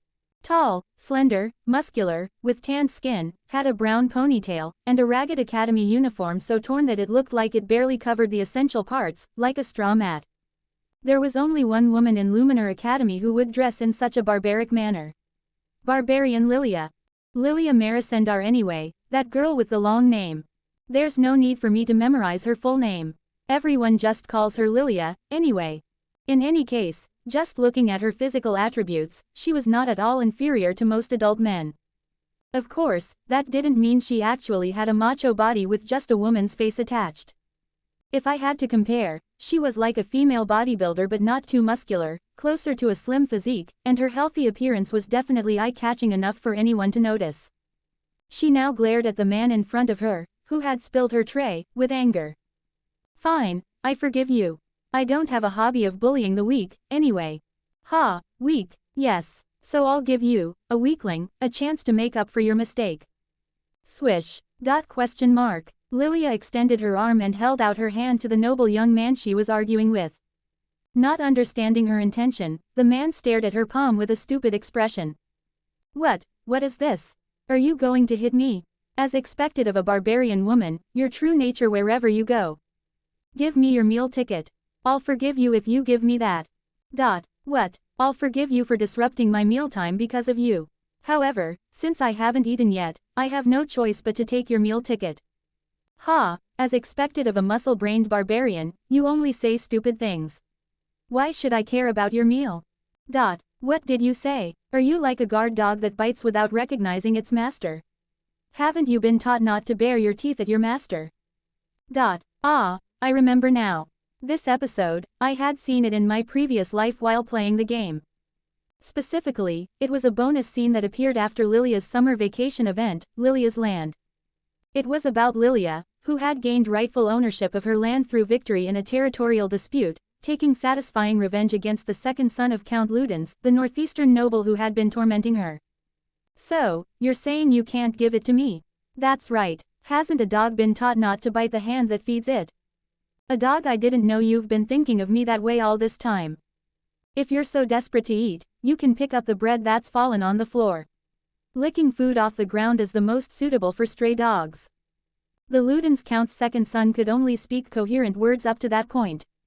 After that, exactly as I had expected, Lilia's right arm grabbed the second son's mouth and then lifted his body into the air while holding him by the face. Grab. MMPH. Until now, I've put up with your rudeness because I thought of you as a friend, so that's how you've been thinking. MMMMPH. In that case, I don't need to put up with it anymore from now on. No matter how I think about it, my rank doesn't seem to be lower than yours. Slam. Ah og. WH, what are you doing? I am Panoman, the second son of the Ludens Count family. Yes, since we rearranged the hierarchy during the vacation, from now on, you should follow my orders, Panoman. So first, start by picking up with your mouth all the noble blessings of the land that you've wasted. Don't mess with me, you fucking bitch. Once I return to the northeast, I'll cut off your limbs and hang them at the entrance of the territory. That's a scary threat. If you can do it, go ahead and try. Grab. MMPH. MMMMPH. As the disturbance continued, other students who had been focusing their attention on the two began to move. Some students quickly left their seats, not wanting to get involved, while others simply continued eating, thinking it wasn't their business. Some students were surprised to see a young noble with his face planted on the floor as soon as they entered the cafeteria, but it was largely unrelated to us. Seems like the hero did a proper job in the Northeast. At the beginning of the semester, the positions of these two were completely reversed. Seems so. Shall we get going too? Yeah, sure. Neither the barbarian warrior woman with muscles for brains, nor the Count's second son, who was receiving a lesson for causing trouble due to his inability to accept defeat in the territorial dispute, were entities we particularly wanted to get involved with. If only I could avoid all involvements I didn't want, my life in the academy wouldn't have been this arduous. Equals.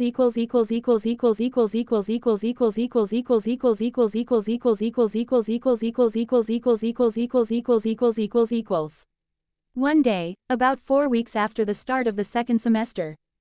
Since it was the midterm exam period and I had some free time, I was enjoying a leisurely coffee time with Lizzie at a cafe owned by the August Trading Company. It's been a while since we've had a relaxed conversation like this, Lilith. Indeed, Lady August. Lizzie's expression stiffened slightly, seemingly displeased with how I addressed her. That way of speaking, can't you at least change how you address me? I even bought you coffee. No, as a servant of young Master Ethan, it's only right that I use honorifics when addressing nobles who are ranked higher than me. You called me by my name just fine in the Witch's Forest, Lilith. That was only because young Master Ethan allowed me to be a bit more relaxed temporarily. It's proper to maintain a respectful attitude at the academy where many people can see me. It's only us at this table right now. Is it really that difficult to call me by my name, Lilith? Only us. Lady August, Miss Lara is here with us too. Did you call me? Lara, who had been quietly hiding her presence in the corner of the table, hurriedly responded in surprise when her name was called. Perhaps due to the bond of them both being witches, Lara had been seen sticking close to Lizzie quite often lately. It wasn't unusual at all for her to be attached as a bonus when meeting with Lizzie like this. Look now, why you call Lara by her name, so why won't you call me by mine? I've known you for years longer than Lara has. That's because Miss Lara isn't a noble. Although I'm merely a provisional baroness with only the shell of nobility, I thought there was no need to show excessive courtesy to those who aren't nobles. That's right, Lilith can't help it. Eek. Well, it's not like I wasn't uncomfortable with formally addressing her as Lady August, even in such a casual setting. I would like to call her Lizzie comfortably, too.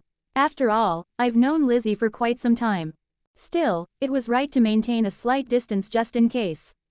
I could probably get away with addressing Agnes by her name, but being disrespectful to Lizzie, a daughter of the August Margrave F. Emily, required quite a bit of courage. So, anyway, Lady August. What is it, Provisional Baroness Rosewood? Would it be possible to request potions for the hunting festival at the end of this semester, as I did last semester? You're bringing this up in this atmosphere. It's because you're the only one I can make such requests to, Lady August. Among the people I know in the pharmacy department, you're the one I've known for the longest time. Lizzie's expression quickly softened at the mention of being my longest acquaintance. Looking at this, it's surprisingly easy to convince her.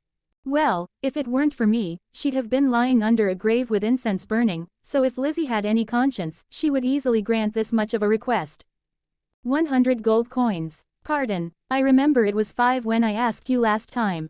If you change how you address me to Lady Lizzie, I'll give you a 50% discount. If you change it to Miss Lizzie, 80%, and if you change it to just Lizzie, and switch to a much more comfortable speech style, like in the witch's forest, I'll give you up to a 95% discount. Pardon. Choose carefully, Lilith. It's just a change in how you address me, not a change in our relationship, right? For your reference, as a merchant, I absolutely never lie. True to her merchant nature, Lizzie was proposing a deal using her form of address even in this situation. As I was reluctantly considering whether I should loosen up my speech a bit, someone suddenly interrupted the conversation between Lizzie and me. What kind of potions do you need for the hunting festival final, Lilith? Wait a moment, Lara. Right now, Lilith and I are in the middle of negotiations. 1 strength enhancement potion, 1 stamina recovery potion, 1 mana recovery potion, and 2 emergency potions, Miss Lara. Oh, I see why you just need them made by the hunting festival, right? I can make them for you for 3 gold coins. What are you saying, Lara? That barely covers the cost of materials. No matter how little concept of money you have, that's not a deal, it's just being taken advantage of. But Lilith helped me once before. Friends can do this much for each other, right? Friends, you say. Thank you, Miss Lara. Then, this time I'll ask you to. 2 gold coins. I'll do it for 2 gold coins. But the conditions remain the same. 1 gold coin and 50 silver coins. Lara. At the end of the sudden reverse auction, it was finally decided that Lizzie would make them for 1 gold coin and 30 silver coins, not even half the cost of materials, and without the condition of changing how I address her. That's what friends are for. Seeing them both voluntarily trying to fulfill my request, I was truly moved. Since it seemed unfair to just keep taking advantage, by the time we left the cafe, I had changed my form of address for Lady August to Miss Lizzie. Great to be here on the new site. Illustrations have been updated. Join the Darkstar TL Discord server to see these and react to the role for this novel under #novel-rolls-f-j to get pinged whenever a new chapter is released. So, in the end, you got essential potions from Lizzie at half price. It's half the cost of materials, so it's actually less than half the retail price. Wow, Youngwajogyagigwat was looking at me with an expression of disbelief after hearing about my trade. You're such a scammer. How did you manage to haggle the August Trading Company down to half the cost of raw materials? What's the big deal? I saved their life once, so this is a bargain. Besides, I paid full price for the mandrake roots last time. Of course you did. If you'd tried to get that for free too, you really would be a scammer. I never even asked them to make it at a quarter of the price in the first place. Refusing their friendly discount offer would be the real scam. I did act like a scammer, but honestly, it wasn't my fault. They just competed with each other over me until the price dropped that far. I never even said I'd consider whoever made my potion to be my closer friend or anything like that. Anyway, since Lizzie agreed to make mine, if you need potions for the end of semester hunting festival, ask Lara. You're pretty close with Lara now that her event is over, right? Well, I wouldn't say we're not close, but we're not as close as in the original story after the event. I was the one who finally dealt with the Moonlight Wolves, but somehow, something went wrong, and the half-price potion perk didn't apply. What, really? And after hearing what you just said, I'm sure of it. It looks like the event was applied as if you cleared it, not me. Come to think of it, that's true. I mean, there's no way Lara would randomly offer to make me potions at half of Lizzie's price. Even though we built up some rapport in the witch's forest, we did become close rather quickly. But if it was all because the Lara's secret event had been processed as if I had cleared it, it made sense. After all, I ended up receiving the quest reward, the witch's pendant. What? Then you probably didn't get the scene either, huh? What scene? The scene with Lara. It's the special reward for the Lara's secret event. Too bad for you. I said I wasn't interested. I don't want to create something I'd have to take responsibility for in this world before going back. You don't need to take responsibility with Lara. In the original story, it's a one-time thing anyway. Pleasure without responsibility, how can you resist that? A night of passion with a gloomy, busty, mentally unstable beauty, how can you pass that up? You're really excited, aren't you? Did you go into heat after doing it once with Ethan? Cough, cough. I suddenly choked on my saliva at Youngwajogyagigwat's brazen comment. How the hell does he know about this? What? How do you know about that? How? You're so obvious about it that it would be strange not to notice. You link arms with Ethan wherever you go, you're always next to him during joint classes, whether you're sparring or resting. You look at him with such honey-dripping eyes, how could I possibly miss it? I don't look at him like that. Your eyes when you look at Ethan are exactly the same as Sarastes and Selena's when they look at me. Damn it, this is why I wanted to hide it from him as much as possible. I was planning to keep it a secret until the end to avoid being teased like this, but he's too perceptive. Obviously, I'd notice when you bought dried mandrake roots in the witch's forest. And now that Sarist has awakened as a saint, you don't need to hold back anymore. I haven't used it yet. And Ethan is perfectly vigorous without it. The fact that you haven't used it yet implies you plan to use it eventually, no? And honestly, it shows a bit on Ethan, too, not just you. Well, not as much as you, but he seems more relaxed compared to before. Well, that's somewhat of a relief to hear. So, taking that step as a man has had some effect. I was somewhat relieved to hear that it wasn't just me who felt good. It meant that giving my first time to Ethan as a reward was somewhat successful. Anyway, does that mean you'll have to pay full price to Lara? With all your party members, you'll probably end up spending at least 10 to 20 gold coins. Want me to ask Lara for you? No need. Too much trouble. Besides, I'm going to ask Trelia this year.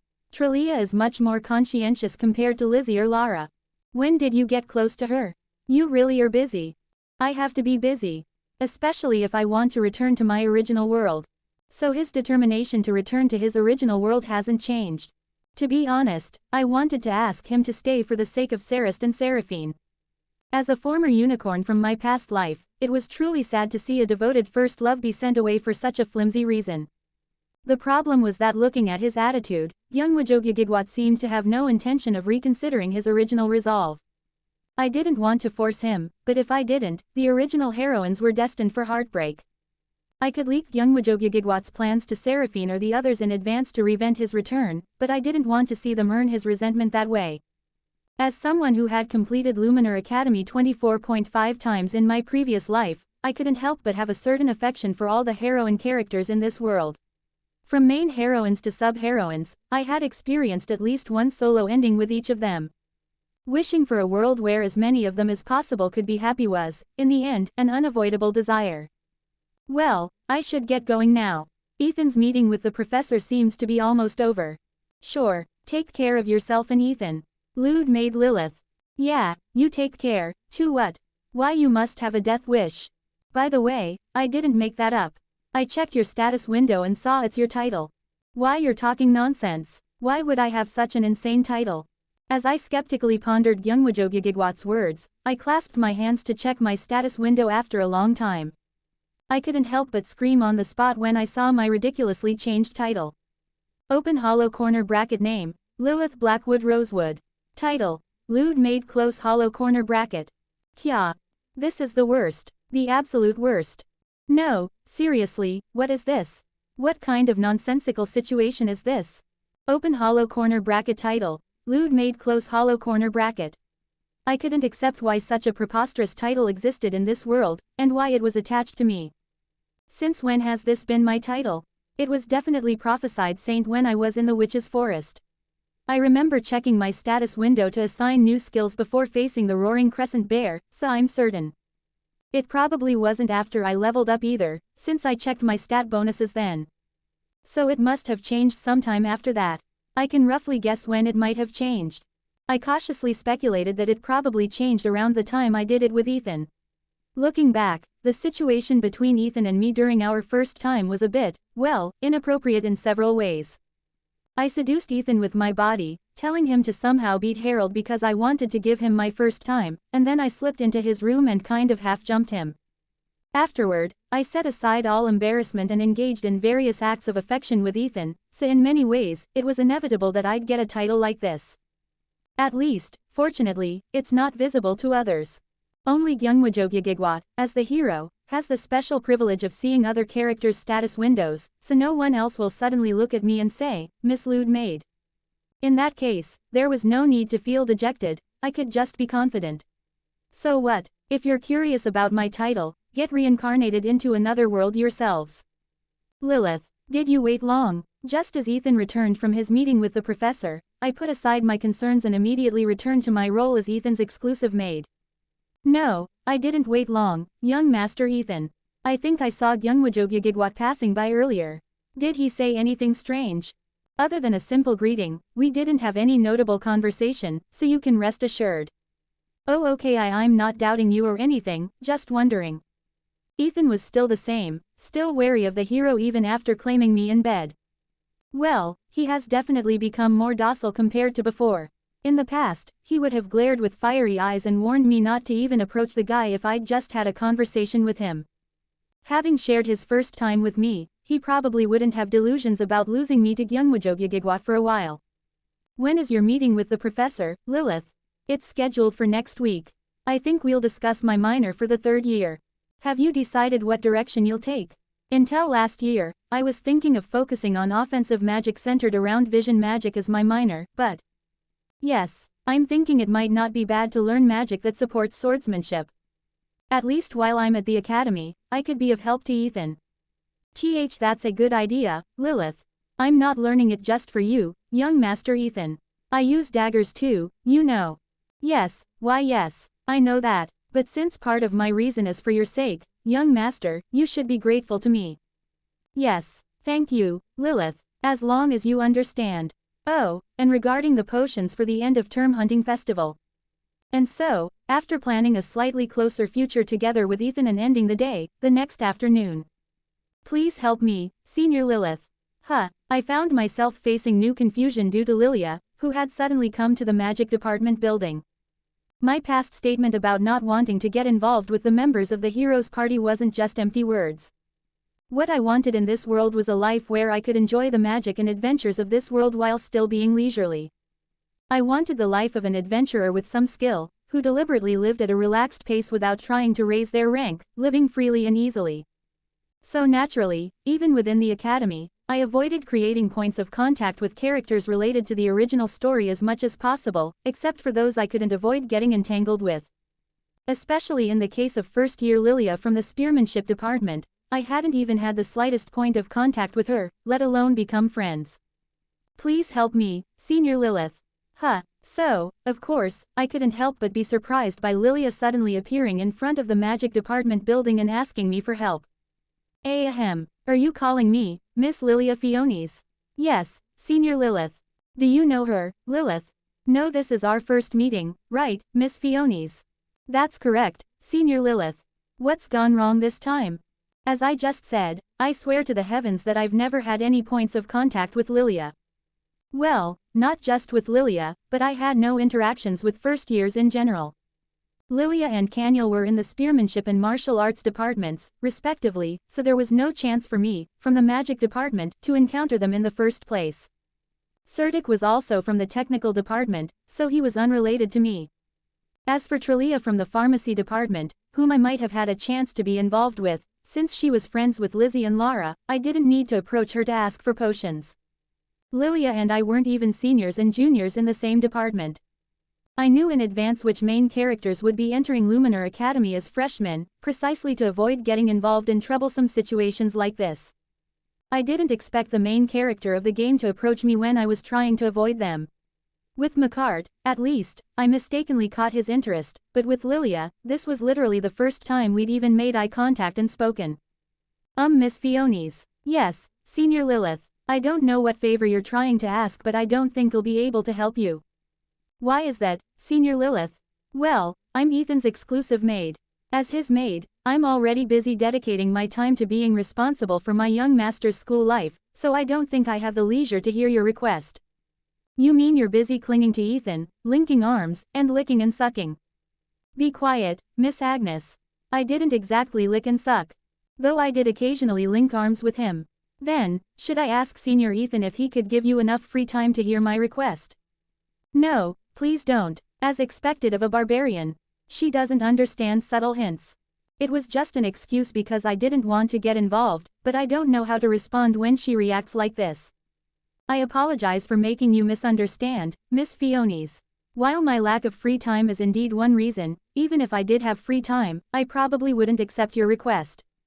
Why is that, Senior Lilith? First, I have no personal connection with you, Miss Fiones.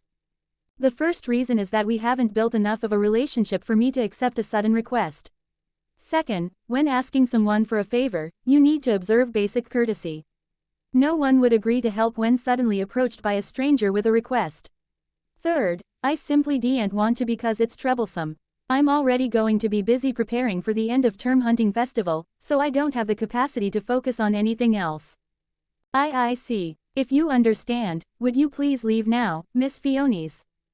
Understood, Senior Lilith. I apologize for the intrusion. Yes, I recommend observing better manners the next time you ask someone for a favor. I'll keep that in mind. Trudge. Lilia walked away from me with slumped shoulders and heavy footsteps, looking somewhat deflated. For a moment, my heart softened at the sight of her back, but I tightly closed my eyes and deliberately ignored that pitiful appearance. That's because I had an intuition that if I got involved now, I'd end up entangled countless times with not just Lilia but other main characters until my graduation from the academy. Are you okay, Lilith? What do you mean, Miss Agnes? You don't look satisfied with your decision. Does it seem that way? Don't worry about it. Kids like that who suddenly approach with their demands only come to you when they need something, and when you actually need help and ask them, they pretend not to hear and run away. I didn't think Lilia was that type of person. There was one thing that bothered me, as Agnes had pointed out. Perhaps the request was trivial, and I had rejected it too hastily without even hearing it. Of course, my desire to avoid getting entangled in the main story of Luminar Academy outweighed that concern, so it was an unavoidable choice. If I got more involved, there was a real possibility that my plan for a slow-paced and peaceful life would be ruined. Especially considering Lilia's simple yet persistent personality, it was important to shake her off, even if it meant being a bit harsh.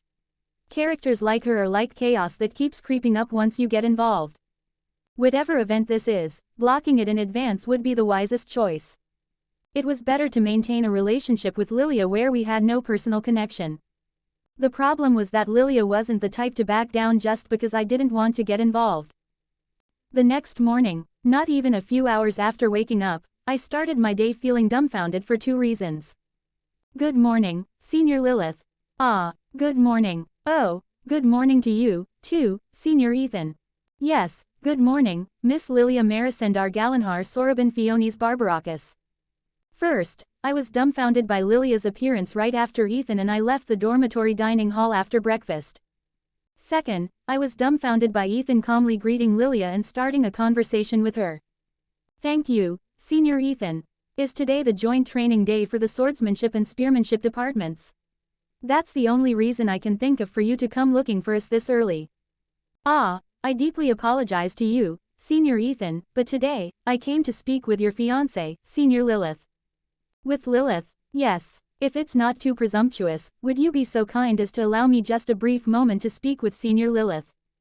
It was Lilia who appeared before me, the very same Lilia who, just yesterday, I had pointed out for her lack of manners when making requests. Now, overnight, she had returned with excessive politeness. Judging from the dark circles under her eyes, she must have stayed up all night memorizing some book on conversation etiquette. Though her mind might be simple, she had the strongest determination among all the female characters of Luminar Academy, so it wasn't hard to figure out what had happened last night. I don't know the reason, but compared to your usual demeanor, you've certainly straightened up. Yes, yesterday, Senior Lilith pointed out my bad manners, so I stayed up all night learning proper etiquette. So, may I have your permission to speak with Senior Lilith, Senior Ethan? Lilith, I don't know anything about this, young Master Ethan. Why yesterday, Miss Fionis suddenly made a request of me when we first met, so I simply advised her that it's better to observe proper manners when asking others for favors. I don't know who taught her etiquette, but her way of speaking was unbearably uncomfortable. I desperately wished she would go back to her original way of speaking. What are you going to do, Lilith? Young Master Ethan, you have a first period class, so it would be best for you to head to your lecture hall. I'll have a brief conversation with her and send her on her way, as my classes don't start until second period. Alright, Lilith, let me know if there's any trouble. Yes, young Master Ethan. In truth, this whole situation itself was troublesome, but it wasn't the kind of trouble that Ethan could solve for me. After releasing our clasped hands and sending Ethan ahead with a slightly regretful feeling, I glared at Lilia, who had dared to disturb Ethan and me in the morning. Senior Lilith, What are you trying to do so early in the morning, Miss Fionis? Are you perhaps harboring resentment because I rejected your request yesterday, and now you've come to interfere with me? And no, not at all. I simply wanted to talk with you after establishing a solid foundation of proper etiquette, as you mentioned I was lacking in that area. Wouldn't it have been better to come at a more leisurely pace, Miss Fionis? You look quite tired already. And no, I'm not tired at all. If I say I don't want to talk today, will you come again tomorrow? Sigh. Fine, I surrender. No matter how much I want to avoid getting involved, what can I do when she clings to me so forcefully? Since I've already gotten entangled, I might as well find out what the problem is and resolve it quickly, whatever it is. I'll at least listen to what your request is. I have about an hour to spare. Thank you, Senior Lilith. I haven't said I'll grant it yet. I'm only going to listen. Understood, Senior Lilith. Ah, this really is exhausting. Where the hell is Gyeongwajogigigwat? What is he doing instead of taking care of his heroines? Great to be here on the new site. Illustrations have been updated. Join the Darkstar TL Discord server to see these and react to the role for this novel under #novel-roles-f-j to get pinged whenever a new chapter is released. Not only was my morning walk to school with Ethan interrupted, but now, I was robbed of my free hour before class started. The woman responsible for this had called me aside only to make the most unexpected and absurd request I could imagine. Please teach me how to seduce a man, Senior Lilith. What? Hearing such a sudden request is quite shocking in many ways. I don't even understand why she's asking me, of all people, someone she doesn't even know. How to seduce a man, Senior Lilith. I didn't ask you to repeat because I misheard. It was just an instinctive response to something so unexpected. How to seduce a man? Logically, how would I know such a thing? Well, I suppose with Lilith's body, seducing men would be easier than eating chocolate while lying down. Just swaying my chest a few times in front of them and giving them a flirtatious smile would probably make most men fall for me. But, being able to do something, and, actually doing it, are two completely different things. I hadn't used my body to seduce men since entering the academy. Except with Ethan. Besides that, I could use my knowledge from my previous life as a man to understand what men find attractive and what they can relate to, but that was an absolute secret that even Gyeongwajogigigwat didn't know. There's no way a first-year barbarian girl with no connection to me would know about that. But if I just tell her to leave now, she'll probably show up again this evening or tomorrow. I had absolutely no intention of fulfilling Lilia's wish, but I at least needed to clearly explain to her why I couldn't teach her. With this troublesome junior, a moment of peace wouldn't last forever.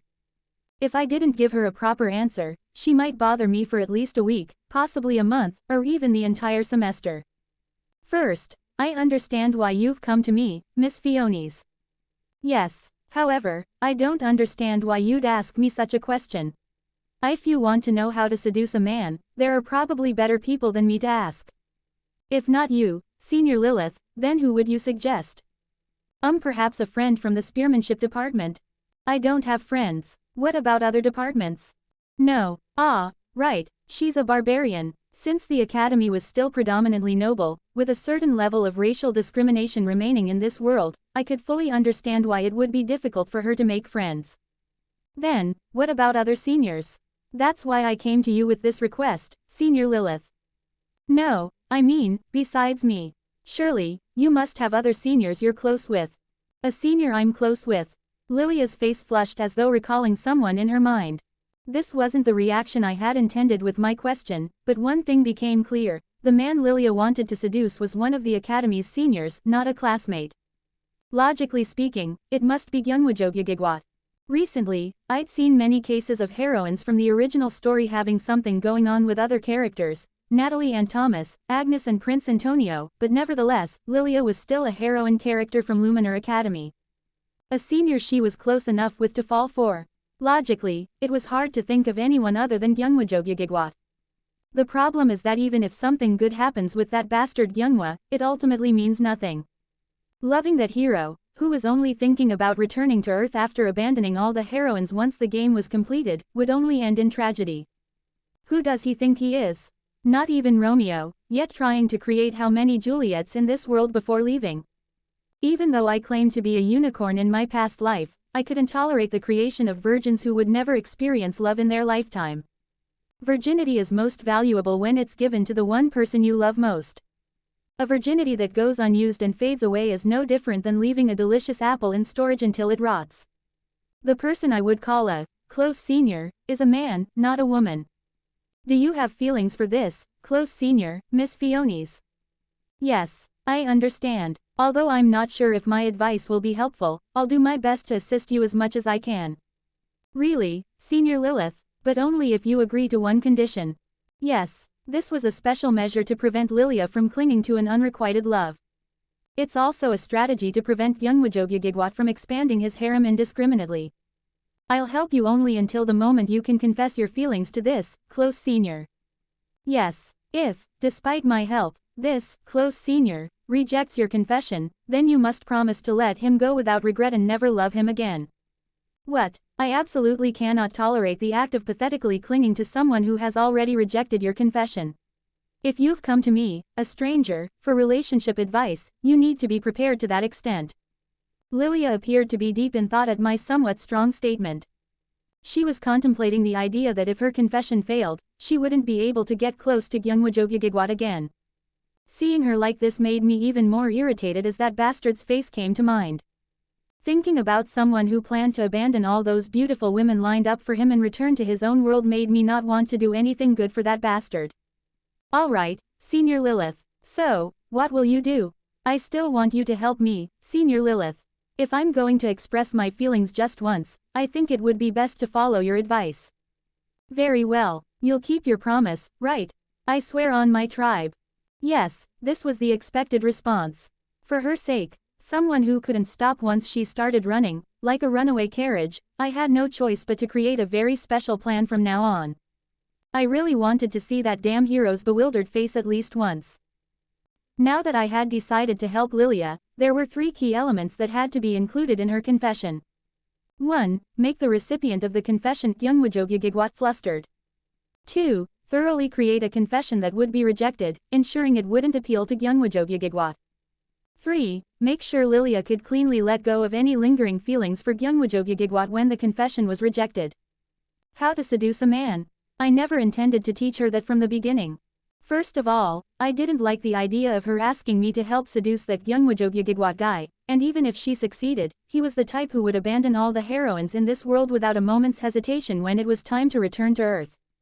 If she did something like that, the straightforward Lilia would probably say, even if you're no longer in this world, I will forever be your companion. I cannot betray the husband I've taken into my heart, following a similar path as Sarist and Selena. While those two were already so deeply corrupted that they were beyond my help, I at least had to try to reduce the number of victims within my sphere of influence. At the very least, if she failed in her confession or didn't develop a deeper relationship, Lilia might be able to find another love in the future. So, why did you call me here? Agnes, who had been reluctantly dragged out on the weekend due to my summons, grumbled in a dissatisfied voice. She seemed somewhat displeased about having her weekend research time interrupted. The fact that she still responded to my call and showed up meant that she was prioritizing her relationship with me over her research, which I could appreciate. The reason I called Agnes to this meeting was simple. In the process of planning Lilia's confession failure strategy, I needed one more person who would support my opinion. I did consider Isabel, Lizzie, and Agnes. Ultimately, for various reasons, I determined that Agnes was the most suitable. Since the plan I was preparing was a confession failure strategy, there was no better expert in this field than Agnes.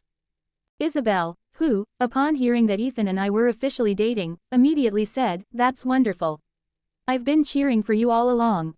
I knew you and young master would make a good couple. Would never help ruin someone else's romance." Lizzie, with her undeniable social butterfly tendencies, might give all sorts of advice and end up turning a doomed confession into a success, which made me anxious. In that sense, Agnes was reassuring. As someone who, in the original story, possessed neither popularity, charm, nor any feminine advantages, she would naturally be an expert on how to fail at confessions. Even without prior consultation, she would naturally guide us toward methods that would lead to a failed confession. Well, at least, she would agree to my outrageous suggestions without much thought. I thought it would be nice if you could join me on this weekend outing with Junior Lilia. So I'm just an add-on. How could that be? Besides, friendship means building bonds by meeting anytime, even without a specific reason. It doesn't have to be for something important. I consider you a friend, Agnes, but perhaps you don't enjoy spending your weekend with me. No, I don't mind. I happen to be free, anyway. As expected, she loses her composure when the word friend is mentioned. It's no wonder Agnes couldn't resist Seraphine's words in the original story. Since that same Agnes was now my friend as well, it was quite useful to call her for something like this. Hello, Senior Lilith, and Senior Agnes. I look forward to spending the day with you. Oh my, I thought my heart was going to drop. Agnes clutched at her non-existent chest in surprise at Lilia's loud greeting as she approached us. The key figures of the confession failure strategy had all gathered. Great to be here on the new site. Illustrations have been updated. Join the Darkstar TL Discord server to see these and react to the role for this novel under #novel-rolls-f-j to get pinged whenever a new chapter is released. Since we're outside the academy today, and this is a meeting to help you, Miss Fionis, I'll speak more casually. Yes, Senior Lilith, you can even call me Lilia comfortably. Then, I'll call you Miss Lilia. Still, we're not close enough for me to call you just by your name without any title. Yes. With Ethan absent, I returned to a slightly more relaxed way of speaking and asked her the most important question before proceeding with the plan. Before we begin, I have the most important question for you, Miss Lilia. Yes, Senior Lilith, among all the female seniors, why did you ask me to teach you how to seduce a man? I know there aren't many women prettier than me in the academy, but there are certainly some. Objectively speaking, there were only 2 women I considered prettier than myself, Seraphine and Natalie. Seraphine is the undisputed main heroine of Luminar Academy, and Natalie gets bonus points from my personal preference for her healthy vigor and cheerful nature. Besides those 2, there were Selena, the only elf at the academy, Sarist, who despite her subtle presence had high femininity that made her attractive, or Lizzie, who was pretty and had social butterfly tendencies that made her popular. There were many other people besides me to ask about how to seduce a man, so Lilia must have had her own reasons for choosing me as the source of advice.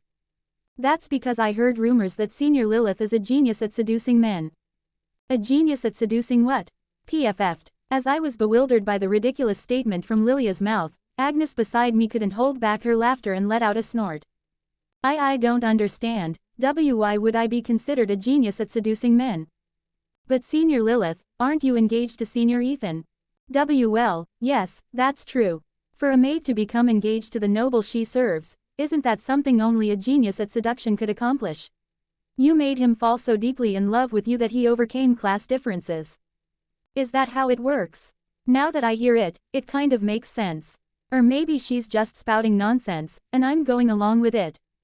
Well, since Lilia likes the hero, it's not strange that she would admire the love between Ethan and me that overcame class differences. The class difference might not be as great as between a commoner debt maid and the only son of a duke, but there was certainly a class difference between a barbarian girl and the hero who saves the world. A genius at seduction PFF'd, cough. Well, I understand why you came to me with this request. Though I don't agree that I'm a genius at seduction.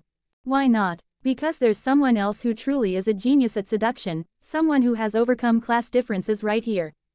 Why are you suddenly looking at me? Agnes muttered in confusion as the attention suddenly turned to her, but I had already offered her as the next sacrifice to Lilia. Agnes here has made a member of the royal family fall for her after meeting just once. She's truly someone who has achieved a love that overcomes class differences, even more so than I. How could I dare use the title, Genius at Seduction, when Agnes is right here? Oh, that's amazing, Senior Agnes. And no, Lilith is talking nonsense. Antonio and I are not like that at all. But it's true that Prince Antonio likes you, isn't it? It's true that he likes me, but what does that have to do with me being a genius at seduction? You see, Miss Lilia. In my case, I made some effort to seduce young Master Ethan, but Agnes seduced Prince Antonio without even being aware of it. Doesn't the title, Genius at Seduction, fit Agnes better than me? Oh, that's right, seduction genius Senior Agnes. Agnes is a genius at seduction. Stop it. Don't call me that. Though Agnes denied her new title with a reddened face, Lilia and I didn't stop praising her genius talent. Seduction prodigy, seduction master, seduction extraordinaire, seduction expert, seduction artisan, seduction maestro. Be both of you, shut you. Agnes, with a bright red face, swung her staff around, trying to silence Lilia and me. That's what she gets for not being careful about who she teases. I think this amount of Agnes teasing for today is enough, so it was time to officially begin Lilia's confession strategy.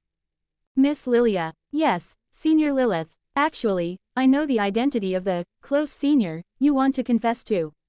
Really? Yes. And I personally have some acquaintance with him, too. May I try guessing who it is? Nod. Lilia nodded her head with a half-doubting look toward me. I calmly described Gyeongwajogigigwat's characteristics to her in a way that anyone would recognize. First, the department of the senior you like is probably the swordsmanship department, right? Why yes, that's right. And he's exactly 1 year ahead of you. Why yes, that's right. He has the right to designate his opponent in evaluation matches, which means he's ranked within the top 5 in his department. Yes, he has such a high status that, currently, you would find it difficult to approach him, right? That's right. And finally, one decisive factor. The person you like is definitely a man, right? Oh, amazing. As expected of you, Senior Lilith.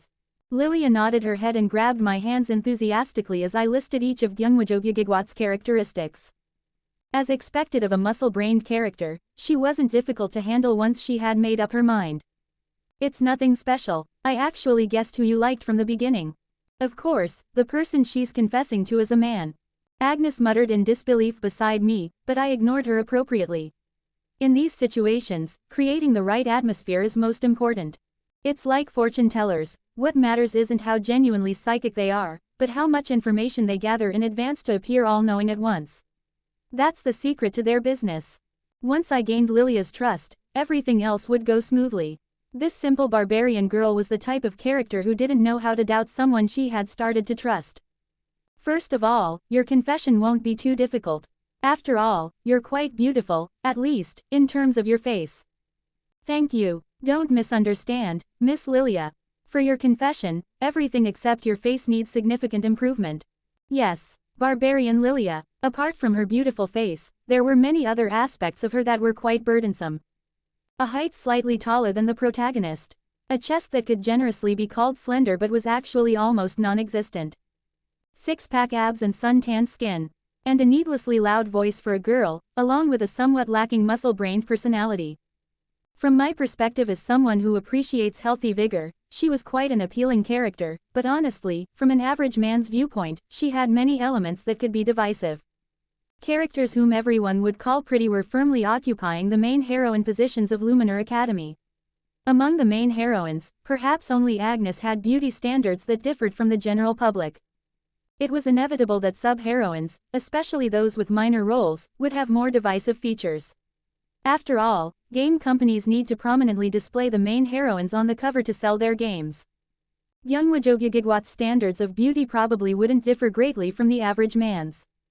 Lilia's appearance wouldn't satisfy someone who was planning to return to Earth while ignoring even Seraphine's confession, as Seraphine could be considered the embodiment of beauty itself. In other words, Lilia's confession was destined to fail from the start, so if it was going to fail anyway, it was important to ensure she was rejected definitively, leaving her without even a hint of lingering feelings for Gyeongwajogigigwat. I wasn't going to be considerate toward that hero who didn't appreciate his own fortune of being surrounded by such blessed women. This is your karma, so accept it. There are exactly 2 things you need for your confession. The first is clothing, and the second is an appropriate manner of speaking. Clothing, manner of speaking. I won't say you need to change things like your appearance or personality. Those are determined from birth and can't be changed, anyway.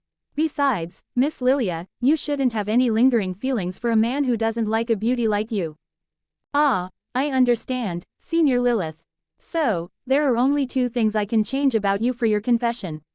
One is sophisticated clothing that would catch any man's eye, and the other is a romantic confession phrase that will increase your chances of success. Even if we prepared just these 2 things properly, the chances of your confession succeeding will increase exponentially. I see. So, first, let's change out of those unnecessarily revealing rags.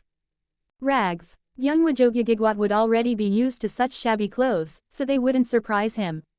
That's why I was planning to completely establish dominance starting from her outfit. Great to be here on the new site.